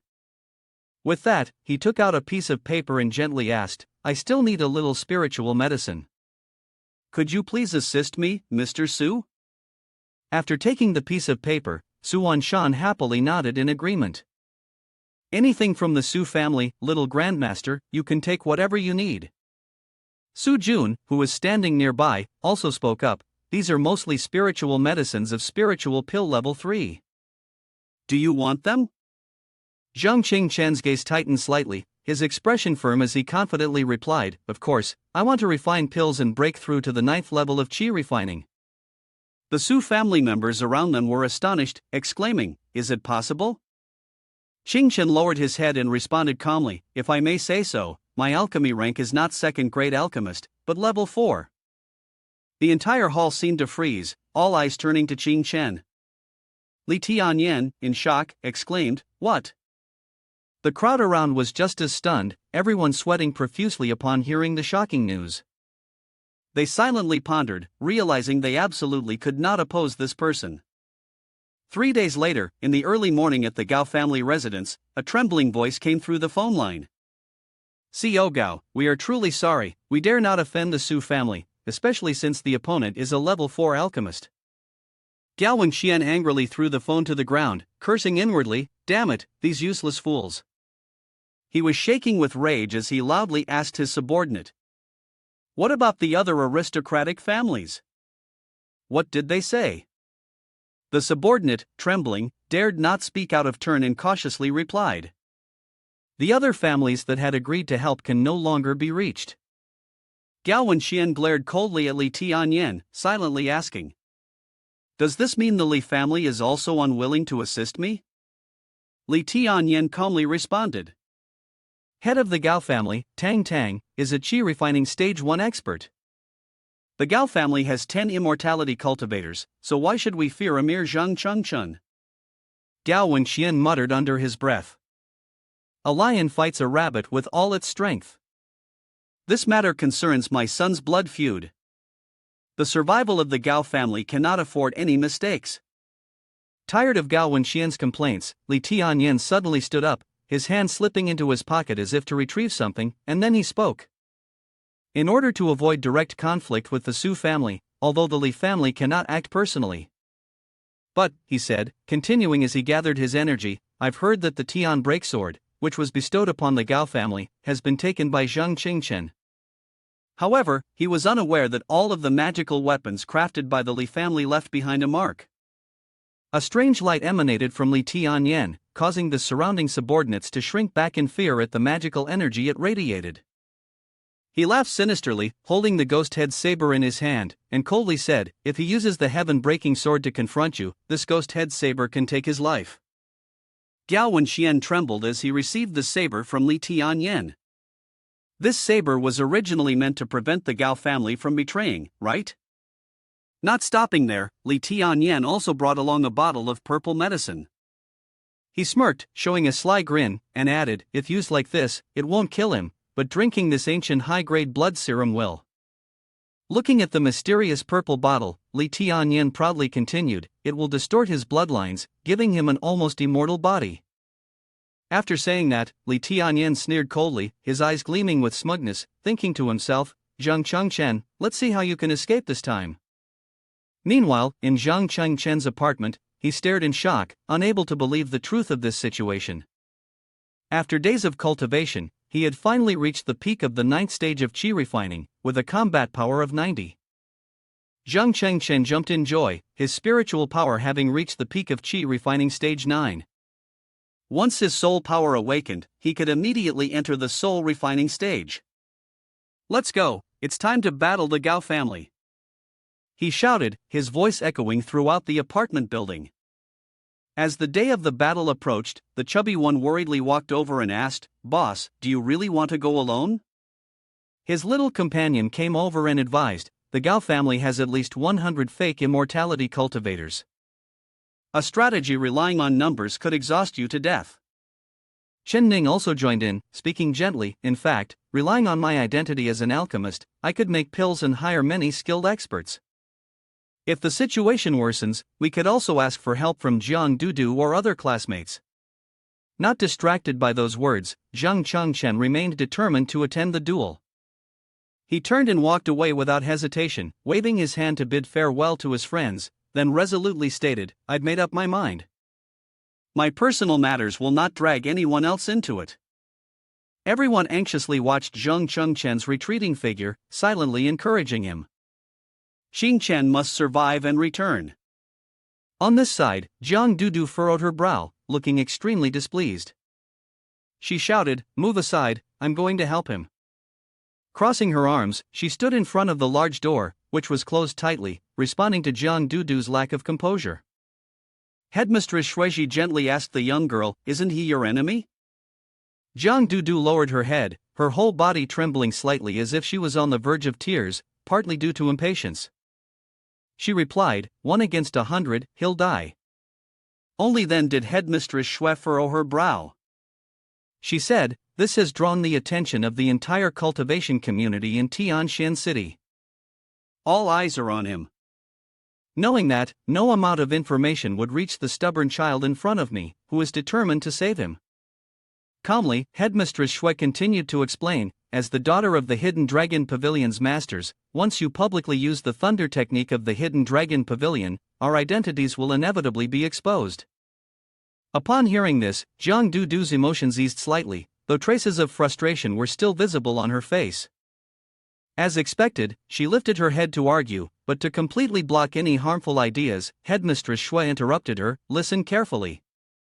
A mysterious figure, shrouded in secrecy, lurked within the vast, luxurious city, revealed through the contemplative gaze of Director Shui.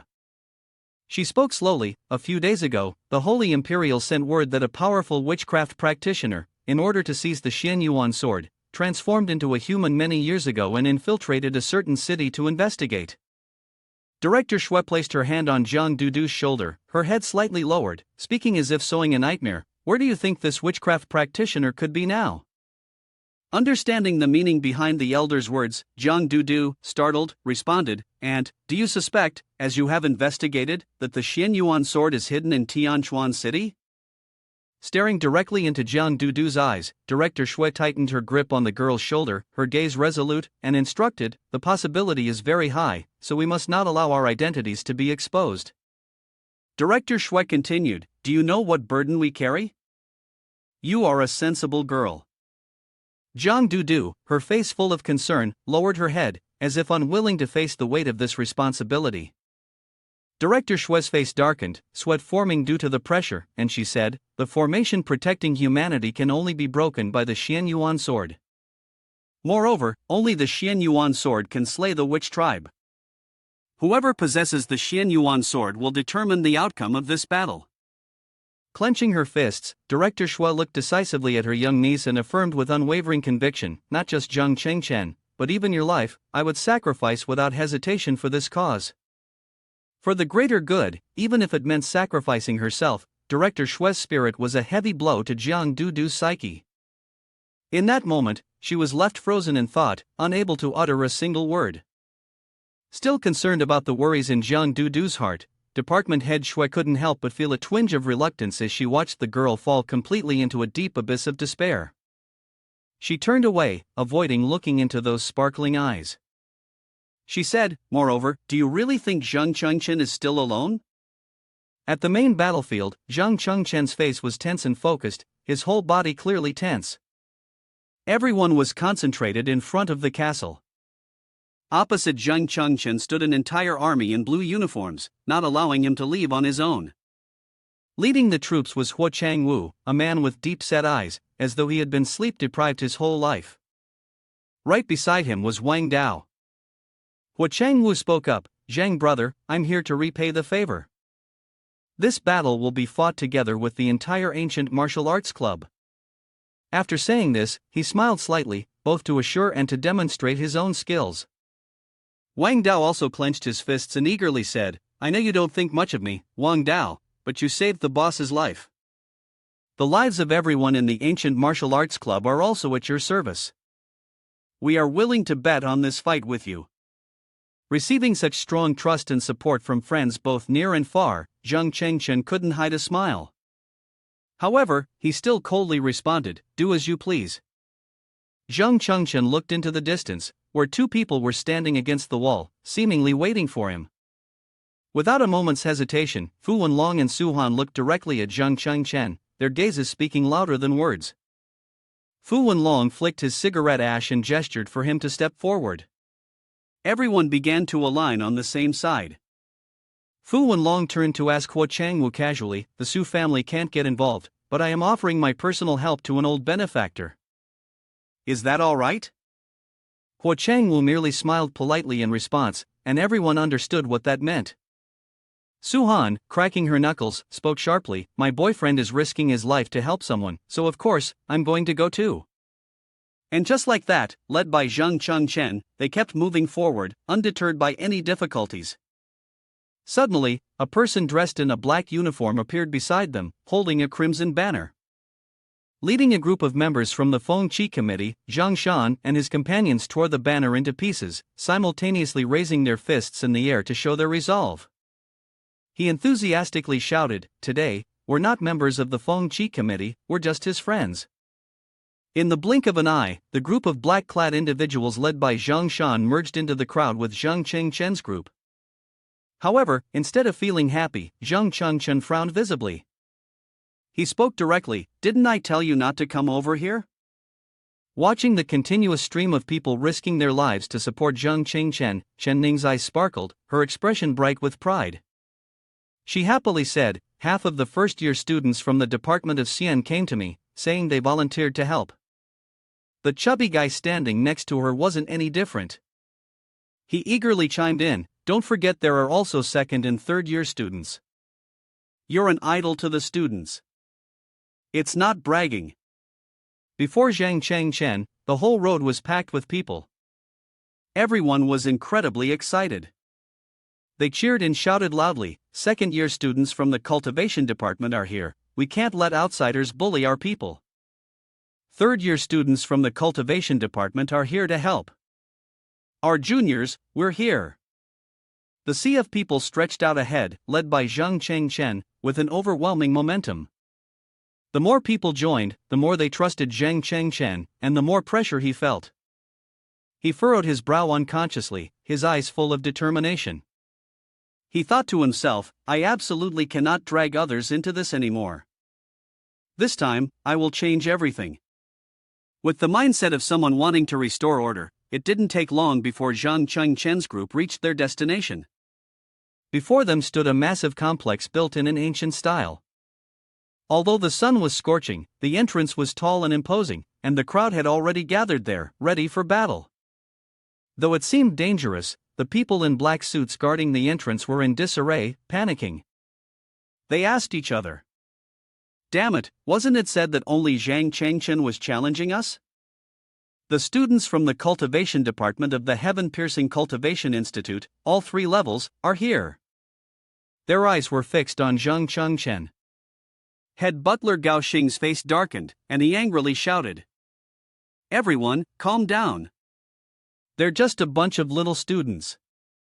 He was furious, veins bulging in his eyes. The strength of age couldn't compete with the vigor of youth. Head butler Gao Xing declared, while trying to regain control of his forces. This battle was about the dignity of the Gao family, about their very survival. If they wanted to live, they had to fight to the death. Immediately, a chorus of voices rang out together, from top to bottom, "The Gao family fights to the death." No one gave an inch. Zhang Chengchen, equally serious, drew his sword. He looked straight ahead and gritted his teeth as he spoke, "Then, let's begin." At that moment, a whole wave of teammates shouted and charged forward, some armed, some bare-handed. The sea of people surged forward like a cascading waterfall, creating an incredibly grand spectacle. Whether familiar or not, everyone was united. As the invader, Zhang Chengchen took the lead with overwhelming force. Without hesitation, he charged directly at the first member of the Gao family, shouting, "Let the battle begin." Instantly, both sides collided in a desperate struggle to the death. A flurry of moves was unleashed by the main forces, creating true chaos. Fu Wenlong delivered a swift strike, taking down several foes at once. The remaining ones were paralyzed with fear, clearly feeling the momentum shifting in Zhang Chengchen's favor. Suddenly, from behind, a figure, ready with a strike, surged toward Fu Wenlong at high speed, shouting, "Die!" Quick as lightning, the fiery-haired, charismatic man from Feng Qi, Zhang Shan, appeared just in time. He struck a fatal blow to the weak spot of the attacker, causing the man to crumple and collapse. Before he could even lay a finger on Fu Wenlong, he was dead. The speed was so incredible that even Fu Wenlong was left agape in astonishment. As the two men stood back to back, working together for greater effectiveness, Fu Wenlong made an observation: although their numbers are many, their cultivation cannot compare to the elites of the Gao family. To win, only our top-tier masters can charge in, directly capturing and killing Gao and Qian. Hearing this, Zhang Shan quickly grasped the situation and issued an order for Commissioner Feng Qi to support Zhang Chengchen in breaking through. The talented young people who stood by Zhang Chengchen all had exceptionally high cultivation levels. Hua Changwu, at the 9th level of Qi refining, had a combat power of 90, always ready with his bow in hand. Suan, at the 8th level of Qi refining, had a combat power of 80. Ning, at the 6th level of Qi refining, had a combat power of 60, and Zhang Chen, also at the 9th level of Qi refining, had a combat power of 90. While fighting, Zhang Chen was surprised by Ning's impressive abilities. He couldn't hide his amazement and said to her, "Your cultivation is advancing so quickly." Ning smiled softly and replied, "As the older sister, I have to work harder to protect my little brother." Blocking the entrance stood the troublesome head butler, Gao Xing. Zhang Chen and Huo Changwu tightened their grips on their weapons, ready to face him. Head butler Gao Xing swiftly took down Wang Dao in one strike, leaving him stunned and unable to regain his senses. Gao Xing held Wang Dao's leg with one hand, and with the other, he leaned on a broken wooden staff, sternly reminding him, "To step into the Gao family's door, you must first pass through my gate." The sight of his fallen comrades broke Huo Changwu's heart. He was drenched in cold sweat and shouted, "Wang Dao!" Only then did Wang Dao begin to regain some consciousness. His face was pale, with injuries everywhere, and he crookedly muttered, "This old man is incredibly strong. The martial arts club is doomed." Before he could finish his sentence, Zhang Chen's eyes widened in shock as he read the information on his smartwatch. He exclaimed in alarm, "Combat power 90. Suan thoughtfully added more information, stating that head butler Gao Xing, the person who once single-handedly killed 3 9th-stage Qi refining experts, was renowned as the #1 soul refining stage expert in Tianquan City. A small, delicate foot stepped forward, and a steady voice said, "You may enter."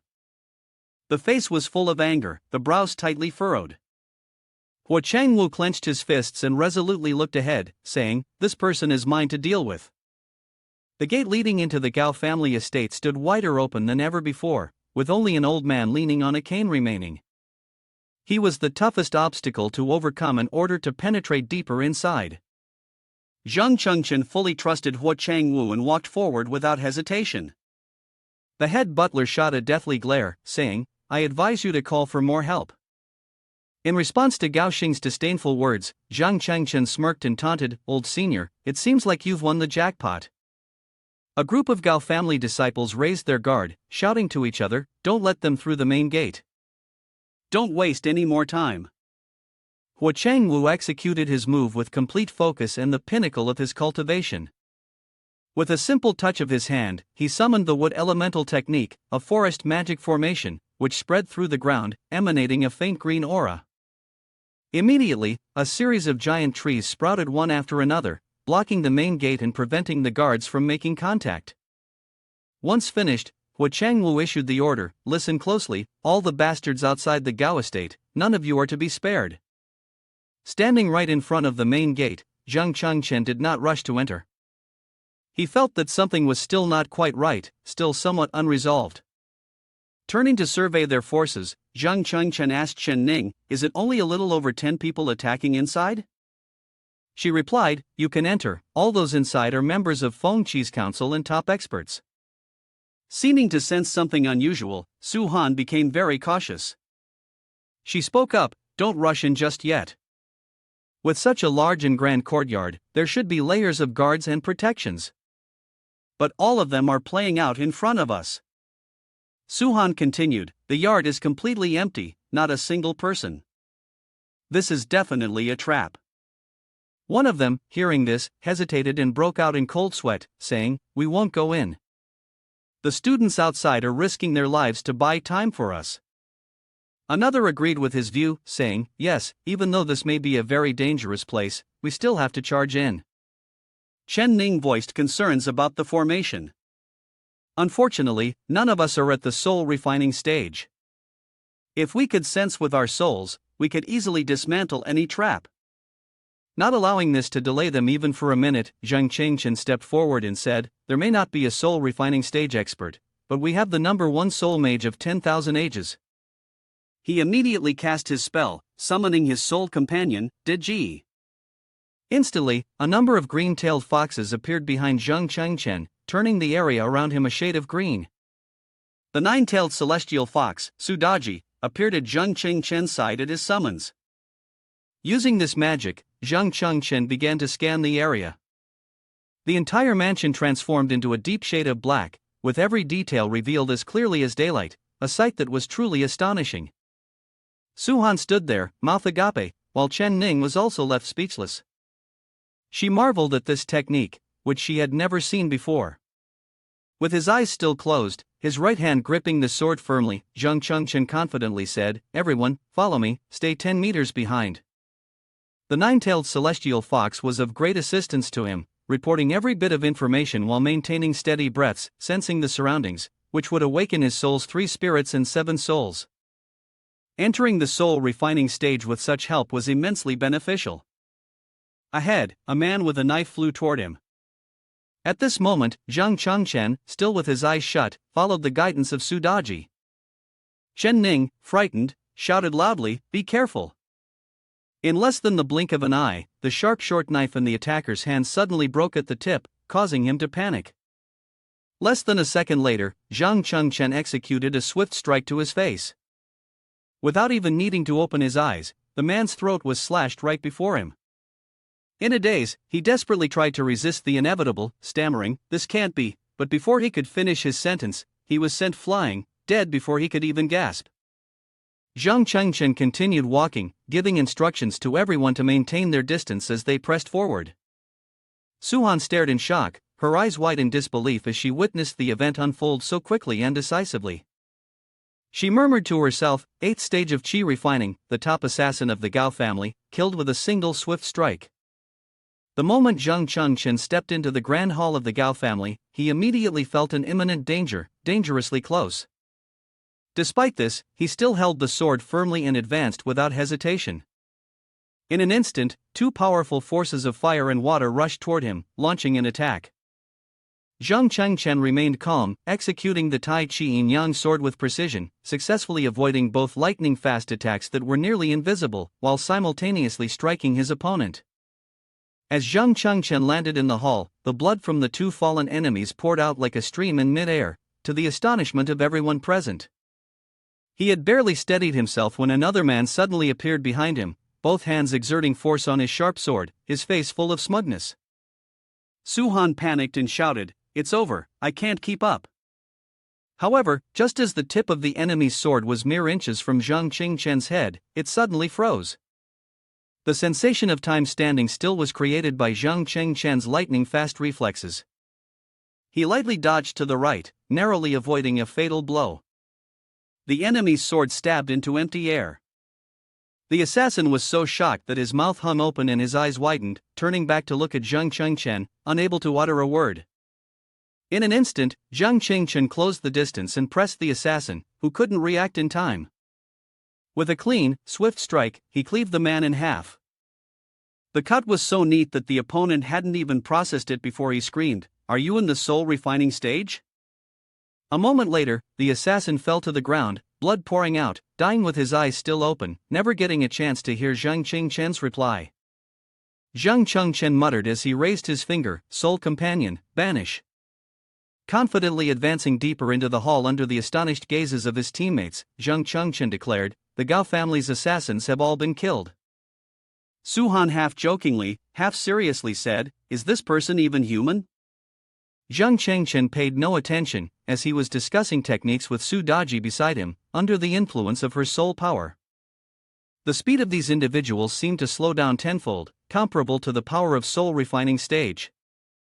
Sudaji responded, "Borrowing my power is only temporary, so remain highly cautious." She reminded Chen, "Next, you will face Gao Wenxian, who is a true soul tempering expert." After overcoming countless hardships, a large building finally appeared before them. Mist shrouded the surroundings, creating a mysterious and eerie atmosphere. Sudaji announced, "Gao Wenxian is here." The teammates trailing behind Chen shouted and clamored, "You all charge in, work together to surround and kill Gao Wenxian, don't let your guard down for even a second." Chen's face stiffened. Sudaji cast a faint glance at the reckless group, then said thoughtfully, "No, the traps set by the Gao family are not that simple." Suddenly, a stone lion statue, typically placed at the gates of noble homes in ancient times, appeared in front of them, looking extraordinarily strange. Right where Chen's group was standing, a purple formation materialized. They all froze in panic, unable to believe their eyes. In a state of panic, they shouted, "This is a magic formation!" The two stone lion statues immediately began to unleash disasters all at once: whirlwinds, fires, and floods. All these attacks came from all directions, pushing the group closer together. Suddenly, a hand holding a piece of jade pendant, colored in light green, was raised high. Suan, while trying to assess the situation, quickly made the decision to tighten her grip on the jade. Suan shouted loudly, "If you want to live, channel all of your magical power to me." At this moment, the situation was extremely tense, with powerful currents of energy enveloping the entire space.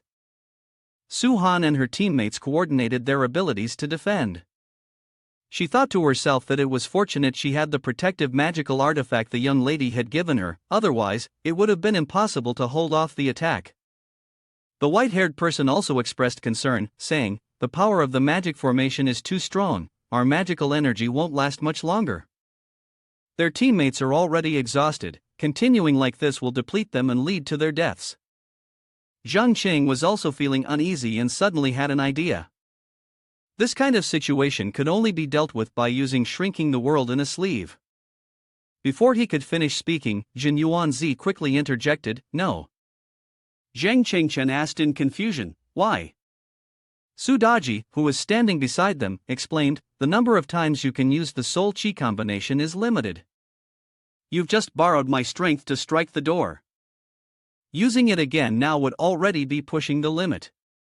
Jin Yuanzi added, "We must ensure enough power to deal with Gao Wenxian. This situation can only be entrusted to them." At this moment, Ning, while circulating his energy, anxiously said, "Chen, the core of the magic formation is probably on Gao Wenxian." Suan stepped forward resolutely, "Leave it to us here. You go inside and kill Gao Wenxian."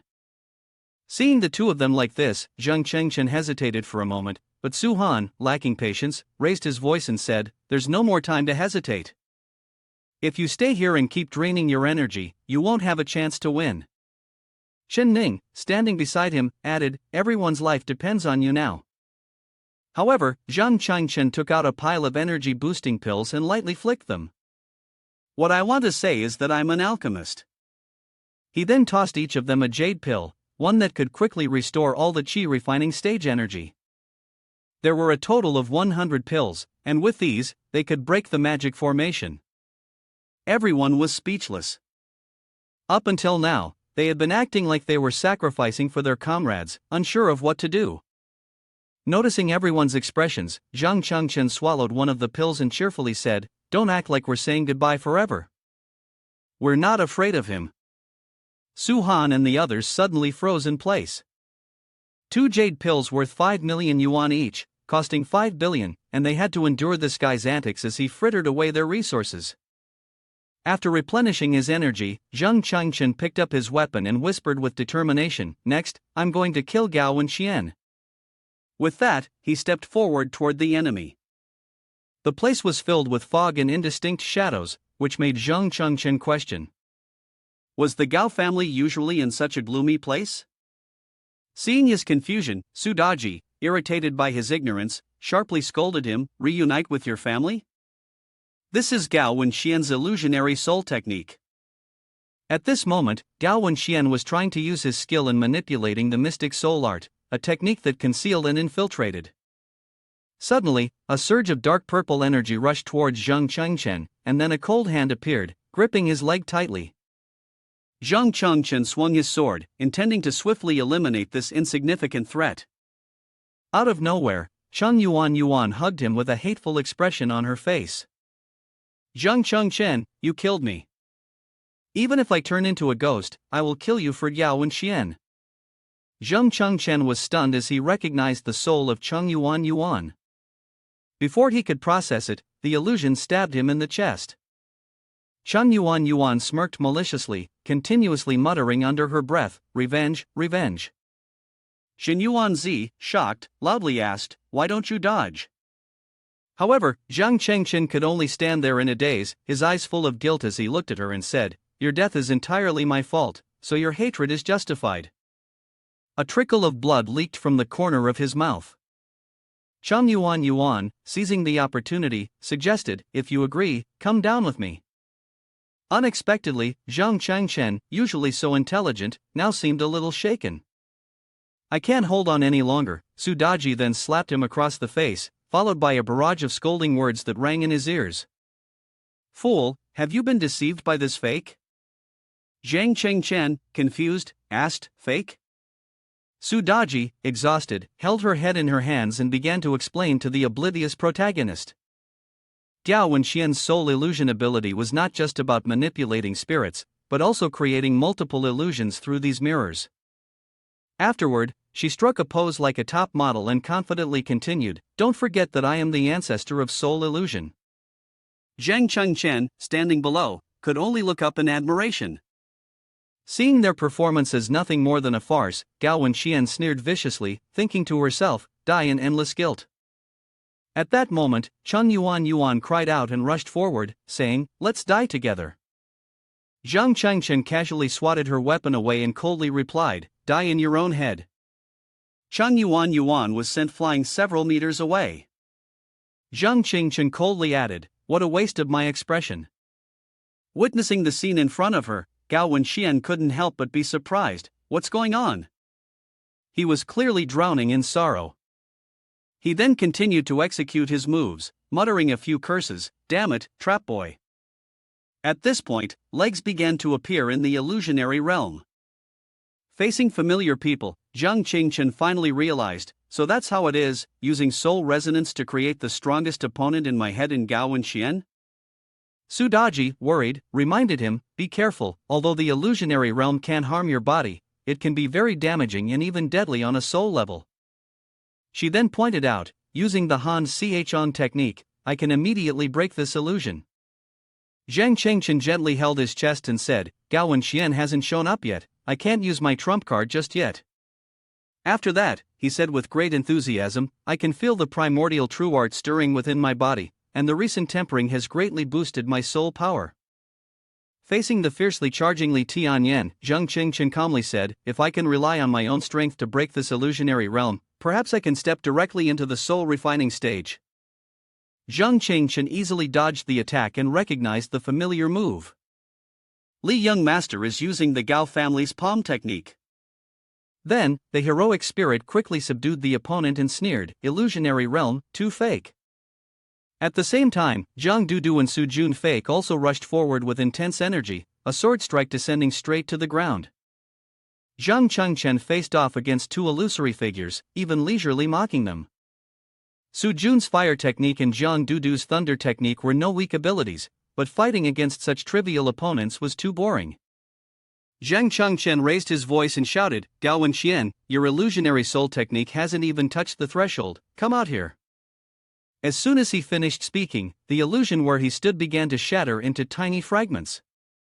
Zhang Chengchen gently raised his hand, his eyes carrying an expression that was hard to put into words.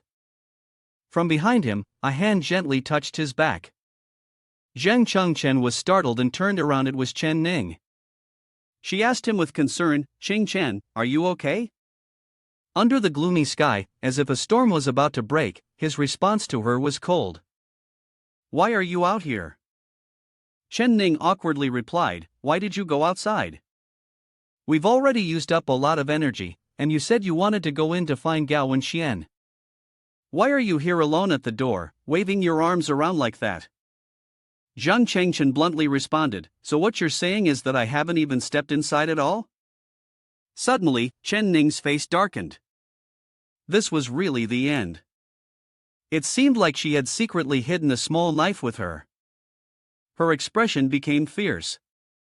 She raised the knife and lunged toward Zhang Chengchen. Unfortunately for her, Zhang Chengchen had already sensed and prepared for her. He used his own weapon to stab through Chen Ning. She fell backward. How did you figure it out? She asked. Zhang Chengchen replied, because Chen Ning would really wear protective pants. At this point, no one could have expected this. Even the cosplayer playing Chen Ning found it quite funny. Gao Wenxian, standing aside, almost vomited blood at this reason. This was the reason, the shameless reason. Meanwhile, Zheng Changchen was emitting a considerable amount of power around him. He spoke, soul injuries don't leave physical wounds, but they still hurt immensely.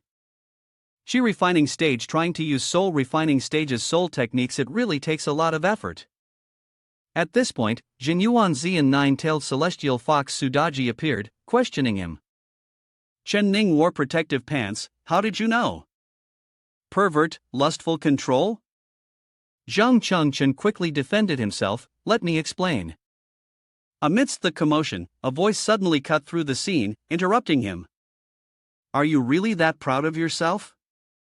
Zhang Chengchen immediately became serious again in an instant. I know the Gao family doesn't rely on the soul deception technique for the long term, the earlier attack was merely a test.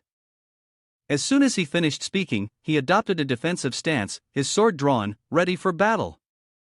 Facing him was Gao Wenxian, who was equally prepared. Today, either you die, or I die. The two began moving, charging at each other. Both used their respective techniques against the other, fierce and relentless, neither giving an inch. Inside the building where they fought, the air suddenly lit up as though illuminated by the magical light of an atomic bomb. Zheng Changchen had knelt down before the power of his opponent. Damn it, this sword was forged specifically to counter the Breaking Heaven sword. If the Breaking Heaven sword hadn't been strengthened by Jin Yuanzi, this strike would have definitely been shattered. On the other side, Gao Wenxian remarked, didn't you break my artifact? 3 souls, 7 souls appearing. This brat is about to enter the soul refining stage. Zheng Chengchen launched a new attack, the self-control technique, Tai Chi Yin sword, shrinking to an inch. Gao Wenxian showed no hesitation in facing Zheng Chengchen's move. On the contrary, he charged toward him. Apart from the physical confrontation, Zheng Chengchen did not forget to taunt his opponent. The Gao family's sword techniques reveal all their weaknesses under the Tai Chi Yin sword. While Zheng Chengchen was mouthing off, Gao Wenxian unexpectedly appeared behind him and asked, is that so? Zheng Chengchen once again used shrink to an inch to avoid Gao Wenxian's strike. Gao Wenxian then spoke, the Tai Chi Rod Wudong is remarkable, but from the perspective of my soul power perception, every move, every transformation of yours appears as slow as a crawling turtle to me. Your body tower technique is also powerful, but it depletes too much of your energy. As the comment suggested, Zheng Chengchen was panting, sweat pouring down like rain due to exerting too much effort. He smirked, then popped a pill into his mouth while casually saying, sorry, but the one thing an alchemist isn't afraid of is a battle of attrition. After swallowing the pill, he regained his clarity, no longer feeling the exhaustion from before. Zheng Chengchen's strength surged, radiating outward with a brilliant glow. At this point, Gao Wenxian became cautious. He thought to himself, this brat's techniques are strange. The more he fights, the stronger he gets. He's relying on a partial soul tempering, and if he can keep up with me like this, if he enters full soul tempering, I'm definitely going to lose. At that moment, Zheng Chengchen had different thoughts, wondering whether the others were safe. No matter how things turned out, both of them had one thing in common, they needed to fight fast and win fast. It turns out Zheng Chengchen wasn't alone, he had the nine-tailed celestial fox, Miss Su, beside him, preparing to activate the soul companion. To deal with the current situation, Gao Wenxian took out a small vial. He recalled what Lee Tian Yen had told him, if you use it this way, you won't be able to kill him, but take this high-grade ancient blood essence and drink it. With Zheng Chengchen's power now boosted and his teammate by his side, Gao Wenxian knew he couldn't afford to fall behind.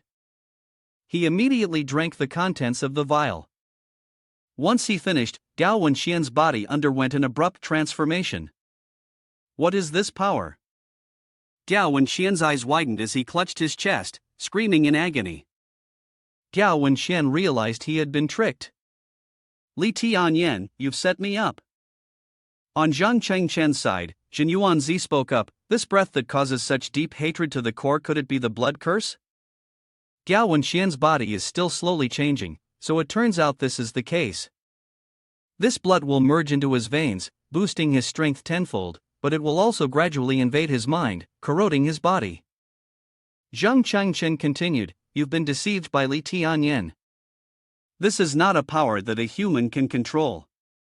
Swallowing the blood curse and forcibly altering the bloodline, you will slowly transform into a walking corpse without life, only knowing how to kill. We call it the witchcraft ritual. Truly, right now, Gao Wenxian is no longer human. A voice responded, haha, so what? You killed my son, wiped out the entire Gao family. Even if I become part of the witchcraft ritual, this old man will drag you down with me. Gao Wenxian raised his blade, his grip tightening. Li Tian Yen, holding a sword and a small vial of medicine, said, when this blood is consumed, the cursed blade will truly awaken. Gao Wenxian growled a few times, then raised his blade, his body exuding magical energy. It seemed he was preparing to charge and attack. Gao Wenxian's eyes glowed red as he said, such tremendous power, with this, I can even rival the 4 big sects. Zhang Chengchen swung his sword, taking up a defensive stance. He said, the blood curse has amplified his defense and speed tenfold. Then his face darkened. He continued, Miss Su, with your soul perception reaching its peak, then. Suddenly, a stream of light surrounded Qing Chen, and his hair turned platinum white. He used the chaotic true body's soul companion power. After shouting loudly, Zhang Chengchen charged forward, speaking in a serious tone, this is me, the strongest power. At this moment, Gao Wenxian also growled and swung his sword to attack Zhang Chengchen. A clash occurred, with the sound of metal clashing when the 2 weapons made contact. Gao Wenxian struck Zhang Chengchen with a powerful blow, and a loud clang echoed. Then, the 2 continued to swing their swords and blades, with sharp clangs and clinks filling the air as their weapons collided, creating a deafening noise. Zhang Chengchen's face was now drenched in sweat. He was silently thinking that he was relying on his chaotic true body to fight against his opponent's witchcraft ritual body. Although the powers were comparable, after the evolution of the demon sword, the natural counter to the heaven-breaking sword became even stronger. The battle continued without either side yielding, both fiercely swinging their blades and swords at each other. When Gao Wenxian charged again, Zhang Chengchen put all his strength into his sword. This blow was meant to decide the outcome, but Zhang Qingchen's sword broke. 2/3 of the sword shattered and was flung up into the air. At this point, Zhang Chengchen's face was filled with fear. He thought, damn it, the heaven-breaking sword can't be controlled. Gao Wenxian, taking advantage of the situation, advanced and attacked again with a triumphant expression. Boom! A loud sound rang out, and the image of Zhang Qingchen's defeat appeared. He lay on the shattered ground. At that moment, Jin Yuanzi appeared, saying, the disparity in power is too great. The advanced witch-tried bloodline far exceeds the reach of humanity. The 9-tailed celestial fox, Sudaji, who was standing beside him at that moment, also spoke up, saying, the magical artifact is different, the cultivation is different, the bloodline suppresses, this battle was never meant to be fair. When Xian, holding a sword in his hand, slowly advanced toward Qingchen, who was lying on the ground. He said, I had advised you to give up earlier, but now look, you're about to die.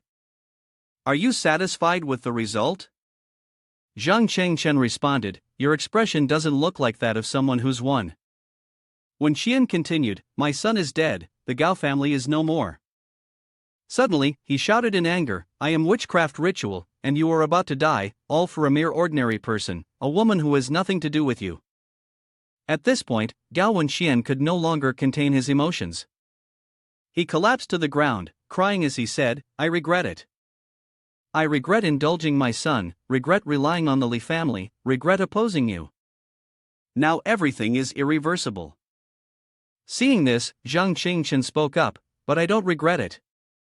Gao Wenxian stood up upon hearing this, pointing his sword at Zhang Chengchen.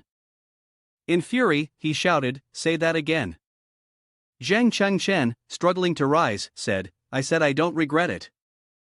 Zhang Chengchen clenched his fist, stepped forward, and said, I will not lose to any witch tribe. I didn't before, and I won't now. Zhang Chengchen grimaced, gritting his teeth as he said, I will kill you here. Gao Wenxian then said, then go die. Then, he immediately swung his blade to attack Zhang Qingchen, advancing as he spoke, now, I will sever your head and offer it as a sacrifice before my son's tomb. At this moment, Jin Yuanzi, standing behind, shouted loudly, "Deji, prepare to forcibly assist Zheng Chengchen in casting the 9th tier illusory moon and escape." Su Daji responded, "No need for the senior's reminder." In the midst of the tense situation, the broken sword of Zheng Chengchen managed to block Gao Wenxian's blade. Gao Wenxian, astonished, exclaimed, "It's blocked." At this point, Zheng Chengchen cast a spell, and a beam of light enveloped his body. He used the Chaos True Body technique, with a 10% primordial transformation. Seeing this, Gao Wenxian became somewhat angry and confused. He shouted, "How can this be? This one's spiritual power is continuously increasing." The 9-tailed celestial fox, standing behind, seemed to sense something and said, "That's not right. What's changing in his body is not his spiritual power, but his bloodline." Jin Yuanzi then spoke up, "Humankind was originally created by goddess Nuwa, imitating Pangu.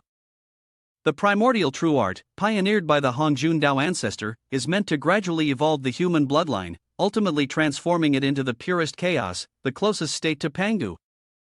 His eyes widened, and he spoke seriously, "The primordial state has increased from 5% to 10%. The image of Zheng Chengchen performing his technique, his face drenched in sweat from exhaustion, remained. Yuanzi's voice echoed continuously. He said, "This proves that his chaos true body has evolved." Zheng Chengchen, upon hearing this, asked in confusion, "Me? Is there something strange called the Hall of Heroic Spirits?" After that, Zheng Chengchen stepped forward toward Gao Wenxian. He continued, "Everyone only craves its supreme power, without knowing that the Hall of Heroic Spirits actually carries a legacy, and holds the stories of all the heroes from the past to the present." At this moment, Jin Yuanzi and the 9-tailed celestial fox seemed to fall into a daze, both completely unaware of what was happening. Zheng Chengchen kept speaking, "I enjoy listening to their stories. Those passionate tales bring me to tears, and I can't stop myself." Hearing this, Gao Wenxian became furious, shouting loudly, "What is the Hall of Heroic Spirits? What are you talking about?" At this time, Zheng Chengchen was surrounded by magic, still moving towards Kaiyam, and said, "I truly admire them. As an ordinary person with no stories to tell, I really look up to them." The images of the heroic spirits appeared in Zheng Chengchen's mind. He continued, "These heroic spirits, either their personalities are different, or they have a dark past. There is absolutely no exception. By their methods, they uphold what they believe to be the righteous path."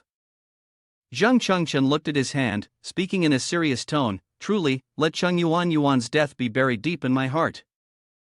I am still the genius alchemist that the major families of Tianchuan City have sought after, and I might even gain countless benefits from the Gao family due to this pressure." Zheng Chengchen thought about Ning and said, "I really am lazy. Useless. My only dream is to live a simple and happy life with my wife and children, to live a normal life with Ning." Suddenly, he lifted his head and said, "But as soon as I close my eyes, the stories of those heroic spirits appear in my mind, making it impossible for me to suppress my desire and craving, impossible for me to resist becoming each of them. That's why, from a certain day, I made my decision."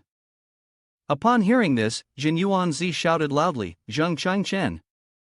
The 9-tailed celestial fox standing beside him was also a bit surprised and speechless, but it seemed Zheng Chengchen didn't mind, as he continued, "Although my body has merged with the flames, my heart is bound by shackles, and heaven and earth are shameless, it is all because of the two words, righteousness." Upon hearing this, a smile appeared on Jin Yuanzi's face. He said, "This kid." Suddenly, brilliant light began to gather around Zheng Chengchen.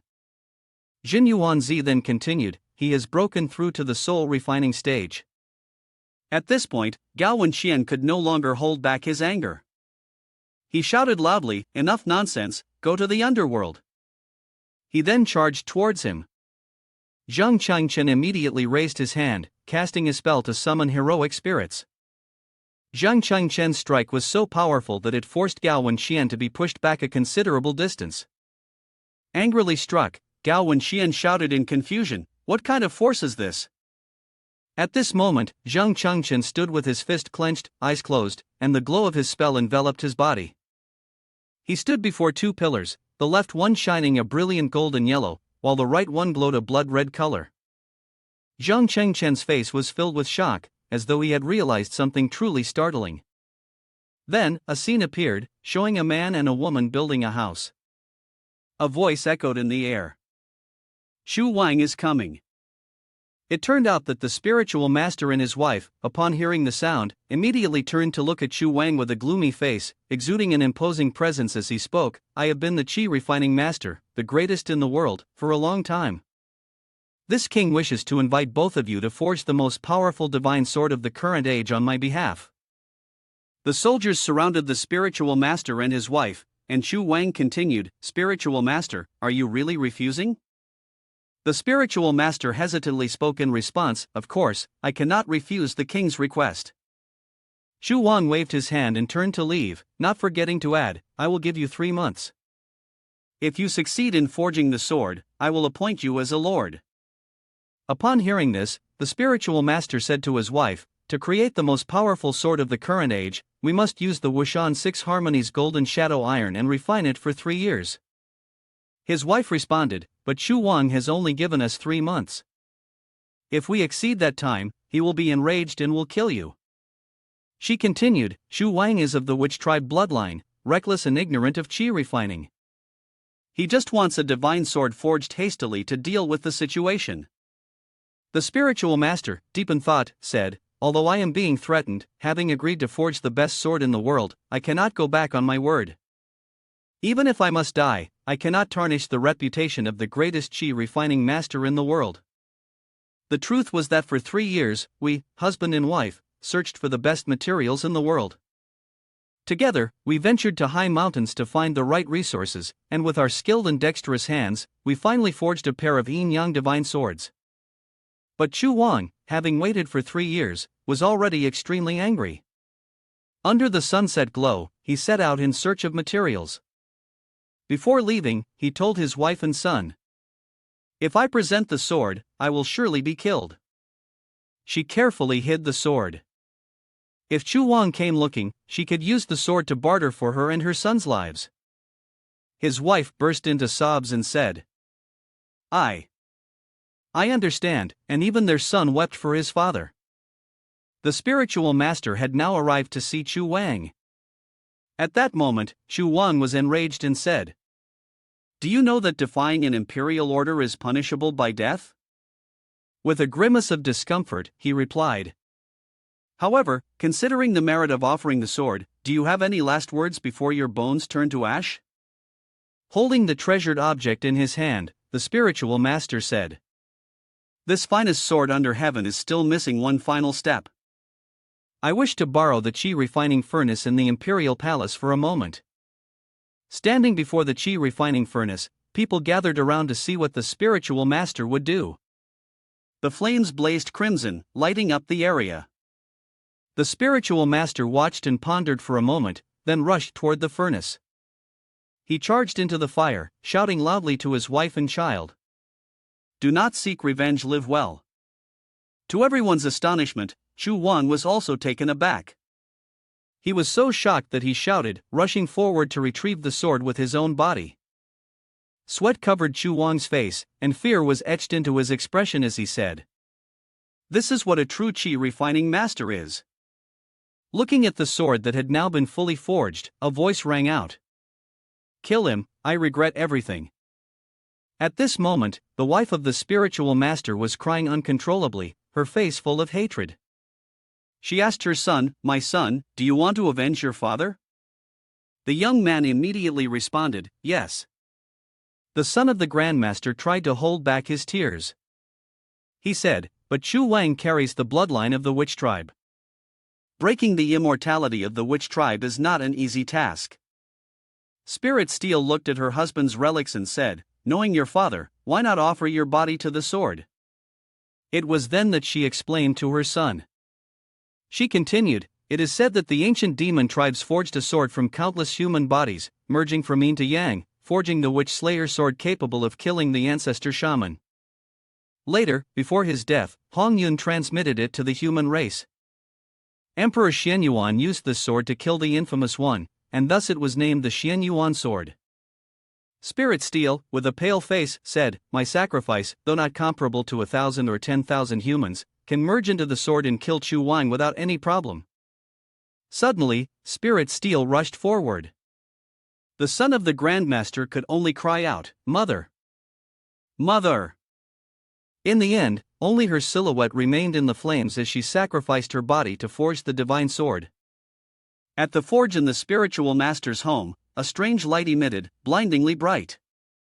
Using his power to control the extreme Yin sword, the son of the spiritual master spoke, "Shuan, one man, one sword." Tears streamed down his face, and his power surged through the extreme Yin sword. He said, "I will definitely kill you to avenge my father."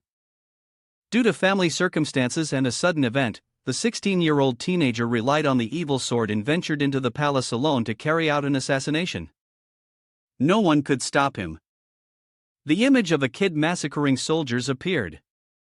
In the end, Chu Wang was killed, and the son of Ganjiang Amosia was also slain. That young boy courageously threw himself into the fray, delivering a fatal strike to Chu Wang. From that moment, the dual swords disappeared without a trace. The voice of someone echoed, waking Zhang Chengchen. At this point, Ganjiang Amosia spoke up, "Is this summoning related to the magic artifact from the story of the heroic spirits? You are using magic with both hands to control two orbs." Zhang Chengchen was somewhat puzzled but assured himself that it must be a magic artifact, possibly even related to the heroic spirits. Zhang Chengchen widened his eyes, seemingly awakening. He clenched his fists, standing in front of Gao Wenxian, and said, "Senior, please allow me to boldly accept the legacy and honor you have bestowed." Then, Zhang Chengchen frowned slightly and added, "In this lifetime, I will not be defeated by any witch tribe." Gao Wenxian, with his eyes glowing red, furiously charged toward Zhang Chengchen.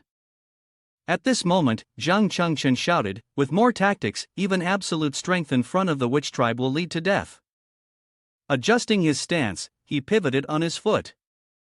Zhang Chengchen held the extreme Yang sword in one hand and the extreme Yin sword in the other.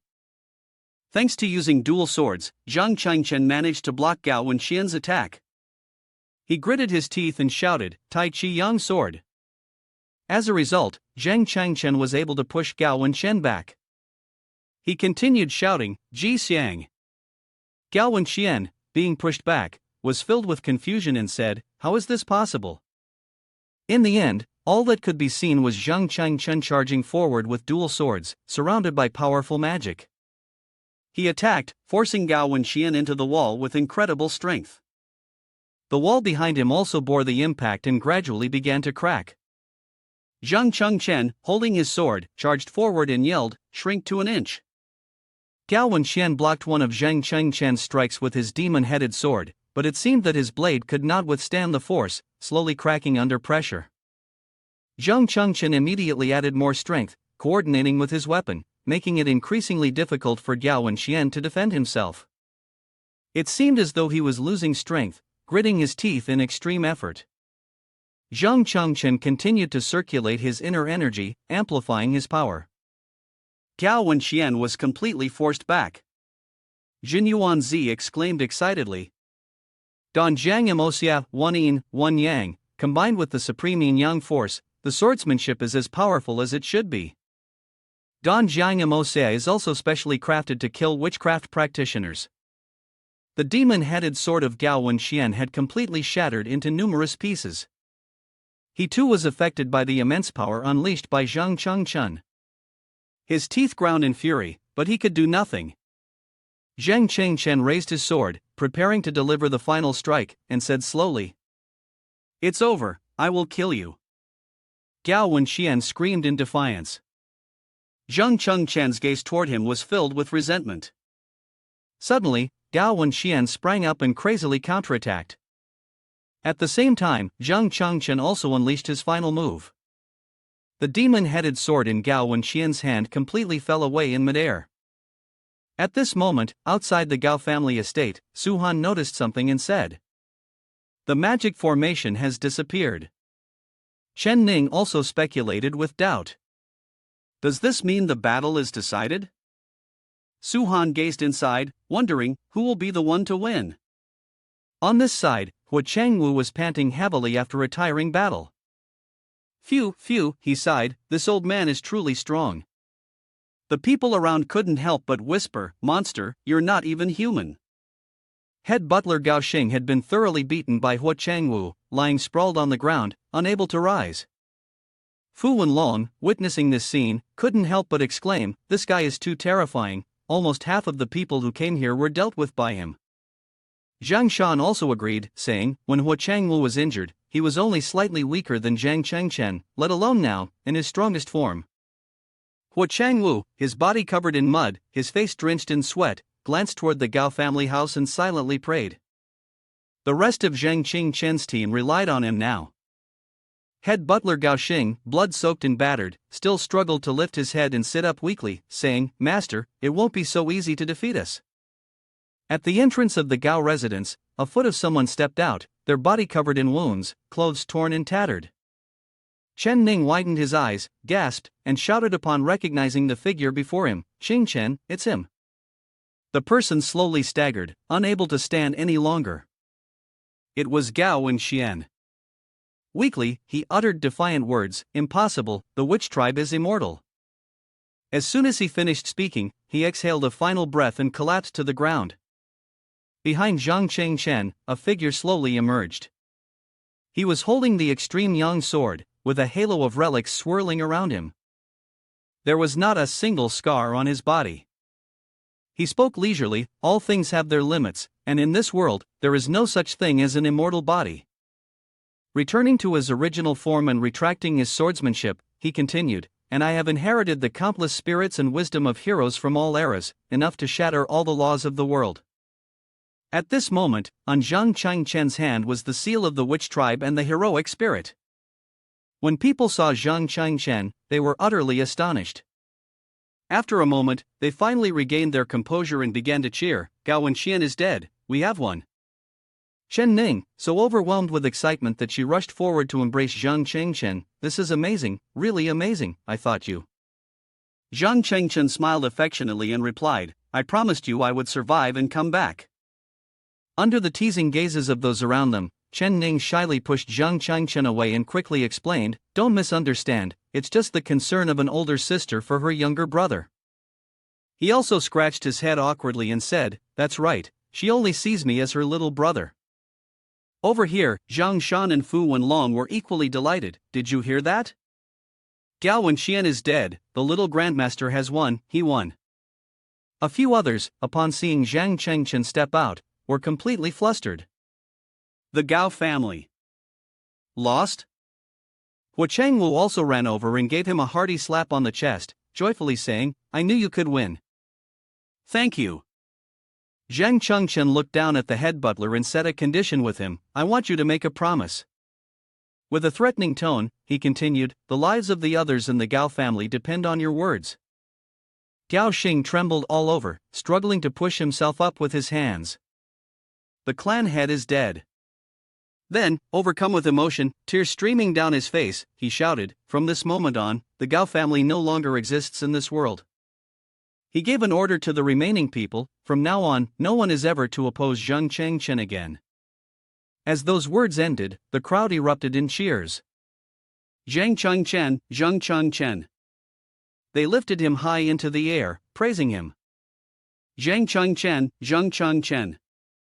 Suddenly, amid the celebration, Zhang Chengchen was pulled back into that tragic memory.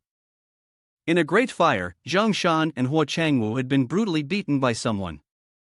He told himself, I must make sure all of you survive. Returning to the present, Zhang Chengchen asked, hey, where's Lu Ziming? Someone responded, he just rushed off, said he had to hurry back to school and show off a bit. Zhang Shan then added, I also need to head back and report to the head and director Shui. Zhang Chengchen raised his head again and looked at the Gao family. He walked over to Gao Wenxian's corpse. His eyes fell on the scattered medicine bottle on the ground, and he sighed, power that disgusts, it truly is cursed blood. He squatted down, picked up the bottle, and examined it carefully. Then he said, I absolutely cannot let it be like the previous life again. Gazing in despair at the tragedy that had unfolded at the heaven-piercing Cultivation Institute. The witch tribe had descended, the hidden secrets of Tianchuan City and the Lee family. Only one final step remained before the truth would be revealed.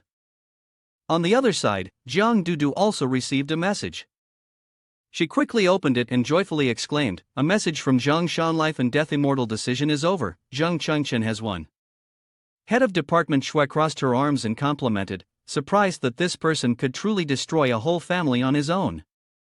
Suddenly, Head of Department Shui panicked and shouted, "This is bad, there's a powerful breath speeding toward and approaching the Gao family. It's the witch tribe." It seemed that she sensed something unusual and quickly broke the window to leave. The witch tribe, which had been hiding in Tianchuan City, had finally shown itself. Jiang Dudu stood there, still dazed, asking, "Which tribe? How could it be?" A dark, terrifying breath rushed quickly toward Zhang Chengchen. He seemed to also feel its danger, breaking out in cold sweat. This sensation caused even Jin Yuanzi and the nine-tailed celestial fox to feel fear when they saw him. Zhang Chengchen thought to himself, "This breath is repulsive, and the familiar feeling seeps into my bones." He was absolutely certain that even without turning around, he couldn't mistake what was behind him. It was the witch tribe that attacked Tianchuan City in his past life. Zhang Chengchen turned back inward and said, "You are not living beings, you don't need to have any thoughts of fighting, just run." The nine-tailed celestial fox, still rambling on, was about to be killed. The only thing it could rely on was the 9 layers of illusory moon. Before it could finish speaking, the shadowy figure attacked Zhang Chengchen. All the memories played out in sequence, surrounding them with nothing but tragic death and destruction.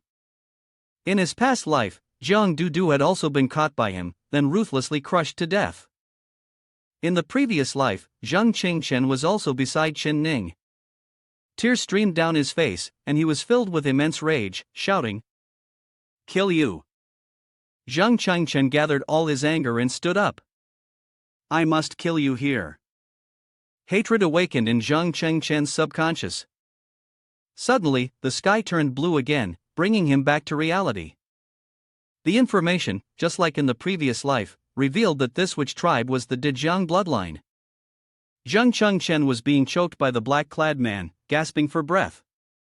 At this moment, he was enraged, gritting his teeth, silently thinking, "My divine talent can interfere with space." The black-clad witch tribe man sneered and said, "Lowly scum, disappear." Zhang Chengchen could feel the space around him shattering. Jin Yuanzi and the 9-tailed celestial fox stood below, extremely worried, shouting, "Zhang Chengchen, you're struggling to escape from that guy's grasp." He still believed that all things had limits, even spacetime magic had its vulnerabilities. At this moment, Zhang Chengchen's hand was secretly setting up a formation. A source of dazzling golden power radiated from his hand. He thought to himself, "Since the moment I was born, I've always been preparing for this moment. If I can buy just a little more time, I can immediately use this monster. There's only one chance." While he was lost in thought, a circle of fire magic suddenly surrounded him and the black-clad man, causing the latter to be greatly startled, exclaiming, "Ha!" Zhang Chengchen glanced around, suspecting that there were other powerful experts lying in ambush. The source of spiritual power in his hand quickly retracted and disappeared. It turns out that the fire circle was created by Supervisor Shui. She said, "Which tribe?" Then, she removed her glasses, preparing for battle, something she had been looking forward to for a long time. Supervisor Shui glanced down at the corpse below and thought to herself, "Is this witchcraft ritual from Gao Wenxian?" As expected, the witch tribe has been laying plans in Tianchuan City for many years. The fire circle surrounding the man in black and Zhang Chengchen grew larger and larger. Supervisor Shui hovered in mid-air, gathering her firepower to form a gigantic dragon. She resolutely said, "You cannot leave here today." Jin Yuanzi also widened his eyes, looking up at the sky. He was astonished and exclaimed, "Hundreds of floral runes have been transformed through calculation into countless combinations. This is the forbidden fire art from the Book of Changes." The 9-tailed celestial fox also voiced its admiration. The woman's strength seemed to be that of the most powerful human flower controller alive today. Zhang Dudu had also arrived and was quite surprised by the scene before her. A battle dragon in nature? No way? It's so small? This is incredible. The man in black also felt a bit uneasy. Could fire, even in different timelines, really burn him? He had released Zhang Changchen and his gaze shifted towards Supervisor Shui. Still somewhat smug, he said, a spark can only shine once. No matter how brilliant it is, it has no meaning. But Supervisor Shui was very confident in her abilities, so she responded, once is enough. The man in black stopped attacking and walked toward Gao Wenqian's body, saying, I can't kill you, but there is a more reasonable way for you to die. He finished speaking, then he cast a formation spell and simultaneously seemed to evaporate, vanishing without a trace. Suddenly, Headmistress Shui also coughed up blood, causing both Zhang Dudu and Zhang Qingchen to panic. Miss Shui, Auntie, are you all right? Zhang Dudu anxiously asked. Headmistress Shui seemed to have lost consciousness, falling freely downward. Zhang Dudu moved with lightning speed and managed to catch her just in time. Headmistress Shui appeared to be in immense pain, unable to utter a single word. Based on her condition, Zhang Dudu said, Auntie, has she been poisoned? At this moment, Zhang Changchen stepped forward to explain, this isn't ordinary Wu poison, this is a reverse reaction from ingesting cursed blood. He paused, holding his head in thought. Miss Shuiran, has she ever received a blood transfusion from the witch tribe? What exactly is her connection to the witch tribe? While he was still pondering, Headmistress Shui kept screaming in agony, causing Zhang Dudu to cry out in panic. What should I do? Auntie, what should I do? Zhang Changchen reached out and picked up Headmistress Shui. Zhang Dudu looked at him in confusion and asked, What are you doing? He quickly carried her inside and coldly said, If you want Auntie to survive, then listen to me. Zhang Dudu was left behind, dumbfounded, replying, Okay. Once inside the room, he placed Headmistress Shui neatly on the bed, then stepped outside and closed the door, not forgetting to instruct. Men are not allowed to enter. Women, feel free to help Jin Yuanzi with the treatment. Ha! Zhang Dudu was stunned. Then, he raised his head to look outside and said, Take off her clothes, let her laugh it out. Don't leave anything on her, not even her underwear. Zhang Dudu blushed and hesitantly asked, What do you intend to do? His gaze was cold and threatening. If you don't want her to die, follow my instructions. Zhang Dudu was somewhat worried but still agreed to follow his lead. All right, I'll undress. Director Shui's body was covered in wounds, and it was also beginning to rot. Zhang Chengchen placed his hand before his mouth, preparing to use his spiritual energy for healing. He said seriously, If Wu poison has spread this much, anyone else would have already turned into a witchcraft ritual by now. With that, he shouted loudly, Primordial true art 100%. Then, Zhang Changchen's fingers moved across Director Shui's body, and she screamed in intense pain.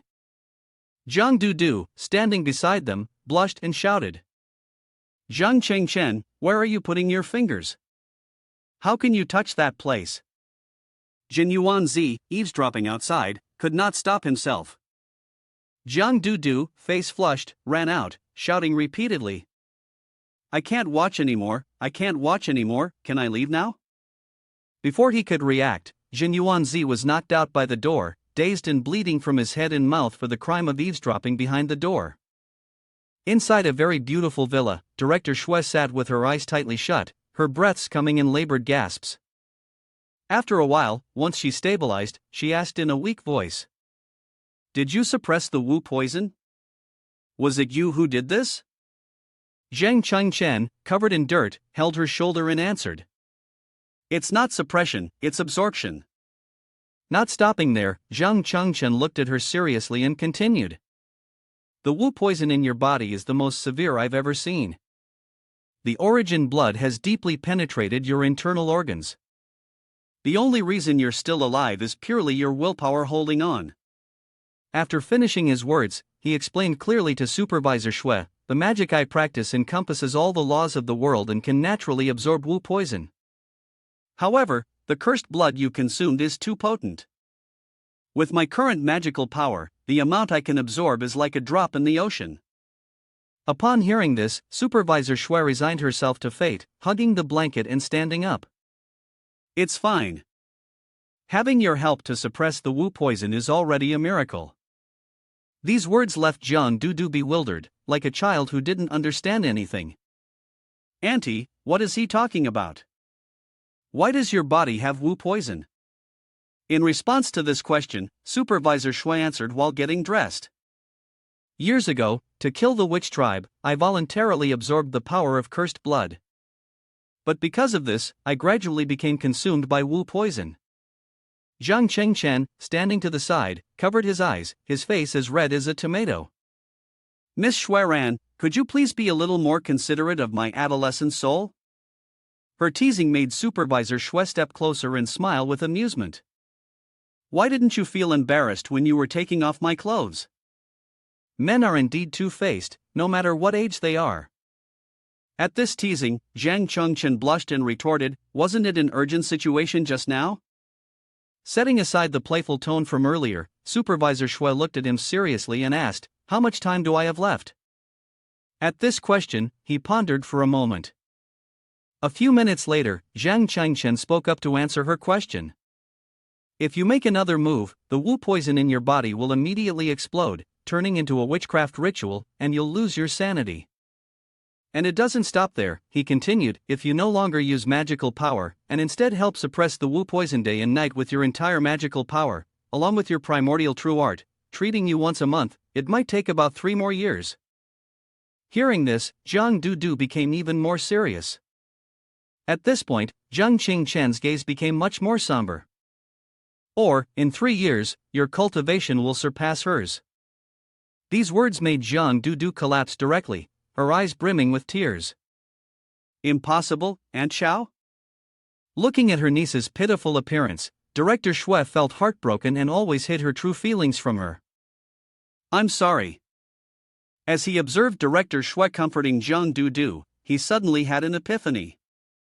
So that was it, he had always been very puzzled. Why, in his previous life, after he had become a disciple of Dong Fengzhi at the Hidden Dragon Pavilion, had he never heard the name Xueran? Thinking about this, Zhang Chengchen began to realize the oddities. Just now, the power of that witch tribe, even if all the immortality cultivators in Tianchuan City had charged in together, they still wouldn't have been able to defeat it. In his previous life, it was said that the 4 Grand Masters had killed it in unison, but that was nonsense. It was highly likely that in his previous life, the one who truly killed the witch tribe member was Miss Xueran, and she had been struck back by crimson blood because of it. With that thought, the image of Xueran madly rushing toward the witch tribe appeared in his mind. Then, the image of the Hidden Dragon Pavilion flashed in his head. The Hidden Dragon Pavilion, in order to cover up some highly classified matter related to Xueran, had erased all information about her and lied to the outside world, claiming that the witch tribe had been killed by the combined efforts of the 4 Grand Masters. Everything could now be explained. This highly classified matter was likely the key reason the witch tribe attacked Tianxian. Thinking of this, Zhang Chengchen turned his gaze to where Director Shui and Jiang Dudu were arguing. "No, I don't want anything to disappear. What's the value of this life of mine? It's just a pity I can't kill the witch tribe with my own hands once more." After observing for a while, he made his decision. It seemed that this time, the truth about the witch tribe's attack needed to be clarified. The secret lay within Miss Xueran. Breaking free from his thoughts, Zhang Chengchen placed a hand on Xueran's shoulder and said, "No wonder you're still single, always talking about killing and fighting. With that attitude, there's no way you'll ever get married." Zhang Chengchen carefully scrutinized Xueran. His words successfully provoked her. "What does my single status have to do with you? Do you think I enjoy being single? It's just that the men out there are blind." Jiang Dudu, sensing the situation was spiraling, quickly intervened. "Aunt? Please, don't get worked up. Of course, I don't care anymore. I'll go to the side and grow mushrooms. Don't touch me, I'm mad now." This situation only made Jiang Du more frustrated. That man. I order you not to attack my family. Upon hearing this, Zheng Changchun remained unfazed and responded coldly. Then perhaps you too should explain to me why a little teacher like her has had so much Wu poison in her for so many years? And why a Feng Qi committee member knows about cursed blood? At this question, Xueran calmly crossed her arms and retorted. From what I know, only the primordial true art can suppress cursed blood. And the primordial true art is personally safeguarded by the current Dongfang Holy Imperial. Where did you learn it from? Upon hearing those words, Zhang Du was stunned and at a loss for words. Aunt, are you saying that the cultivation method Zhang Chengchen practices is the primordial true art, the one that even Holy Imperial's cousin cannot master? No one answered that question, as Zhang Chengchen was still locked in a silent standoff with Xueran. After a while, he didn't respond but looked at her seriously and proposed, "Your Wu poison can only be resolved by you. You need the help of these people to stand against the witch tribe. Now we can all speak the truth." Having heard this, Xueran had no choice but to resign himself. Well, fine. You saved my life before, so I have nothing to hide anymore. Honestly, I already saw that she was about to say it. Zhang Du screamed internally, "No." In the novel, it was said that if this ordinary mortal found out about the noble identity of her and her little aunt, he might faint on the spot from sheer shock. Contrary to her thoughts, Zhang Chengchen had already guessed from the beginning. He had long figured out their identities. But their true purpose in coming to Tianquan City might be to uncover the final clue to all the mysteries. Xueran stayed silent for a moment, then spoke the truth. "I am the former general of Donglong Kingdom. The Grand Elder who created the immortal formation of the Hidden Dragon Pavilion with his own hands. He came here to find the lost Xian Yuan sword." It didn't stop there. Xueran continued, "After seeing that witch tribe, I became even more determined. The Xian Yuan sword is currently hidden in Tianquan City." At this point, Xueran glanced at Zhang Du with contempt, but before she could reveal her true identity, Zhang Du proudly pointed at herself. She originally wanted to continue being with him as an ordinary person, but now that was clearly no longer possible. After basking in her pride, Zhang Du put her hands on her hips and declared arrogantly, "Listen carefully, this young lady is in fact the daughter of Dong Fangyu, sect master of Hidden Dragon Pavilion, and Zhang Yiran, sect master of Kunluan sect. She is also the future leader of Hidden Dragon Pavilion, and even one of the candidates for the next Holy Imperial of Donglong Kingdom." But Zheng Chengchen basically ignored it and continued focusing on his thoughts. It turned out to be like this, everything made perfect sense now.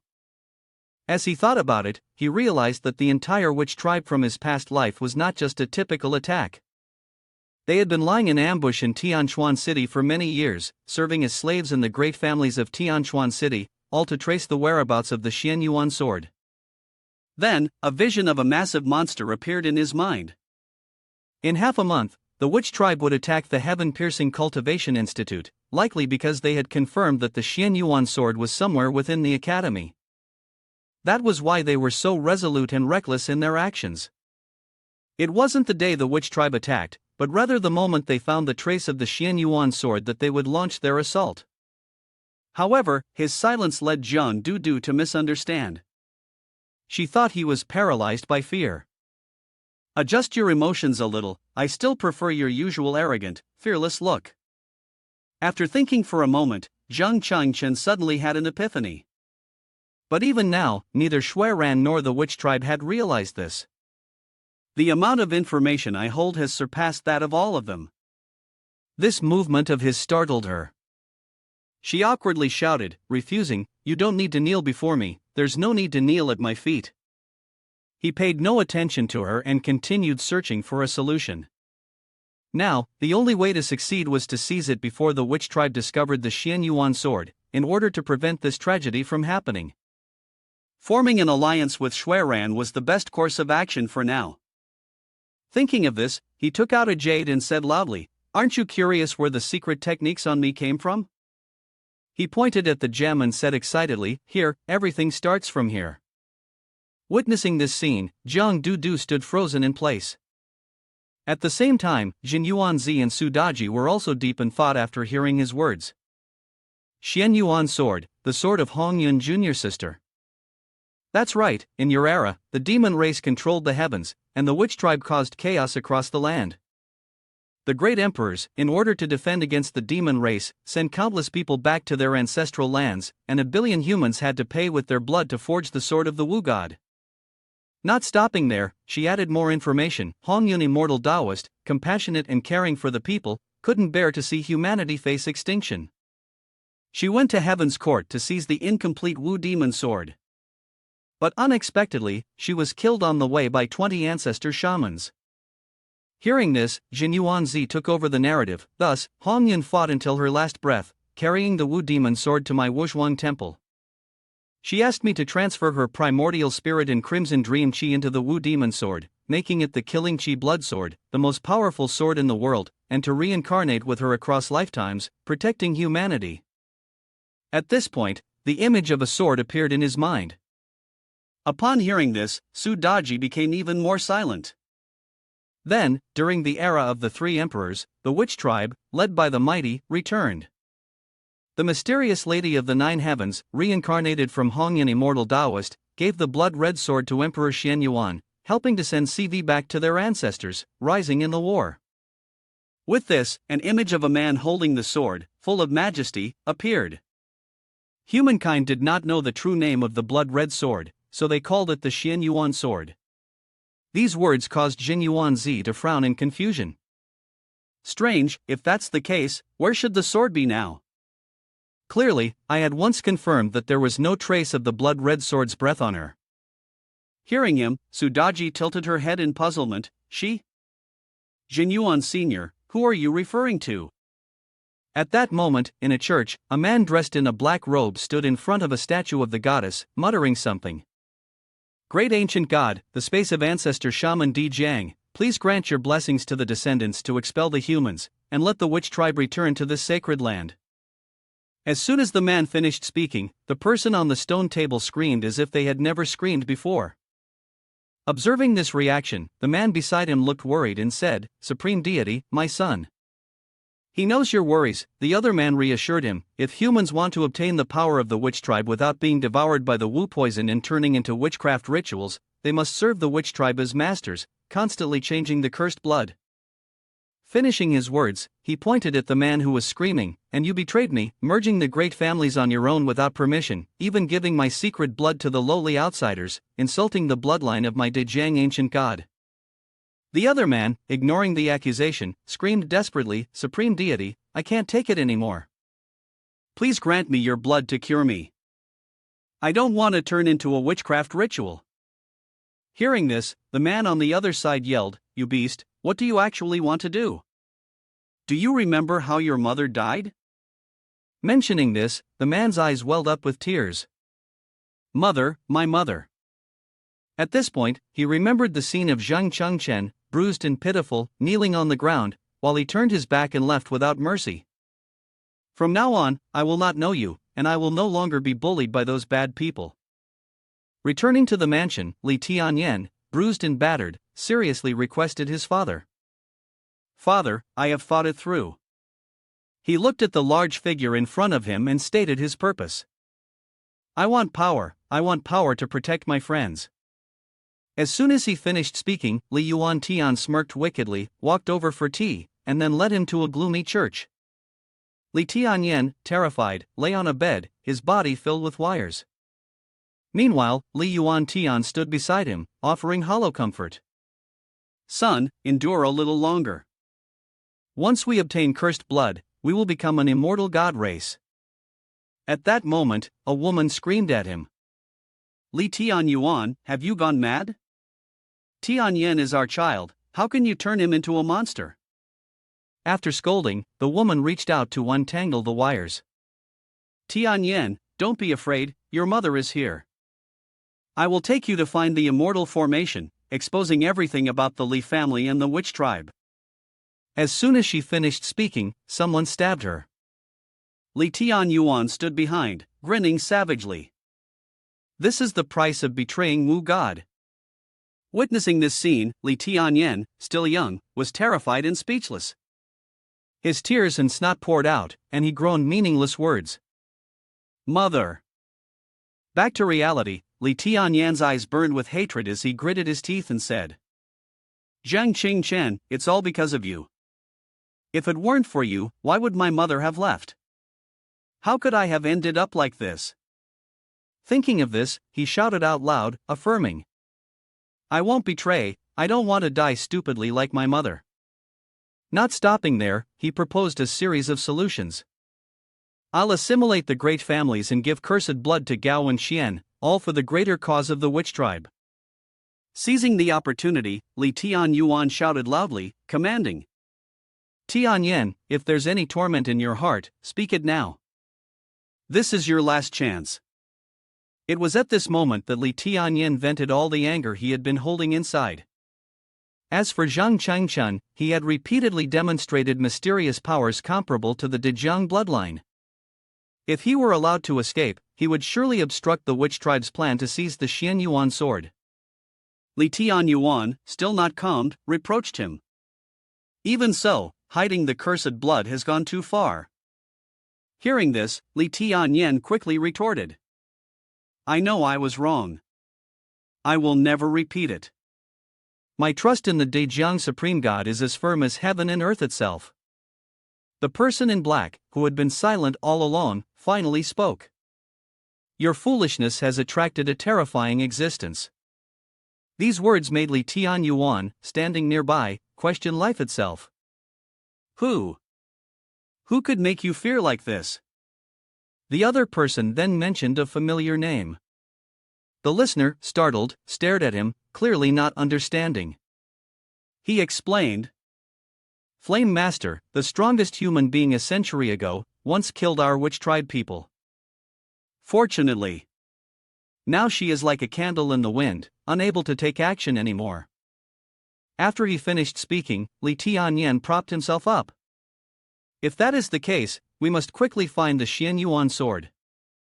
Seeing that the other person didn't say anything, he continued to persuade. Keep me around. Only the great families I control can help you quickly find the Xian Yuan sword that the Hongyan immortal Taoist reincarnated into. Upon hearing this, the other person remained silent. This silence caused Li Tian Yuan beside him to grow worried. After a moment, countless tentacles emerged from his body, stabbing directly into Li Tian Yen. I like intelligent servants. The tentacles slowly absorbed the black fluid on Li Tian Yan's body. As the black fluid gradually dissipated, Li Tian Yen sighed with relief. Great Dejiang ancient god, truly amazing. After a while, when the substance disappeared, the cloaked man ordered that the plan proceed quickly and the situation must not be exposed any longer. Mobilizing all the noble families under your command is likely the fastest method. Li Tian Yuan even repeated the request. Tian Yen, did you hear that? The quicker, the better. In response to these words, Li Tian Yen answered with an unreadable expression. I will go and do it now. With that, he left. After walking for a while, Li Tian Yen took out a broken jade bracelet and silently prayed. Mother, please, may you in heaven have the power to protect me. He stared at the bracelet, a thought emerging in his mind. Only by finding the Xian Yuan sword and uniting the immortal cultivation forces in Tianchuan City could he then resist his father and kill the witch tribe. Thinking of this, Li Tian Yen clenched the bracelet tightly, bit his lip, and his body trembled. He remained like that for a while before raising his head and smirking maliciously, saying, Only by having a child can one be worthy of becoming the savior of humanity. Turning back to Shui Ran, with a doubtful tone, he asked, Is this the relic you chose from the Academy's treasure vault? At this question, Zhang Chengchen stared at the relic, hesitating before answering. She said, This is a relic obtained from the immortal residence, which vanished without a trace. If I'm not mistaken, the place where you found this relic might be deep beneath the sea at Tianchuan City. These words made Shui, the director, suspicious. He asked, How do you know? Zhang Qingchen answered seriously, Because I've been to that site. Fearing that she might not understand, he lowered his gaze and explained, I once contemplated jumping into the sea to commit suicide, the reason being suicide. Turning back to the past, he knelt before a photo of a girl, enduring the reproaches of everyone. Why are you the only one left alive? You sacrificed so many people just to save the life of a useless being like you. How can you still have the face to go on living? One person even demanded an investigation into him, certain that he was linked to the witch tribe. Hearing these words, his father was so furious that his eyes filled with tears. Get out of here! My son is also a victim, why can't you all leave him alone? As soon as he finished speaking, he froze, and the others quickly noticed his strange condition. Old Chen, Dad. A moment later, he collapsed. The woman with him panicked and urgently called for an ambulance. Hurry up! Old Chen lay motionless on the bed. Lady Chen took out a bag of money and, sobbing, handed it to him. This is the money your father saved. He couldn't bear to undergo surgery, wanting to keep this money so you could register for the cultivation department. At this point, she threw herself into his arms, crying uncontrollably. Why was he so foolish?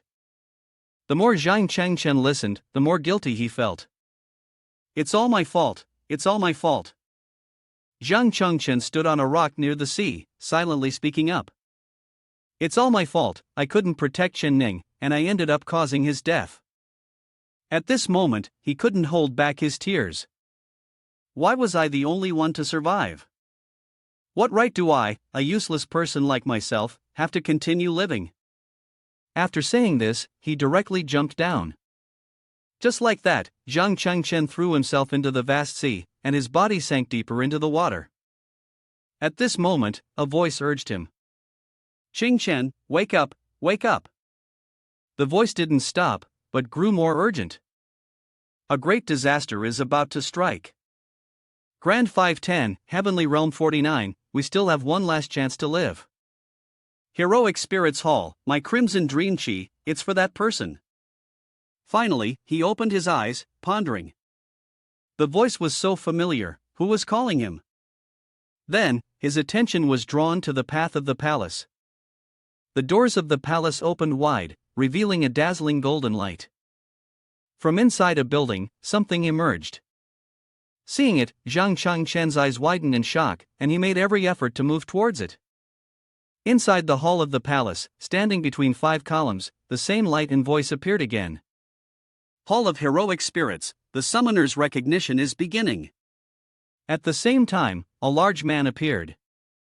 I am Human Emperor Xian Yuan.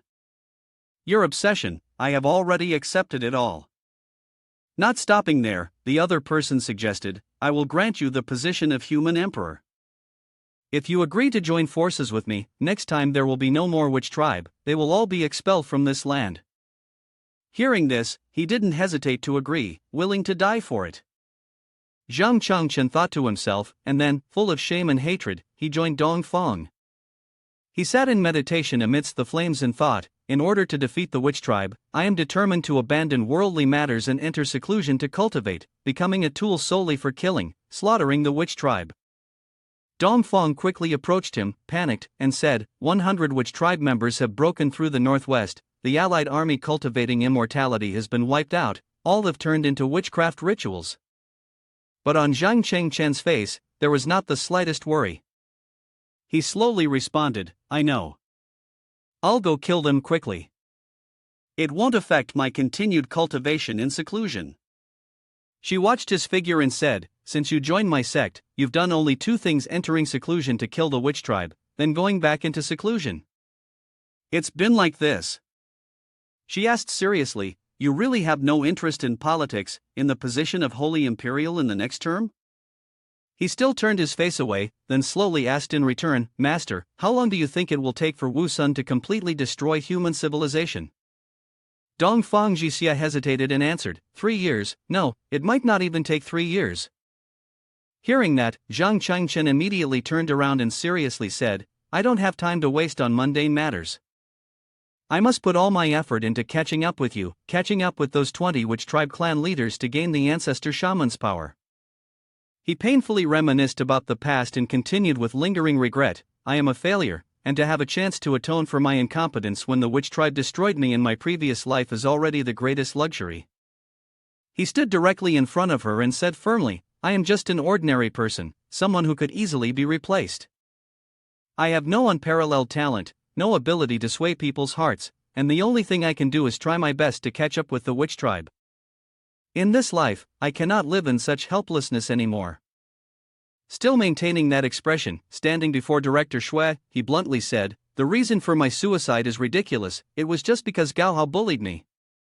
He remembered the tattered primal chaos true snow and the ruin scene from that day, and said, but after we went to the sea, I saw the entire immortal residence you mentioned. I couldn't enter the immortal residence, but from around it, I found a book called Primal Chaos True Snow. Sudaji, who was standing behind, sensed the dark aura around him, the unusual emotional turmoil of his soul. He was lying. Director Shui immediately realized that no wonder the relic had no effect on him. It turned out he had been to the ruins already, and everything became clear. Zhang Chengchen looked at Director Shui and pressed, indeed, when you went to the ruins, did you find anything? The head of Shui hesitated, avoiding his gaze, and responded in an odd manner. She recalled that after I had struggled to find that ancient ruin, suspecting the Suan Yuan sword was hidden within, it seemed that the ruin was enveloped in a mysterious force. I had only touched the Great Gate. Suddenly, I lost my footing, and the ruin disappeared entirely, leaving me just enough time to grab this useless relic at the entrance.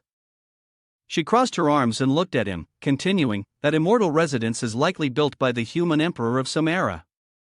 Only someone chosen by the primordial true art, like you, has the right to enter.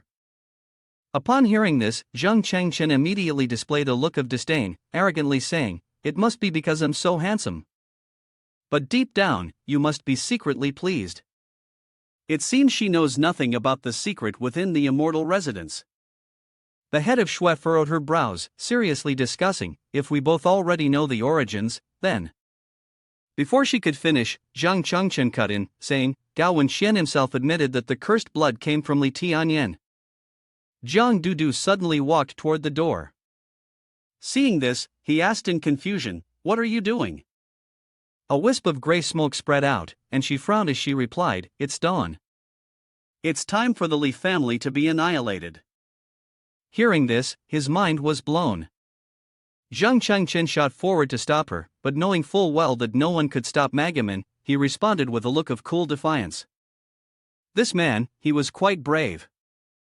Zhang Dudu immediately flew into a rage, but the lightning around her made him flinch.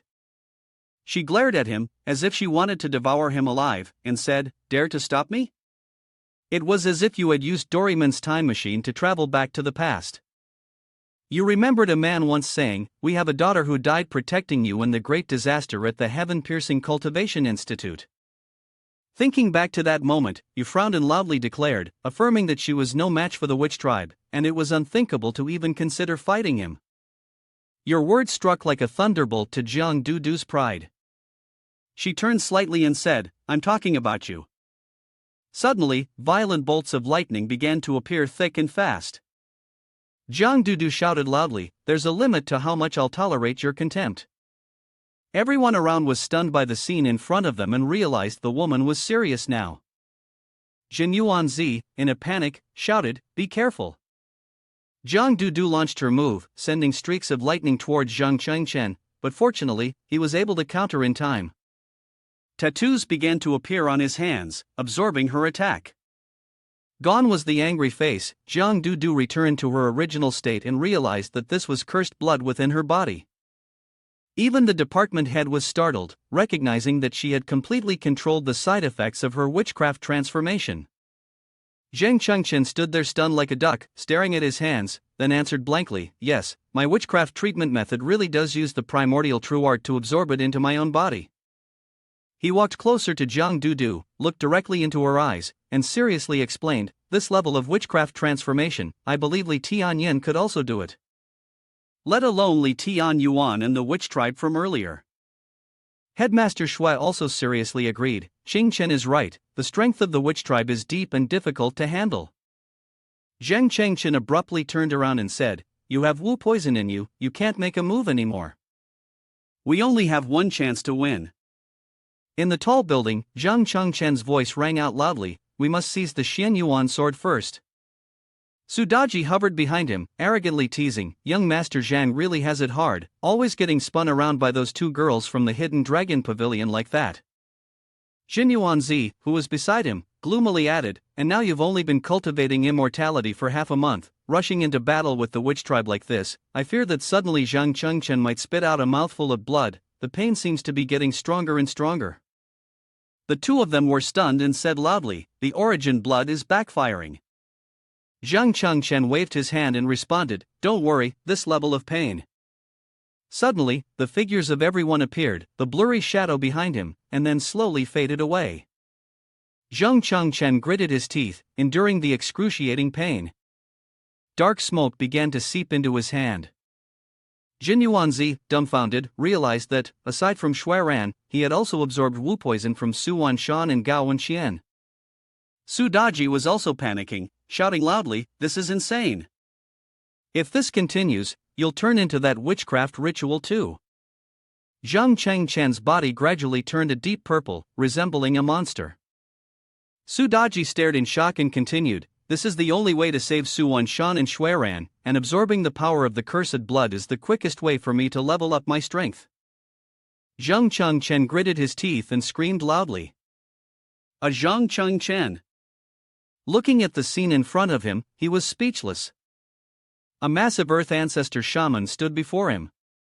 The sixth path of Reincarnation's Mother of Earth gently placed her hand on his mouth, crying out in a pleading tone, we no longer have time.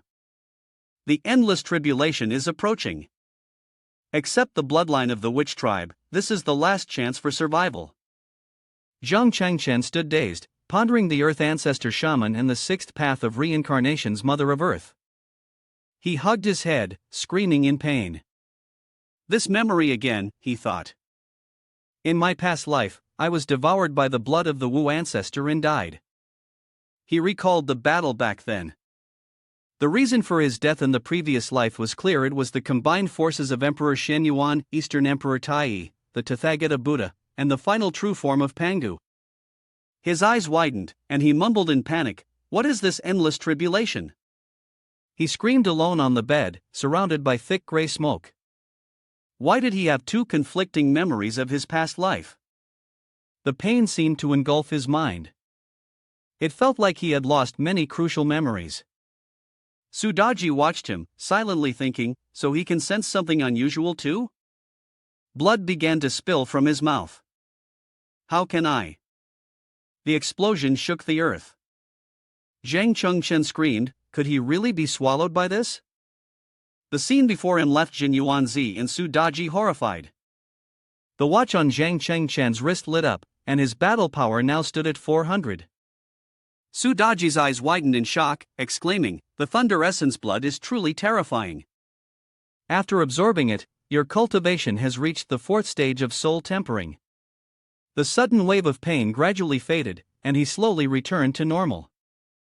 Looking at his hands, which were still a deep shade of purple, he indifferently said, the present version of me has become extremely close to Li Tian Yen and Zhang Dudu. He looked up, determined to swear that if he ever encountered a master like Gao Wenxian again, he would kill him like a dog. Jin Yuanzi stroked his chin thoughtfully, the counter-effect of crimson blood seemed to be perfectly suppressed. Zhang Chengchen turned around to look at him and responded. At the beginning, Goddess Nuwa created humanity, he said softly, lowering his face as he continued, people regarded it as a vessel containing the power of the ancestral spirits. It was an attempt to create a being that was profoundly connected to Pangu. As such, humans were born with the ability to cultivate the techniques of various clans. Sudaji, standing behind, also placed her hand on her waist, smiling slightly as she said, indeed, I am the senior disciple under the lady, and I witnessed the entire process of her creation of humanity. Suddenly, the two turned to look at her, answering indifferently, we feel you are trying to mislead us, but there is no evidence. Zhang Chengchen, undaunted, continued, no matter what, after cultivating the primordial true art, I have come closest to perfecting the vessel, able to simultaneously contain the bloodlines and powers of the three clans Wu, Demon, and Immortal. As long as cursed blood does not exceed the limit of my cultivation, I can completely suppress the counter effect. He lowered his face and said, "At that point, I hope you will immediately kill me." Yuanzi and Su Daji exchanged a glance of hesitation. Zheng Chengchen slumped down on the bed, saying, "Rather than becoming a walking corpse, dying would be much easier."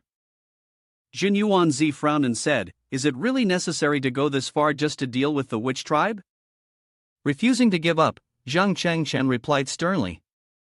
He suddenly realized that he had a chance to save Hong Yin, immortal Taoist, once more. What would he do? Upon hearing this, Jin Yuanzi's expression changed, and he responded fiercely, "Even if I were to fall into the AT hell, with Zhao Lahou and Ming He demon ancestor tormenting me forever, I would still ensure her safety." Zhang Chengchen walked over to the window and continued, "You are a primordial golden immortal, but you don't understand the situation of ordinary people."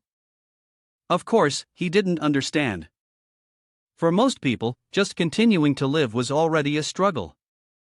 He looked up at the sky, reflecting on the past life he had once desperately tried to protect.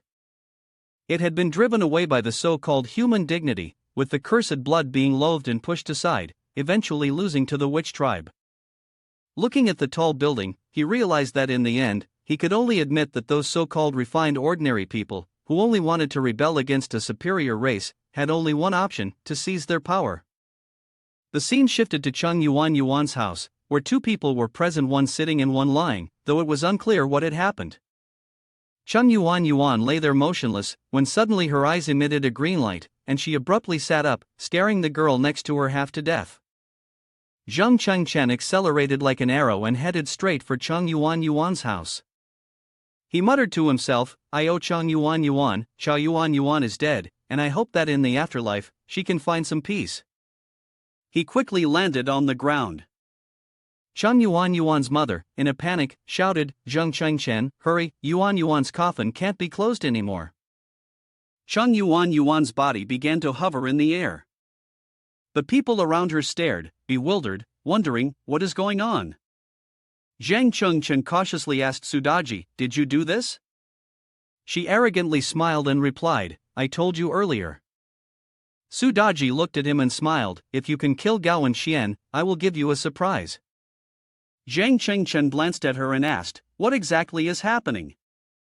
Sudaji quickly explained, "When Cheng Yuan died, you forcibly activated the 9 layers of illusory moon on her body. Now, this force has been triggered by me." Hearing this, he hurriedly asked, "Triggered? Didn't you say that the 9 layers of illusory moon only works on yourself?" She calmly responded, "What if Cheng Yuan is actually me?" Both Zhang Chengchen and Jin Yuanzi were stunned by her words, and they shouted in unison, "What?" She chuckled and replied, "At first, I believed it was just a coincidence, but now I am certain." Looking at Cheng Yuan's body in front of her, she was even more convinced that Cheng Yuan was her reincarnation. Upon hearing this, both Zhang Chengchen and the earth immortal Jin Yuanzi stared in shock and exclaimed, "What?" Suddenly, Zhang Chengchen seemed to remember something, and he said, "Is that what you're saying?" Sudaji nodded, glanced at Cheng Yuan, and continued, "If my heroic spirits merge with Yuan, then I can perform the 9 layers of illusory moon on her."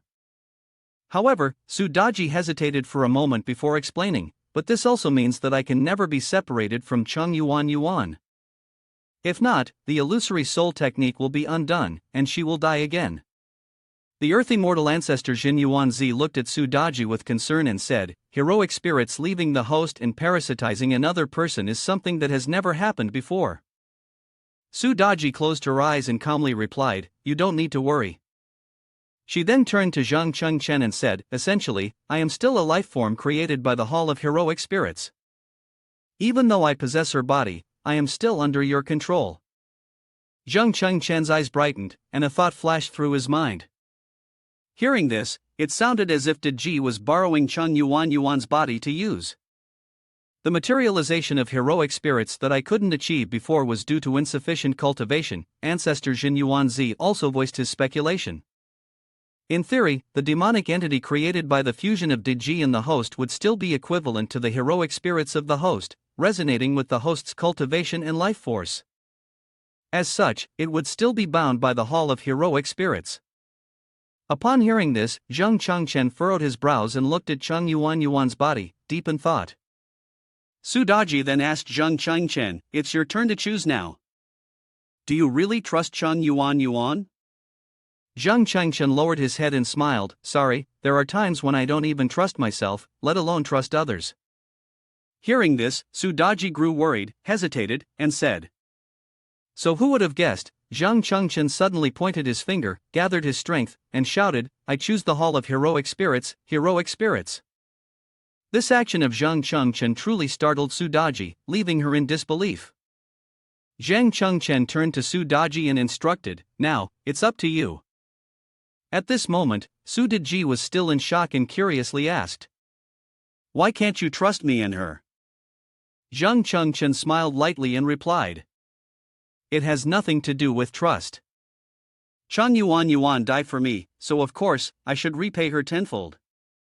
Besides, a person whose cultivation is identical to mine, and who has a real body, could very well be Su Daji acting on her own. For me, this is already a huge help. Hearing these words, Su Daji moved closer to Chen Yuan's body, then reached out and touched her body while shouting, Heaven-defying fate reversal. The 9 layers of illusory moon caused Chen Yuan's entire body to jolt. Shortly after, Su Daji's soul began to change and merge with Chen Yuan's body. A moment later, Chen Yuan fell to the ground. Her eyes slowly opened. Chen Yuan froze, panic rising in her heart as she wondered, What's going on? I clearly remember that I. On the other side, Chen Yuan's mother, seeing her daughter suddenly come back to life, trembled, tears streaming down her face. She called out emotionally, Yuan, is that you? Then, Chen Yuan's mother rushed forward and tightly embraced her, crying loudly with overwhelming emotion. Yuan, I can't believe it, it's really you, my daughter. After that, Chen Yuan's mother turned to Zheng Chengchen with suspicion and asked, Classmate Zhang, did you use your immortal technique to save my daughter? Chen Yuan, still stunned, also asked, Did you save me? Chen Yuan was deeply moved and immediately ran to embrace Zheng Chengchen, scolding him affectionately. I thought I would never see you again. Zheng Chengchen, you bastard. Zheng Chengchen, seeing the childlike pout of Chen Yuan, sprayed some mist, then poked her head with his finger, saying, Come on, be a bit more rational. I'm more used to the stubborn version of you from before. Chen Yuan remained obstinate, holding on to Zheng Chengchen tightly and shouting, I don't care, I don't want to. Zheng Chengchen helplessly turned to Su Daji, asking, Didn't I hear that 9 layers of illusory moon has side effects that can affect the brain? Su Daji merely smiled enigmatically and teased the little girl, saying, She really likes you, you know. Upon hearing the unfamiliar female voice, Chen Yuan curiously looked up. The moment she saw Su Daji, her mouth dropped open, and she screamed, A ghost! Zheng Chengchen panicked, quickly signaling for silence and whispering, Your mother can't see her. Zheng Chengchen hugged Chen Yuan and looked her straight in the eye, reminding her that Su Daji would explain everything to her later, but for now, only the two of them knew what was happening. Su Daji added, Don't worry, she has now merged with me and is bound to the Hall of Heroic Spirits. If she had any other intentions, you could kill her with just a thought. Afterward, Zheng Chengchen and the Earth Immortal Elder Jin Yuanzi bid farewell to Su Daji and Chen Yuan before leaving. Elder Jin Yuanzi, who had been quietly smiling at Su Daji, then said suspiciously, It seems you're a bit too happy about this. Su Daji laughed and replied, Isn't it only natural to be happy after saving the reincarnation of myself? The Earth Immortal Patriarch Jin Yuanzi, upon hearing Su Daji's words, spoke in a deep tone, threatening her.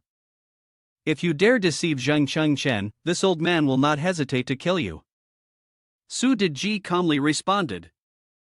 Not bad, indeed, I have hidden something from you, but do you really think Zheng Chengchen won't figure it out? Jin Yuanzi, hearing this, turned to ask. Did he just say that he doesn't trust himself, and doesn't trust others? Was that directed at you? Su Daji, with a serious expression, replied. This matter is connected to both Zhang Chen and the Hall of Heroic Spirits. It's only by using Chen Yuan's body that I can gather more information. Upon hearing Su Deji's words, Patriarch Jin Yuanzi was slightly stunned and surprised. He then turned to leave, shaking his head and laughing as he said, "Truly, I'm getting old. I can no longer understand the mentality of the younger generation." At this moment, on the sports field, Lee Tian Yen was assembling a group of his subordinates and said, "Swear your loyalty to my great families.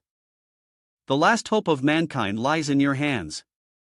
He then shouted loudly, "Now, act. No matter the cost, even if Tianchuan City must be destroyed, we must find Hong Yun's reincarnation of the Xian Yuan sword." Hearing Li Tianyan's words, one of the subordinates, looking worried, said, "Li young master, if our actions are too loud, I'm afraid the immortal formation." Before he could finish, Li Tianyan angrily interrupted, grinding his teeth. "What is this immortal formation? Who here hasn't stained their hands with blood?"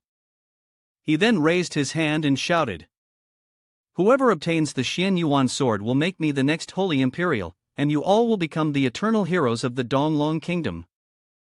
A group of people below also enthusiastically shouted in unison, "Obey the command of young Master Li." Li Tianyan, with an excited expression, said, "I'll say it again, we absolutely cannot fail, and we must never let Father know our true purpose. This is the last opportunity to deal with the witch tribe." Immediately, all the subordinates knelt down, shouting loudly, "Understood." Li Tianyan's gaze was filled with anger as he muttered to himself, "Zhang Chengchen, I should thank you for forcing me to make a firm decision. To this extent." At that moment, in the center of the shopping mall plaza, Cheng Yuan still found it hard to believe that she was still alive, muttering in confusion, "No, it's true. I'm really not dead. I'm really still alive." Su Daji, standing behind Yuan, smiled and sighed, a body made from the original Deji of legend, now symbiotically united with the incarnation of her true self. Can we say that fate has a way of playing tricks on us? Cheng Yuan's cheeks flushed with happiness as she said, "Zhang Chengchen, he really has changed my life." Su Daji patted Cheng Yuan on the shoulder and comforted her, "I've just managed to start over in life. What could be more important than enjoying a full day?" Suddenly, a quarrel broke out in the distance. The fat old man pointed at himself and shouted, "Can't you see where I parked my car?" The young man with his hair tied up was equally aggressive, pointing at the old man's face and raising his voice, "I'm from a family of immortality cultivators, do you dare to compete with me?" Seeing this, Su Daji gently raised a finger and said, "Good friends." Immediately, the source of power was transmitted, controlling the two people who were arguing. The two, who were close, shook hands and then smiled at each other and said, "Sorry, I was too impulsive earlier. I apologize, I shouldn't have used my position to bully you like that." Cheng Yuan, witnessing this scene, was extremely admiring inside. "Is this your power?" Su Daji folded her arms and smiled, replying, "No, this is your power." Then, Su Daji looked at Cheng Yuan and made her proposition. "I'll temporarily take control of the body so that sister can teach you what it truly means to live." Once Su Daji took control of the body, she immediately confidently shed the dull white coat, revealing a scorching hot body and a form-fitting black dress, causing the men's gazes to be glued to her. Even the old man blushed and whistled in appreciation. Oh, even the brother, who was with his girlfriend, couldn't help but sneak a glance, making his girlfriend next to him annoyed and say, "Who are you looking at?" While Cheng Yuan was still joyfully admiring her transparent body and her soul floated high above, Su Daji was extremely satisfied with the attention she was receiving. "Ah, world, don't hide your feelings, fall for my beauty, be swayed by my wholehearted dedication." Cheng Yuan, watching everything around Su Daji from above, noticed an office worker with a dismissive look on his face, but in reality, the lustful demon in his heart was eager to do something mischievous. "Oh my, this girl really wants to." Looking over to this side, there's a worker diligently carrying items, but in his heart, he's drifting off to the world of games, still upset about being demoted to bronze rank last night. It makes him furious. Last night, he even asked his nephew, who's still in elementary school, to help him climb back to the emperor rank. The two boys over here are clearly complimenting the girl, saying how beautiful she is, which makes her smile happily and reply, "You're so sweet."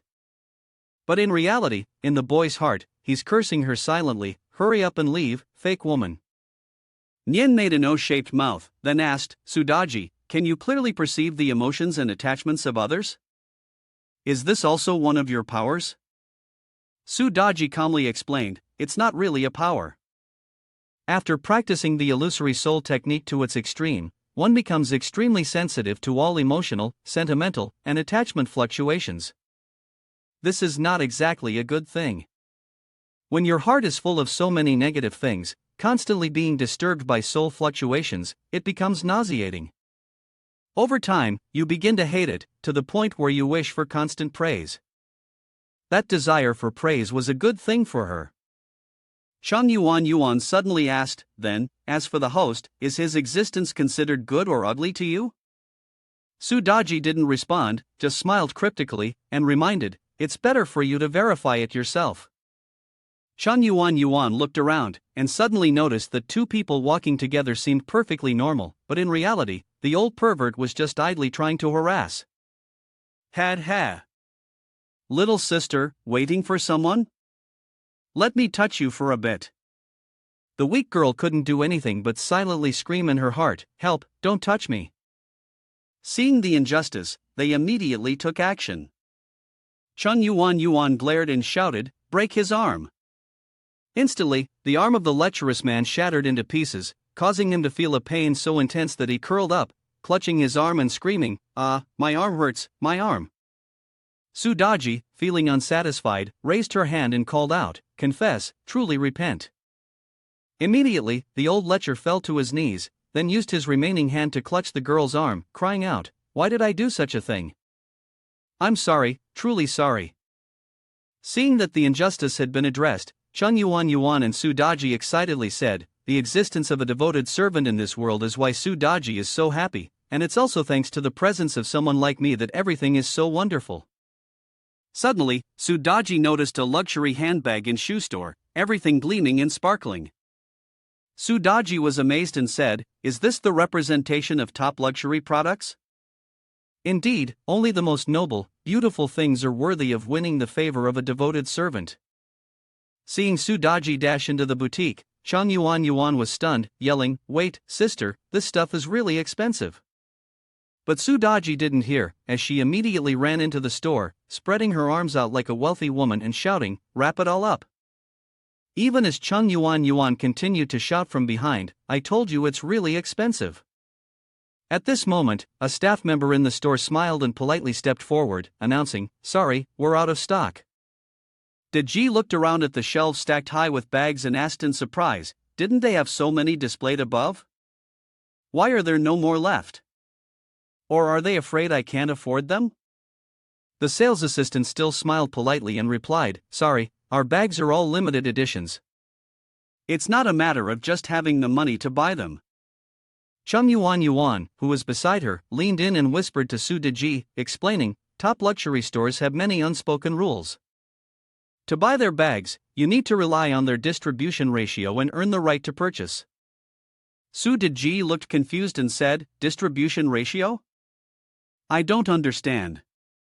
Upon hearing this, the sales assistant smirked, glanced at Su Deji's appearance, and then judged, "Another mistress supported by some wealthy man?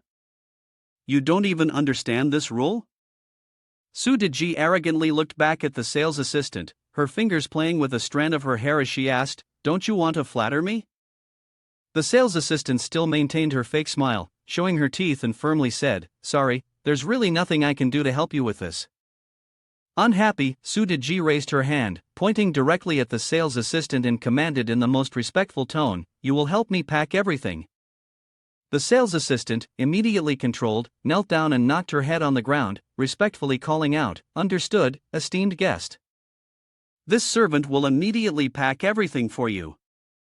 At that moment, Zhang Chen and the Earth Immortal Ancestor, Jin Yuanzi, also entered the shopping mall. Zhang Chen, somewhat worried, murmured to himself, "These two troublemakers are together. I hope they don't cause any strange incidents.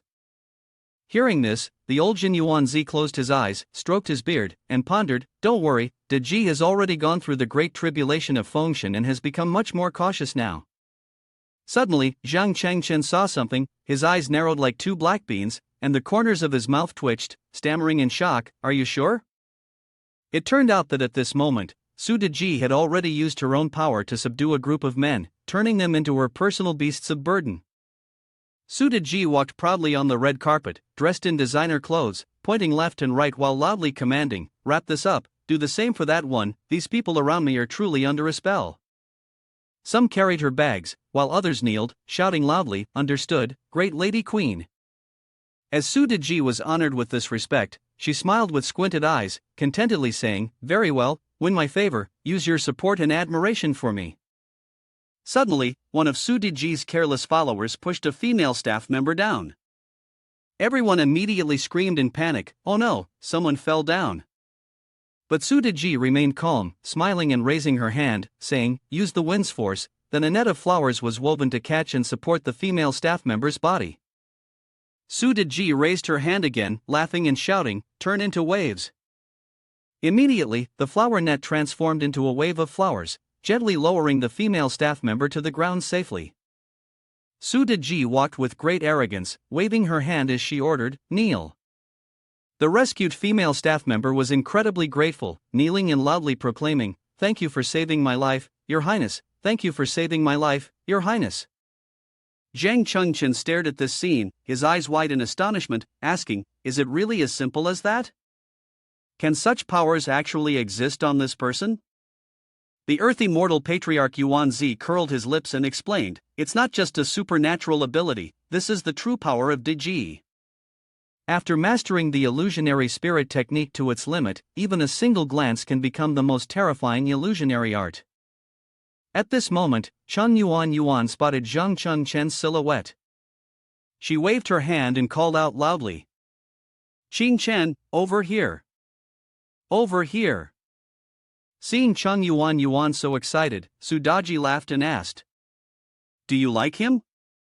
Cheng Yuan was taken aback, hesitated, and said, "Is it really obvious?"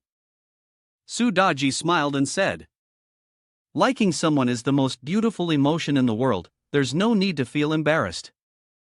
Then, Su Daji grinned mischievously, looked at Cheng Yuan's innocent face, and coaxed, "Let Taishan help you pursue your young master. Use the most beautiful love story of yours to win my favor."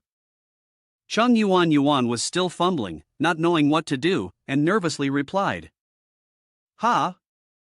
Really? But someone like me, he probably." At that moment, the sales staff had lined up in front of Su Daji, flashing mechanical smiles as they spoke in turn. "Hello, the total cost for you is 2.5 million. Which makes the total 4.1 million, 3.5 million. Su Daji turned to Zhang Chengchen and ordered, "Swipe the card." Zhang Chengchen was startled and quickly said, "Me? On what basis?" Su Daji immediately put on a pitiful expression, gazing at Zhang Chengchen with a coquettish voice. "As my master, to please me, isn't this your duty?" The sales staff, upon hearing this, felt a headache coming on, beads of sweat forming, thinking to themselves, "What kind of humiliation game is this? The master's duty?" Upon hearing these words, Zhang Chengchen was startled. His cheeks flushed bright red as he jumped in shock. "Damn it, this kind of top-tier logic coming out of her mouth, I can't help but feel a bit unconvinced." Cheng Yuan, standing beside, was too embarrassed and hurriedly said, "Don't say such embarrassing things, quickly return my body to me." Su Daji still kept that affectionate gaze, looking directly at Zhang Chengchen, tempting him, "Can you?" Zhang Chengchen crossed his arms, his face full of disdain, his buttocks sticking out as he replied, "No." But just a second later, Su Daji softly said, "Pay up." Zhang Chengchen, our guy, grinned foolishly, pulled out his card, swiped it, and everything was settled in a moment. By the time Chengchen came to his senses, it was too late. His body was drenched in cold sweat, and he cried out, "Huh?" Suddenly, the phone rang with a notification. Chen, terrified, muttered, "Are you really messing with me?" He thought, after the heroic spirits materialized, they would remain synchronized with the cultivation host at the same level of illusory soul technique, with her offering no resistance whatsoever. Chen Yuan smiled brightly, propping her cheek on her hand. "How could you say that? It's just a little bit of fun between master and servant." Yuanzi frowned at her. Didn't, Chen Yuan had reached her limit. Chen, with a serious expression, raised his hand and began chanting, "Shared soul." Yuan's eyes lost their vitality, her face pale, and she collapsed. Ji's soul appeared, worriedly asking the young master, "What are you planning to do?" Chen glanced at her and said, "Apply the punishment." Yuan's soul anxiously clutched her body, protesting, "You're using the Hall of Heroic Spirits to imprison my soul, my body won't move, and I can only let you do whatever you want." Yuan was terrified, shyly covering her mouth with her hand. Could it be that he wants to? Su Deji seemed to catch on, her face flushed as she stammered, "Host, so you have this condition, and it's happening in public, right in front of everyone." Beast! Yuan, standing beside her, turned red like a tomato. What was she excited about? Yuan sank to the ground, feeling embarrassed. What should I do? I can't resist at all. Is it true that I can only be forced to choose to accept it? Suddenly, she covered her face, shouting in embarrassment, "Forcefulness will never lead to true happiness." "Don't stop," Chen said, sweating. Though he already knew the personalities of these two were terrible, he never expected that when combined, they could be this unreasonable. Yuanzi, standing beside them, also bent down and said, "During her adolescence, Ji had a legendary tale of suffering humiliation. This seems more like an act of indulgence than unreasonable behavior." He anxiously gave an order. Yuan returned to her body, blushing as she said, "Aren't we stopping?" Suddenly, she realized, "Wait, I regained control over myself." Su Deji, feeling embarrassed and aggrieved, said, "I just want to use my beauty to win the favor of the world, to make everyone come and please me." Yuan looked up at her and said, "Sis, you've already mastered the mystic arts to control everyone, so why not make them do this for you for free?" Ji smiled sheepishly and raised her hand. "This is just a shopping matter." Ji covered her mouth with her hand. "You have to spend money to be happy, right?" Chen angrily shouted, "Damn it, you're not even spending your own money." Yuan beside him had also taken out a pen and paper, ready to take notes. Oh, Yuanzi was also wide-eyed and open-mouthed in confusion, and on top of that, he was jotting things down. The city had fallen into night, and a girl was walking alone on the street. She seemed to sense something off and immediately took out her phone to make a call. "Mom, why do I feel like someone is following me?" She glanced behind her, pale-faced, but saw no one. She told herself, maybe she was just being paranoid. Suddenly, someone grabbed her from behind, causing her to be terribly frightened. She gradually opened her eyes and vaguely overheard a conversation. "The young master has already said that the Xian Yuan sword is Wu Qi sword, which can break all the power of cursed blood, causing the cursed blood to enter my body. If it turns into a witchcraft ritual, then it means it's not the person we're looking for. Then just kill her." She was horrified as she realized she was tightly bound to the bed. One of her arms had veins popping up, turning purple, and gradually spreading to her face, causing her immense pain as she screamed in agony. Suddenly, her body began to change shape, her claws lengthening, and her body bulging.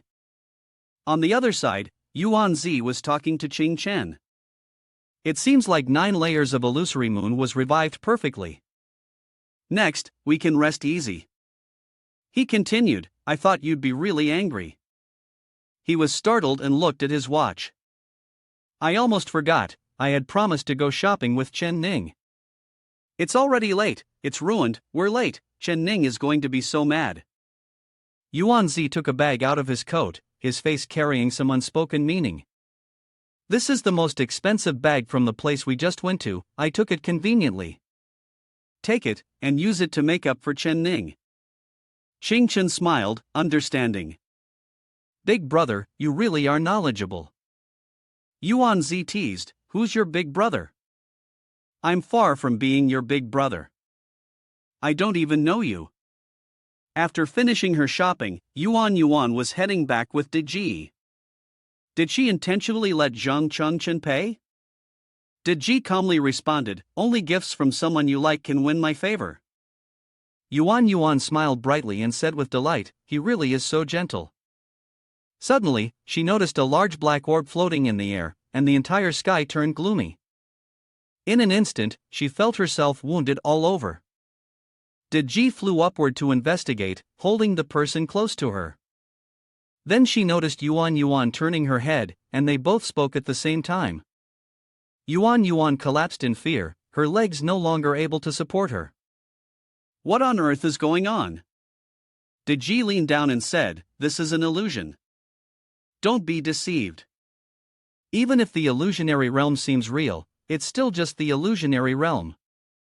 Her expression grew serious as she looked at the frightened Yuan. "Once you start trusting even a little, you'll fall completely into it." Deji began to explain, "This formation, along with the witch tribe's 12 heavenly gods of the Du region formation and the celestial star spirit orb formation of the demon clan, is the precursor to 3 of the oldest grand formations." She delved deeper into her analysis. "Once you enter, it will continue to cycle your life deep within your subconscious in a world with infinite large and small dimensions, making it impossible to escape." Deji warned, "I'm not sure why this formation has appeared on Earth. As for this, I need to speak with Zhang Chengchen first." Yuan wondered why.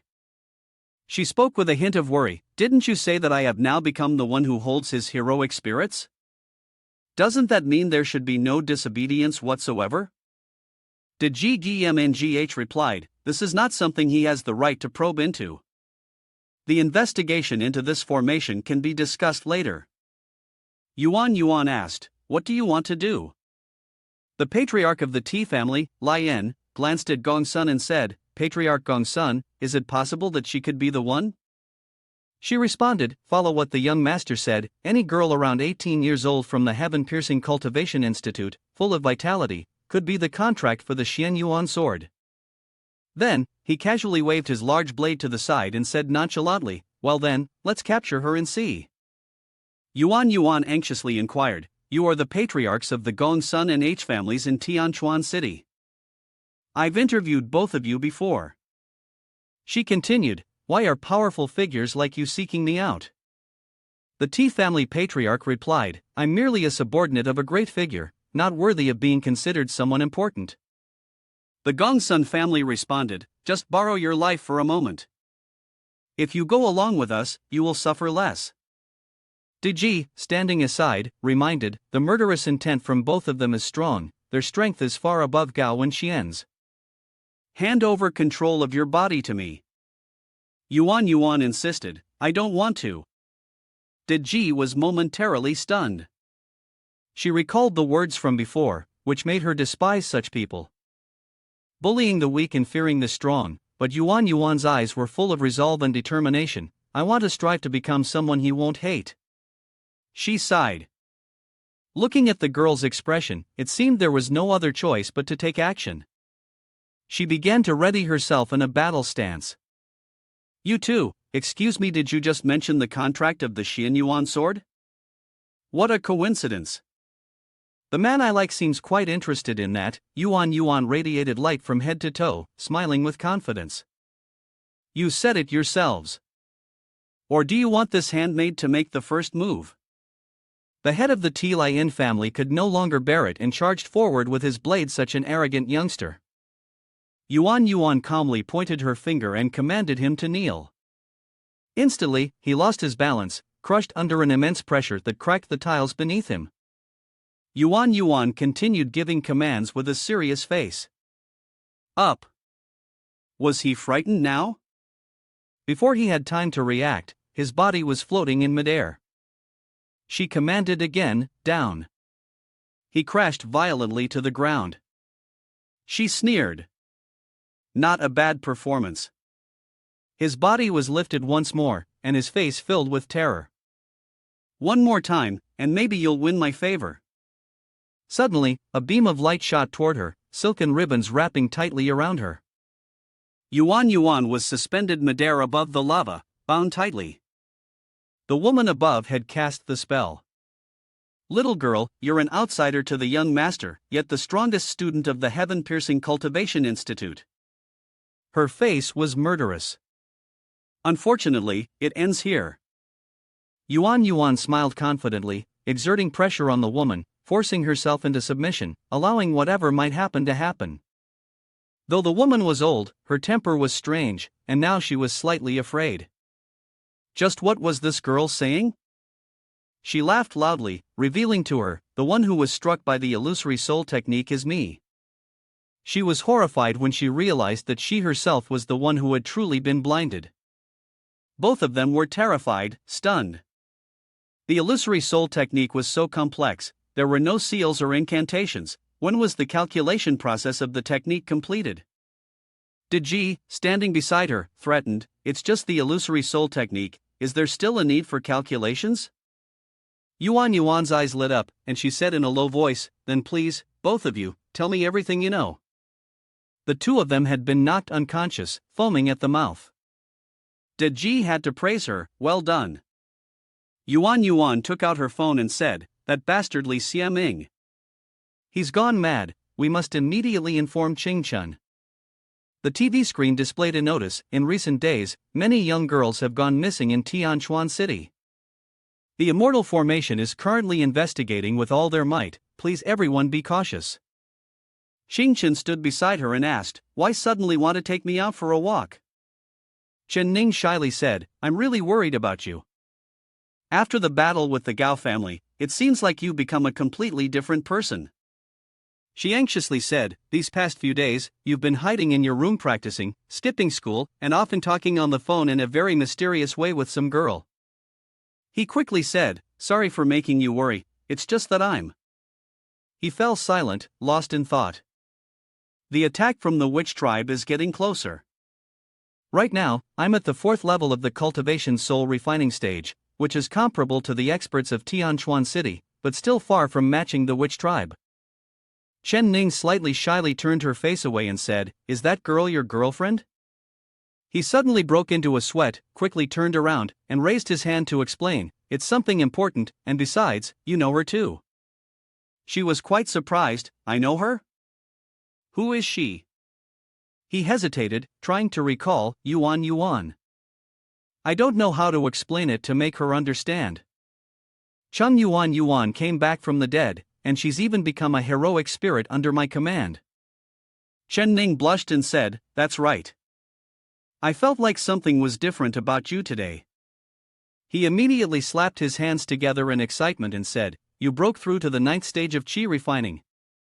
She pouted, you fool. He was genuinely happy, clenching his hands tightly, your talent is incredible. Even the Holy Imperial Donglong Kingdom would admire you if they saw you. She modestly replied, it's all thanks to your cultivation techniques and pills. But the cultivation technique you gave me feels so familiar. He began to think deeply, scratching his head. The great master, the speed of cultivating immortality is really a bit off. Yuanzi floating beside me is also uncomfortable. Who knows? Suddenly, he said seriously, but since she began practicing the Hongyun Immortal Lord's technique, it's so perfectly suited to her it's almost like it was meant for her. I can't help but wonder if she might be the reincarnation of Hongyun himself. The old man seemed slightly guilty, what nonsense are you thinking? You are the heir of the human emperor. Yuan is the reincarnation of Deji, the demon queen. If Ning were also a reincarnation of Hongyun, then how could that be? Are all those who died in Tiaogong now reincarnated into your generation? He didn't dare to turn his head and look directly at him. Bowing slightly, he said, why don't you just say that Lu Zuming is the reincarnation of the ancestor shaman? You insist on gathering the entire Pango bloodline into one class. He realized something and sternly said, let me confirm once more. The Xian Yuan sword is the Wu demon sword forged by the beast tribe, isn't it? The man frowned and said, let me repeat myself once more. It's not called the Xian Yuan sword, nor is it called the Wu demon sword. It is the blood-red sword, which junior sister Hong Yin forged with her own life using the Hong Muo's death aura and the primordial spirit of the immortal clan. No one should ever think about diminishing her accomplishments. Qing Chen scratched his head, glancing at the man in disbelief. Truly hopeless. Suddenly, he realized something, and quickly shouted, "Wait, I warn you, Chen Ning is my wife. If you dare to have any intentions toward her." The man retorted irritably, "Do you think everyone is as perverted as you? Hong Yun and I share a purely brotherly bond." Qing Chen pressed his angry face close to the man, and indeed, it scared Yuanzi. "Damn it, brat, you lied to me." He watched as Chen Ning walked away. "So, that Hong Yun immortal Taoist is your sister?" Although he had prepared himself for it, it still felt. Yuanzi bowed sincerely and apologized, "I didn't mean to deceive you." "You can empathize, right?" "I understand, if I were in your shoes, I'd probably unconsciously avoid the truth as well." He frowned and recalled, "In that dream of mine, I saw your memories, and learned about the Hall of Heroic Spirits, the blood-red sword, the primordial true art. All of them were passed down to humanity by the Hong Yun immortal lord. The primordial true art is meant to protect the human emperor." I sensed the two figures standing close together. "The Hall of Heroic Spirits is now in my hands, but I wonder, where is the blood-red sword now?" He looked at Chen Ning, hinting, and perhaps both of them suddenly realized something was wrong. He shouted, "Who's there?" Upon hearing this, Chen Ning turned around to look and saw a head peeking out, grinning maliciously. "Have I been discovered?"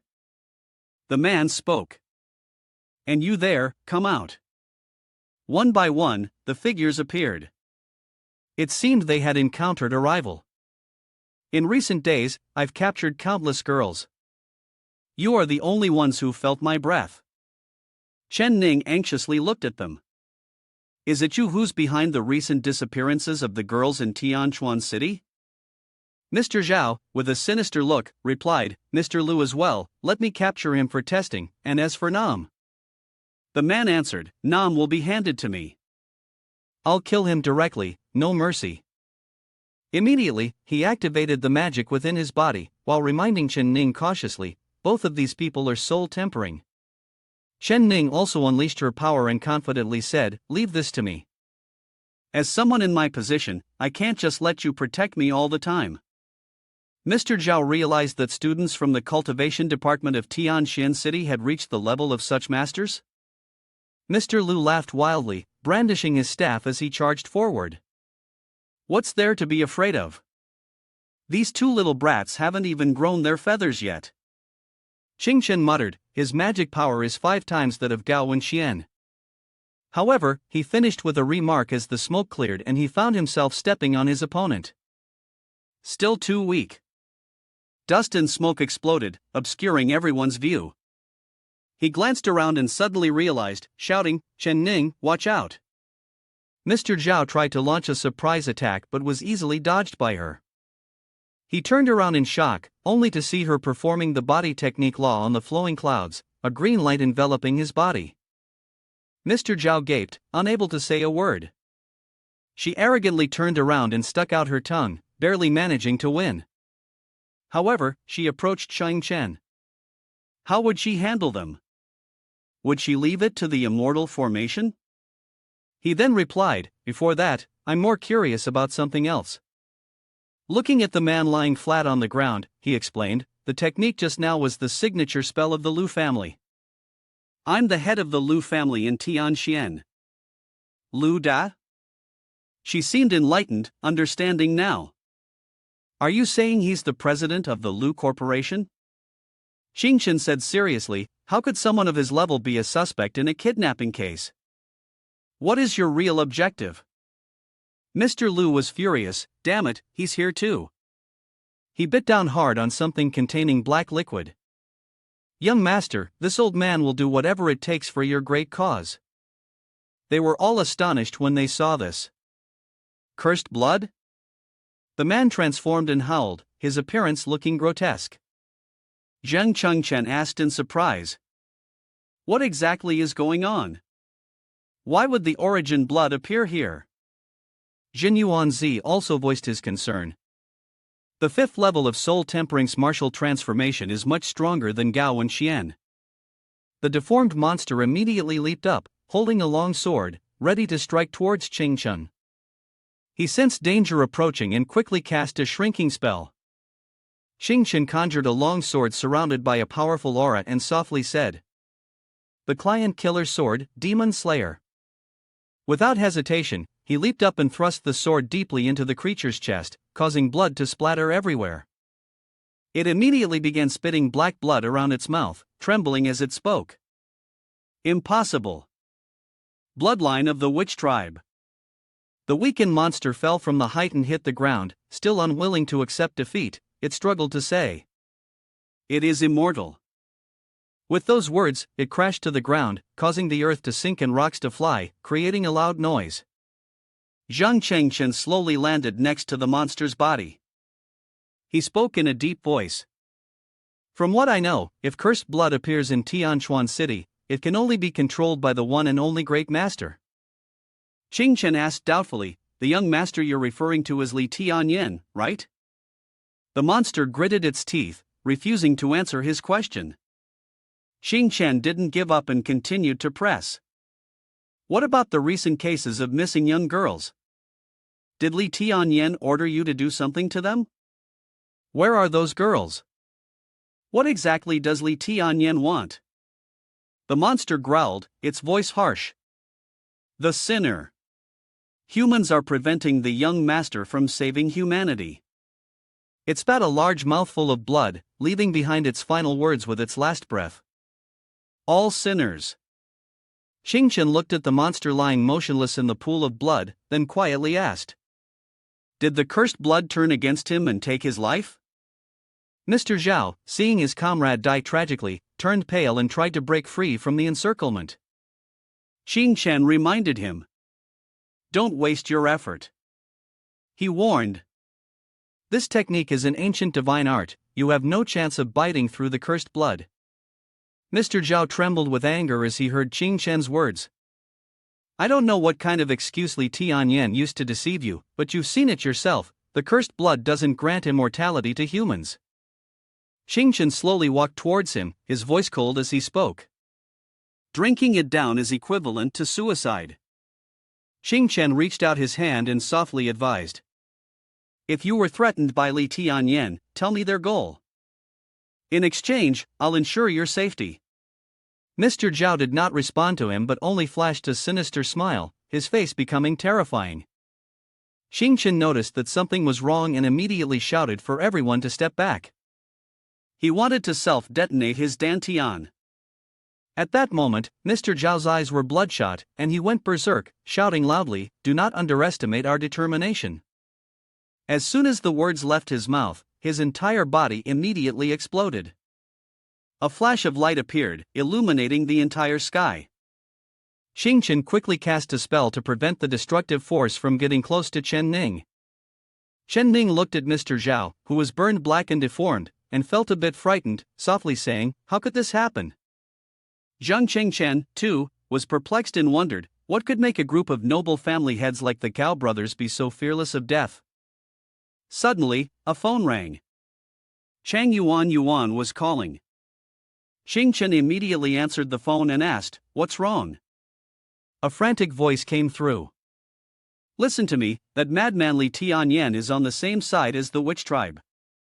Cheng Yuan, her face ashen with panic, continued, "He plans to inject Wu poison into the girls of Tianquan City to find the Xian Yuan sword's GKH that can counteract crimson blood."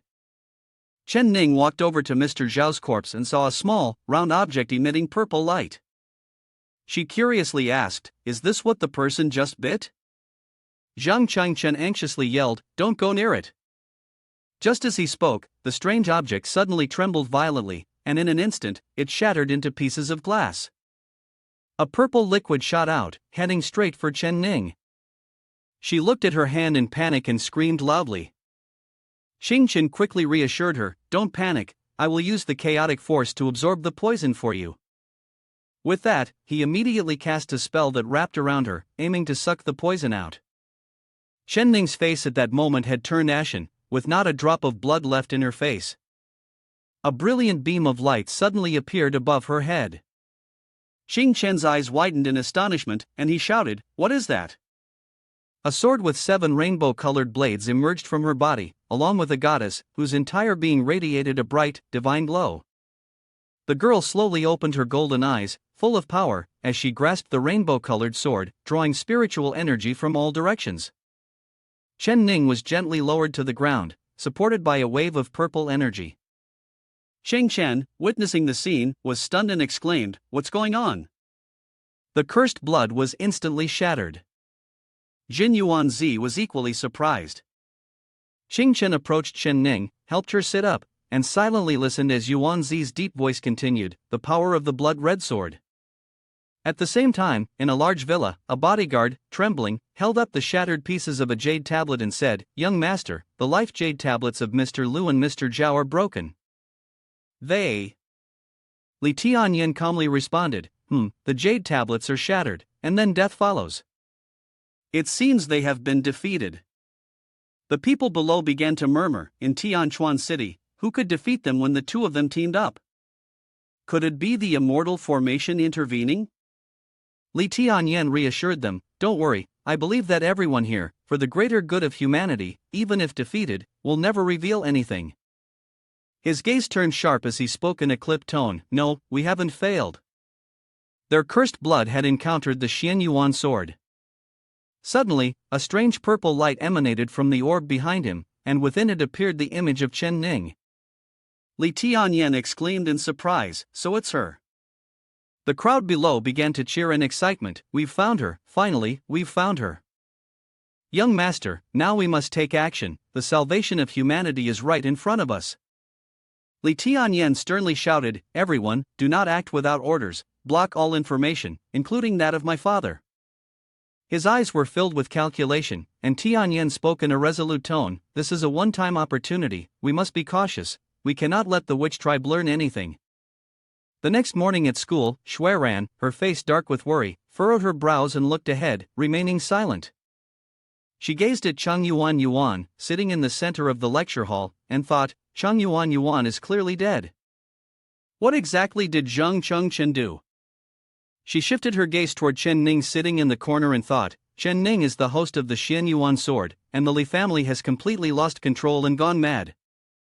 Xueran sighed softly and muttered, "I don't even know what the next step should be." On the other side, Chang Yuan glanced down at Qing Chen and wondered, "Is Zheng Qing's family spying on me?" In reality, at that moment, Qing Chen wasn't looking at her at all, he was intently focused on the television, watching the latest news. The host of the news broadcast said, "In recent days, several girls have gone missing in Tianquan City. Currently, Immortal Formation is investigating this matter with all their resources. Please, everyone, pay attention to your safety." The chubby one behind quietly asked him, "Boss, are you free after school?" He immediately replied, "Why?" The chubby one pulled out a piece of paper with red lettering, speaking softly. "The Cultivation Department's mission, have you forgotten? The students of the Cultivation Department need to pass at least one mission and earn a minimum of 10 points within 3 months, in addition to the registration fee." Ning asked in surprise. "Huh? Since registration, haven't you all earned any points yet?" Qing Chen replied dejectedly. "But I don't have time to think about points right now." She looked at the mission paper and couldn't help but be astonished, saying, "The mission reward is 100 points. Did you accept an A-level mission?" The chubby one quickly responded, "Boss, you already wiped out a whole aristocratic family. What's an A-level mission compared to that?" He smiled and continued, "Recently, hasn't there been a lot of buzz in Tianquan City about the disappearance of beautiful girls? 3 people have gone missing from our school, and Immortal Formation is losing its mind, offering a huge bounty to catch that pervert." Ning and Xing Chen were both extremely surprised upon hearing this and asked, "The missing girls case?" The chubby one looked puzzled. "What's with you two? Why do you look so strange?" Ning firmly said, "I'll take this mission." Do you have any clues? The chubby one quickly answered. I don't have any clues, but I have a plan. We'll definitely catch the real culprit behind this. Chen immediately rebutted. What kind of plan could you possibly have? He turned to her and spoke sternly. Ning, didn't you tell me not to get involved in this? Ning responded cautiously, but thinking of the missing girls, she felt she couldn't turn a blind eye, and her conscience was deeply unsettled. Chen, angrily, shouted, I disagree. Right now, nothing is more important than your safety. He anxiously thought to himself, the target of the other party had always been her from the beginning. Ning spoke firmly, if you don't agree, I'll go on my own. She glared at him, irritated, and said, do you really think I'm an idiot? These past few days, I've been gathering information on the great families. You're obviously secretly investigating this case yourself. Ning lowered her head sadly and continued, I always felt that I could only be protected by you, that you considered me a burden, taking everything on your own. She mumbled quietly, but in my heart, I also want to do something for you. That evening, after school, in the small forest behind the school, Chen was sitting there with a sulky face, silent. The three of them were hiding behind a large tree. He asked suspiciously, is this really your flawless plan? Li Sherlan, wearing a tight pink dress, with cat ears and a tail attached, looking more alluring, hesitated before turning to Lu Zi and asking, are you sure this plan is foolproof? The chubby one quickly gave her a thumbs up, signaling her to relax. Ning, anxiously, used Sherlan as bait, saying, only you could come up with this. The chubby one confidently replied, I've already investigated. The female students of our school have almost all disappeared behind the mountain, so that perverted man must have taken pleasure in abducting beautiful girls who are alone. He smiled wickedly and said, Li Sherlan, you're so beautiful and dressed so provocatively. How could that perverted man resist if he saw you? Chen, hearing this, held his head inside in exasperation. I was wrong to place any hope in your IQ. Yuan sighed, such a stupid plan, only a fool would fall for it. The chubby guy yelled loudly, nobody invited you here anyway. Yuan pretended to act coquettish, who cares about your intelligence? I'm just worried that Chen might be in danger. Chen, if that pervert really shows up, you better protect me. Ning shouted angrily, Chen, where are your hands? Chen awkwardly explained, I didn't do anything, she was the one who came on to me. Li Sherlan muttered to herself upon hearing this, did she just say that the girl took the initiative? What a man! She raised her voice and asked, what exactly are you guys talking about? Yuan whispered, you clearly know it's dangerous here, yet you're still fooling around with them. Chen replied, trust me, if we keep up this act, there will be a surprise. Suddenly, the chubby guy signaled for silence, shoo, don't make a sound, something's moving. From a distance, a man's figure was approaching Sherlan. The chubby guy smiled quietly, nice, looks like a fool really took the bait. Sherlan nervously asked, is it really the culprit? A man, disheveled with wild hair, draped in a long coat, his eyes glowing with a red glare, spoke in a low voice, student. She trembled and responded, oh, what's the matter? Chen said warily, that's not right. This person hasn't even let you finish speaking. He had ripped open his coat, laughing loudly, isn't this enough for you to see? Li Tianlan, horrified upon seeing the object, blushed deeply and shouted, ah, pervert. Ning and Yuan also accidentally witnessed the scene and screamed in panic. As Li Tianlan tried to run, she unfortunately tripped over a stone on the road. She immediately fell hard, with the pervert laughing shamelessly behind her. Chen quickly rushed to catch her, shouting, be careful. Seeing him appear, the pervert immediately turned to flee, shouting a curse, damn it, ambush me, will you? The chubby man shouted loudly, it's bad, boss, he's about to get away. Hurry up and chase him. Chen, carrying Sherlan, quickly ran forward, speaking calmly, with me here, he won't escape. Inside the campus, 3 people were patrolling. 2 male students were happily chatting. Captain Jiang, we've been patrolling here for several days now. We haven't seen any suspicious characters. The other one laughed and replied, maybe it's because our head personally stepped in, so the culprit who kidnapped the girl has already fled. Suddenly, Shan appeared from behind and shouted, "Where are they? Hurry up and catch the pervert, catch the pervert." Chen smirked and said, today, the Heavenly King has arrived. He won't escape. Zhang Dudu, seeing him pass by, angrily shouted, Zhang Chen, I can't believe you. Shan urgently called out, Dudu, hurry up. As soon as she finished speaking, Zhang Dudu delivered a kick to Chen's face, sending both him and Shan flying with a loud thud. You're really that kind of beast? He clutched his face, shouting in frustration. Are you crazy? Zhang Dudu walked over to Shan and gently said, don't worry, classmate. Everything's fine now. Shan cried out in panic, it wasn't him. You hit the wrong person, senior. The real criminal is about to get away. Zhang Dudu was stunned. Ha! Chen hurriedly said, don't block the way, move.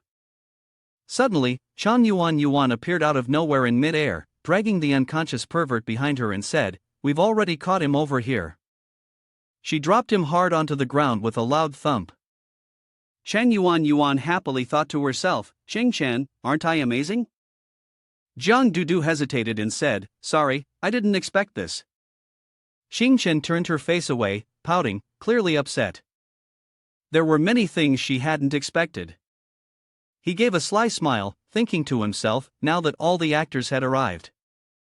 Chen Yuan slowly landed on the ground and softly said, something strange, I found out this guy has fallen under the illusion soul spell. She sat down and began to cast a counter spell. A while later, the perverted man sat up, his face pale and drenched in sweat. He looked at the people in front of him, fear in his eyes, and said, King of New Soldiers, Captain Jian, who are these two? Zhang Dudu immediately grabbed him by the neck, lifting him up high, and said in a threatening tone, don't think you can just talk your way out of this. Start explaining honestly, what exactly is going on here? The perverted man trembled and answered, I don't remember clearly anymore. After my self-study session at night, I was walking on the road when suddenly someone ambushed me. After a painful blow to my head, I lost consciousness. She suddenly realized that something was wrong and shouted loudly, it's not good. The dance of the tiger leaving the mountain. At the same time, inside the small forest, a man with blonde hair and scruffy beard spoke in a rough voice, Wu family, Wang family, is she the one that the young master needs? He is at the first level of soul tempering, with a combat power score of 150. Another person stepped forward and said in a deep voice, that's right, even if her face were to change, I would still recognize her. A third man walked up, also at the second level of soul tempering with a combat power score of 200. He moved closer, forming a circle around Ning and the chubby one. Coldly, he said, take her down and bring her to the young master. Everything depends on you now. The chubby one, in a panic, shouted loudly, what are you trying to do? Do you know who this is? She is Zhang Chen's girlfriend, the king of new soldiers at our school. The second-level soul-tempering man scoffed, Zhang Chen? The young alchemist who destroyed the Gao family? The other man sneered and replied, under normal circumstances, I would be a bit afraid of him, but now, I don't care who he is. Ning asked in confusion, are you from the 3 continents, the Wu family, the immortal cultivation families? Last time it was Lu Dehao, and now it's you. Who is behind this incident? Before she could finish her sentence, one of the 3 family heads coldly ordered, take action. Ning clenched her fists and silently made a vow to herself, don't worry, don't panic, everything is following Chen's plan. I just need to perform my part well. Around her, a surge of red energy began to rise. Ning told herself, I will definitely catch them here and uncover the truth. The host was startled and shouted loudly, it's soul tempering level 1. The man at soul tempering level 4 was equally shocked and said, this is not just ordinary soul tempering level 1. Ning's body began to rise, enveloped in a radiant beam of light. The other man, astonished, shouted, "This little girl's magic is a bit unusual." In the middle of the forest, a fiery whirlwind erupted in the night. It caught the attention of Zhang Chengchen and his group. Zhang Dudu looked in that direction in surprise and said, "Chen Ning is fighting with them." Zhang Chengchen's face grew serious as he thought to himself, "Indeed, that's the case." Suddenly, the chubby man rushed over, hurriedly informing everyone, "This is bad. Just now, 3 people came and said they were from the Lee family, the patriarch's summons. They're all strong men from the soul refining stage." Zhang Dudu rushed over, grabbed the chubby man, and asked anxiously, "So where is Chen Ning? Where is she?" The chubby man, seemingly frightened by her urgency, stammered, quickly replying, "Chen Ning defeated them 1 against 3, and they panicked and fled. Immediately after, she chased after them." Zhang Dudu repeated his words in disbelief. Then, as if realizing something, she gasped and screamed, "Chen Ning has fallen into their trap. That was a well-prepared ambush they set for her. I'm afraid she has already fallen into their hands." Zhang Chengchen turned to Cheng Yuan and asked, "Can you sense Nin's direction?" From her fingertips, Cheng Yuan created a stream of green energy in the shape of an arrow. She nodded and answered, "Yes, fortunately, we had Chen Ning leave a soul mark behind." Tracking technique, you anticipated this from the start? Zhang Dudu turned toward Cheng Yuan, feeling amazed at her careful calculations. Zhang Dudu's eyes were covered by a stream of green light, and she spoke, locking onto a direction that could be followed at any moment. The 3 of them used their spiritual energy to fly up. Zhang Chengchen glanced over and urgently said to Zhang Dudu, "Hurry up, I'll explain everything to you on the way." The most pitiful was still the chubby young man, who was standing there, bewildered. He was frustrated and screamed inwardly, "Hey, why are you leaving me behind? I'm scared of getting kidnapped by some pervert too." From afar, for sources of spiritual energy could be faintly seen flying ahead. Zhang Dudu spoke, "We're catching up. They don't seem to realize that they are being followed by Zhang Chengchen's group." Zhang Dudu's face darkened as she said, "Daring to pay attention to Chen Ning? They're just a few puny early-stage soul-tempering types. I could take care of them in the blink of an eye." The spiritual energy in her body seemed to escape continuously, stirred by her anger. Seeing her expression, he placed a hand on her shoulder and reminded her, "Don't stir up trouble unnecessarily. We need to maintain our distance while pursuing them." Zhang Dudu's mind was full of question marks. She finally voiced her confusion, asking, "What exactly is going on? Why don't I understand anything? Everything's so strange, and even you, I feel like you're hiding something from me, aren't you?" Zhang Chengchen's face turned serious as he answered, "This is related to the missing girl case. I originally planned to investigate it myself, but unexpectedly, Lu Ziming acted recklessly and accidentally exposed the real culprit." Cheng Yuan folded her arms and flew up, adding, "The pervert we encountered earlier is our enemy. This is too much of a coincidence." Zhang Chengchen turned to ask, "What do you mean by that?" Cheng Yuan lowered her head, her face darkened, and she muttered in response, "It was you who said not to trust anyone at all." Then she adjusted her expression slightly, raised her head, and returned to her usual cold demeanor. "In my opinion, if the other party wants to take Chen Ning, then we should let them have their way. Let's turn them into pawns leading us to Lee Tian Yen's moonlit crossing." And then, Zhang Chengchen swiftly responded, capturing them in one fell swoop. Zhang Dudu heard this and angrily turned her head to scold, "You bastard, you're using Chen Ning as bait, it's so dangerous." Zhang Chengchen frowned slightly, his voice turning stern, "What she wants isn't to always live under our protection, I have to trust her." He continued, addressing her, "The witch tribe is more cautious than we imagined. That's why I had Cheng Yuan go investigate all the remnants of the crime scene.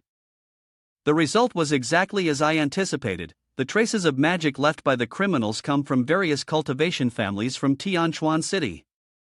Moreover, all of them were experts at the soul refining stage or above who personally took action. But none of them were from the Li family.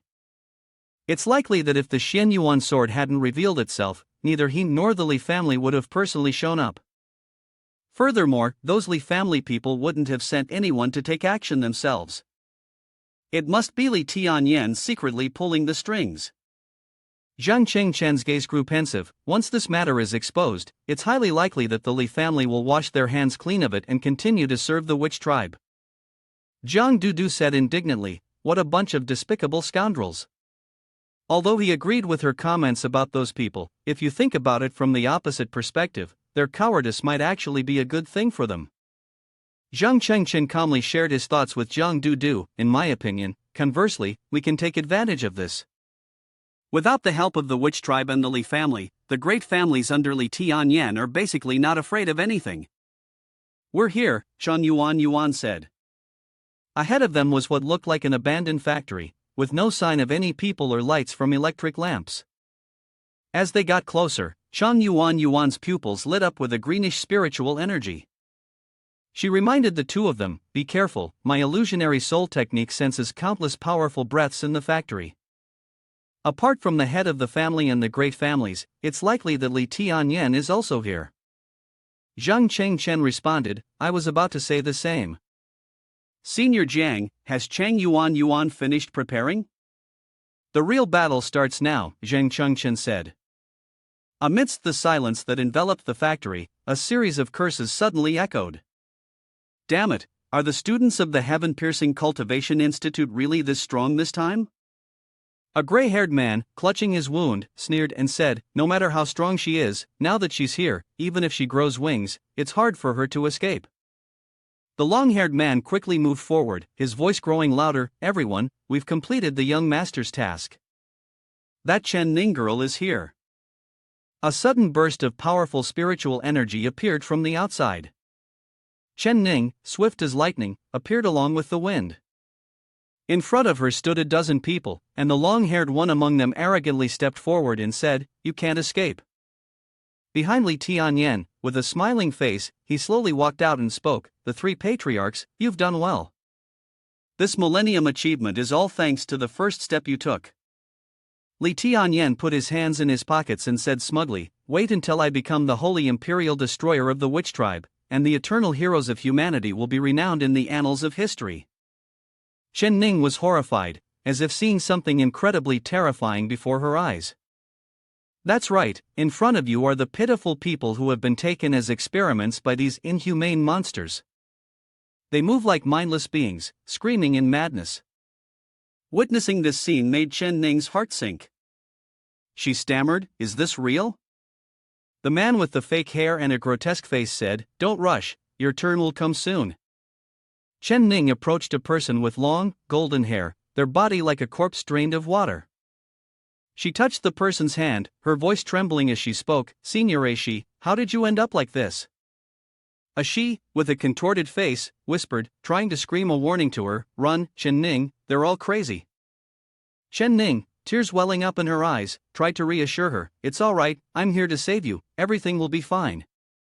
Suddenly, Aishi seemed to lose her sense of awareness and began screaming like the others who were chained up. Chen Ning covered her mouth, tears flowing as she sobbed. How could this be? Even Senior Aishi. The bastardly Tian Yen shrugged casually and walked forward. Chen Ning, don't worry. You're not like these lower beings. You are Hong Yun, the immortal lord reincarnated into the world. Wait until you become the perfect sacrifice to summon and awaken the Xian Yuan sword. His face was carved with countless malevolent forces, and he spoke wickedly, "You will use your body as a sacrifice to the sword, just like the mysterious Lady of the Nine Heavens, who granted the demonic diagram divine sword's power to Emperor Xian Yuan.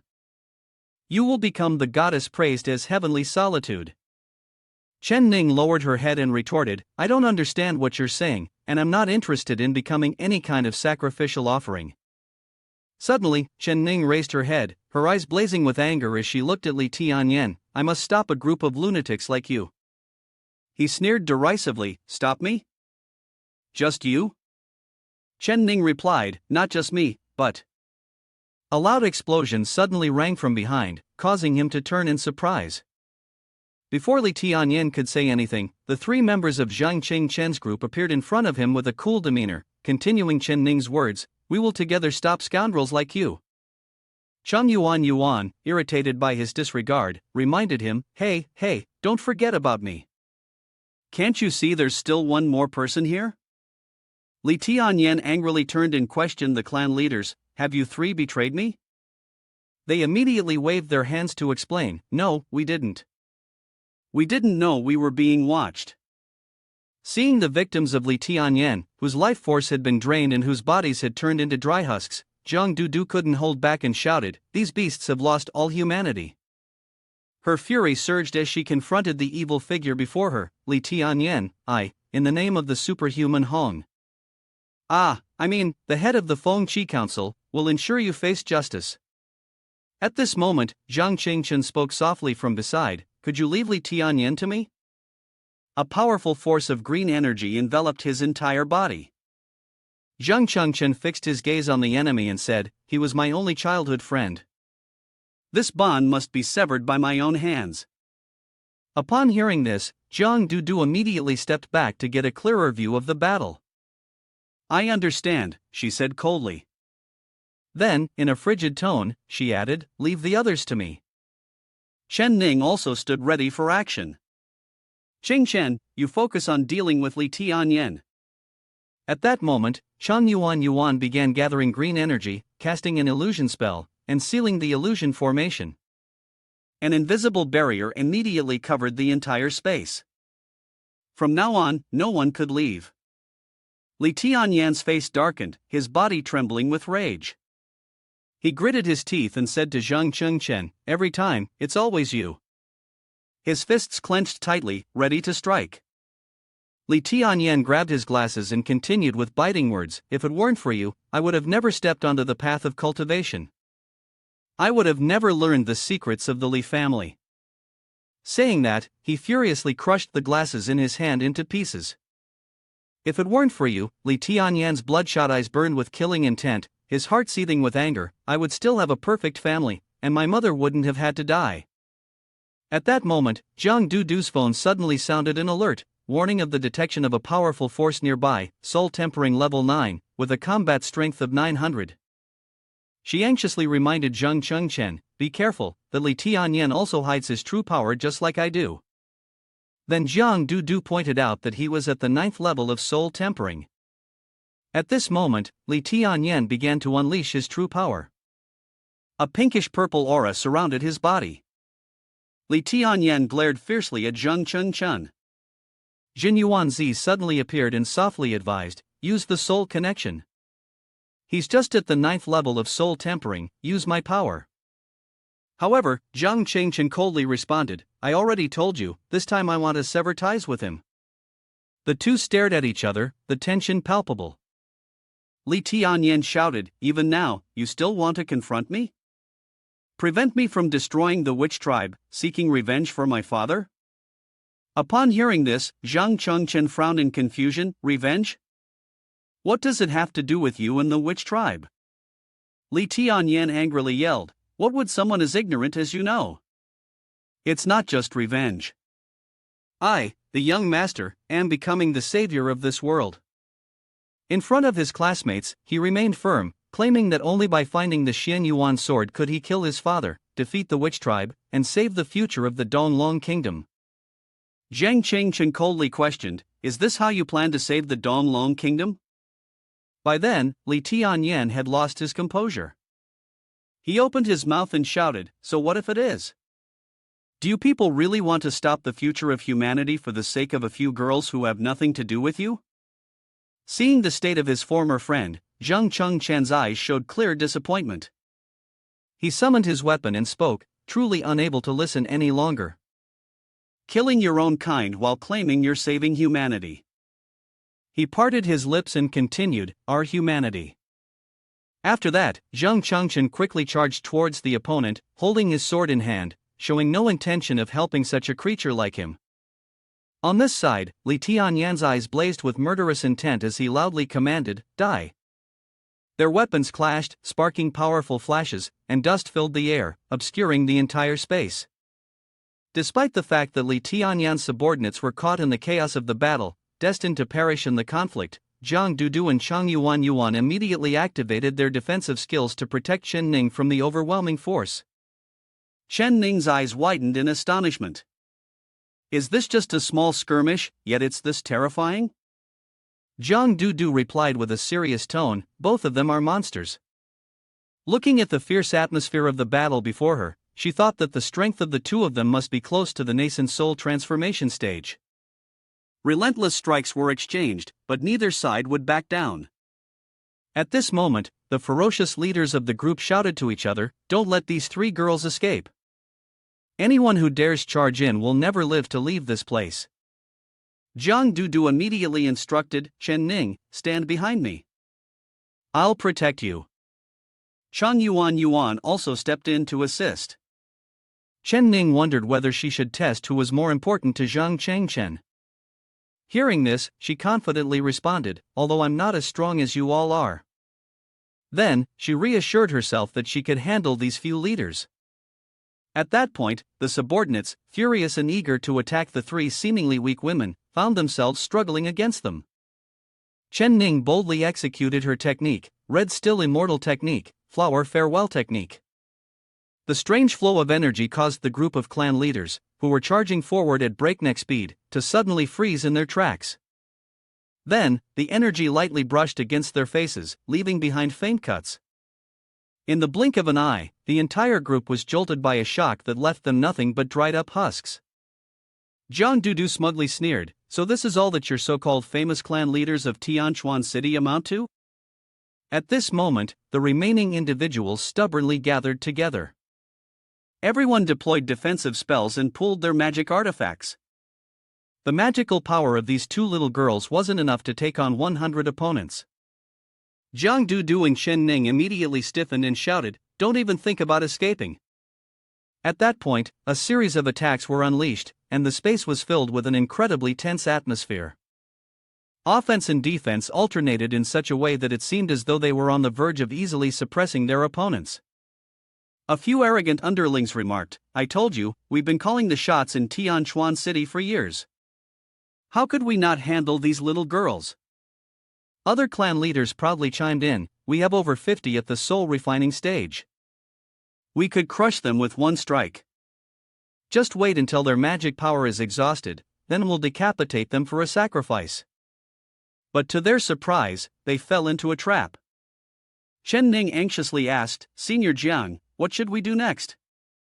Chang Yuan replied from behind, "Are we going to defeat the Royal Alliance?"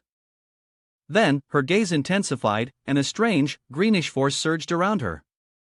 Chang Yuan slightly curved her lips and said, "The offensive must precede the defense." Under the influence of her skill, the other subordinates also began to fall under her spell. The family heads, seeing this, were thrown into a state of panic. Their defensive magic couldn't stop the illusionary soul technique. At that moment, the family heads lost control over themselves, like bloodthirsty zombies. Their eyes flared with killing intent, and they charged toward the remaining people. One of them, in a state of panic, yelled, Old Chen, are you crazy? Why are you attacking your own people?" After a moment, the confused group realized that it wasn't their own doing but rather the tricks of that demoness. They had been controlled by her illusionary soul technique. They immediately turned around and glared at Chang Yuan, "We know now." Without further hesitation, they all rushed towards her, intending to teach Chang Yuan a lesson she would never forget. However, Chen Ning and Jiang Dudu quickly stepped forward and executed the wind and thunder technique in perfect synchrony. In the blink of an eye, a bolt of green lightning struck through the bodies of the ferocious attackers, blood spraying everywhere. Watching them writhe in agony, the three supergirls let out a sigh of relief. "It's done." At that moment, Jiang Dudu seized the opportunity to flaunt her beauty and talent. She arrogantly said, "Chen Ning, how about it? I'm more impressive than that brat Zhang Chengchen, right?" However, Chen Ning was completely indifferent, glancing around before speaking in a worried tone. "Where is Ching Chen? What's happening on his side?" This is enough to understand who has won Chen Ning's heart. On the other side, Zhang Chengchen nimbly leapt upwards, causing Li Tian Yen to tilt his head and look up. Then, from the air, Zhang Changchen performed a spinning arc, his spirit full of determination as he locked onto his opponent's position. Without delay, he charged directly at Lee Tian Yen while shouting the name of his technique: Supreme Young Force of Taiji. However, Lee Tian Yen wasn't afraid of anyone. Even when facing a muscular brute, he effortlessly shifted his weight with the tip of his foot, sneering as he spoke. You're just a lowly person, only good at mindless punches and kicks. After that, Lee Tian Yen soared into the air and launched a flawless attack. He arrogantly added, a true scion of a noble family, even in life or death moments, must maintain elegance. Zhang Dudu, witnessing the scene, could only stand there, wide-eyed in astonishment. The four types of blade energy were Tao Lang's word qi control technique, the Hongming unique energy force from the Li family, the Yang flame bone refinement from the Wu family, and the Bolt thunder art from the Xiao family. At this moment, the battle between Li Tianyan and Zhang Chengchen resembled a clash of ice and fire, one side full of fiery vigor, the other calm yet equally powerful. In midair, Zhang Chengchen quickly blocked his opponent's forceful attack. At the same time, streams of energy with a greenish hue began to surge toward him. Zhang Chengchen immediately deployed the soul power technique, using his sensing skill. With this skill, he was able to see through Li Tianyan's attack pattern. Zhang Chengchen silently praised in his heart, interesting. 5 types of wind element magic, how could he predict the direction of the sword's attack? Zhang Chengchen immediately summoned the Demon Slayer sword. His weapon quickly formed a beautiful arc, surrounding Zhang Chengchen's body. At this moment, Li Tianyan took the opportunity of his opponent's lapse in vigilance and rushed forward to launch a sneak attack, his face filled with cunning. With a mischievous grin, he asked, "Where are you looking?" From behind, Chen Ning anxiously reminded, "Chen, be careful." Li Tianyan's attack grazed his face but caused no damage. At that moment, another Zhang Chengchen came charging from behind. Li Tianyan was stunned to realize that he was only fighting an illusion created by the body reflection technique, not a teleportation. Then, another Zhang Chengchen appeared, playfully rushing forward and asking, "Where are you looking now?"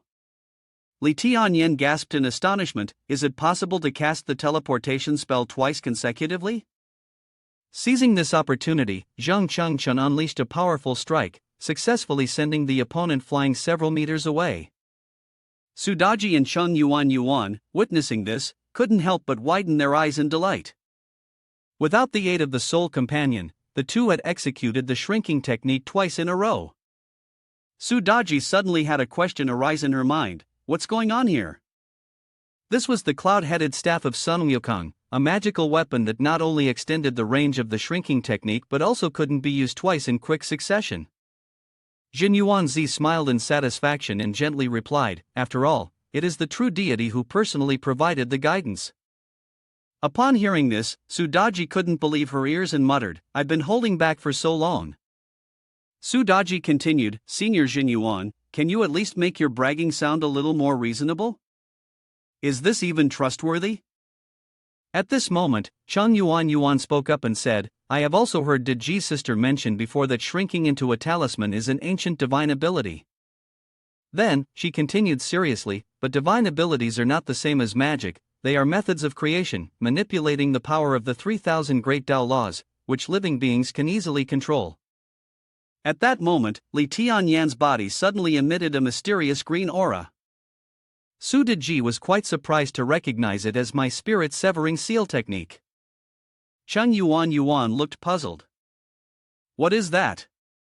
Su Deji replied, "It's a unique divine ability of mine." Looking toward Li Tianyan and the greenish energy before them, she continued to explain, "It relies on the power of the soul's laws, which record spells calculated for any medium, enabling the activation of magic through any medium at any time." After a moment of reflection, Su Deji closed her eyes and added, "A few days ago, he wanted me to teach him the gentle deity technique. It turns out it was for this." Understanding the situation, Chen Yuan began analyzing the earlier event. "So that's how it is." During the brief exchange just now, he left behind a pre-recorded shrinking talisman on him, and through Li Tianyan as the target, he was able to activate it twice in succession. Jin Yuanzi also remarked in admiration, although this guy has a foolish talent, his combat awareness is unparalleled among anyone I've met. At this point, Lee Tian Yen had recovered his energy and was ready to continue the battle. Seeing this, Zhang Changchen immediately performed the technique of dual swords, merging yin and yang sword qi. Suddenly, Lee Tian Yen was taken aback and shouted loudly, "This is bad." Before he could say more, Zhang Changchen swiftly struck with a decisive blow, and a surge of white energy immediately surged forward. The power of the attack was so immense that everyone stared in astonishment. Then, Zhang Changchen stood proudly with his weapon in hand, facing Lee Tian Yen, who was now shrouded in a mist of smoke, his figure barely visible. Zhang Dudu was utterly shocked by the scene before her. At this moment, Lee Tian Yan's body activated the defensive shield, leaving him unharmed. He let out a sigh of relief and praised his archenemy. "Very well, very impressive. Zhang Changchen, you truly are formidable." Zhang Changchen was briefly taken aback. The spirit Qi armor was of high quality, but he had forgotten that the Li family was a prestigious Qi refining family. Li Tianyan then spoke, analyzing his opponent's strength, though it was unclear who asked, as the minister responded. "With a combat power of 500 to suppress my 900, a single strike could completely break the Li family's most powerful defensive magic artifact." However, he gently raised the leaf in his hand, full of might, and continued. "I won't give you the chance to close the distance again." With that, he began to merge his energy, and his body became riddled with holes like a honeycomb. Yet, Zhang Changchen calmly responded. "No need to be cautious, you've already lost." Li Tianyan couldn't believe his ears. "What?" At that moment, Zhang Changchen spoke firmly. "At Lunyan Academy, students are taught the strongest wind element magic, which is the very magic you use to manipulate the direction of your sword energy." He immediately summoned with his finger, releasing energy tinged with the color of jade. At that moment, the entire space seemed to be ensnared. Zhang Changchen spoke leisurely. "Training in this magic to its peak is not something only you can achieve." Then, Zhang Changchen gave a final instruction. "Zhang Dudu, protect Chen Ning well." Witnessing the scene before her, Zhang Dudu was utterly astonished. This was the Four Laws harmony. Immediately, she turned to grab Chen Ning and pull him away. "Quick, fall back, this brat is about to fire a nuclear missile," she shouted. Chang Yuan had already realized the situation, no further words were needed from her. The group of tough guys in black suits began shouting to each other, urging everyone to retreat. At this moment, Zhang Changchen whispered. "Except for the wind element's residual energy, the closest pure wood magic power to the fire element's blazing flames fills the wind line, ultimately relying on the advanced nature of the metal element's magic power to trigger the law. A single strike will cause an explosion." Then, with a fierce expression, he added, "This is the poison light technique. I'm doing this for you." As soon as he finished speaking, a fiery vortex instantly appeared, sweeping everything around it. Facing the overwhelming power, everyone was stunned, looking up at Zhang Changchen in awe. Zhang Dudu widened her eyes and exclaimed. "The harmony, such terrifying power." Chang Yuan, standing behind her, spoke up. "A typical Four Laws harmony doesn't usually reach this level, but don't forget, Zhang Changchen's magic power purity far surpasses everyone else's." Zhang Dudu thought to herself that this single strike would probably reduce even those at the nascent soul transformation stage to dust. At that moment, the clan leaders were all completely shattered, staring blankly as they muttered. "Alive, we survived." One bodyguard anxiously asked. "What about the young master? What happened to the young master?" By now, the entire area was engulfed in flames. Zhang Changchen stared, wide-eyed, at his arch-nemesis. At that moment, Li Tianyan had unleashed his energy, his body growing two massive wings, and the overwhelming killing intent hung in the air as he glared down at Zhang Changchen. Facing the overwhelming force of the powerful wind, he softly said, "So, it looks like I finally have to play my trump card, huh?" At this moment, Lee Tian Yen, in his bizarre form with sharp claws and fangs, raised his hands and growled the name of his old friend. Zheng Cheng Chen. He continued ferociously, the enemy may have forced me to suppress the eruption of the cursed blood within my body, but you are the first to do so. Zheng Cheng Chun remained calm and responded, it's not like Gao Wenxian, with the help of the witch tribe, can perfectly control the power of the cursed blood, right? Below them, Chen Ning anxiously asked, what is that thing? Chung Yuan, who was beside him, immediately answered, he has undergone the witchcraft ritual transformation. The subordinates below shouted loudly in arrogance, the young master has activated the immortal body, Zhang Cheng Chen is doomed. Young master, go ahead and kill these bastards who are hindering our grand cause. Li Tianyan fell silent for a moment, staring at his comrades, all of whom were covered in mud and riddled with wounds. The fire inside him gradually flared up. He gritted his teeth and growled, Zhang Cheng Chen, do you know what price I had to pay to save humanity? Then he unleashed the beast within him, his wings spread wide, his eyes blazing with murderous intent. Li Tianyan roared loudly, why do you insist on destroying everything that belongs to the young master? Chung Yuan, witnessing this monstrous sight, couldn't help but worry. Was the witchcraft ritual transformation really more perfect than Gao Wenxian's group? This was going to cause trouble. Indeed, evil men often come with their own brand of danger. Zhang Dudu raised a question, is this the power of the witch tribe bloodline? Even if the 4 Grand Masters descended, I fear they wouldn't be a match for him now. Looking up at the tense situation before her, Zhang Dudu suddenly came up with an idea, if that's the case, then use long HALI to disable my spell. Hearing this, Zhang Chengchen raised his voice, I've already said, this is a battle between me and Li Tianyan. I'm tired of relying on others' strength.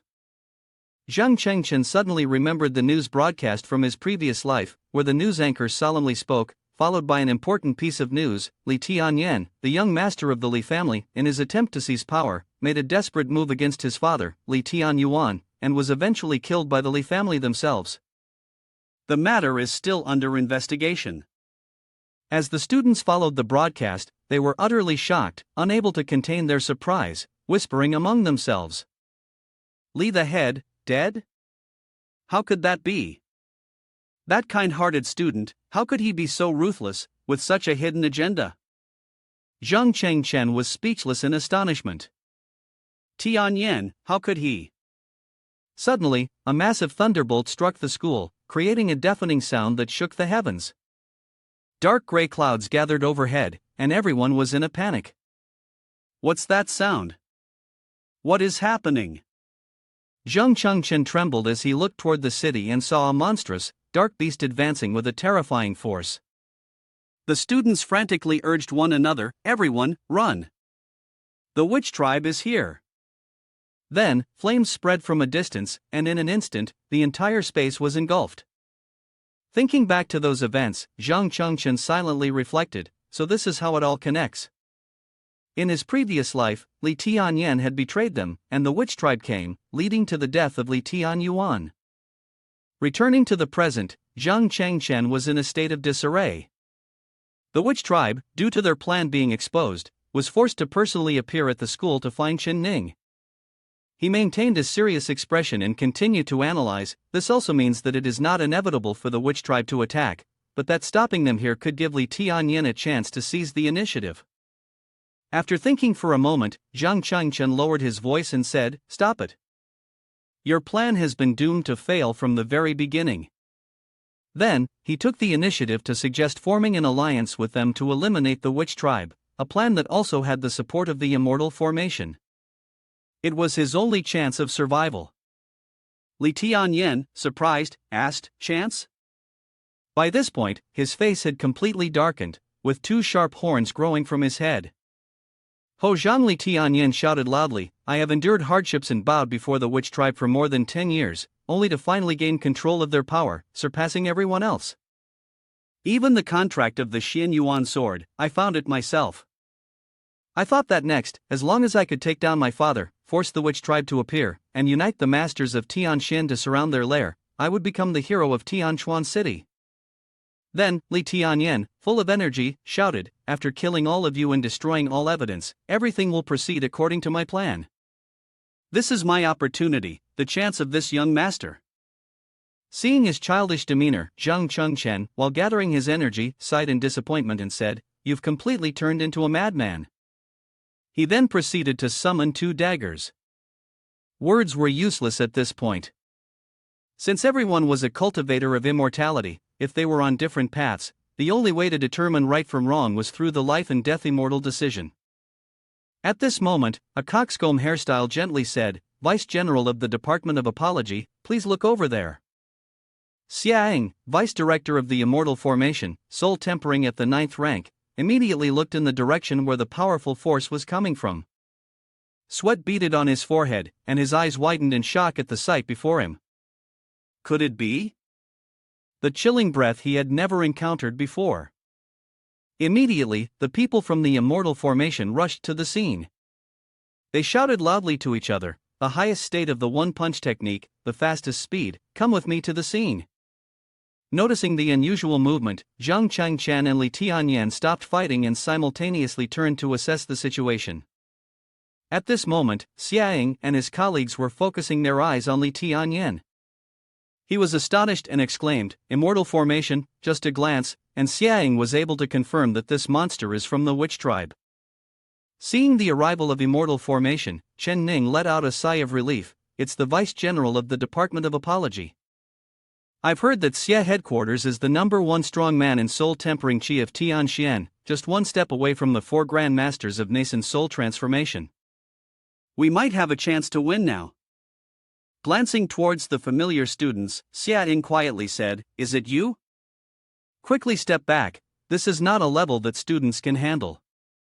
However, Zhang Qingchen proactively reminded, "Vice General of the Department of Apology, please don't be rash. You all should leave here immediately and report to the headquarters as quickly as possible." Despite this, Xiaing only curled his lips and responded, "Is it so easy for a young man to look down on me?" Then, he raised his hand and began to arrange the positions of the immortal formation, setting up the formation. At this moment, Li Tianyan gritted his teeth and threatened, "I advise you all to listen to Zhang Chengchen and leave quickly." However, Immortal Formation was still eager to carry out its mission to eradicate evil and destroy tyranny. The witch tribe monster was truly talkative. One of them spoke loudly, flexing slightly, "Our team consists entirely of strong men, soul tempering level 5, who have survived countless life or death battles." Zhang Chengchen saw Immortal Formation underestimating the enemy and quickly reminded them, "Fools, don't give them too much time."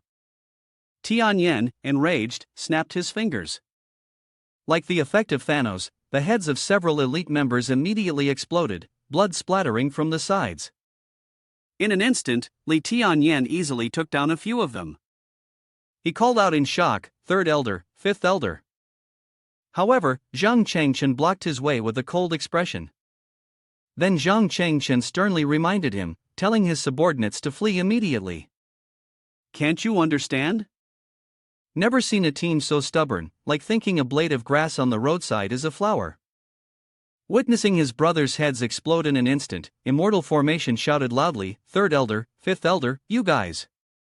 The coxcomb hairstyle angrily shouted, "Let's charge together." A white-haired man quickly performed a move, Golden Chi Artifact, Break the Army Spear. His weapon radiated golden-orange energy. The member with a crew cut immediately coordinated, Wood Element Artifact, Xing Xian Whip. His specialty was 6 chains. The white-haired scholar was not far behind, saying, Water Element Artifact, Bang Lang Whip. His weapon carried a blue energy force. The coxcomb hairstyle looked fierce but also had some real power. He immediately activated his fire-type artifact skill, Beetle Leaf Ornament.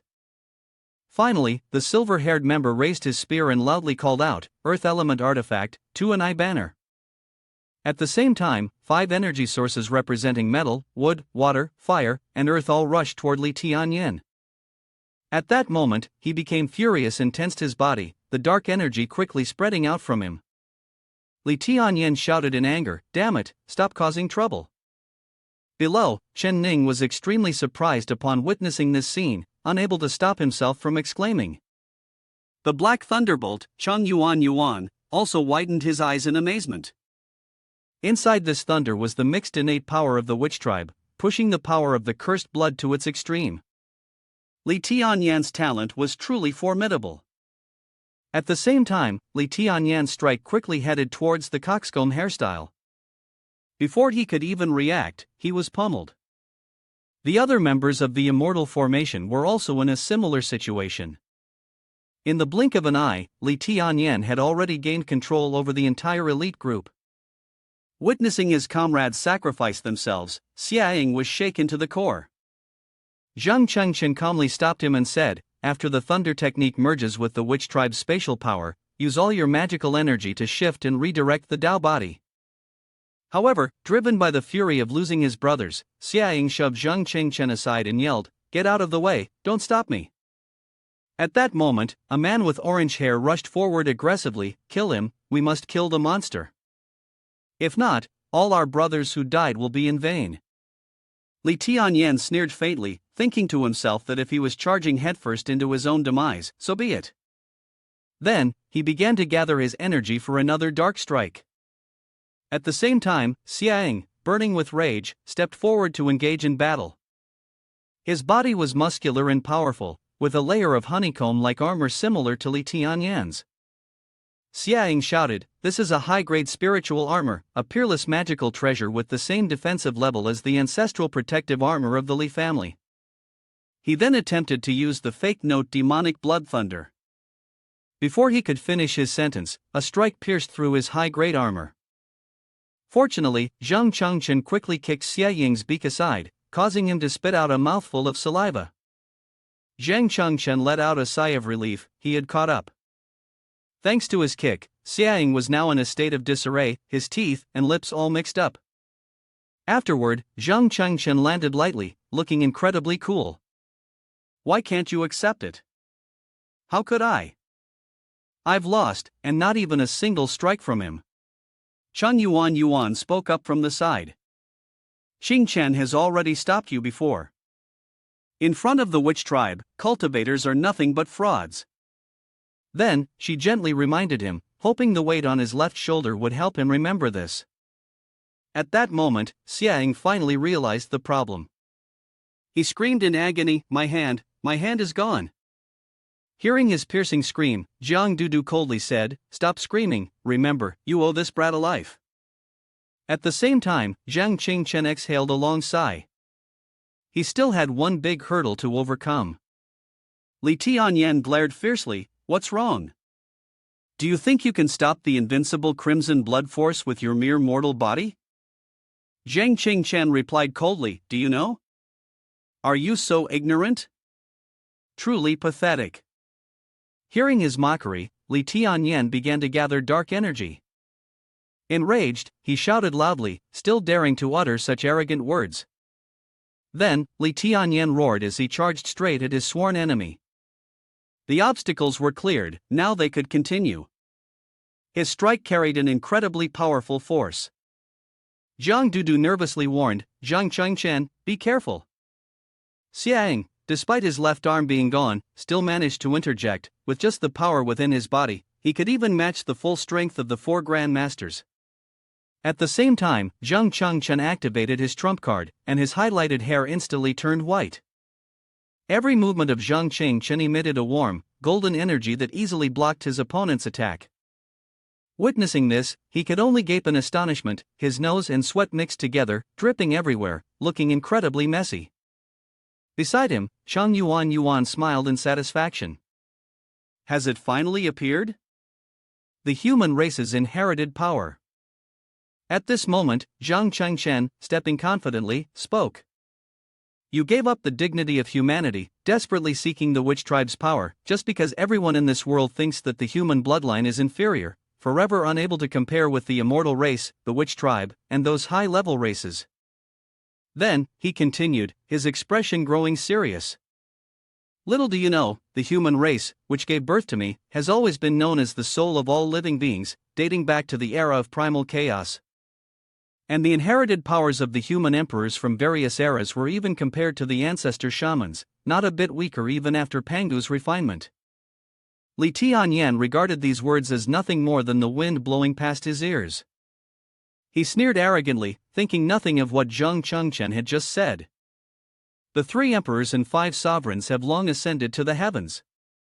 In the present world, where is there any inherited power of the human race? He then launched a powerful attack, shouting arrogantly, "This is crimson blood. Let's see how you stop it." Zhang Chengchen, undaunted by anything, calmly raised his hand to block the unfolding array of attacks. The 2 blows collided, creating an extremely tense standoff. Seeing his attack blocked, Li Tian Yen was momentarily stunned, quickly assessing the crimson blood. Zhang Chengchen smirked and continued, "This bead cannot be pierced." Suddenly, memories from his past life surfaced. In that life, Zhang Chengchen had once faced a great figure. That person had said, "Oh, there is a very ordinary young man, relying on the desire to save humanity." He continued, to dispel the obsession of the witch tribe, unexpectedly summoning the heroic spirit's emperor Xianyuan, the human emperor. The great heroic spirit did not look down on this young man, so the young man, who had no great ambitions, was always bullied by others. One person had made up their mind. Back in the present, Zhang Qingchen spoke solemnly. "Even if I go through 100 cycles of reincarnation, my soul scattered, I will never betray this trust." Li Tian Yen suddenly stuttered, unable to speak clearly. His implication was that only the legendary force of the human emperor could possess such power. Zhang Chengchen lightly raised his hand and sank into a stream of deep thought. After all the encounters with the demonic fusion, his body had finally fully adapted to the chaotic true form. Li Tian Yen still couldn't believe it. "No, this is impossible. You must be talking nonsense. The human emperor's inheritance has long disappeared. The hope of humanity rests only with me, Li Tian Yen." Unbothered by his words, Zhang Chengchen calmly executed the decisive blow. The energy gathered in his hand, and he was certain that this strike would determine the outcome. Hearing these mocking words, Li Tian Yen was so enraged that his body trembled violently. Then, he ferociously shouted, "The one thing this young master despises the most is your perpetually self-righteous face." The surrounding rocks and earth were lifted into the air by Li Tian Yan's immense power. He continued to extend his hand to execute the technique and loudly shouted, "Don't you have your unique divine power by your side? The young master does too." At this moment, a massive black lake appeared in the sky, emitting a stream of mysterious purple energy. Li Tian Yen raised his voice, saying, "Divine powers are superior magic, combining the supreme method of the unparalleled law with the power of the thunderous heart, integrating crimson blood force into it. Let's see how you block this."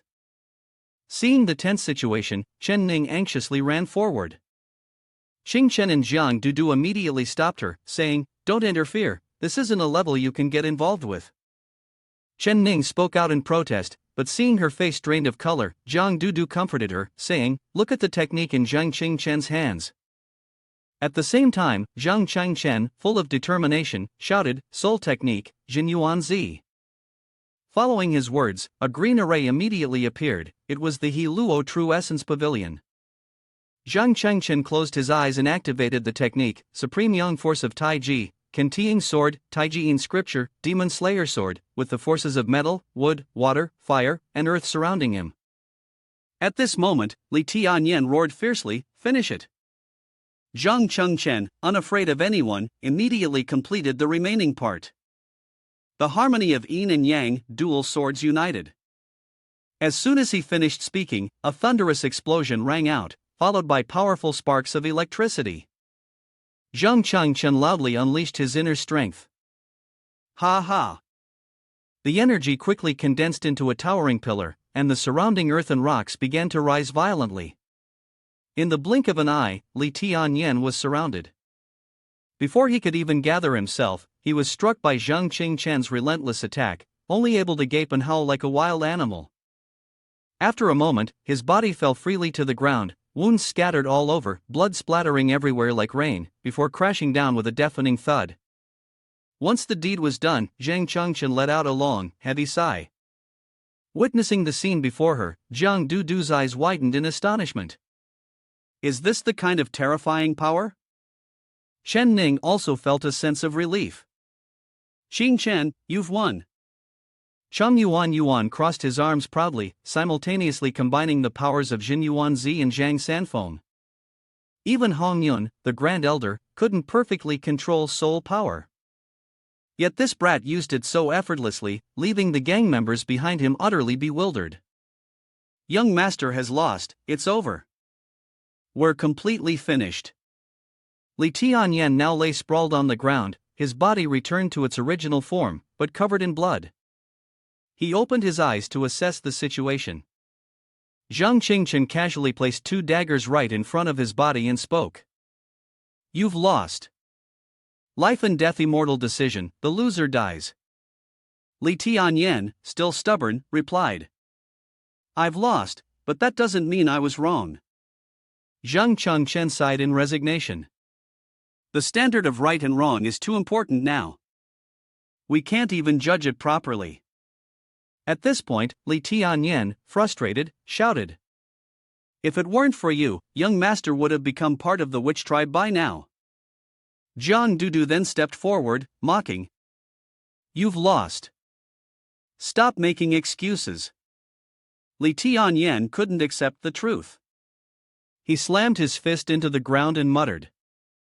That's right, it's all over.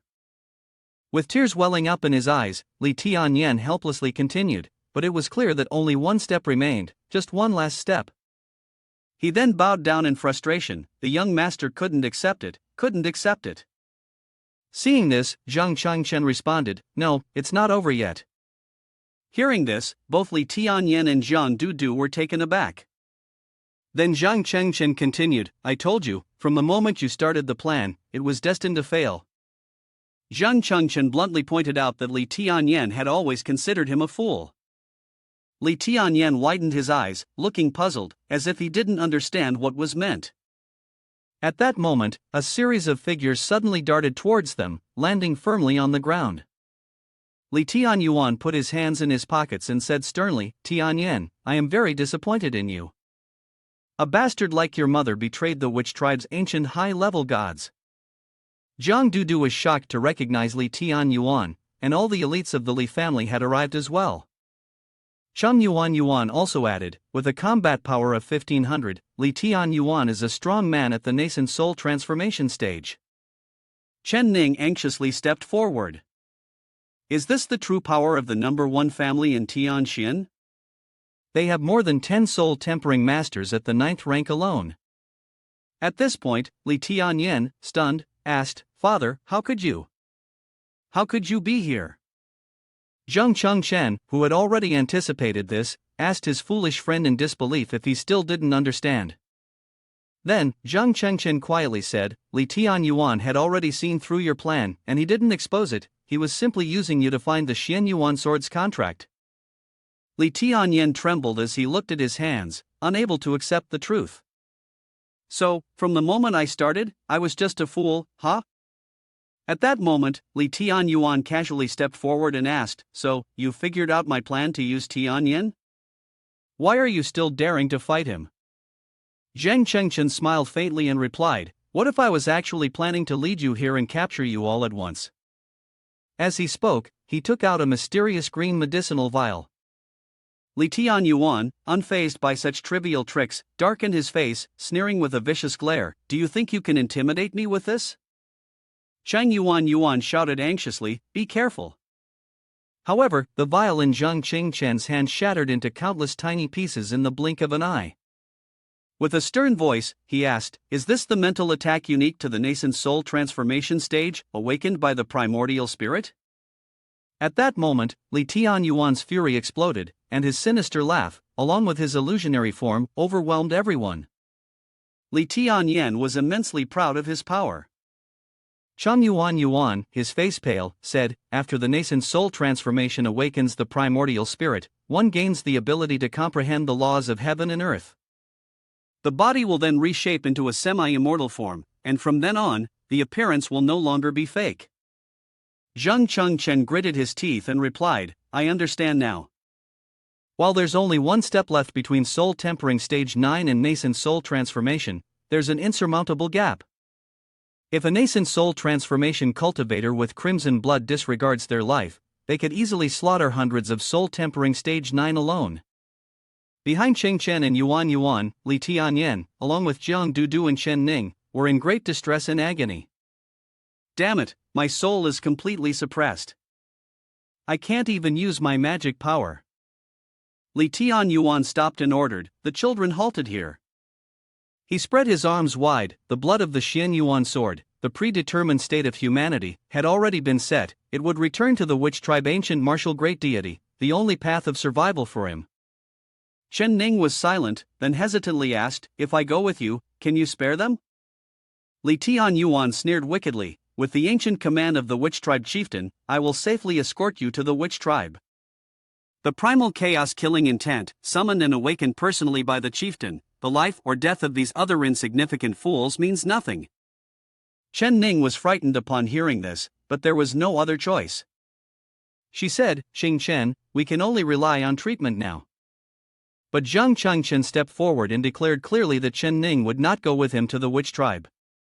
Li Tianyuan's veins swelled in anger. Damn it, the predetermined state of humanity had already been decided. Offering the soul to the witch god was the only way to protect humanity. Zhang Qingchen continued, "Although my qualifications are not as good as Li Tianyan's, and my schemes are not as deep as yours, Li Tianyuan, I have always questioned why it had to be me, a mere ordinary person, chosen by the primal chaos to bear this burden. I even wondered, if I had everything that Li Tianyan had, would he have done better than I did?" He then almost shouted in Li Tianyuan's face, "But now I understand, there is only one thing that matters, I will never be like people with ambitions as grand as yours. In this life, I dare to do anything, except bow my head before invaders who have slaughtered our people." Li Tianyan and Jiang Du were both deeply shocked by Zhang Qingchen's words. Li Tianyuan lowered his head and asked Qingchen, "Is this really what you wanted to say?" Zhang Chengchen replied, "A man remains true to his cause until death." Li Tianyuan frowned, "Your spiritual power is depleted, Tianyan is exhausted, and there's no one left here who can stand against me." He mocked Chengchen, "Your friends all died here because of your tepid passion." Zhang Chengchen shouted, "No, the one who will die here is you. Don't underestimate my friends." Only now did Jiang Du realize something and said to Zhang Chengchen, "So just now, when you insisted on fighting Li Shi alone, it was to preserve my strength." Qingchen smiled and asked, "As the daughter of the masters of Hidden Dragon Pavilion, if you fight alone, what are your chances of winning?" Jiang Du hesitated, "About 50%. Li Tianyuan and Chen Ning gaped in astonishment. Was Jiang Du really the daughter of the famous masters of Hidden Dragon Pavilion? Jiang Du looked at the forces under Li Tianyuan, but even the death soldiers of the Li family, those who could turn into witchcraft rituals at any moment, stood no real chance of winning. Li Tianyuan burst into loud laughter and taunted Du, "A 9th level soul tempering girl like you dares to talk about a 50% chance against me?" At that moment, Yuan spoke up, "I want to take on Li Tianyuan." "Leave those death soldiers to me." Chen Ning joined in, "And me as well." Zhang Changchen quickly interjected, "No, Chen Ning must not take action. The same goes for Chang Yuan. You both have to stay with me to protect Chen Ning." Chen Ning was confused, but Zhang Chengchen explained, "You still don't understand? If Li Tianyuan is already here, then the witch tribe behind him is surely lurking nearby. We can't let him appear and seize the opportunity." Nine-tailed celestial fox Sudaji also asked anxiously, "If the witch tribe takes action, does that mean we have no chance of winning?" Zhang Chengchen replied, "No, Miss Xueran has already paved the way for us. The last time she openly acted, it was to warn the witch tribe. If she still disregards the Wu poison in her body and insists on taking action, before she dies from the poison, there's at least a 30% chance that she will be able to drag the witch tribe down with her. Therefore, the witch tribe cannot treat this as their last resort. If they did, they definitely wouldn't dare to show themselves." Yuan asked, "The witch tribe sent Li Tianyuan to act precisely because they wanted Miss Xueran to ignore the Wu poison and kill Li Tianyuan." For him, it's just losing a pawn. Is that the biggest obstacle removed? Zhang Chengchen thought that was the case, but unfortunately, his calculations had a flaw. He smirked and said, "We don't actually need Miss Xueran to deal with Li Tianyuan." Li Tianyuan, hearing Zhang Chengchen's contempt, immediately became furious and shouted, "Everyone in the Li family, drink the crimson blood and slay the enemy." The group of warriors behind Li Tianyuan began to distort and morph, transforming into a massive witchcraft ritual. Zhang Dudu stepped forward to Qing Chen and said, "I understand. Your trust in me and in my capabilities, I will not let you down." Zhang Chengchen was flustered. "Ah, no, I meant to say that we still have." Before Chengchen could finish, Li Tianyen stood up and said, "That's right, we still have this young master. As for the great families who have surrendered to me, anyone who can still stand will rush forward for me. The time has come to decide the survival of humanity. We must do whatever it takes to prevent the Xianyuan sword from falling into the hands of the witch tribe. Even if it means sacrificing your lives, you must stop the master of the Li family from reaching my young master and create an opportunity for Jiang Dudu to kill Li Tianyuan." Jiang Dudu was taken aback. "Li Tianyen, you brat." Li Tianyen turned to Qing Chen and said, "Zhang Chengchen, after this, you can do whatever you want, whether it's to chop or kill me, but right now, I'll join forces with you. The Xianyuan sword's contract cannot fall into the hands of the witch tribe." Zhang Chengchen scratched his head. "Oh my, can you at least let me finish my sentence?" He continued, "Although your feelings are very moving, the person I'm referring to is not you." Behind Li Tianyuan, a huge, bloodthirsty witchcraft ritual loomed, incredibly terrifying. It immediately frightened Li Tianyan's people, causing them to flee in panic. "Run, run, help, save me!" Li Tianyen shouted. "What are you all doing? Quickly stop this witchcraft ritual for me." They trembled, saying, "Young master, the opponent is a strong man from the Li family. How can we possibly defeat them?" "Young master, we follow you to achieve great deeds, to make our names immortal, but we never wanted to die." Li Tianyen angrily scolded, "A bunch of cowardly trash." Li Tianyuan gave a dangerous look and said, "Tianyen, you still don't understand. The higher one's position, the less they want to be involved in troublesome, unfavorable matters. Their lives are as precious as gold, and that's exactly how they are. Relying on people like them will never allow us to defeat the witch tribe." Of course, Li Tianyen could not accept defeat. A son surpassing his father brings fortune to the family. He clasped his hands together and cast a spell. "That's why my young master always keeps a hand on anyone." Illusion soul technique, soul capturing great method. The warriors of Li Tianyen, who had suddenly been controlled, were confused. "What's happening? Why is our body being controlled?" They were holding a bloodline of the witch tribe in their hands. Li Tianyen, with a cunning look, said, "I have never trusted useless people, which is why I used a soul illusion technique to plant a soul suggestion into your bodies. Once I complete the spell, this seal will begin to activate." He grinned maliciously.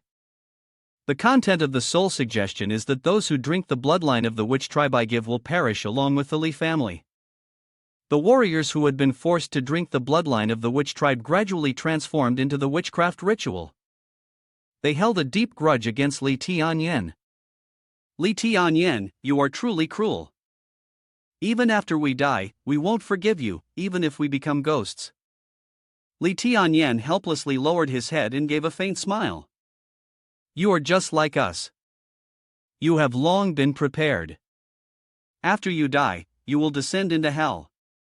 The witchcraft rituals on both sides kept leaping and attacking each other fiercely, with dust flying everywhere. Zhang Chengchen sweated. "Li Tianyen, I have underestimated the viciousness of your methods."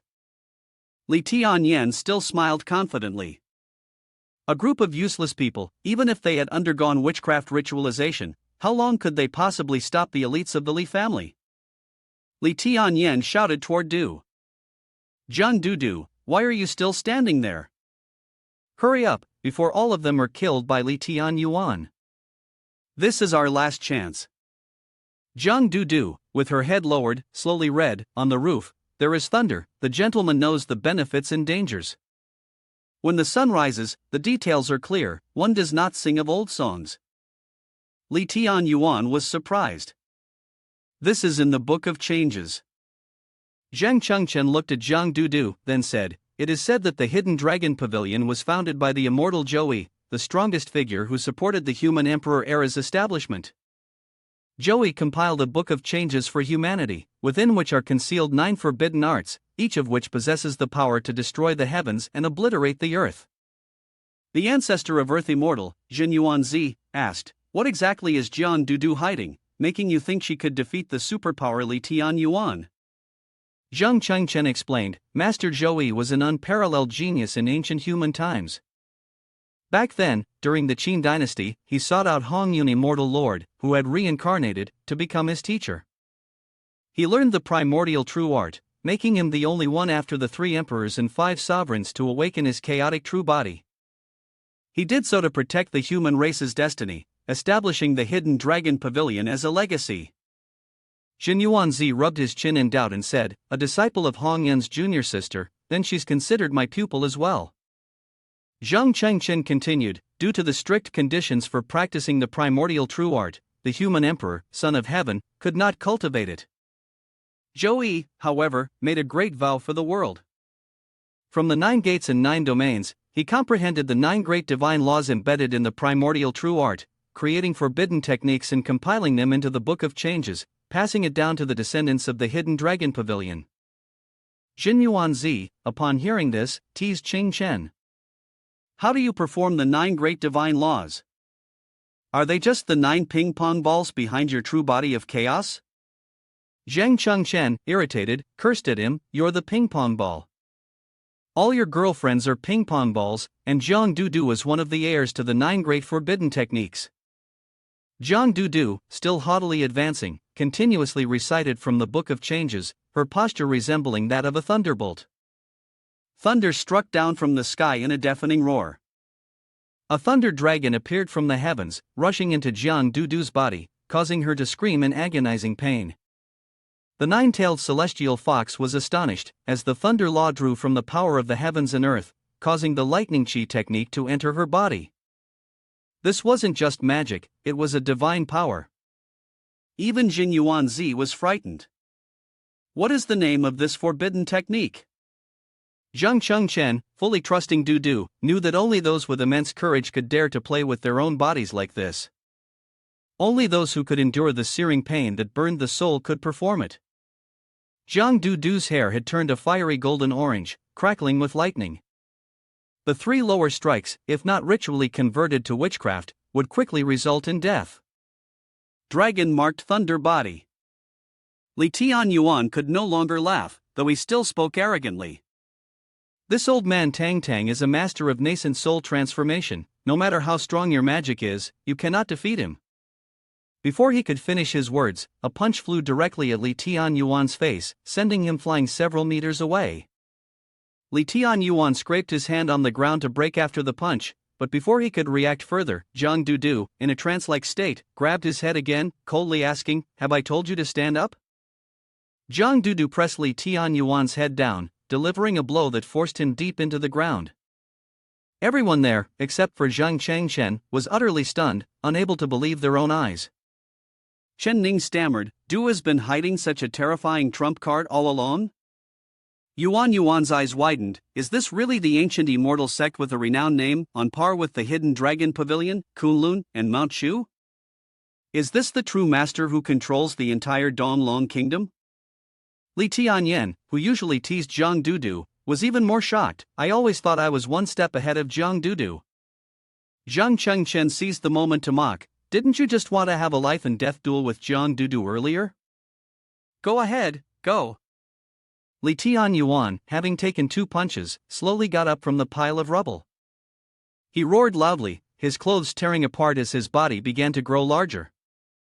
Moments later, he had undergone the witchcraft ritual, transforming into a monstrous creature several times larger than his own death warriors. Li Tianyen, seeing his father in this state, was struck with awe. Is this the witchcraft ritual transformation of my father? This terrifying power. Can anyone truly stop this? Chen Ning anxiously said, a powerhouse in the god-ascending realm, combined with witchcraft ritual transformation. Even the hidden dragon pavilion's forbidden arts would struggle. Li Tianyuan growled angrily, charging at Zhang Dudu. A mere junior dares to insult a grandmaster like this. Today, this old man will tear you into a million pieces. Yet Zhang Dudu managed to block the storm-like attack from Li Tianyuan, leaving him dumbfounded. She declared loudly, "Don't underestimate me." Zhang Dudu touched her hands to Li Tianyuan's punch, screaming loudly as blood spurted from her nose, mouth, and eyes. The dragon-marked thunder body unleashed double the power. Zhang Chengchen also seemed slightly anxious. Is this the limit of Zhang Dudu? Zhang Dudu screamed, "But I must surpass my father and become the next sect master of the hidden dragon pavilion." She lifted Li Tianyuan, making him grow 100 times larger than herself, and then tossed him into the air. He was left bewildered. What? Zhang Dudu used all her strength to throw him, performing the Book of Changes, pulling the Qi, refining light, the witch tribe bloodline, and spatial Qi power. However, unexpectedly, Li Tianyuan struck her hard, sending her crashing into the ground. She lay still, half of her body pinned beneath a pile of broken debris, motionless. Li Tianyuan, thinking he had defeated Zhang Dudu, jumped into the air. He roared and aimed a blow at the group where Zhang Chengchen was standing. But a bolt of divine thunder intercepted it, striking him back with a powerful hit to his body, causing him considerable pain. Zhang Dudu staggered to her feet, murmuring, "Thunder technique of glorious steel, unleashing 30 times the power."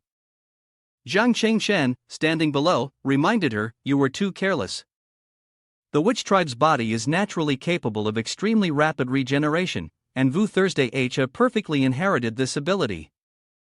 Li Tianyuan bared his teeth, smiling triumphantly as his body quickly healed. His arm, which had been severed, was now slowly regenerating. Zhang Dudu's eyes widened in disbelief. How is this possible? Li Tianyuan swiftly attacked once more. Zhang Dudu immediately rushed forward to attack. "Then I will kill you once again," she shouted, using the thunder technique of glorious steel.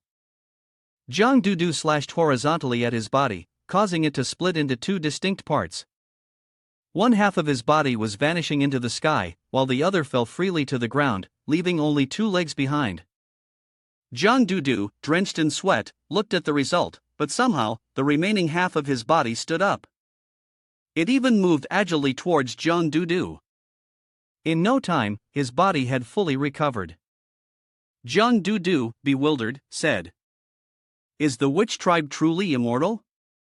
With that, she quickly waved her hand to use the thunder technique of light. But before she could finish her sentence, Zhang Dudu spat out blood. She was slowly running out of strength and had no energy left to continue the fight. Zhang Dudu, frustrated, said, "Damn it, the dragon-marked thunder body is overexerting, my body is about to." Zhang Chengchen, who had been watching from the side, spoke up. "Regarding strength, it seems Zhang Dudu has suppressed Li Tianyuan. The dragon-marked thunder body at twice its limit is the absolute maximum her body can endure. Each time she uses it, even for just 1 second, it causes permanent injuries that cannot be healed. On the other hand, Li Tianyuan across from her can recover from his injuries endlessly." Zhang Dudu, not one to give up easily, boldly charged forward again. "In that case, I'll use the dragon-marked thunder body at 3 times the limit, and make you explode into pieces." In one swift movement, Zhang Chengchen stepped forward, placed a hand on her shoulder, and stopped her. "Fool, if the energy of the dragon-marked thunder body exceeds its limit, your meridians will explode, and you'll die on the spot." Zhang Dudu was not at ease, but Li Tianyuan and Zhang Chengchen quickly reassured her, "Don't worry, just leave it to me from here on." At this moment, Li Tianyuan was immersed in his own madness. He laughed maniacally, saying, "Haha, is this the immortality of the witch tribe? Truly magnificent." Zhang Chengchen casually stirred his ear and sneered, "Damn, your laugh is so annoying." He then shouted loudly, calling everyone, the Su family, it's time to step up and shut him up, use me as your formation for this. Lee Tian Yuan, with his burly figure and immortal body, stood stunned when he heard the shout. Suan Shan, standing aside, sighed, the Lee family has really been subdued by the witch tribe. Everyone asked in surprise, Su family, is this your replacement? Zhang Chengchen silently thanked, fortunately, little grandmaster is as capable as a god. Suan Shan raised his voice, issuing an order, the entire Su family, position yourselves. Soon, a formation was established, surrounding him. Earth sound technique, subdue the parasite. He stood there, confused, still unable to react, when a brilliant light erupted from within the formation, and giant iron chains appeared. Lee Tian Yuan's entire body was swiftly bound by those enormous chains. He angrily demanded, has my power been completely suppressed? What kind of power is this? Zhang Chengchen slowly replied, although my aptitude is poor, in the past, to deal with the witch tribe, I created a few techniques. He further explained, the subdue parasite can suppress the powerlessness in his body, preventing him from recovering on his own. Zhang Dudu's eyes gleamed with curiosity as she asked, how many more tricks are you hiding? Zhang Chengchen raised his head and replied seriously, next, you'll see. Lee Tian Yuan saw Zhang Dudu rise into the air and hurriedly begged for mercy, please, stop. Don't do this. But she paid him no heed, shouting loudly as she unleashed the thunder technique of glorious steel. A stream of golden breath, accompanied by flashes of lightning, shot directly towards him. Zhang Dudu continued to channel her spiritual energy, releasing 50-fold power. He was struck by the force of that power, his body writhing in agony. Slowly, Lee Tian Yuan's form began to disintegrate, and all he could manage were a few last words, I really will stay here. Zhang Dudu remained suspended in mid-air, watching as he completely vanished. Suan Shan and Su Jun stood by, observing the aftermath. Su Jun quickly gave orders to clean up and to capture the remaining members of the Lee family. Su family members swiftly suppressed the rest, but unfortunately, one of them was bitten by a witchcraft ritual member. The man struggled but couldn't break free, and, deciding to go down together, he detonated his dantian, choosing to die with them. As his words ended, both he and the witchcraft ritual members exploded in a massive burst. The explosion was so loud that it startled Zhang Dudu and Chen Ning, who were nearby, causing them to turn and look. A witchcraft ritual member emerged from the white smoke, kneeling down with a sorrowful expression on his face. He spoke softly, it seems that the one from the Su family who was bitten has won, hasn't he? Everyone spends their whole life fighting for power, but in the end, death gives it all meaning. He spoke, and then the person completely fell, sacrificing themselves. Suan Shan's eyes were filled with tears as he sighed, more than half of the elite members of the Su family have been lost. It's truly tragic. Zhang Dudu, equally sorrowful, lowered her head. She glanced at Lee Tian Yuan, whose body had been blown apart, and wondered, has it finally come to an end? Suan Shan bent forward, clasped his hands together, and respectfully said, little grandmaster, luckily, we have no shame. Zhang Chengchen also bowed in acknowledgement and replied, thank you, Mr. Su. Even in such a ridiculous situation, where the Lady Lee family relied on the witch tribe, they did not hesitate to trust their junior. Suan Shan smiled softly and responded, this old man is pleased to trust you. He then raised his head and looked at the corpse, saying, if it weren't for you and Jiang Xiaoru, even if the three great masters joined forces, we might not have been able to stop Lee Tian Yuan after the witchcraft ritual transformed him. After saying that, he and the others bowed as well. This battle, the entire Tianchuan city owes you. Zhang Chengchen humbly replied, eradicating the witch tribe, for cultivators like us, is merely part of our responsibility. Zhang Dudu looked at Lee Tian Yen, who was battered and bruised, and said, Zhang Chengchen, how do you want to deal with this person? Su Jun, with a cold and menacing expression, interjected, little grandmaster, this beast killed my younger brother years ago. Let me handle this personally. Lee Tian Yen, beaten to a pulp, showed no remorse. He arrogantly shouted, Lee Tian Yen, I can win or lose. If Miss Su wants my life, she may take it, but before I die, I have one final request. Su Jun did not accept his plea. Who do you think you are, asking for such a request? After saying that, Su Jun immediately kicked him, causing him to spit blood. Lee Tian Yen shielded himself with his hand, continuously begging. Please, let me personally kill Lee Tian Yuan. My mother, she can't die with her eyes closed. Zhang Chengchen decisively responded, No, I can't agree to that. Lee Tian Yen questioned, You don't trust me? Zhang Chengchen suspiciously challenged him, Even now, you still can't kill Lee Tian Yuan. Lee Tian Yen revealed a look of panic. What do you mean? Zhang Chengchen glanced at the corpse beside him and asked, Let me ask you, according to your previous plan, you were ready to bring the news of Xian Yuan Sword's blood pact, gain Li Tian Yuan's trust, then go down to the basement of the Li family. Taking advantage of Li Tian Yuan being at his weakest when he was replacing the cursed blood, and then strike to kill him, right? Li Tian Yen frowned and responded, Sneak attack and kill Li Tian Yuan, absorbing his crimson blood power.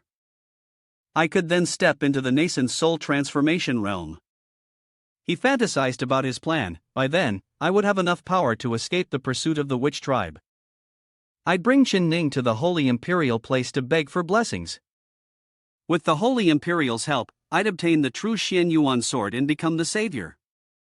Li Tian Yen became enraged and flew toward Zhang Chengchen, accusing him, If it weren't for you, maybe my plan would have been perfect. Zhang Chengchen replied in a calm tone, If it weren't for me, your remains wouldn't even be here. Li Tian Yen asked in astonishment, What do you mean by that? Zhang Chengchen slowly explained in detail, First, Saint Emperor Dongfang Jihei doesn't know how to awaken the Xian Yuan sword, and the hidden dragon pavilion is not safe. With the vigilance of the witch tribe's serpent spies, you wouldn't even have had the chance to meet Dongfang Jixie. Second, that witch tribe monster sees Li Tian Yuan as a pawn, but can Li Tian Yuan really allow himself to be torn apart by others? Do you really think your father didn't prepare an escape route for himself? Li Tian Yen was utterly bewildered. The implication was that Zhang Chengchen was walking toward the corpse and continued, The witch tribe behind him feared the retaliation of Miss Shuiran, and they haven't even shown their faces. Now, he only has one path left to follow. Zhang Chengchen slowly analyzed, Every time the witch tribe infiltrates the city, they order the witchcraft practitioners in the city to set up the great formation of the 12 Taoist heavenly deities' slaughter as their trump card to protect them. I believe the same must be true for Tianxin City. The great formation of the 12 Taoist heavenly deities' slaughter requires the activation of 20 different energy streams. I think the activation and cessation of this great formation must be under the control of his most trusted confidant, right? Zhang Chengchen's face became stern as he continued, I've been waiting for a long time. Before activating the 12 Taoist heavenly deities' slaughter of the monster behind him, it took 10 years to set up in the Li family's basement. This is your only chance. At this moment, Zhang Tian Yuan was still alive. He seemed to be waiting for Zhang Chengchen to reveal everything before speaking. It turned out that this was his true intention all along. Zhang Chengchen remained calm, sneering as he continued, Now, you have two choices. If you die here, you will become a chi corpse of the witch tribe, or you can let go, use the grand formation to trap that monster and keep it free yourself, and we will fight a battle to the death. Then, he said with a cold tone to Li Tian Yuan, Of course, you don't get to choose either. But at this moment, Li Tian Yuan issued an order. 2 of the Li family's death warriors responded to the command, and the 12 Taoist heavenly deities' slaughter formation was activated. Upon his command, a purple force appeared in the sky, surrounding them. The remaining members of the Li family quickly took out a pink vial. Using some form of magic, they opened it and drank the liquid inside. They completely transformed into witchcraft ritual participants. Each person took a small dagger in hand and, losing control, stabbed themselves. They slowly collapsed and fell to the ground.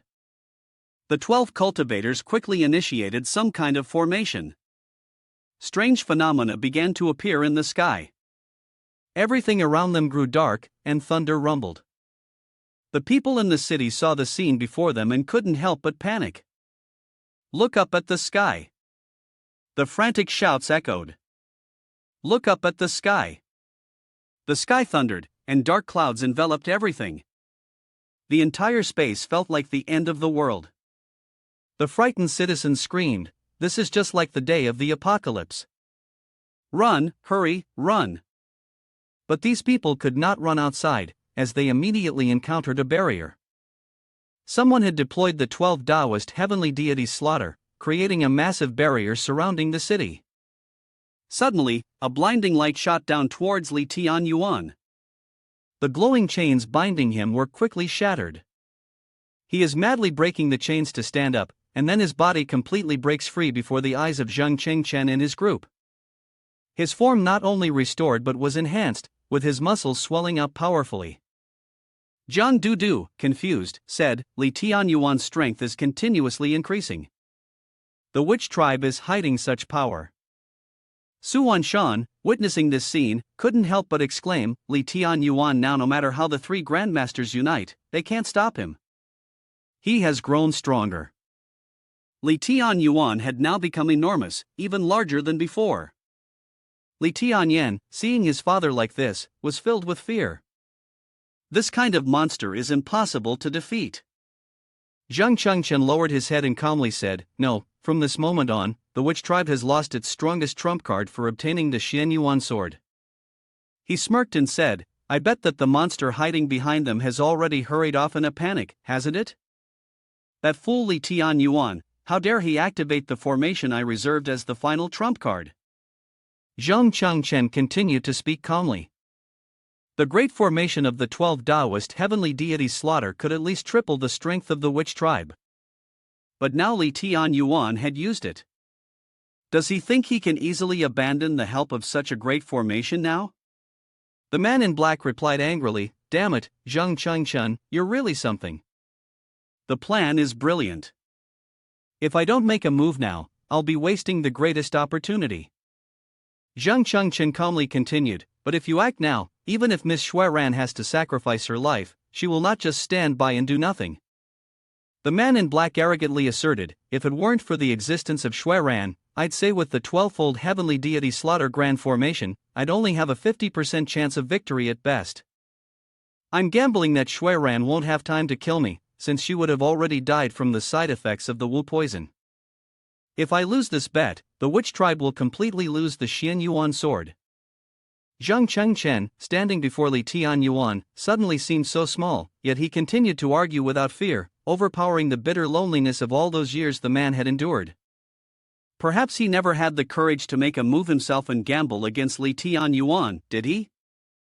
He lifted his face and sneered, "From beginning to end, you and Li Tianyuan are the same, neither of you ever had a choice. If you don't dare to act personally, then all those years manipulating the major powers in Tianchuan City have come to nothing. At the very least, you'll have to force Xueran to make a move. Once Xueran dies, even without that grand formation, the others won't pose any real threat." The man in black held something in his hand and declared, "I swear allegiance to the ancient god of the witch tribe. All the hidden pawns within the great human powers of Tianchuan City, follow my command, eliminate the 4 Grand Masters and seize Tianchuan City." As soon as his words ended, his voice echoed throughout the area. The massive steps of Li Tianyuan trampled everything beneath his feet as he walked past.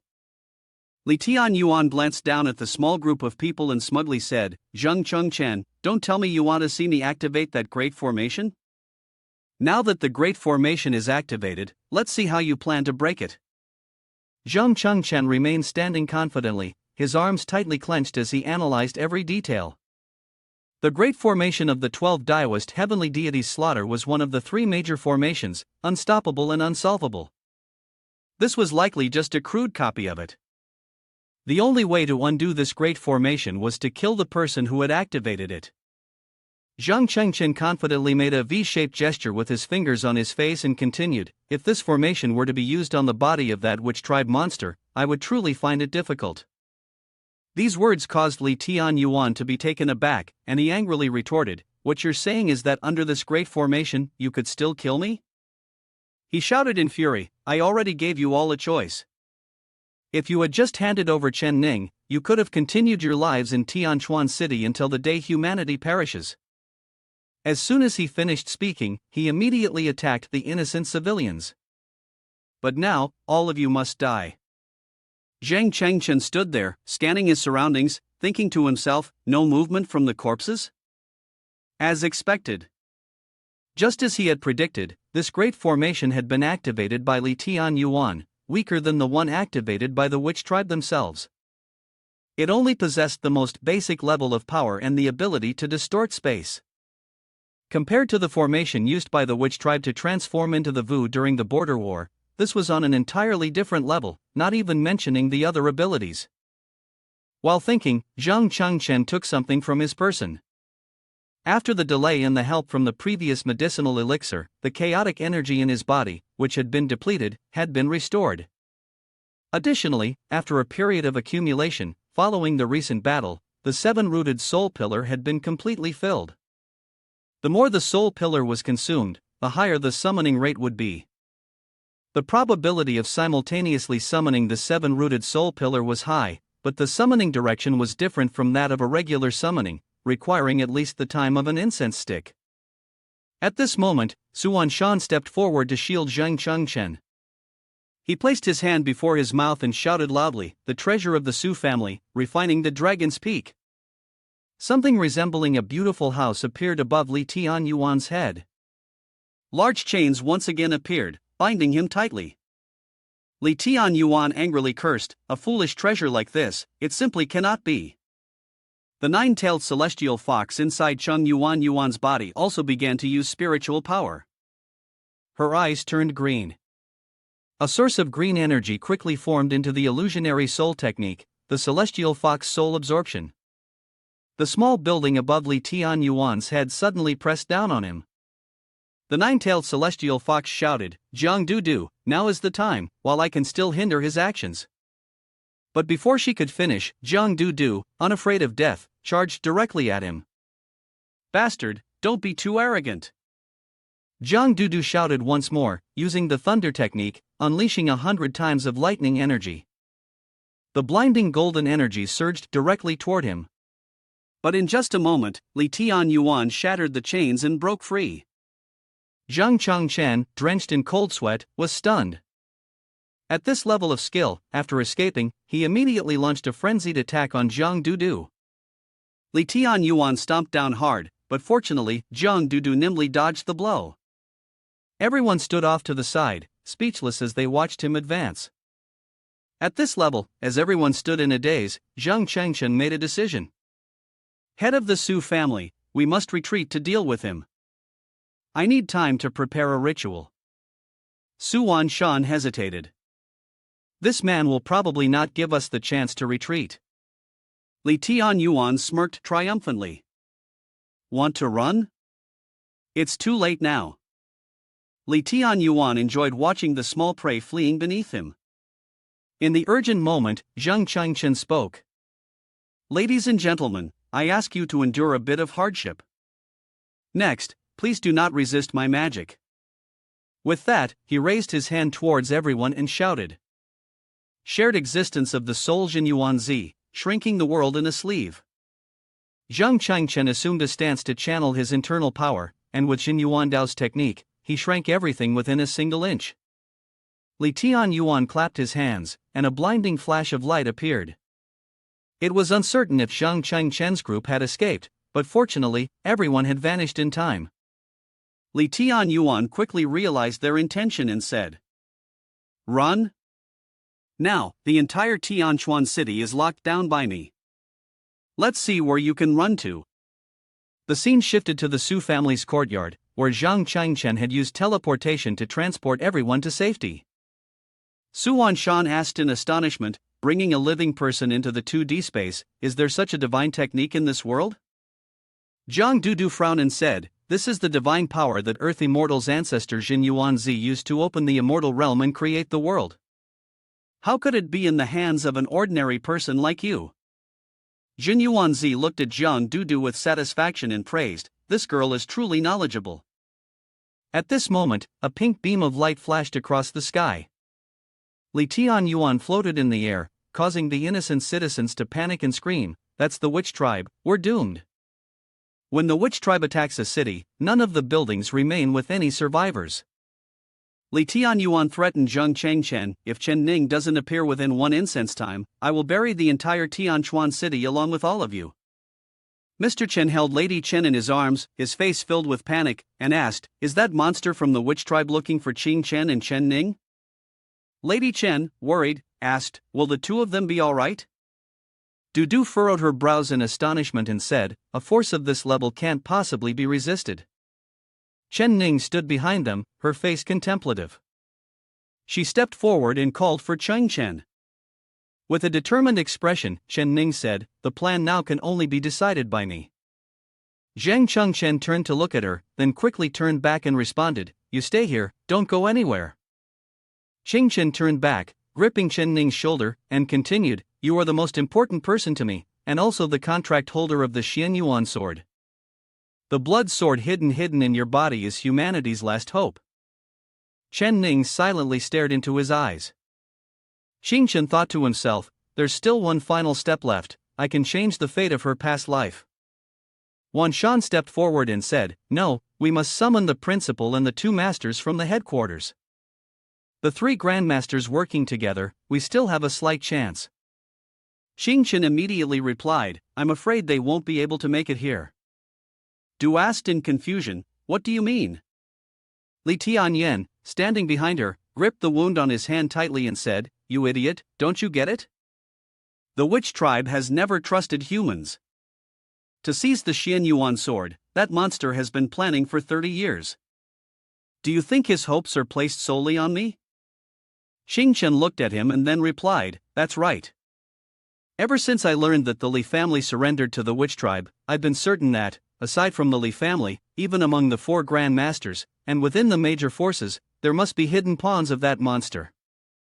Chen Ning was stunned and turned to ask Xing Chen, You force Li Tian Yuan to bet everything on the battle to expose the hidden spies of the witch tribe hiding in Tianchuan City? On the rooftop, the principal looked up, silent, That monster is Li brother. The principal's face showed a panic-stricken expression as he asked, What is going on here? Why did the Li family surrender to the witch tribe? He turned to look at the 2 behind him and continued, It seems I must take matters into my own hands. You 2 go investigate the headquarters. Suddenly, the 2 men with swords rushed forward, stabbing straight into his chest. The principal tightly gripped his wound, blood dripping from his mouth as he struggled to speak. What are you all doing? The 2 men immediately grinned maliciously. The one with purple hair said, Principal, you're speaking like this. The one with orange hair quickly followed up, Of course, we're plotting against you. Inside the school, a cup suddenly fell and shattered. The general headquarters examination, bleeding from his mouth, staggered backward, clutching his chest and said, There's poison in the tea. The 3 men in front of him smiled. The one with brown hair crossed his arms and said, As expected from the 4 Grand Masters, this is blood poison of the phoenix, you've drunk a large cup of it, which will only cause your spiritual power to decrease. But it's alright, with your current state, we can easily finish you off. At this moment, at Xing Chen's location, Chen Ning, looking worried, asked loudly, But if that's the case, doesn't this mean Principal Zhao and General Headquarters examination are in danger right now? Xing Chen calmly replied, If I dared to let them act, of course, I had already made arrangements. At General Headquarters examination side, he laughed loudly and said, At first, I thought Zhang Chengchen's words were just nonsense, not worth paying attention to. Unexpectedly, after speaking, the General Headquarters examination took out a jade pendant radiating with power. He shouted loudly, My immortal formation is truly falling apart. The jade pendant released several chains that flew toward the 3 men. At the principal's side, he was holding a jade pendant, and his chest wound was slowly healing. The principal said with difficulty, Brad Zheng Chengchen was right, there will always be bad people in the crowd. The 2 men, bound tightly by the chains, struggled desperately. The person with orange hair shouted, You can't escape, not even witchcraft rituals can help. The person with purple hair immediately yelled, What kind of power is this? The principal slowly stood up and continued, Zheng Chengchen has arranged for me to clear out the spies that appeared in Tianchuan City. He furrowed his brows, glaring at them in anger before saying, The time is tight, and I won't give you the opportunity for last words.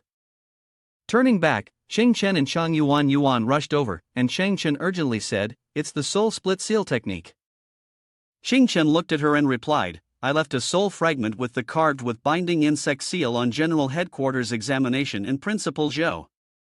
Once they faced the attack of shamanic power, in order to gain their full trust and have them cooperate obediently in the next attack by the witch tribe, they can only endure a little injury. Xing Chen then turned to face everyone and continued, "If I'm not mistaken, the spies have already attacked the principal and general headquarters examination, and have been dealt with." Wan Shan furrowed his brows, looking worried, and said, "Wait, if there are witch tribe members beside the 4 Grand Masters, doesn't that mean the Su family?" Fu Wenlong and Su Han suddenly turned their heads to look at the black-clad people. Xing Chen lowered his head and said, "It was originally true, but now it isn't." Su Jun frowned in confusion and asked, "What do you mean by that?" Xing Chen turned to look at Li Tian Yen and answered, "Li Tian Yen and I can be considered old friends. Although he's crazy, he's not foolish. If he had killed your younger brother years ago just to vent his anger because he couldn't pursue you, that wouldn't align with his character. And the head of the Su family, you said that your witch tribe's existence was due to Li Tian Yuan's attack, but that's impossible. The Li family received orders from the witch tribe to hide back then.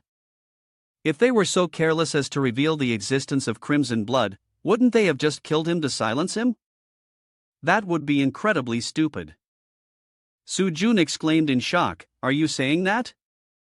Li Tianyen immediately asked, "Is this your way of acting like you're clever?"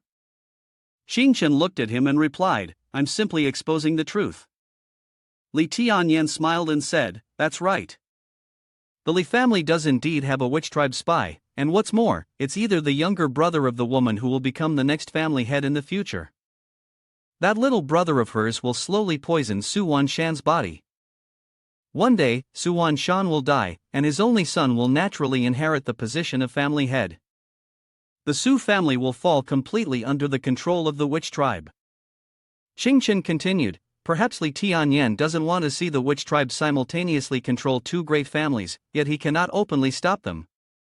He can only pretend to pursue the woman and then use a pretext of anger to eliminate her younger brother, who was already controlled by the witch tribe. Without Li Tianyen, Mr. Su would have long since been poisoned to death by his own biological son." Upon hearing this, the members of the Su family were visibly stunned. Su Jun lowered his head and said in a low voice, "My younger brother, a pawn of the witch tribe? How could that be?" Xing Chen immediately added, "Everyone, there's no time to drown in sorrow. Li Tian Yuan won't give us any more time." By this moment, the witch tribe's spies hiding within the great families had completely revealed themselves. Wan Shan clasped his hands and shouted loudly, "Little Grandmaster, if there are orders, I will not refuse." Xing Chen quickly responded, "Su family, Miss Su, lead your clan in assisting Principal Zhao in excavating the ancient tomb. Together, we'll cleanse Tianchuan City of the witchcraft ritual." Ning immediately asked, "What about you?" Du also spoke, "What about me?" Xing Chen replied, Du, you and Shang Yuan will take Ning back to my house, protect both Ning and my parents.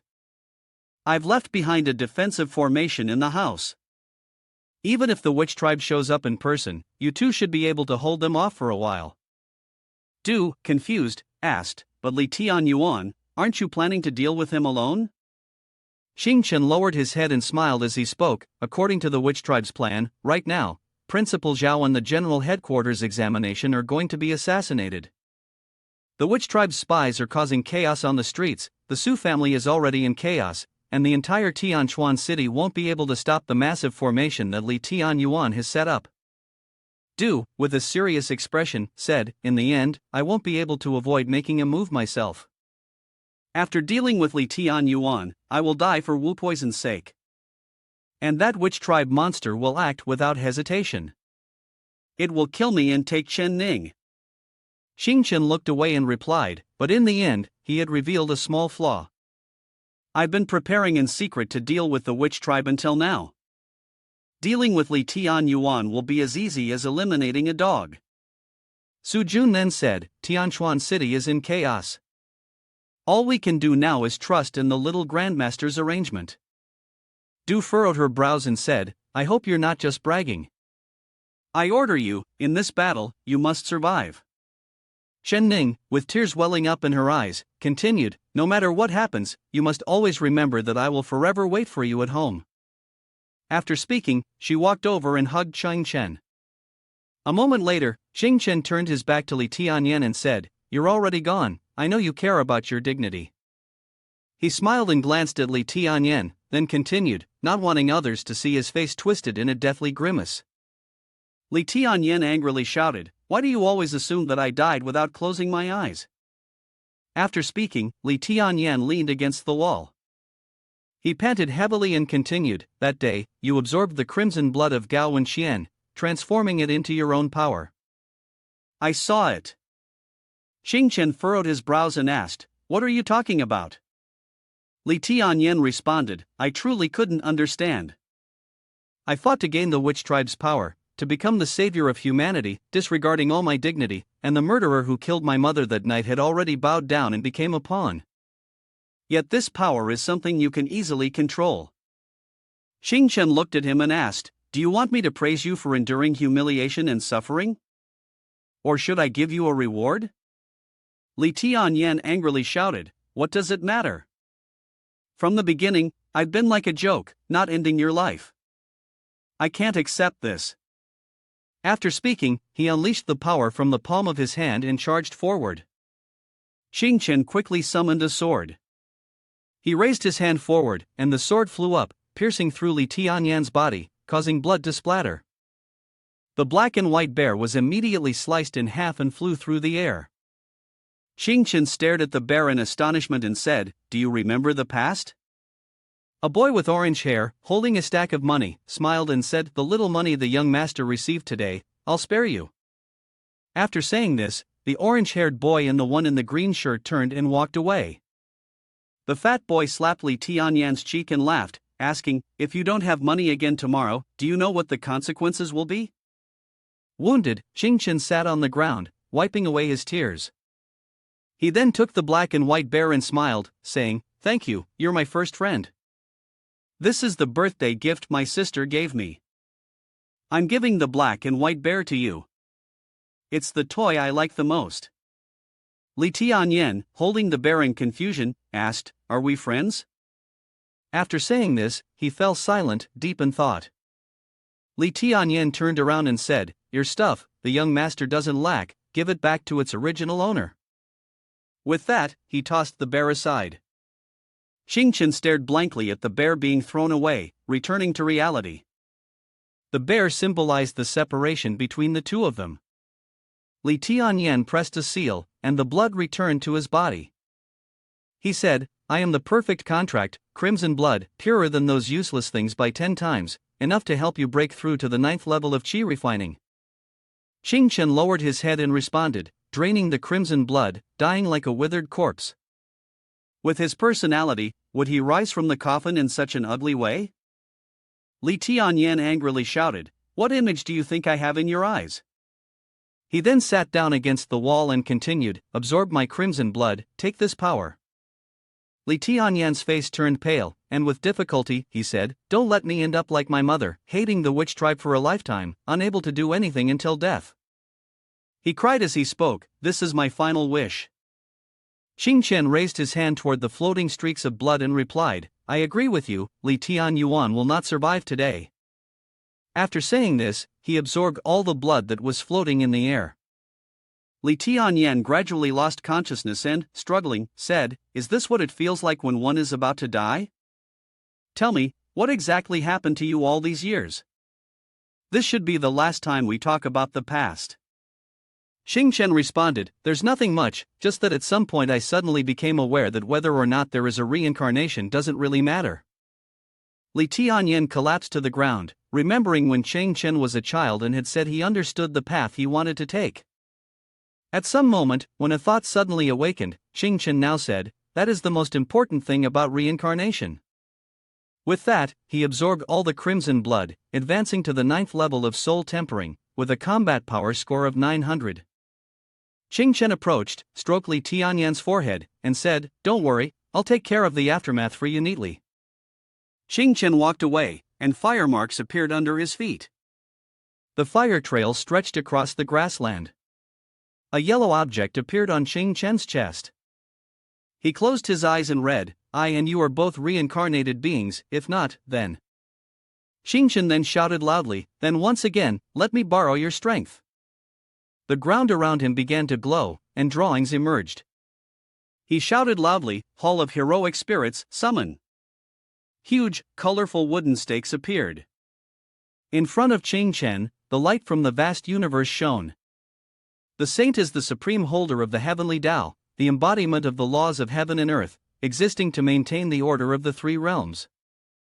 In Taoism, there are three saints: the supreme pure sage, Laozi, who invented the alchemy technique; the supreme pure sage, the leader of the Tong Tian sect, who invented the qi refining technique; and the jade purity sage, the primordial heavenly lord, who invented the magical arts, using his own system to manipulate magical power.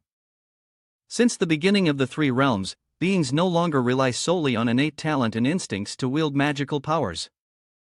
I was originally a primordial golden immortal, skilled in qi refining, creating people. One of the three pure saints was the teacher of the Tong Tian sect leader, and I became his disciple of supreme teachings. After cultivating for thousands of years, I became infatuated with the path of qi refining, even surpassing my master in skill, unraveling the mysteries of the great primal chaos treasures, and creating countless replicas that possessed power equal to the original. Standing before countless weapons swirling around and glowing brightly, the supreme pure sage couldn't help but sigh and blandly question, "Has the treasure of the world been fully unraveled by someone?" He was called the Taoist of treasures, revered as the #1 qi refining master in the world. The first time I took action was to pay respects to my master and join the sect, a tradition that has lasted for 5,000 years. The teachings of my master, rooted in the true doctrine, emphasize equality for all living beings, without discrimination. The goal is to maintain the order of the three realms through spreading the teachings to the world. Regardless of whether one belongs to the immortal clan, the demon clan, the witch tribe, the demon race, or the human race, as long as they sincerely seek guidance and wish to join our sect, I do not consider this to be wrong. I do not concern myself with mundane matters. I only care about two things: cultivation, napping in the afternoon, resting at night, and then going to bed again. However, this way of life has caused dissatisfaction among the disciples of two other Taoist sages, who have joined forces to condemn me. While the supreme pure sage enjoys tranquility, relaxation, and contemplation, the disciples of the two other sages stormed in noisily. As expected, they arrived just as I mentioned them. Suddenly, two strange men appeared, one with dark purple skin and a sharp horn extending from his head, alongside a larger companion with green skin. Their fierce faces and eyes, like daggers, were directed towards the resting place of the supreme pure sage. They burst in, throwing open the door with a thunderous crash. Their voices were full of fury as one shouted, "Brother, they're bullying you too much. You must stand up for us." However, in response to their angry cries, there was only the back of the supreme pure sage, still calmly resting, showing no concern for the loud commotion outside. Leading the group outside were the two figures of the literary thought reformer and the Samantabhadra's restorer. In a fit of anger, they shouted into the room, "I know you're inside, and today, the disciples of the Supreme Pure Jade Purity sect, from both branches, will unite and demand that you clarify this matter." At the gate, the scene was incredibly chaotic and lively. People from all sides spoke out in anger. The Shui sect is complicit in evil deeds, even accepting the lowly witch tribe's funeral rites into its ranks. They rely on Taoist magic to suffocate the very air of primal chaos. They disgrace our sect, with every word they speak continuing to insult us. Lord D, surely they have ulterior motives, as their kin are the eradication of our teachings. You must come out and give an explanation. Finally, the noise from the disciples stirred the supreme pure sage, waking him from his deep slumber. Anger surged within him, and in his mind, a single emotion overwhelmed all others. To be honest, I really don't want to get involved in this mess. All this talk about demon-taming teachings, saving sentient beings, and the honor of the Tao, these worldly matters are also troublesome. But today, I am furious. I am truly furious. With a darkened face, the supreme pure sage stepped out of the meditation room.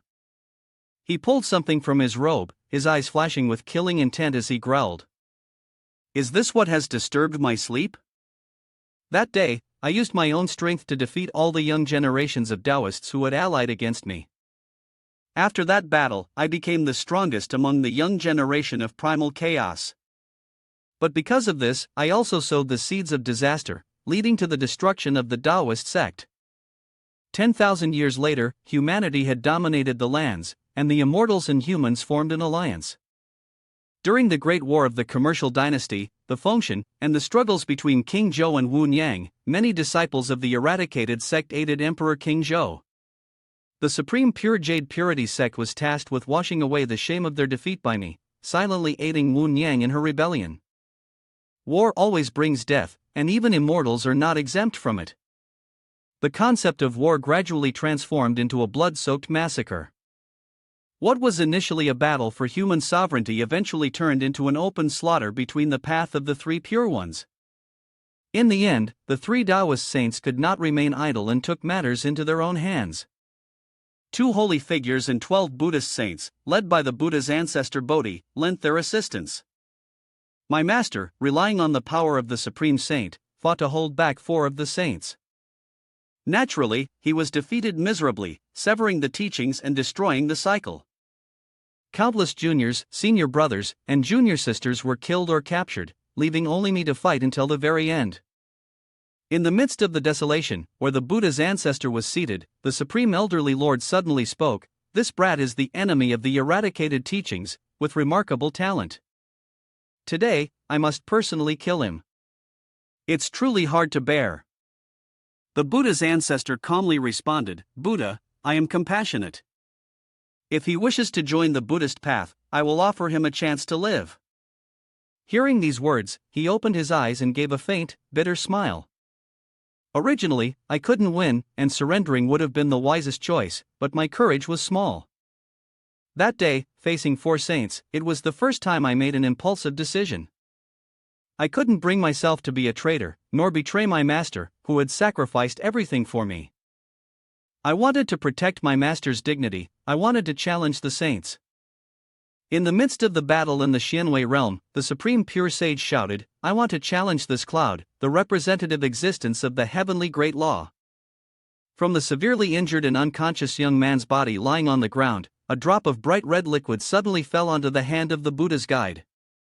He was momentarily surprised, his sharp gaze fixated on the drop of blood, and he exclaimed, "This is blood." Seeing this, the Supreme Elderly Lord slowly spoke, "How can one who merges as one with the laws of heaven and earth, from a saint who was formless, without appearance, and beyond life and death, possibly be wounded?" The Jade Purity sage beside him growled, "This brat cannot be spared." As soon as the words left his mouth, a surge of rage erupted from the Jade Purity sage, as if the very space around them was overwhelmed by invisible power. He intended to strike down the brat. However, at that moment, the Bodhi ancestor, standing beside them, clasped his hands together before his chest. He spoke slowly, "Primordial Master, please stop." Hearing these words, the Supreme Pure Sage, still filled with lingering anger, looked directly at the Bodhi ancestor, his voice deep and imposing. "Bodhi ancestor, do you intend to stop me?" Suddenly, the Bodhi ancestor, with a smiling face, responded, "What I like the most is interesting people. Seeing this brat, I truly enjoy it.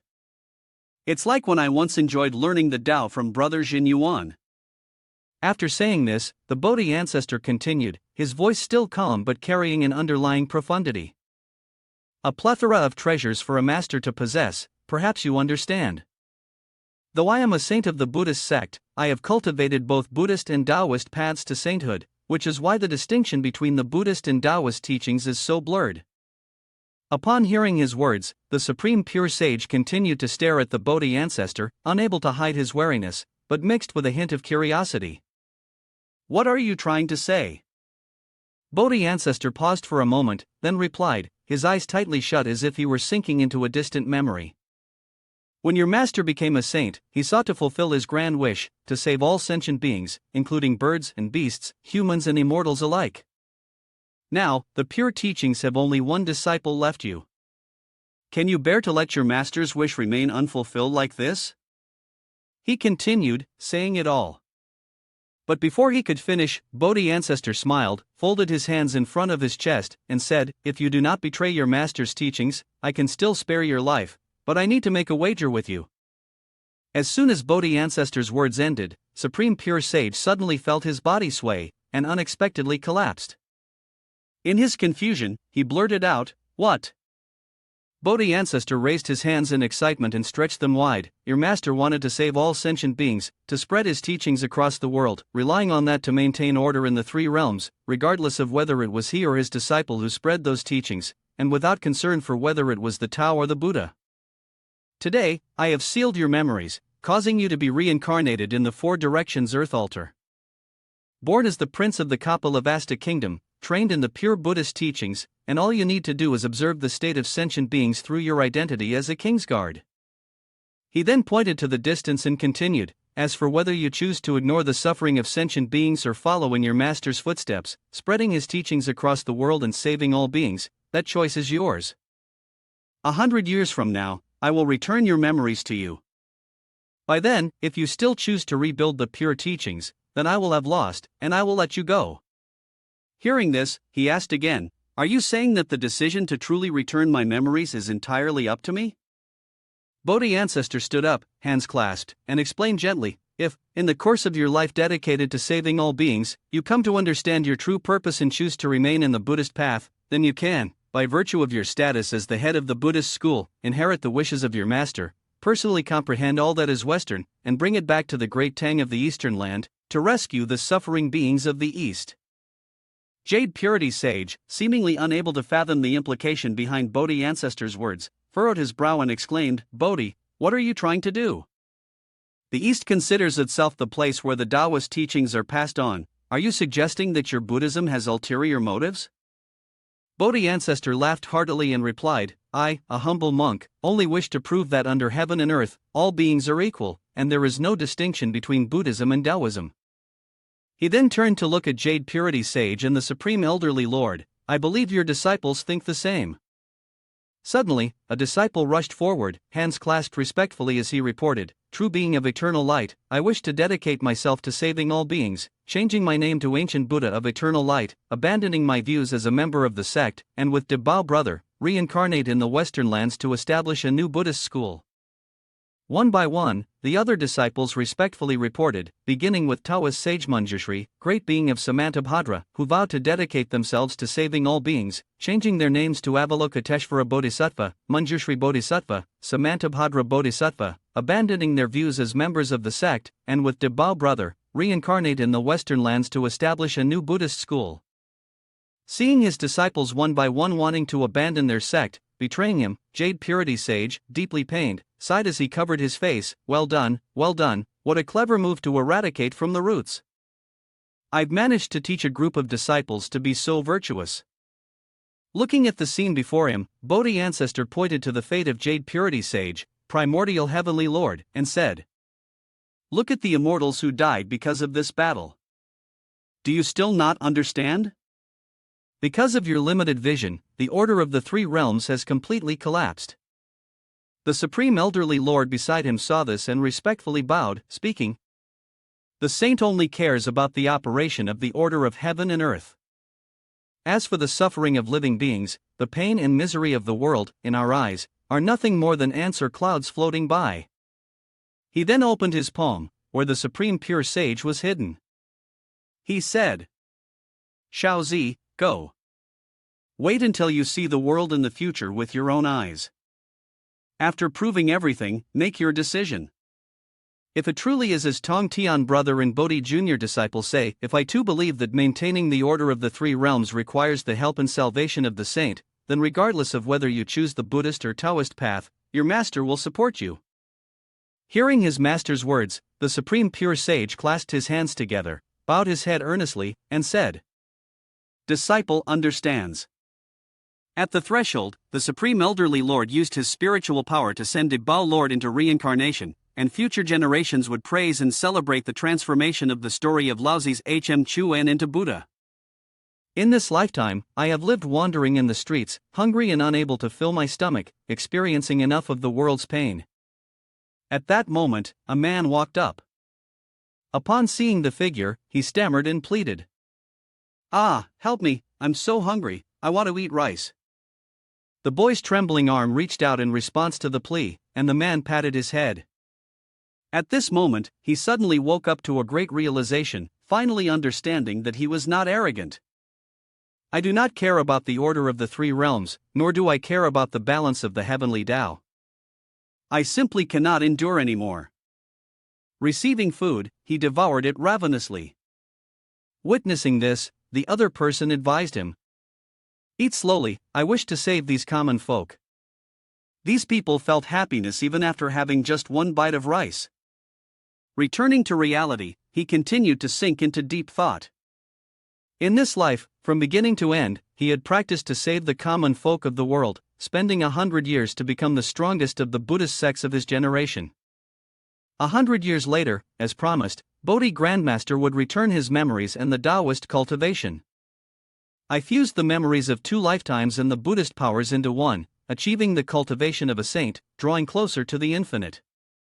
This fusion, the Buddhist illusionary soul technique, and the Taoist Qi refining method created a supreme deity who could forge magical treasures, relying on the non-illusory transformation into reality through the heart illusion heavenly refinement. Thinking of this, the scene of countless swords appearing before him flashed. In the end, I made the decision to inherit the will of my master, allowing the ancient ancestor to become the leader of the Western Buddhist school, known as the Great Enlightened Sage. Afterward, I kept my promise and took the Golden Buddha son as my disciple, instructing him to bring all that he had learned back to the great Tang of the Eastern land. Back in the present, Zhang Qingchen smiled and greeted. "Long time no see." The Great Enlightened Sage glanced at him and asked, "Do you have any karmic connection with me?" Faced with this question, Zhang Qingchen scratched his head and chuckled, almost forgetting that every time he summoned a heroic spirit, it was based on the original form of the legendary entity, creating an independent being with no memories of previous summoning. He thought to himself that he wouldn't remember me. After saying this, he directly sat down and explained in detail, "Both of us have gone through 2 lifetimes, you can call me Debao Lord, or you can call me Tathagata Buddha, it doesn't matter." Finishing his words, he smiled ingratiatingly, requesting guidance from him as always, both in the past and in the present. Upon hearing this, the Great Enlightened Sage turned his head with contempt and spoke, "Just a mere heroic spirit, what does the past and present matter? Does it really matter whether you remember it or not?" These words made Zhang Qingchen's eyes light up like headlights. "I see now. The Buddha is asking me not to focus on the past life, but to look only at the present, is that right?" In response to this question, he slowly shook his head and denied, "No." He turned back to face him, pointing at him with great disdain, "I want you to stop getting too familiar with me. I don't know you. Don't summon me unless it's a moment of great danger." Warned by the sage, Zhang Qingchen awkwardly agreed, putting on the most awkward expression and saying the deepest words, "Indeed, no matter how many times I summon you, you still act like this." Back in the present, Li Tian Yuan, in the form of a monster, roared loudly and threatened, "The time of a burning incense stick has passed. Zhang Qingchen, Chen Ning, if you don't appear with every passing breath, I will kill 10,000 people."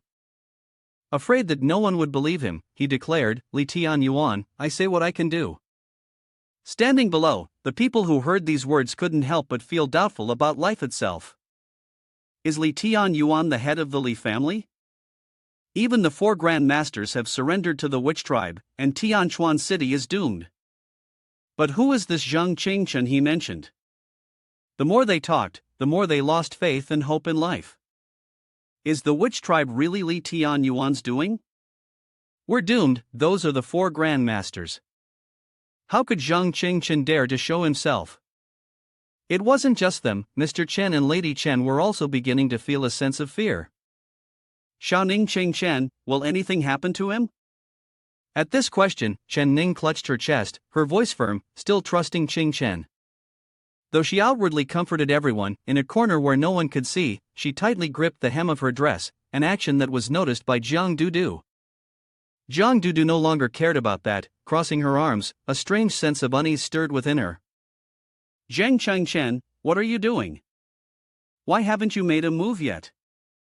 Elsewhere, General Headquarters Examination pressed his back against the principals, anxiously asking, Principal Zhao, do you think Zheng Qingchen has been scared off?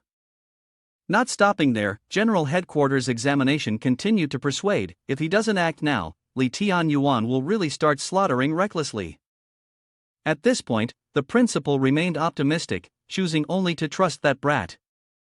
Li Tianyuan now, relying on your strength and mine, we are basically no match for him. With that, he gritted his teeth and silently prayed, Zheng Chengchen, oh my god, please don't run away at the last minute. When I had issued the ultimatum and still no one showed up, Li Tianyuan felt a sense of satisfaction. You all dare not appear? No matter, this old man will turn the entire Tianquan city into ruins. With that, Li Tianyuan conjured numerous magic circles, taking the initiative to summon them himself. But he did not stop there, continuing to threaten. When this flame falls, everyone on the streets will turn to dust. Realizing the situation was dire, the General Headquarters Examination, Principal Zhao, and Chen Ning were all panic-stricken. Meanwhile, on the other side, Xueran silently observed everything, knowing this would be the final opportunity for him to strike. Though he had accepted it, Director Xue was still unwilling, truly unwilling, to have been defeated by the witch tribe in the shadows. Not seeing any further movement, Li Tianyuan launched his attack, intending for total destruction. And so, the surge of power surged down toward the city, with the people below fleeing in chaos. Chen Ning could no longer hold back and cried out. Qing Chen. The moment she finished speaking, a blinding light flashed. The light grew brighter and brighter, causing the surge of power to dissipate. When Li Tianyuan opened his eyes, the scene unfolding before him made him question life itself. The light not only failed to dim, but it grew even more blinding. At the same time, a figure slowly appeared. Shared existence of the soul, great enlightened sage. The light gradually faded, revealing the figure of Zheng Chengchen, whose hair had turned white. He was now in the form of the true body of chaos, with 15% of his water essence transformed. In the observation space, all the great enlightened sages couldn't help but praise, admiring how perfectly he integrated the true body of chaos and the heroic spirit's power. At some level, this individual had already surpassed Master Hong Yun. The people present, upon seeing his appearance, burst into joy. The flame, like a divine aura, was extinguished, and it was that young man who did it. It was him. I know his name is Zheng Qingchen. He's the strongest student of the heaven-piercing Cultivation Institute, the one who killed the head of the Gao family. I heard even the 4 Grand Masters are no match for this young man. It wasn't just the Chen family, Ning also had tears of joy in his eyes. Qing Chen. Director Xue also breathed a sigh of relief. This brat finally showed up. With his ever-changing abilities, Li Tianyuan remained confident. Finally here to give up your life, huh? In response to this disdain, he replied with hidden meaning. Today is an auspicious day, coinciding with the 15th day of the 8th month, a day when old friends eat mooncakes and destroy Chaorang. With that, he raised his hand in a formal salute. Zheng Chengchen from the Heaven-Piercing Cultivation Institute is ready to call upon the heroic spirits of old and slay the witch tribe's spy here. Upon hearing that name, the people below were stunned. Zheng Chengchen, this young man is named Zheng Chengchen. He's a student from the Heaven-Piercing Cultivation Institute. After speaking, the two people exchanged a silent glance for a while, then one of them yelled as if they had never shouted before. Zheng Chengchen, step forward. From being a nobody in the city, now everyone was loudly calling his name. Hearing this provocation, Li Tianyuan sneered. Kill me? Just based on you? After mocking him, he spread his arms wide and spoke with disdain, where are the other 3 grandmasters? Were they scared off and ran away, or have they already been sent to meet their ancestors by the subordinates of the great master? Once he finished speaking, Zhang Chengchen closed his eyes, raised a finger, and declared, one move. This left the man puzzled. One move? What do you mean? At this question, Zhang Chengchen opened his eyes and solemnly stated, if I, a Han trader, cannot send someone off with a single move, how can I dare to speak such arrogant words before the subordinates of the witch tribe, to protect Chen Ning and this city. Such audacious words filled Li Tianyuan with contempt. This old man has lived his whole life, but he's never seen anyone as arrogant as you. With that, he summoned a familiar surge of power to his side. Despite the threat, Zhang Chengchen remained calm and confident. Enlightened master, let him experience a bit of the power when you and I join forces. The great enlightened sage appeared, casually picking his nose and refusing. Didn't those words just give Zhang Chengchen quite a shock? At the sage's existential doubt, Zhang Chengchen leaned on his hand, turned his head, and spoke softly. Troublesome things like fighting are the worst. To avoid trouble, it's better not to cause any more disturbance. Zhang Chengchen remained persistent in his request. Listen to what you're saying. Seeing that he still didn't understand, the great enlightened sage turned his head and made a suggestion. Why don't you go negotiate with him, use your mouth to resolve this, and save us some energy? After saying that, he stood up and muttered to himself. However, given the brainwashed demeanor of the other party, negotiating might indeed be quite a hassle. It seemed that he would comply, but the great enlightened sage turned around and uttered a sharp sentence. Why don't you convince yourself instead and stop this battle? Seeing that he couldn't persuade him, Zhang Chengchen seriously raised a hand to his face, giving a stern command. The Hall of Heroic Spirits forcibly initiated the command, but he was still not controlled, even giving him a reassuring pat on the shoulder. Indeed, mortals like you can't persuade themselves, but this back and forth is really troublesome. How about? He turned to look at Li Tianyuan with a piercing gaze, declaring, one strike to send him to the heavens. With that, the two of them clasped hands, forming the heart illusion heavenly refinement. The heart illusion heavenly refinement, a combination of the qi refining technique from the Shui sect and the mystic soul technique of the Buddhist school, resulted in an unparalleled divine ability. The mental weapon within could be envisioned in reality through the air, though the divine power had three major limitations. Despite those restrictions, the great enlightened sage activated his power and shouted loudly, demanding to refine the most dangerous and powerful magic weapon. Upon hearing this, Zhang Chengchen shouted, the fate and foundation of the human race, the imperial jade seal, the unmovable seal of the human emperor's national inheritance. Not stopping there, he continued, the unmovable seal of the human race's fate can only be awakened when one encounters the true body of chaos from the royal bloodline. Seeing that he was still doing nothing, the other man charged at him, intending to use his martial arts, die. With that, he launched a direct strike at where Zhang Chengchen stood. However, just as the blow was about to land, a flash of light descended from the sky, blocking everything. After the burst of light, the sky began to thunder and lightning loudly. Zhang Dudu stood below, witnessing everything unfold, her brows furrowed in disbelief. This aura, could it be? Shui Ran, standing beside her, had a serious expression. Before she could finish speaking, he completed her thought. That's right, this is the most powerful divine ability of the Hidden Dragon Pavilion, a safeguard for the human emperor throughout all the past dynasties. Down below, the people also couldn't believe their eyes. Look, inside the clouds, there's a dragon, a real dragon. From the dark purple clouds, a figure appeared. After a moment, a golden dragon emerged. From this golden dragon, countless other dragons of various colors appeared.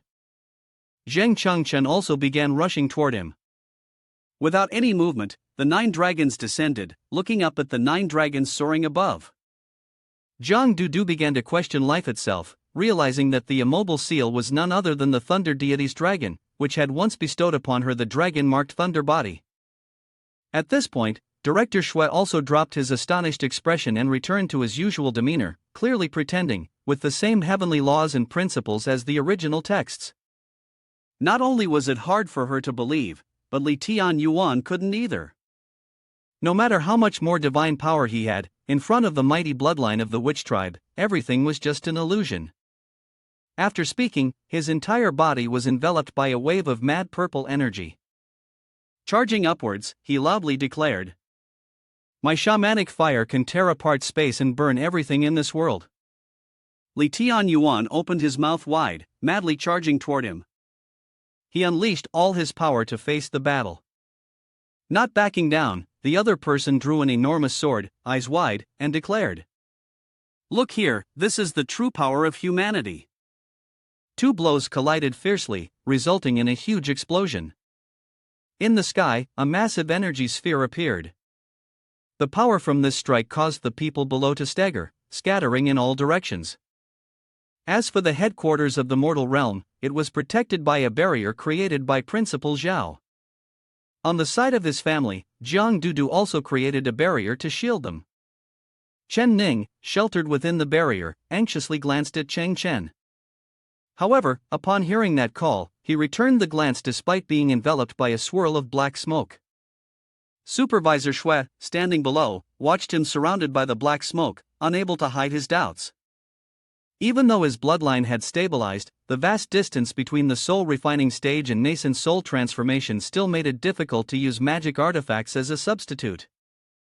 Above, Li Tianyuan sneered, "I've told you before, the flame that merges with the power of space is enough to burn everything. Giving up resistance and obediently turning to dust is your only outcome." In response to his mockery, he smiled subtly, "Who said heart illusion heavenly creation can only forge a single magic artifact?" He swung his sword and shouted to those below, "Shared existence of the soul, second rank." As soon as Deji finished speaking, Chang Yuan's body collapsed below. Shortly after, Sudaji appeared behind him, borrowing the soul power from Deji, which was enough to perform heart illusion heavenly creation once again. After the boost, a massive pillar emerged, causing Li Tianyuan's eyes to widen in shock. What? This pillar was none other than the sea-calming divine needle. Once it appeared, it directly plunged into the black smoke with a mighty thrust. Affected directly, Li Tianyuan could hardly believe his eyes. This magical artifact can block my shamanic fire. At his astonishment, the great enlightened sage, who stood behind TNHTM, remarked, "At that time, Sun Wukong, even at Great Luo Golden Mountain, could use this item to suppress the magical power of Xinyuan Dao Huin for a second. He had to rely on shrinking the world in a sleeve and run to find me, asking for my help." Upon hearing these words, Jin Yuanzi exploded. "You want to cause trouble, don't you?" This argument left Zhang Chengchen feeling 3 parts helpless and 7 parts indifferent. After a while, he directly ignored Jin Yuanzi. "This world is so wonderful, senior, you're getting so angry. This isn't good, isn't it? Why not just lie down and relax with me? Isn't the point of life to cultivate and learn?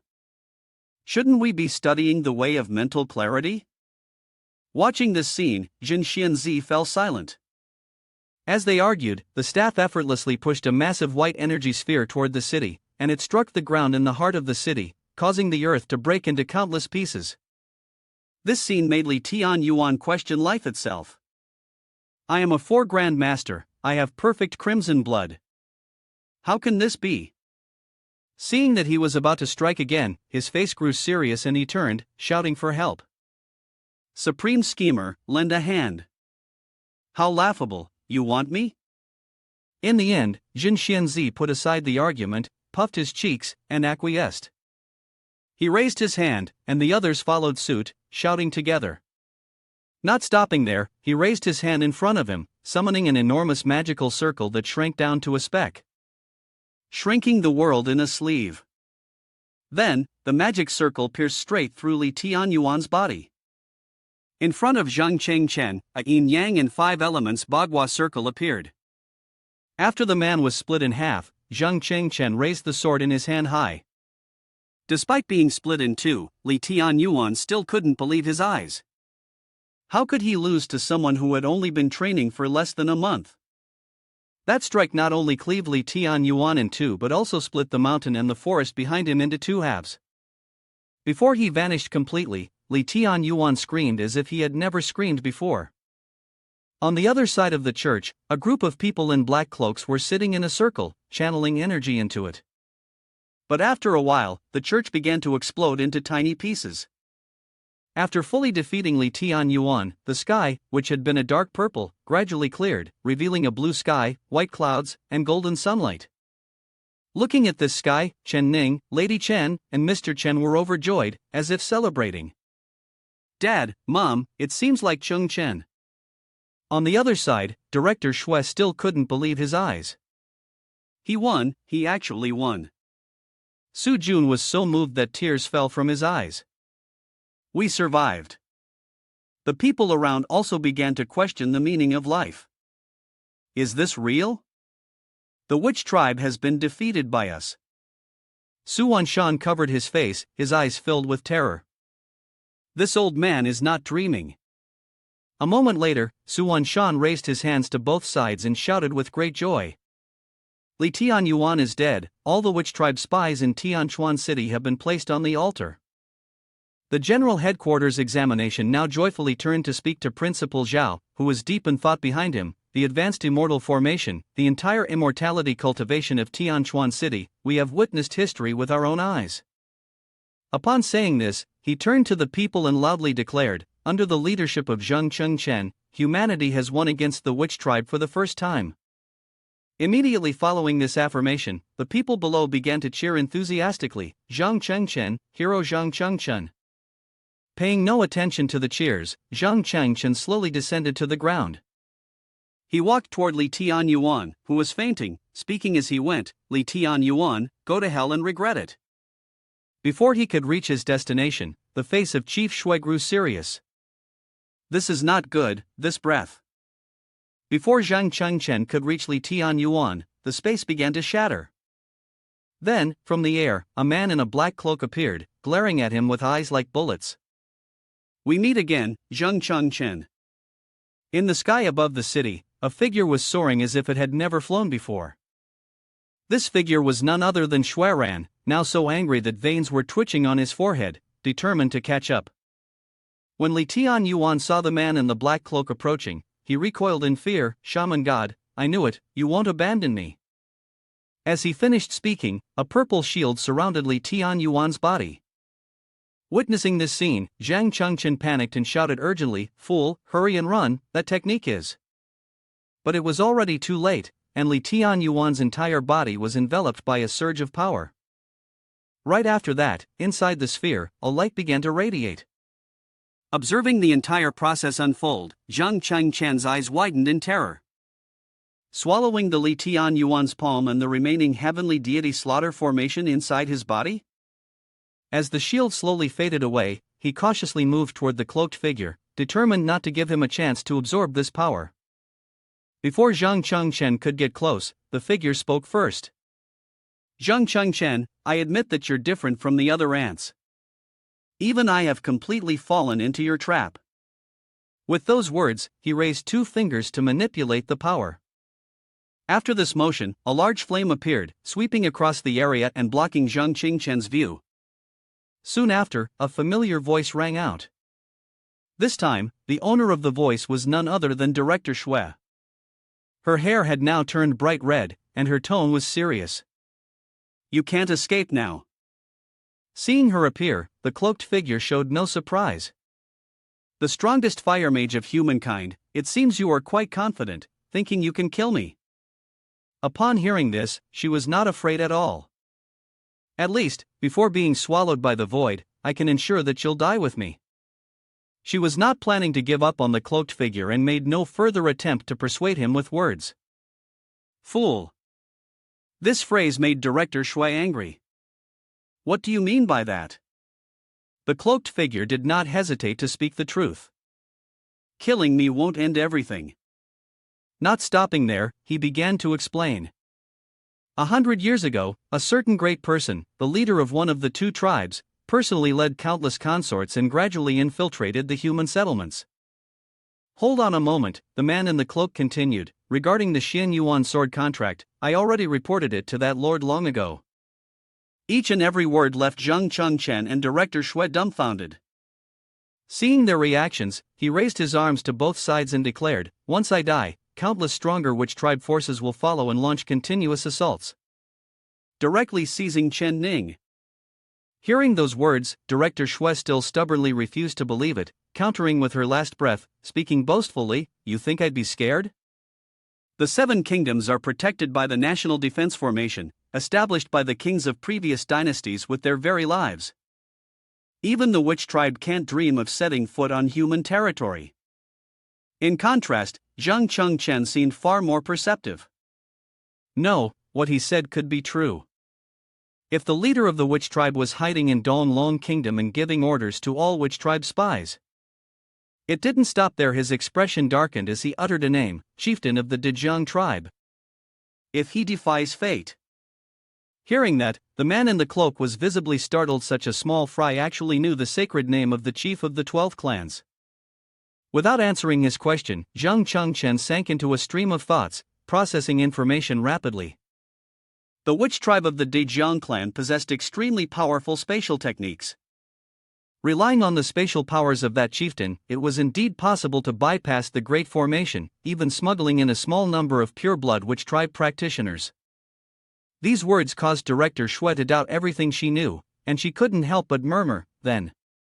All these years of witch tribe assaults on nations and cities, could it all be the work of that man's underlings? Do not answer her question. He focused on looking at the person in the cloak and spoke the truth.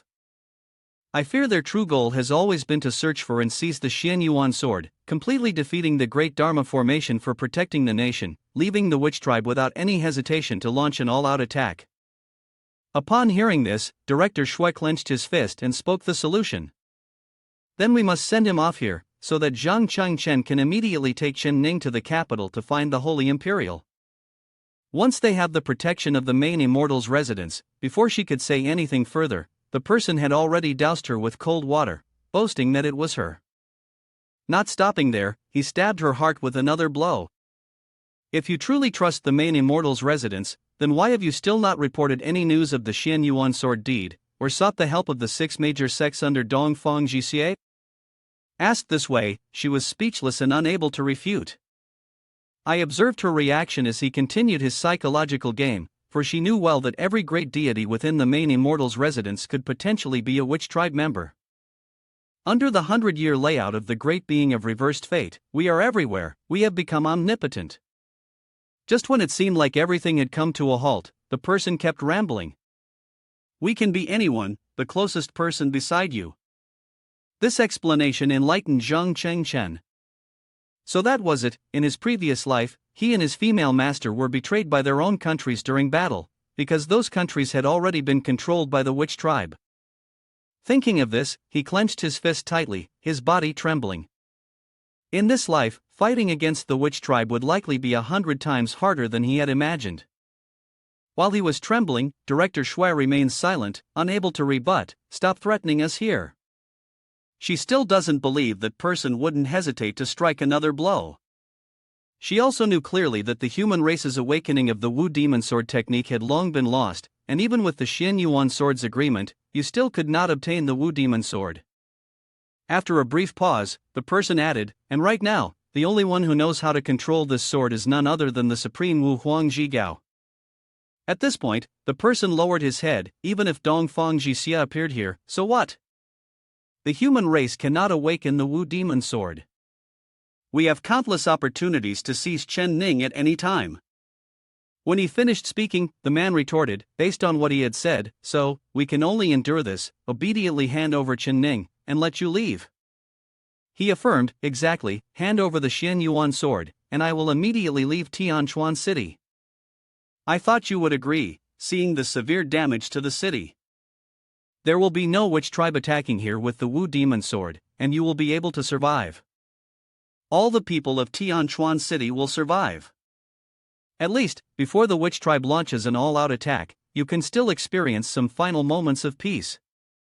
Not stopping there, the person further declared that this was the best and only choice for you. Upon hearing these words, Director Shui widened his eyes and muttered, how could this be? Is everything the human race does destined to fail? Seeing her reaction, he understood everything. Her psychological defense had, of course, been completely attacked by the witch tribe. Thinking about it, he sighed. Indeed, what the old man said was true, but there was one point I didn't agree with. Pausing for a moment, he continued, aside from surrendering and being captured, we actually have another way forward. His words left the old man stunned. In response to that, he shouted loudly, declaring, and that way starts with you. For every tribe that appears, we will send the witch tribe back to the heavens, until none of you are left. Only after sending them off completely. After saying that, he grabbed his sword and rushed forward. However, what he struck was only the fading figure of the person. Although the body disappeared, his voice still echoed in the air. Zhang Chengchen, you are very brave, but unfortunately, I have no interest in fighting with you. My only goal is the Xian Yuan sword. I will continue to hide in Tianchuan City, in any corner beside you, watching you from the shadows forever. At the moment when he was momentarily distracted by the man's words, a huge explosion occurred. When the smoke cleared, Director Shui looked suspiciously at the spot, only to see an illusion. Standing in the middle of the destroyed ground, he calmly responded. No, this is the real thing. It seems this is his space manipulation ability. After understanding everything, Director Shui looked at him with a worried and apologetic expression. I'm sorry, I was affected by his influence on my state of mind. If my mind hadn't wavered, there would have been an opportunity just now. Zhang Chengchen quickly reassured her. I never intended for you to deal with this low-level witch tribe. You shouldn't have died here. However, these words made Director Shui feel even more self-conscious. Is this you pitying me? I won't comfort you anymore, he turned and explained the situation. Our front line against the witch tribe is still far away. This witch tribe is just the beginning, but you are one of the most important forces of humanity. So please agree with me. No matter what, don't mention those trivial things again. These words made Headmaster Shui feel somewhat helpless, having reached the point where even a young boy was comforting her. Right after that, before she could gather herself, he had his face close to hers, offering his comment. Miss Shui Ran, with her beauty, abilities, and status, if her speech were not so unpleasant, might still be able to get married at her age. These words made Shui Ran feel smug, thinking that those men were blind, still daring to look down on her and not liking her. Observing this scene, he fell silent and said, Isn't there anyone to marry this person? Setting that issue aside, the two of them looked towards the city to make a decision. It was just that the witch tribe had already devoured Li Tian Yuan and the divine formation. Once he began to refine that power, his strength would surely soar. If they didn't find him soon, this matter would likely spiral out of control. At this point, he glanced at the city and spoke calmly. However, regarding the BT witch tribe matter, you don't need to use your strength to kill him. I already have a plan. The next day, at Immortal Formation, a sorrowful cry echoed. That bastard Zhang Chengchen, after destroying the Li family, hadn't shown his face again, leaving the aftermath for Immortal Formation to handle. General Headquarters examination sighed while holding a teacup. The purple-haired person next to him heard the whole thing and laughed to console him. The great merit of eliminating the witch tribe, Immortal Formation didn't help at all, and now we have to deal with the mess afterward. Looking at that person, he stopped his lamenting. His life is something Immortal Formation owes him. At this point, he crossed his arms, speaking slowly, let's not discuss these personal matters anymore. Dozens of the heads of families who followed Li Tian Yen and the Li family in yesterday's battle are nearly all dead now. What should be done with the children of the great families under their command? Not stopping there, he outlined the current situation. The descendants of the great families are all anxious and uneasy, taking turns outside the Immortal Formation, seemingly afraid of being implicated.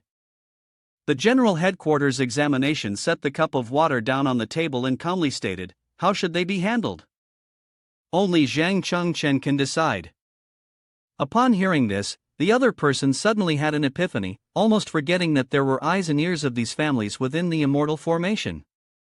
Once everything is set in motion, Zhang Engong, I hope he doesn't act too hastily. The person being mentioned was currently sitting in a room, his face contorted in pain. After a while, his hands, drenched in sweat, clenched the bedsheets tightly, and in the end, he collapsed. His third attempt to break through the nascent soul transformation stage had failed. Zhang Chengchen panted heavily, dizzy, staring at his hands. His spiritual power in the 3 souls and 7 spirits had been trained to their limits, clearly only a single step away. Why couldn't he break through the threshold of nascent soul transformation? On the other side, the great enlightened one of supreme wisdom was intently staring at the computer screen. What is this? Jin Yuanzi, wearing headphones, continued pressing the buttons and comforted him, "Don't rush.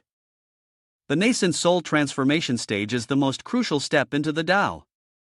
After awakening the primordial spirit, not only will one's lifespan extend to 300 years, but one's appearance will also remain unchanged, and they will gain the divine consciousness of the heavens and earth, ultimately becoming what you call an immortal in the six realms."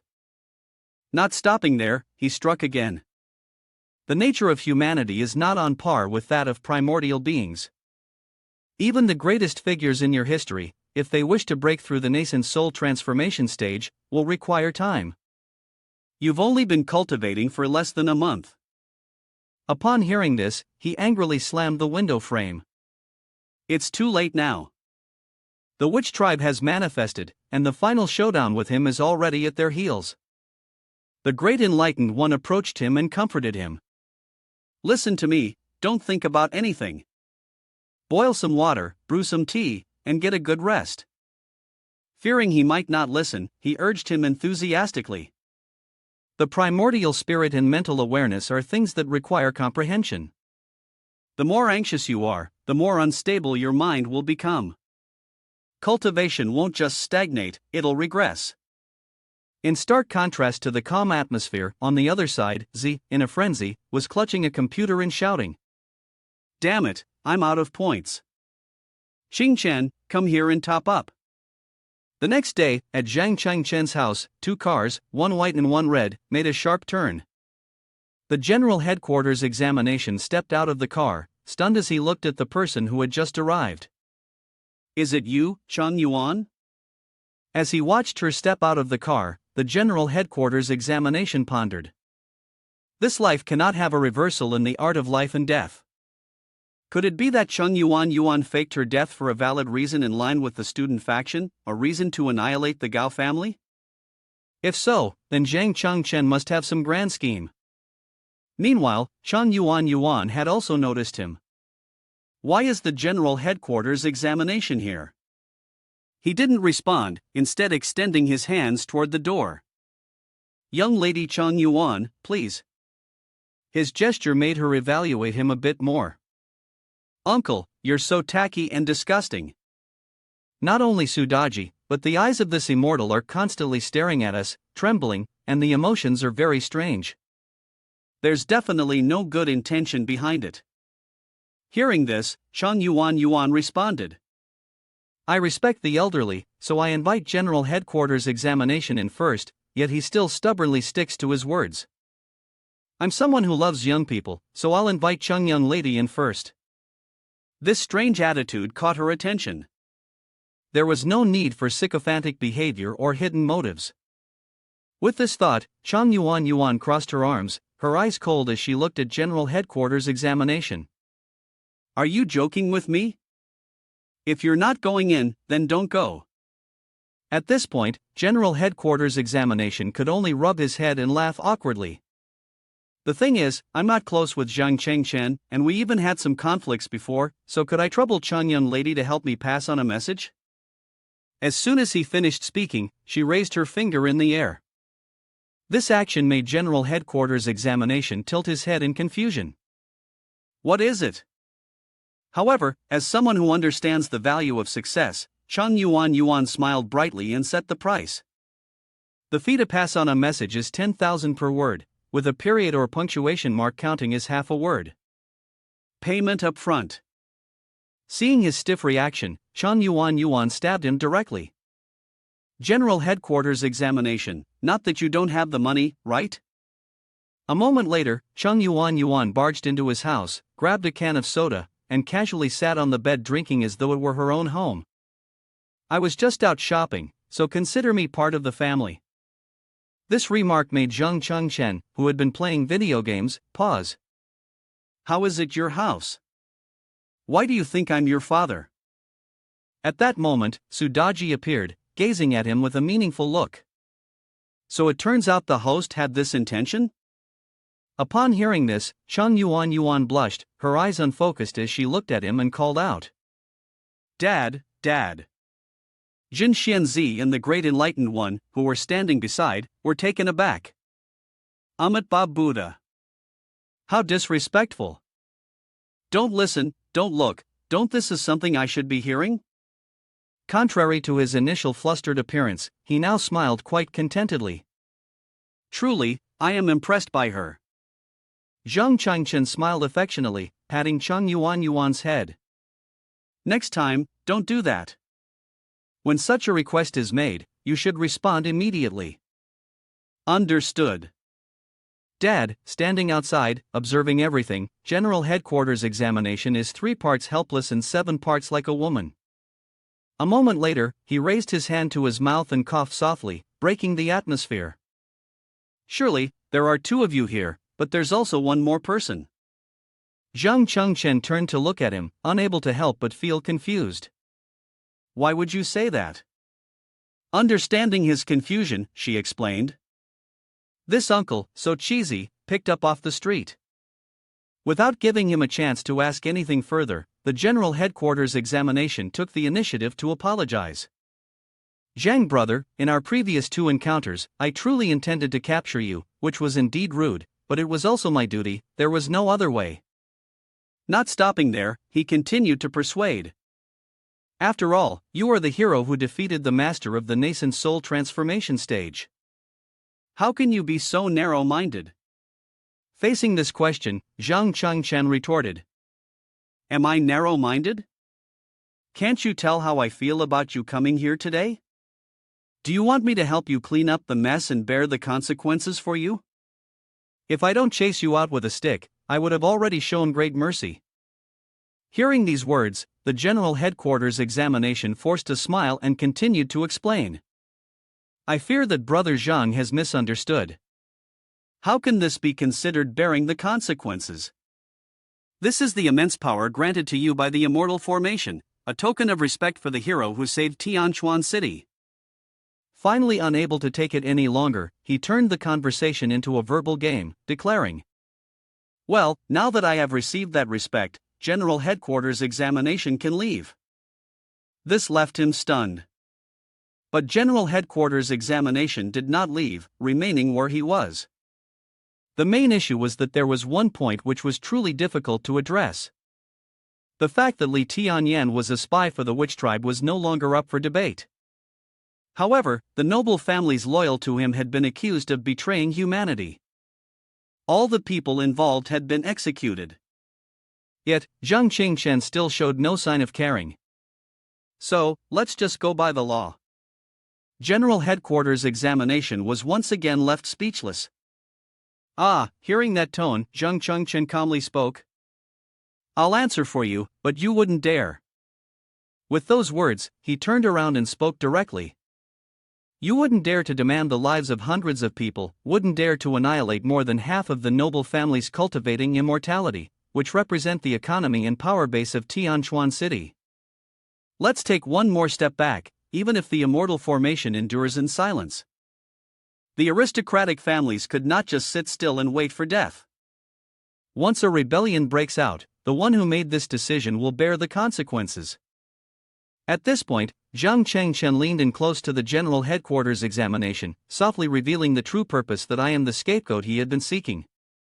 The General Headquarters examination still refused to admit it, instead wrapping an arm around him, attempting to flatter. Indeed, we could turn a major incident into a minor one, and a minor one into nothing at all so minor that the family head siding with Li Tianyen wouldn't care. Everyone who died in the battle, if we make the remaining ones act as if nothing happened, or if we intimidate them, treating this incident as a warning, then it could still be managed. After he finished speaking, Zhang Chengchen gently asked, Does the General Headquarters examination take me for a child? This time, he pointed things out directly, leaving the General Headquarters examination with no way to deny it. Not to mention justice or righteousness, right now, the entire population of Tianquan City is focused on this matter. Letting them go like this would certainly provoke an unprecedented public outrage. As long as I give my consent, you could go out there and say it was my decision to let them off. At that point, all the people's anger will be directed at me. This time, the General Headquarters examination froze, speechless. And it didn't stop there. He continued. He knew he had no authority to make this decision. The power to handle it was in his hands, but agreeing to it would doom him for eternity. And the only person in Tianquan City who could help him, who could withstand the repercussions of such a decision.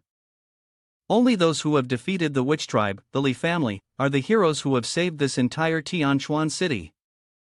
The one who has enough power to suppress all these realms is none other than me. Things are still not over, he added, but said something that wasn't very pleasant. Why should I help you make a scene? Having been exposed, the General Headquarters examination had to admit, Zhang brother sees things so clearly. What I just did made me look like a fool. If Zhang brother doesn't want to help, then I have no choice but to take my leave. Before he could leave, the man stopped him. Oh, wait. Zheng Chengchen raised his hand, smiling brightly, and suggested, why are you so upright? Name your price, as long as it's money, there's no posture I can't learn. These words made the General Headquarters examination question his entire life. Did something like cheating happen just now? Cheng Yuan stood on the side, confused, looking at Deji. How much benefit can the immortal formation provide? If this is so troublesome, why doesn't Cheng Chen just kick that uncle out directly? In response to Cheng Yuan's confusion, Su Deji explained, idiot, can't you see? Zhang Chengchen has been waiting for this opportunity for a long time. Right now, pretending to refuse is just a way to take advantage of the situation and squeeze some money. Hearing this, Cheng Yuan was even more puzzled and helped General Headquarters examination solve the problem. Is there any benefit for Qing Chen? Is it to gain favor from the immortal formation or to earn the goodwill of that cheesy uncle? In response to this question, Su Deji smiled knowingly, the benefit is the great families of Tianquan City. He will completely dominate them. At this point, the image of a majestic and imposing Qing Chen appeared. Even after a detailed explanation, Cheng Yuan was still in a fog. Why can't I understand the connection here? Am I really this dumb? Does Zhang Chengchen like me?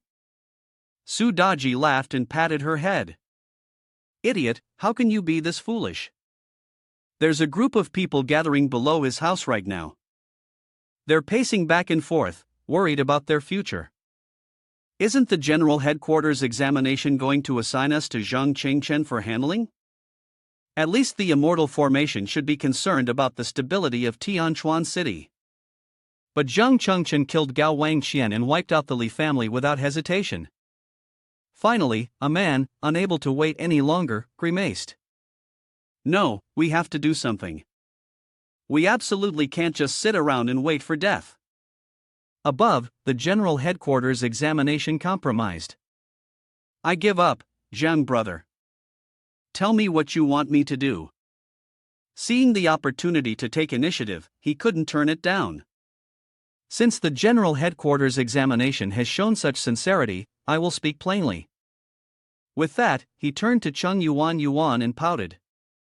Yuan, I'm not saying it's your fault, but the General Headquarters examination has been here for quite a while, and you still haven't offered them a drink? How rude to the guest. This unexpected request left Cheng Yuan frozen in place. Isn't this a bit too fake?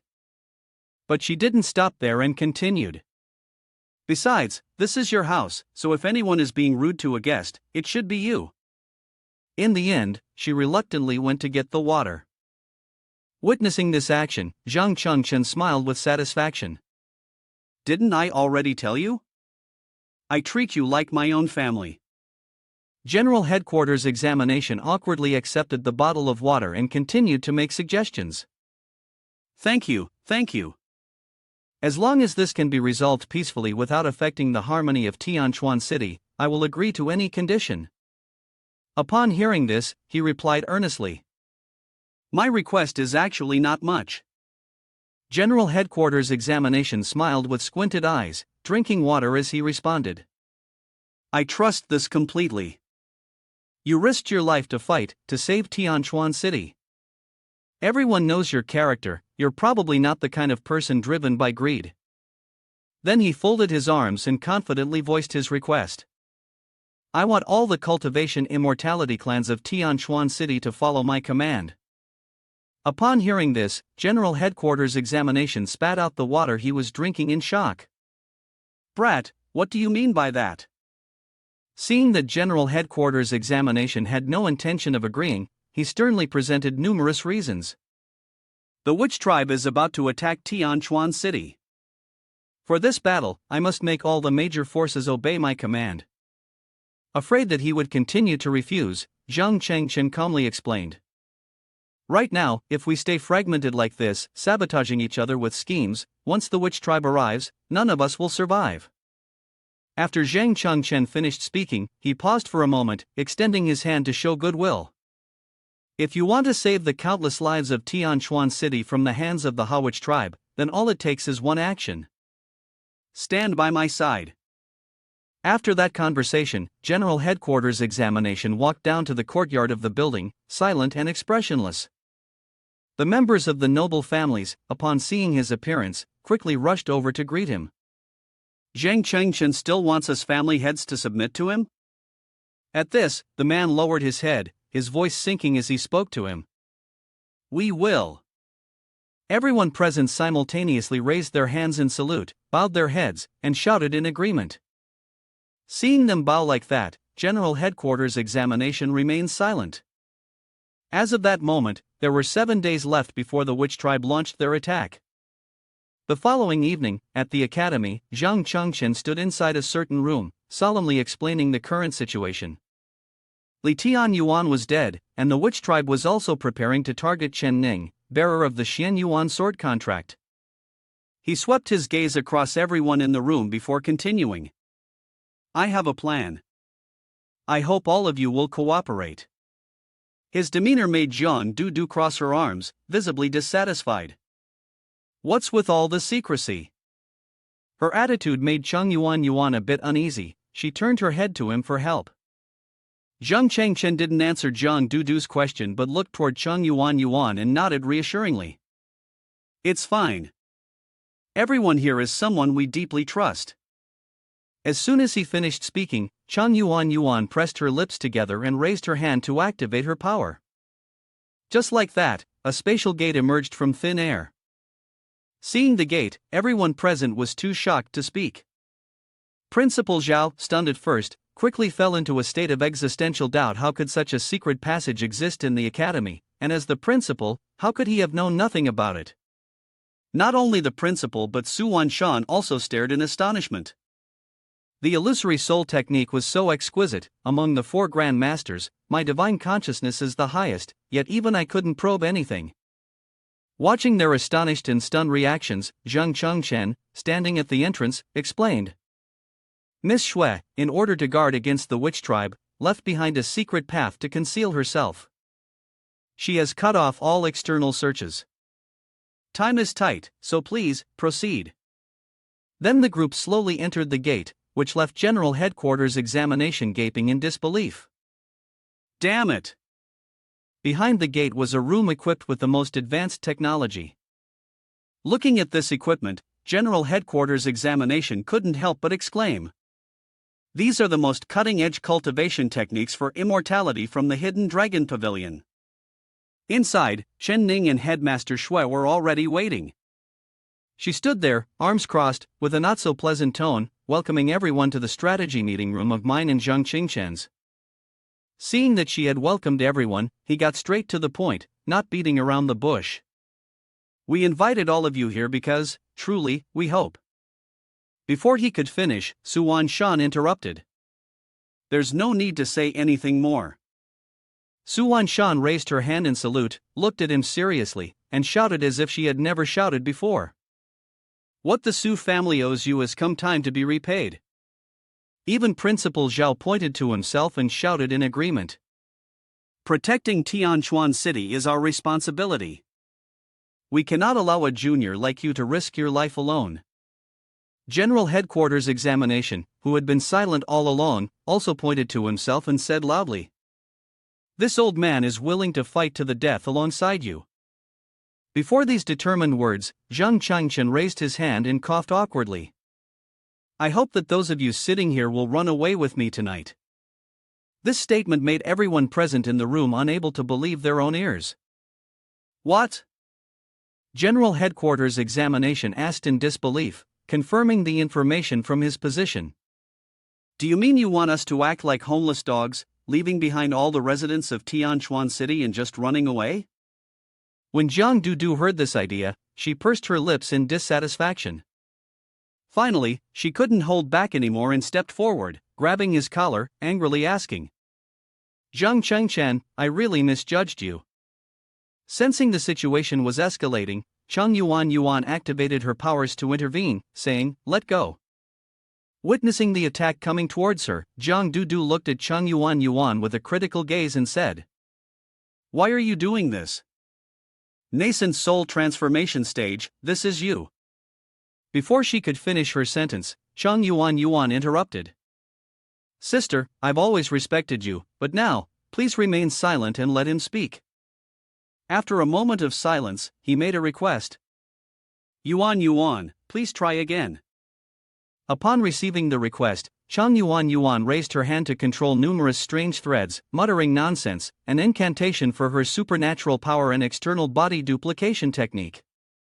When she finished speaking, what happened before their eyes made everyone present stare in astonishment. From one Cheng Yuan, countless others appeared in the room, the technique of duplication.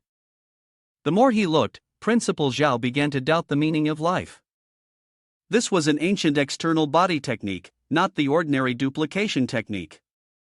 I had once read about this in a book. Each duplicate possessed the ability to act independently. After creating countless clones, Cheng Yuan strode over to Ning, then, without saying a word, leaned in closely and took a few deep breaths, sniffing the air around him. Next, with the help of Ji, Cheng Yuan activated the illusory soul technique, the celestial fox's illusion. After a moment, the Cheng Yuan clones began to transform into the form of Ning. A few minutes later, a multitude of Nings appeared in the room, leaving the original Ning wide-eyed with surprise. What's going on? After that sentence, all the Nings mirrored the same expression in words. What's going on? Witnessing the entire event, they were caught off guard, one surprise after another. Even Director Shui couldn't help but praise the clones of Ning. Appearance, breath, they're identical to the original. Even my shape-shifting technique can't tell the difference between them. Seeing the confused expressions of the crowd, Zhang Chengchen didn't hesitate to explain. The illusory nascent soul transformation is an ancient technique of the Celestial Fox clan, the Void Heaven Realm Inquiry. I've heard that the six-eared macaque learned this technique from the Celestial Fox, disguising himself as the great sage equal to heaven, fooling even the all-deities, celestial beings, and Buddhas. The great enlightened one appeared behind him and gently declared in a clear voice. Ah, but not me. Ning, still confused, hesitated before looking at him. Chen, what exactly? He didn't give a direct answer but began to outline his plan.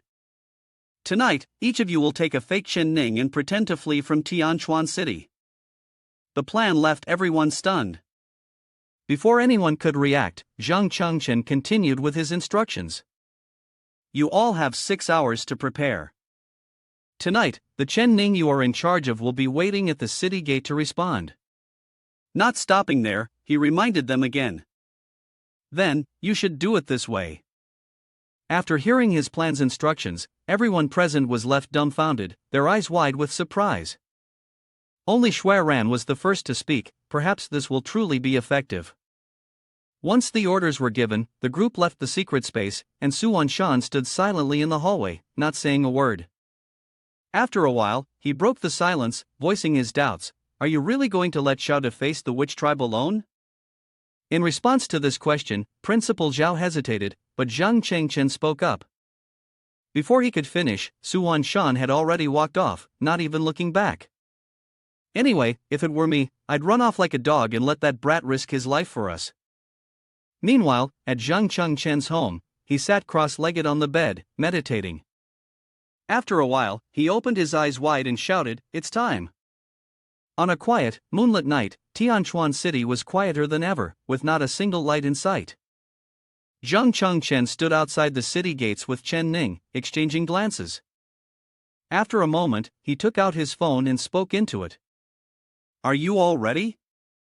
As soon as he finished speaking, a powerful aura surged towards them. Not only Zhang Changchen but also Principal Zhao and Suan Shan could feel this force, sensing the presence of some terrifying breath.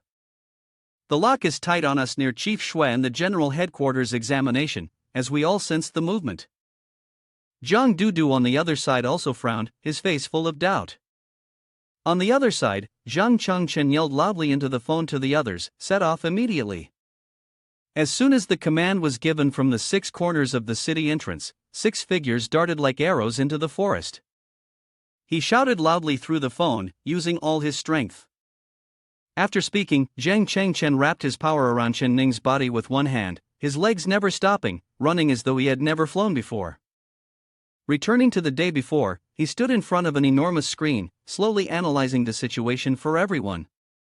The heavenly gifted divine powers of the witch tribe is the most complicated spatial system. The hidden magic array of this secret chamber cannot escape his perception. Upon hearing this, Zhang Dudu's face darkened as he voiced his doubts. If that's the case, why hasn't the witch tribe taken action? In response to this question, he lowered his head slightly and spoke softly, because he is waiting for the moment when the chances of victory are highest. Back to the present, Zhang Changchen and Chen Ning were using all their strength to run towards the forest.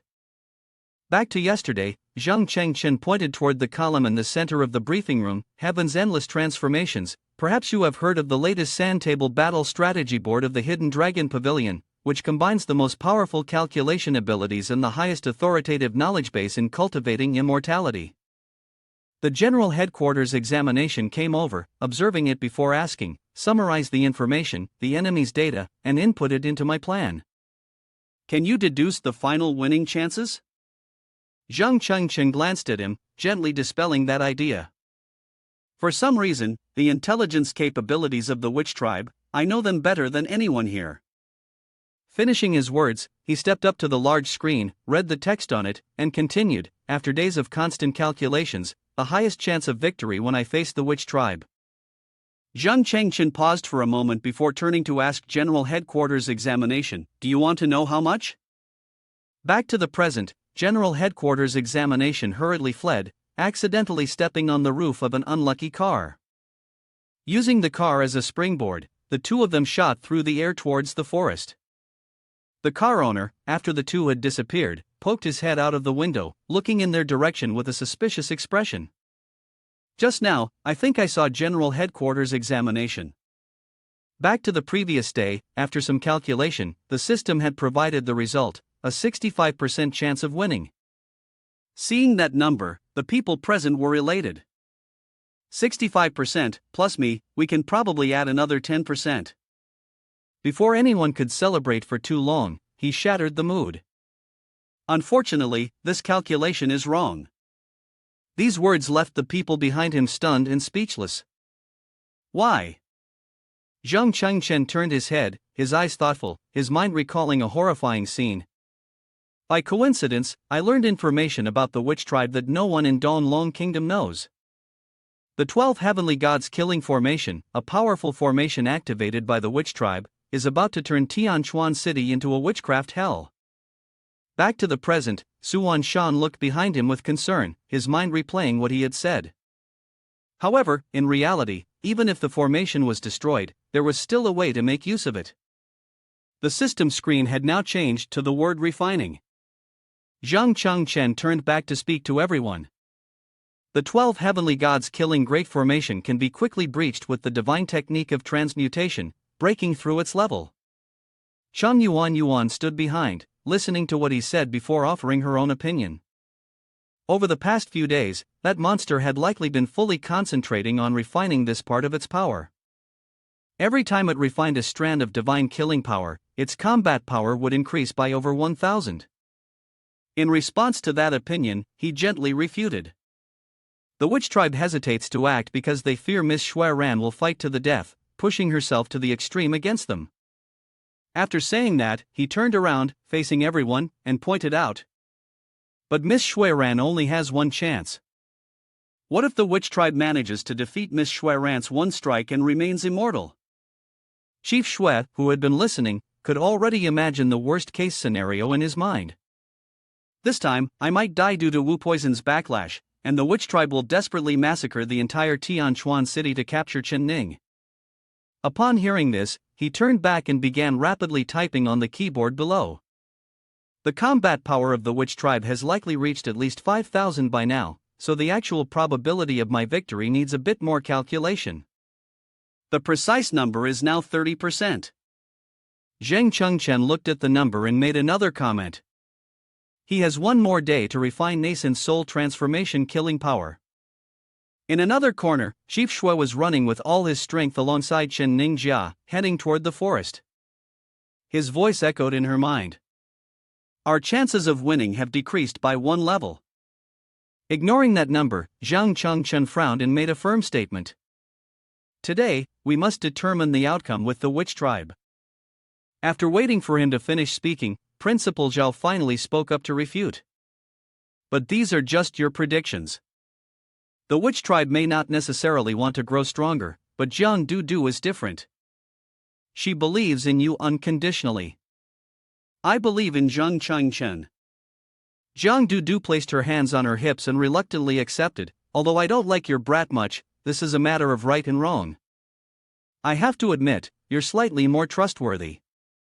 These words made Principal Zhao feel 3 parts helpless and 7 parts helpless, as everyone had different viewpoints. But it didn't stop there. Zhang Chengchen pointed towards the screen and continued to explain, another crucial point is that Tianquan City has a population of 1 million. It's basically impossible to evacuate in time. Once we engage with the witch tribe inside the city, the consequences will be unimaginable. At this point, Zhang Chengchen made a serious decision, we must force the witch tribe to manifest outside the city to fight. Chen Ning also agreed with this opinion, there's only one way, and that's to use me as bait. Back in the forest, the familiar fragments appeared in the air. Principal Zhao, concerned, looked warily at the fragments chasing after him. Strange sounds could be heard from a distance. Before he could react, Principal Zhao crashed straight into a nearby tree, causing it to shatter into pieces. This scene made Chen Ning, disguised as someone else, feel worried. Principal, what happened? As soon as she spoke, her entire body was enveloped by a surge of green energy. The master of this power was Principal Zhao, who controlled her to shoot straight ahead. Just ignore it. Returning to yesterday's meeting, Zhang Chengchen seriously pointed out, the witch tribe thinks I don't know that he can sense Chen Ning's breath. Once he discovers that Chen Ning intends to leave Tianquan City, he will immediately manifest and chase after him. Upon hearing this, Chang Yuan suddenly had a realization, tilting her head to finish his sentence, but once he makes that judgment, he has already fallen into Qing Chen's trap. Then, he displayed a city map, pointing to each location one by one. Through the forest is the beach that surrounds Tianquan City on 3 sides, where I've set up one of 6 locations for the Vermin Swarm Grand Formation. Hearing this, Chang Yuan, worried that others might not understand, turned to explain, this formation inherently counters the witch tribe. Everyone has witnessed Li Tianyuan's battle. With Qing Chen's preparations over the course of a month, it's enough to suppress half of his power. After she finished speaking, he continued, to ensure the battle does not affect the city, I've placed the eye of the formation at an absolutely safe distance. It's located at one of these 6 points, starting from the city gate. Even a nascent soul transformation stage master, using their full speed, would take 10 minutes to reach it. After he finished speaking, Chang Yuan revealed an uncomfortable truth, right now, my magic power is limited, and the illusion spell for disguise can't last that long. Furthermore, my cloning speed in Chen Ning's can't compare to a nascent soul transformation stage.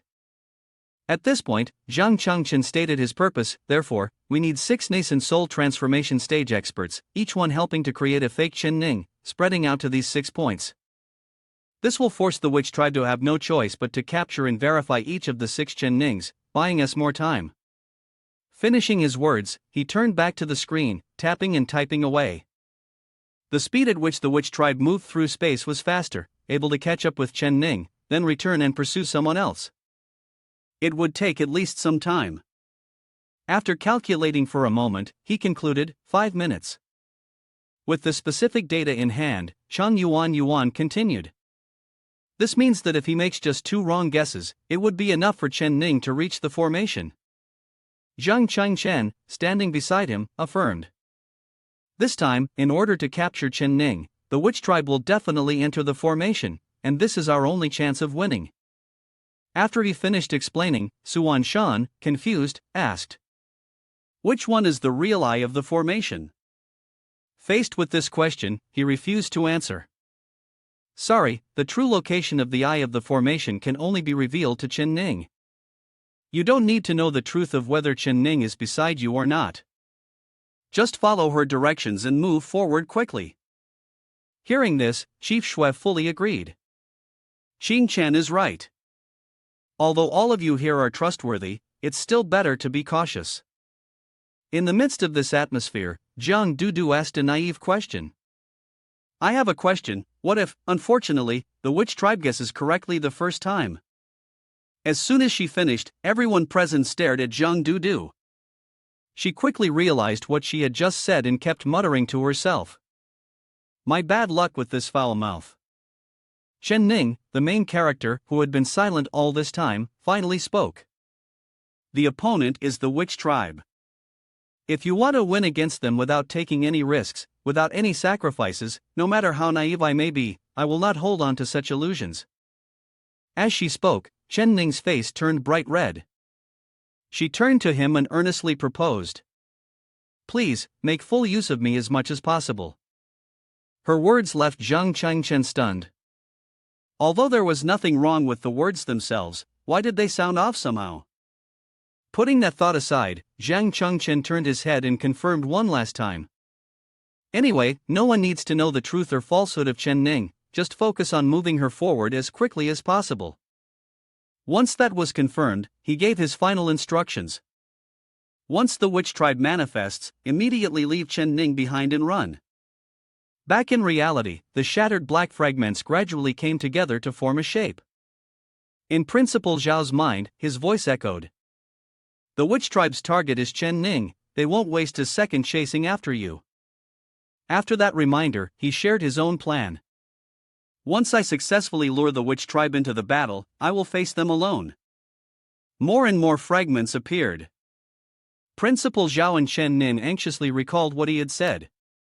Remember, when fleeing, do not hesitate in any way. Do not look back to help me. Don't even think about it. The familiar figure of the cloaked man emerged. Once the battle with the witch tribe began, human life would be as insignificant as an ant, worth not a single coin. Everyone would die.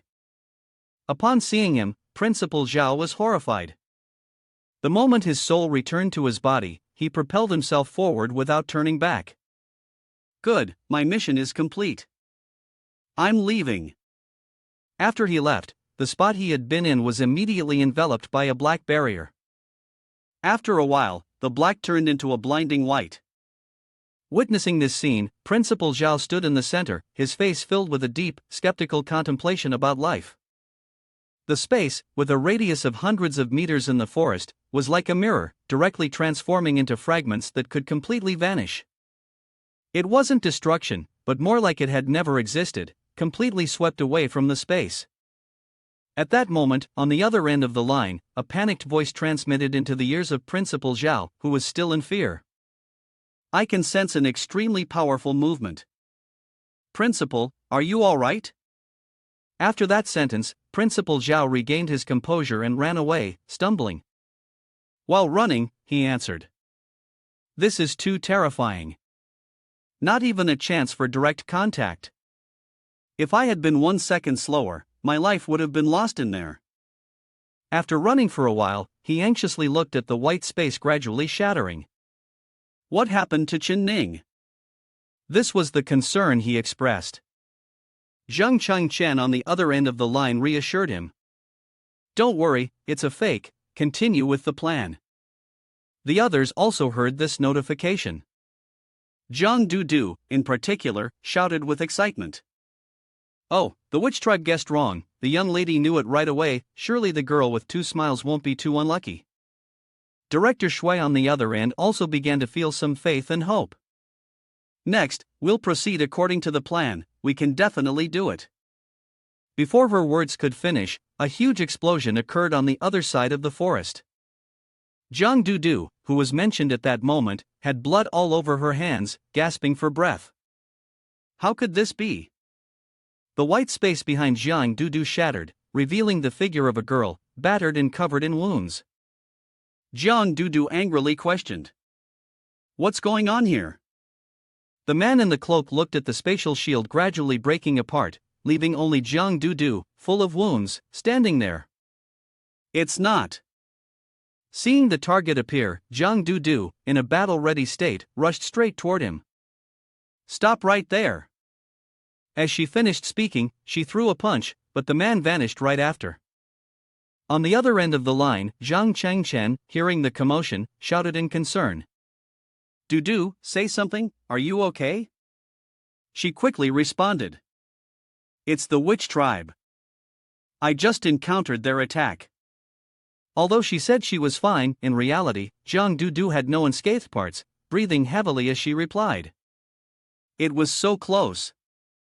If I hadn't quickly used the dragon-marked thunder body just now, if it had been someone else, they would have turned to dust in space by now." The remaining two, Suan Shan and General Headquarters Examination, were shocked to hear this. How could that be? Didn't Heaven's endless transformations say that the witch tribe needs 5 minutes to leave and come back? On the other side, Director Shui turned pale with fear, and it had only been 3 minutes. At that moment, Zhang Chengchen realized something was wrong. It seemed that during the nascent soul transformation killing power training, the witch tribe had gained new abilities, and their speed had increased. Thinking of this, Zhang Chengchen immediately ordered the others. "Everyone, pick up the pace. If there's any movement, we retreat immediately." Soon, the man in the cloak arrived at General Headquarters Examination's location. Just as he finished speaking, a familiar attack came down. Looking at the shattered space fragments in the air, the cloaked man cursed under his breath. "Damn it, not again." Fortunately, General Headquarters Examination managed to escape from that attack, and as he ran, he breathed a sigh of relief. If Zhang Dudu hadn't warned me, is this the power of the witch tribe? It's impossible, humans cannot win against them. Sensing the discouragement of everyone, he encouraged them. Don't hesitate, be cautious, and continue moving forward. At the same time, bad news came from Suan Shan's side. Sorry, I failed again. After hearing the whole story, Director Shui speculated, which also meant that there must be a real Chen Ning next to me and Chen Chen. Chen Ning, alert, turned around and shouted loudly. Be careful. Immediately, a pile of familiar debris appeared. Chen Ning screamed in worry. He's here. After walking a little further, Director Shui abruptly stopped and stood still. Director Shui positioned himself in front of Chen Ning, activated his power, and said, The odds are 1 in 1, we can't gamble anymore. Sorry, Zhang Qingchen, I'll handle the witch tribe here. At this point, the veins on Director Shui's forehead twitched. Before she could charge toward Ying Zhan, Chen Ning grabbed her shoulder to stop her. Miss Shui, please hold back, he's the one from the present. Chen Ning transformed into Chen Yuan's appearance, standing in front of him and explaining the current situation. He probably already has the ability to withstand one of your strikes without dying. Before she could say more, Chen Yuan directly addressed the person. Your target is Chen Ning. Choosing to gamble your life with Miss Shui is meaningless. Why don't you just leave obediently? At these words, the person fell silent and vanished into thin air. When he disappeared, Director Shui, filled with anger, confronted her. Why didn't you let me hold him back? It's only been 6 minutes, Zhang Qiang and Chen Ning basically won't make it in time. Despite the reproach, Chen Yuan remained unfazed in the ever-changing world. Please trust Cheng Chen, he will definitely make it. Returning to Zhang Qingchen's side, he walked while asking. Has everyone made it to safety? Principal Zhao stood under the tree, breathing heavily, blaming himself. Sorry, this old man is too useless, incapable of holding him back for even a second. After running for a while, the general headquarters examination also stopped and looked back at the forest. At that moment, I didn't even think of resisting.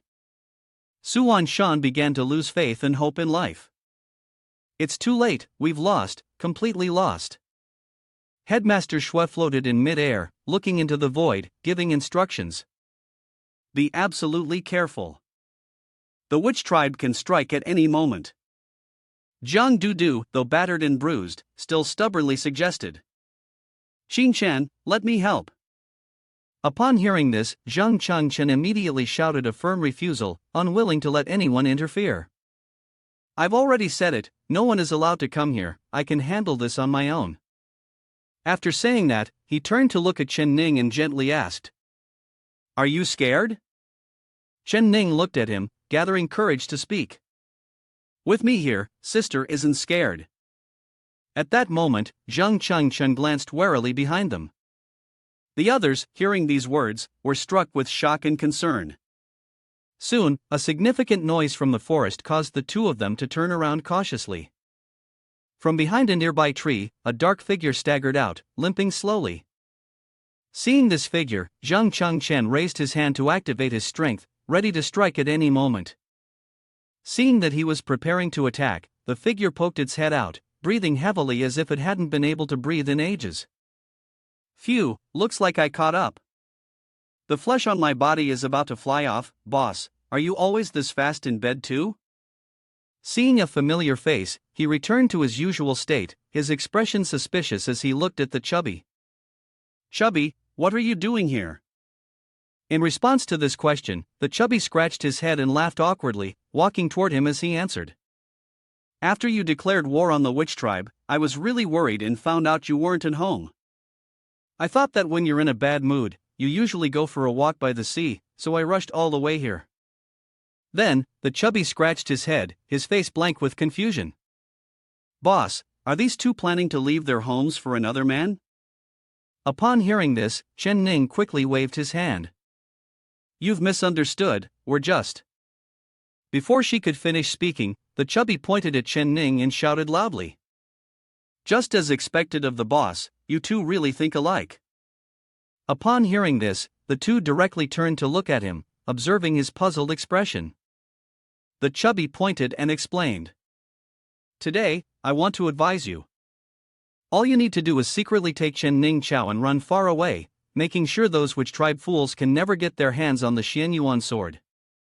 As long as you're still alive, with your talent, you'll one day be able to surpass the witch tribe.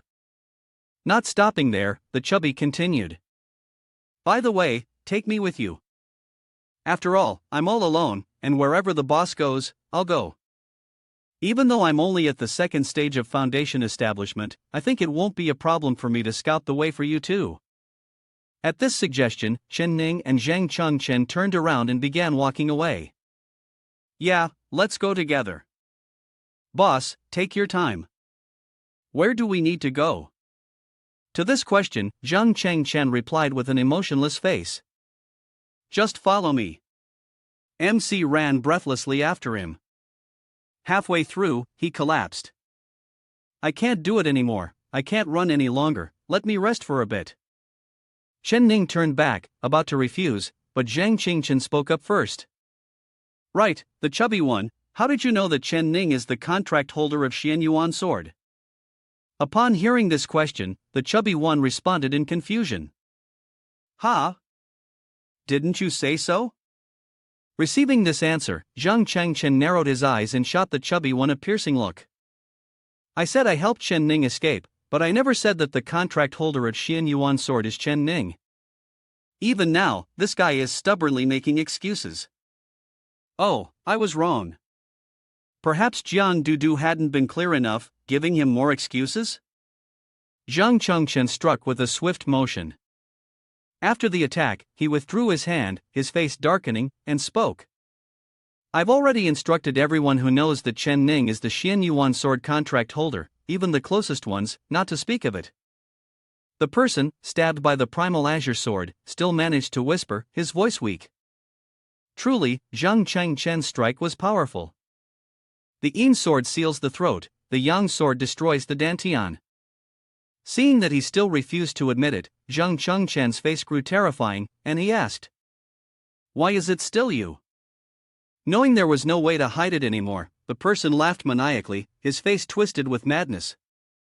"The human body is completely destroyed, this is what you forced me to do." At that moment, Chang Yuan flew in, his gaze falling on the glowing figure of the person. She couldn't help but feel uneasy, cautious. He wanted to stop her from finishing her sentence, and in the middle of the forest, a huge explosion occurred. Chang Yuan quickly hugged Chen Ning and dodged, careful. Only Zhang Chengchen stood still, not moving an inch. The massive noise left the others gaping in astonishment. When the explosion subsided, the body of an enormous witch tribe creature appeared. Its emergence was so overwhelming that the shockwaves reached the city, waking up even those who had been deep in sleep. People could be heard pointing at their windows. Which tribe? Before public opinion could stir, Su Jun's reassuring voice echoed through every corner. "Residents, don't panic, stay safe indoors." Su Jun stood in Su Wanshan's study, speaking loudly. "The witch tribe is indeed terrifying, but Zhang Chengchen is already outside the city, ready to fight. The Su family, alongside the Immortal Formation Academy, under my command, will also defend the city gates." Not stopping there, she offered one last piece of advice. "Please, trust Zhang Chengchen. Trust that he will definitely be able to defeat the witch tribe outside the city." Mr. Chen held Lady Chen in his arms, tilting his head to look out the window, silently praying, "Chengchen, Chen Ning, you must be safe." As for Zhang Chengchen, there was not a trace of fear in him, he even smiled with a hidden meaning. At this moment, even in his dreams, Zhang Chengchen entered the true body of chaos state with a 15% primordial degree, his hair turning pure white, receiving a buff.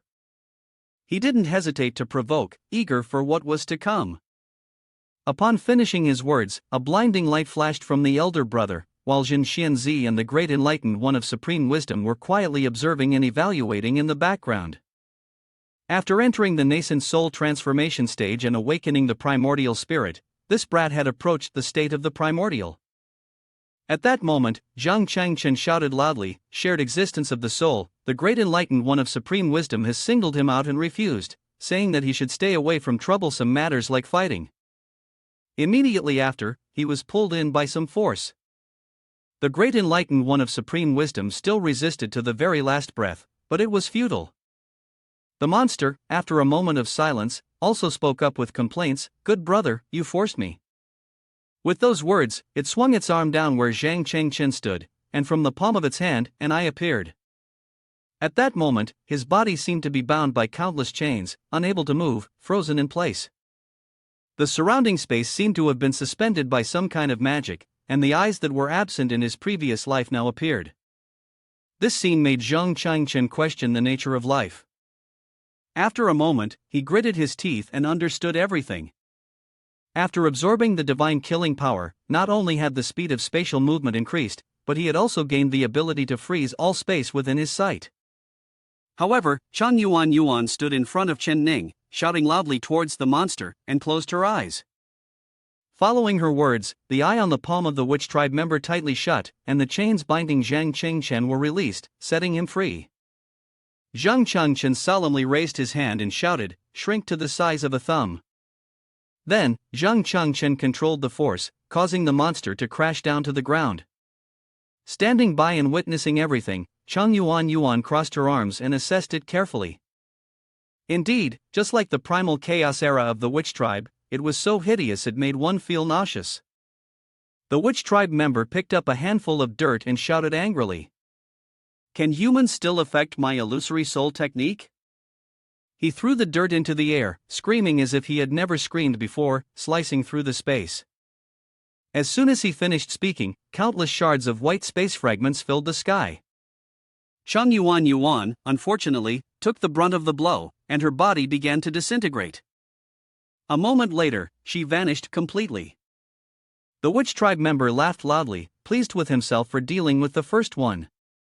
At this point, Chen Ning and her companions silently appeared behind him. "Oh, is that so?"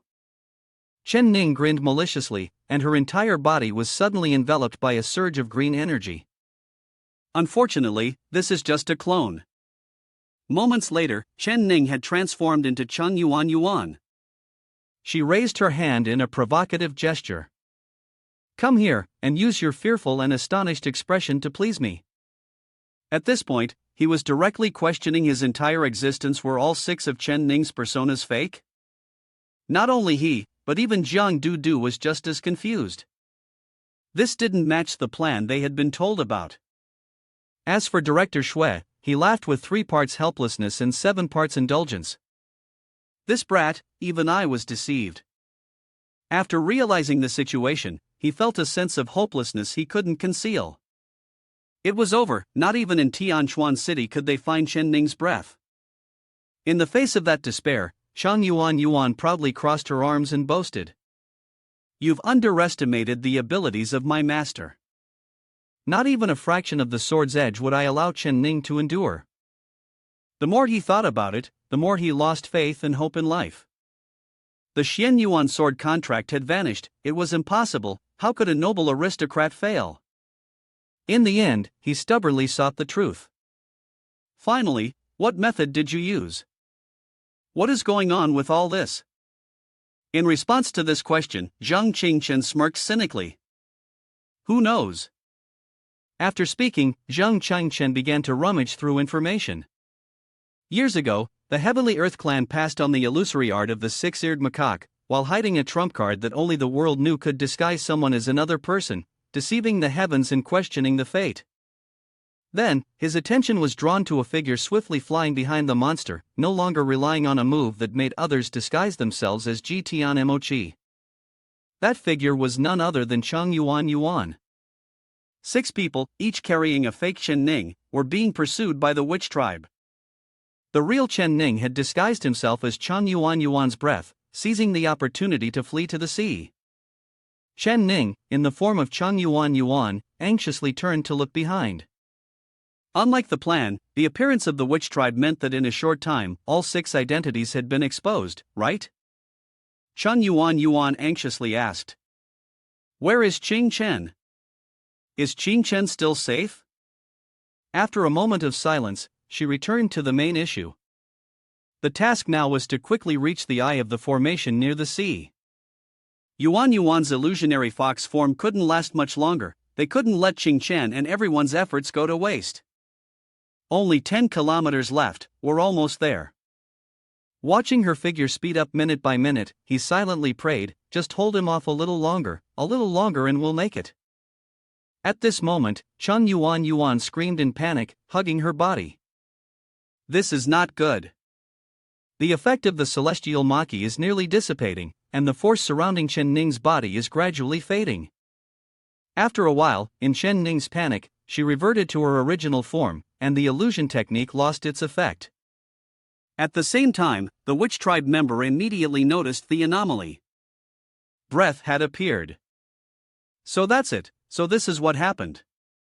With those words, he praised Zhang Qingchen and then charged straight toward her. Zhang Qingchen, your plan is truly impeccable. Even I almost got tricked. It's a shame. The witch tribe member charged toward Chen Ning at lightning speed, as if the heavens themselves were on his side. It was only at this moment that Zhang Qingchen, for the first time, knew what fear smelled like. This won't do. With this speed, no matter how much Chen Ning runs, she'll keep heading forward. She's almost there. However, he instantly appeared in front of her. So this was the situation. The direction you're running toward, perhaps you're setting a trap for me, aren't you? His sudden appearance made Chen Ning question life itself. How could this be? The speed of this monster. Before she could say anything more, countless chains appeared, tightly binding Chen Ning. At the same time, the mocking voice of the witch tribe member rang out. Such a pity. Only 3 more kilometers and you could have succeeded. But from now on, you won't be able to take another step. Chen Ning was in shock, unable to speak. Was it his magic that kept her from moving? Witnessing this scene, Jiang Du, in despair, knelt on the ground. How could this happen? Even Shui, the director, had lost faith in life. It's too late now. I can't catch up either. The Xian Yuan sword fell into the hands of the witch tribe. Humanity had been completely defeated. Although he was bound, Ning still squirmed, trying to escape. It was so close, only 3 kilometers left. Chen, I'm sorry. Instead of being anxious, Chen's face was unreadable as he spoke. No, you can do it. Just 3 more kilometers. With that, he summoned a massive sword, focused on the target, and muttered an incantation under his breath. Primordial spiritual treasure of the ancient times, sun-shooting divine bow, fused with the general and minister to form the enhanced arrow. Then he raised the blade in his hand and, on behalf of Jin Yuanzi, spoke aloud. Shrinking the world in a sleeve, innumerable mystical waves can suppress and open the myriad of all things in the heavens and earth. Upon hearing this, the witch tribe member was shaken. Before he could react, the spear pierced through his chest. The witch tribe member was sent flying backward, losing control. Witnessing the scene, everyone was in disbelief. It's done. Chen succeeded, the witch tribe has entered the battle. The power of the attack was so overwhelming that even Jiang Du, from afar, took notice. The terrifying assault made Suan Shan question life itself. Was this truly something humans could accomplish? The witch tribe member clutched his chest, wounded severely, unable to believe his eyes. A mere human had harmed him. Just as this thought crossed his mind, the witch tribe member screamed in furious rage. Unforgivable. Absolutely unforgivable. Chung Yuan, standing nearby, was not to be outdone and launched her own attack. After making me wait so long, have I allowed you to leave? When she finished speaking, the resurgence of the ancestor formation immediately activated. Countless green chains appeared, tightly coiling around the arms of the witch tribe member. In this way, he was pressed firmly to the ground, unable to move. The witch tribe member mumbled in disbelief. How can a human formation trap the true form of a witch tribe member? Hovering silently in mid-air, Chen calmly replied, because I've been preparing for this battle for a long time. Not stopping there, he added, this is what Lee Tian Yen left for me. The strongest binding formation that the Lee family spent 10 years secretly arranging using spirit stones.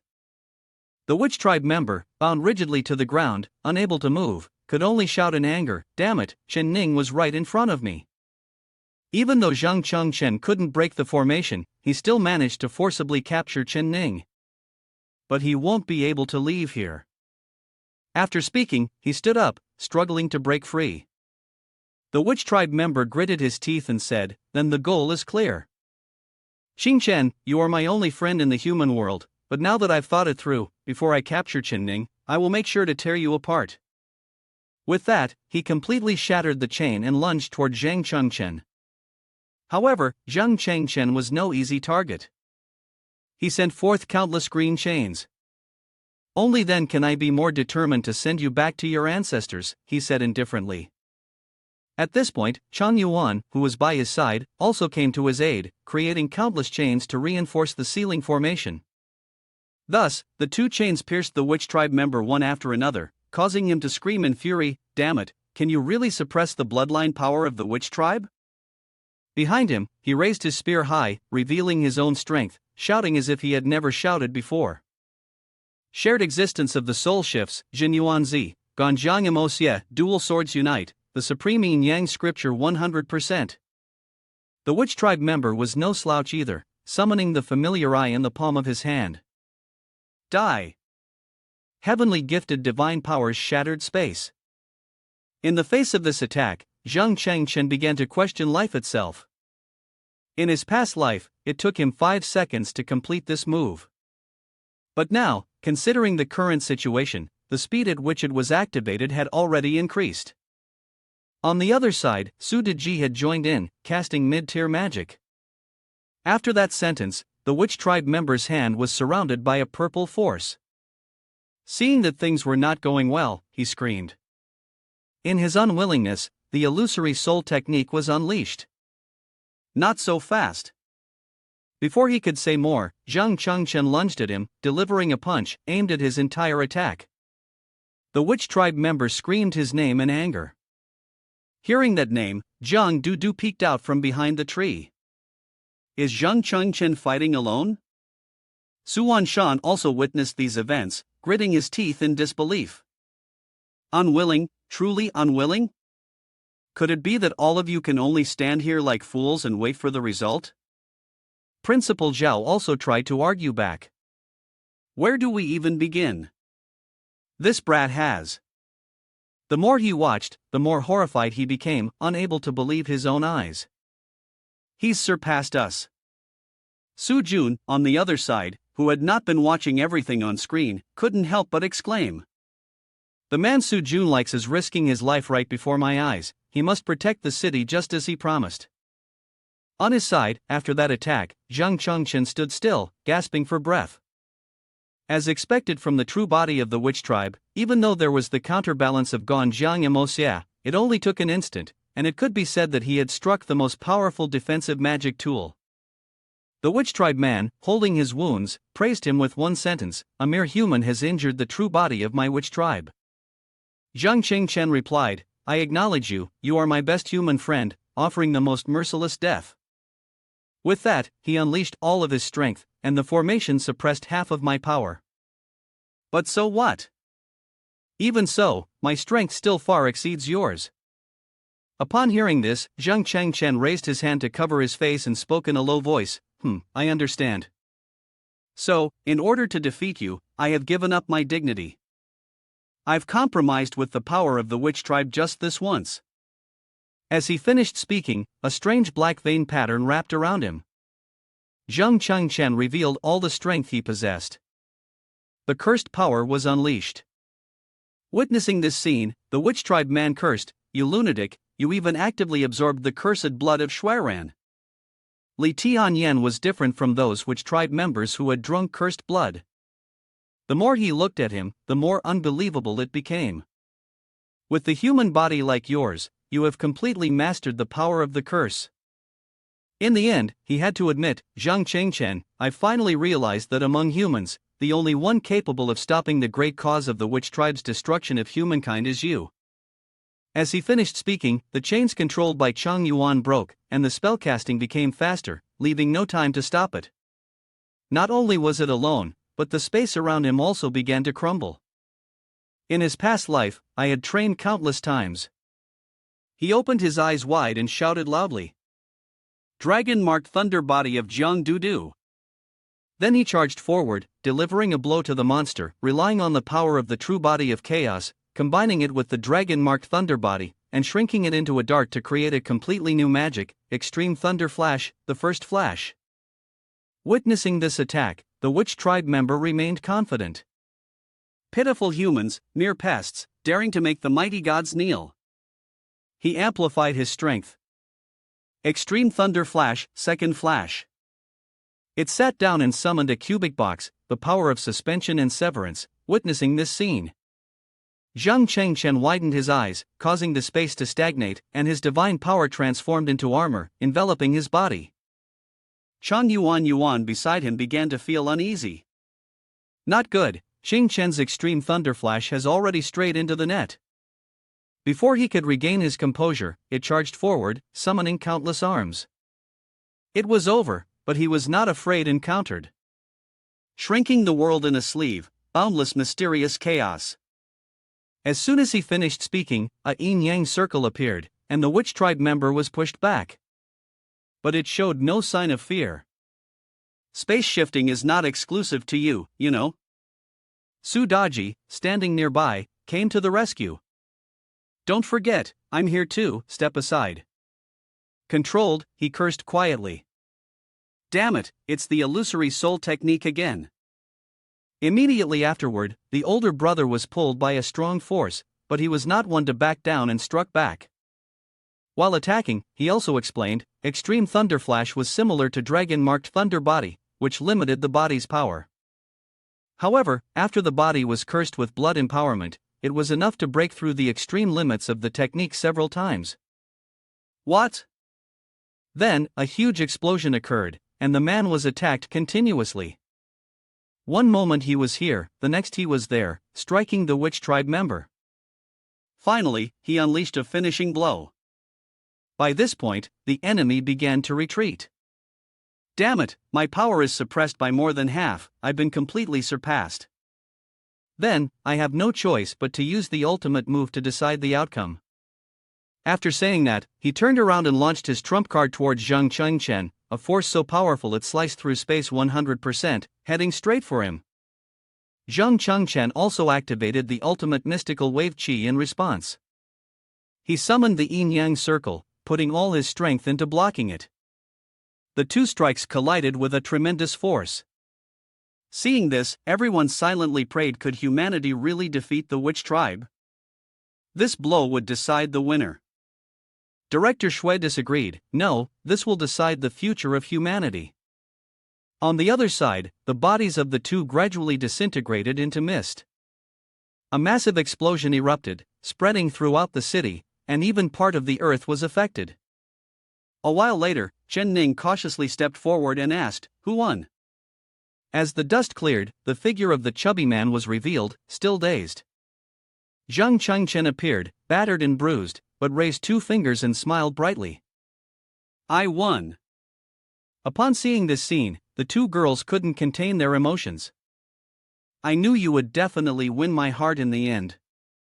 Ning ran up and hugged him. "Xingchen, I did it, it hurts." Jiang Dudu also began to question the meaning of life. "Am I seeing this wrong?"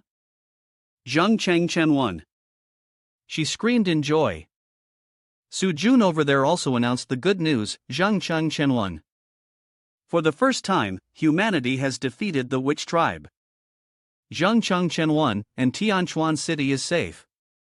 Zhang Chengchen, you are our hero. The news spread throughout the city. Lady Chen and Mr. Chen embraced each other, sobbing. "Did you hear? Our son did it." "I heard, don't get too excited, it's not good for your health." Lady Chen smiled and asked Mr. Chen, who had tears streaming down his face, "Why are you crying?" Su Jun, excited, jumped up, determined to meet the little grandmaster and offer her congratulations in person. "Right, give the little grandmaster some healing elixir." After making up her mind, she went over to the cabinet and started picking. "I need this one, and this one seems necessary too, maybe I'll need this as well." Although these were all precious items from her father, if she brought them to the little grandmaster, he wouldn't scold her. Then, she noticed something. She stared at a bottle of medicine and spoke thoughtfully. "More than throwing away the emblem of the Tua family. These are the unique methods that father urgently sent to me, why are they in father's study?" Saying that, she activated her powers and began the incantation to open the information. Maybe it was. Soon after, a portal appeared, and as she looked at it, Su Jun was filled with doubt. Does father's study also have this kind of hidden chamber? After a moment of contemplation, she was curious, what could be inside? She turned back to where Shan was trying to persuade him. "Little grandmaster, your injuries are severe, you must come with me to the Su family to receive treatment." But he had refused. A living member of the witch tribe meant there were still countless unknowns about other people. Hesitating will waste precious time. "I want to take him to the operations room and interrogate him immediately." Chung Yuan also added, "With my illusory soul technique, even a witch tribe member will be forced to reveal everything. If you're still stubborn at this point, is it really worth losing time over treatment?" He kept refusing, and there was no more time for words. "I cultivate a special cannon technique. As long as the injury isn't fatal, it can gradually heal, and it can even enhance one's cultivation." At this point, Shan lowered his head, his body enveloped in purple energy. He looked up, his eyes wild, and all that was left was to kill everyone here. Witnessing this, everyone was in disbelief. Soon after, a massive witch tribe member appeared.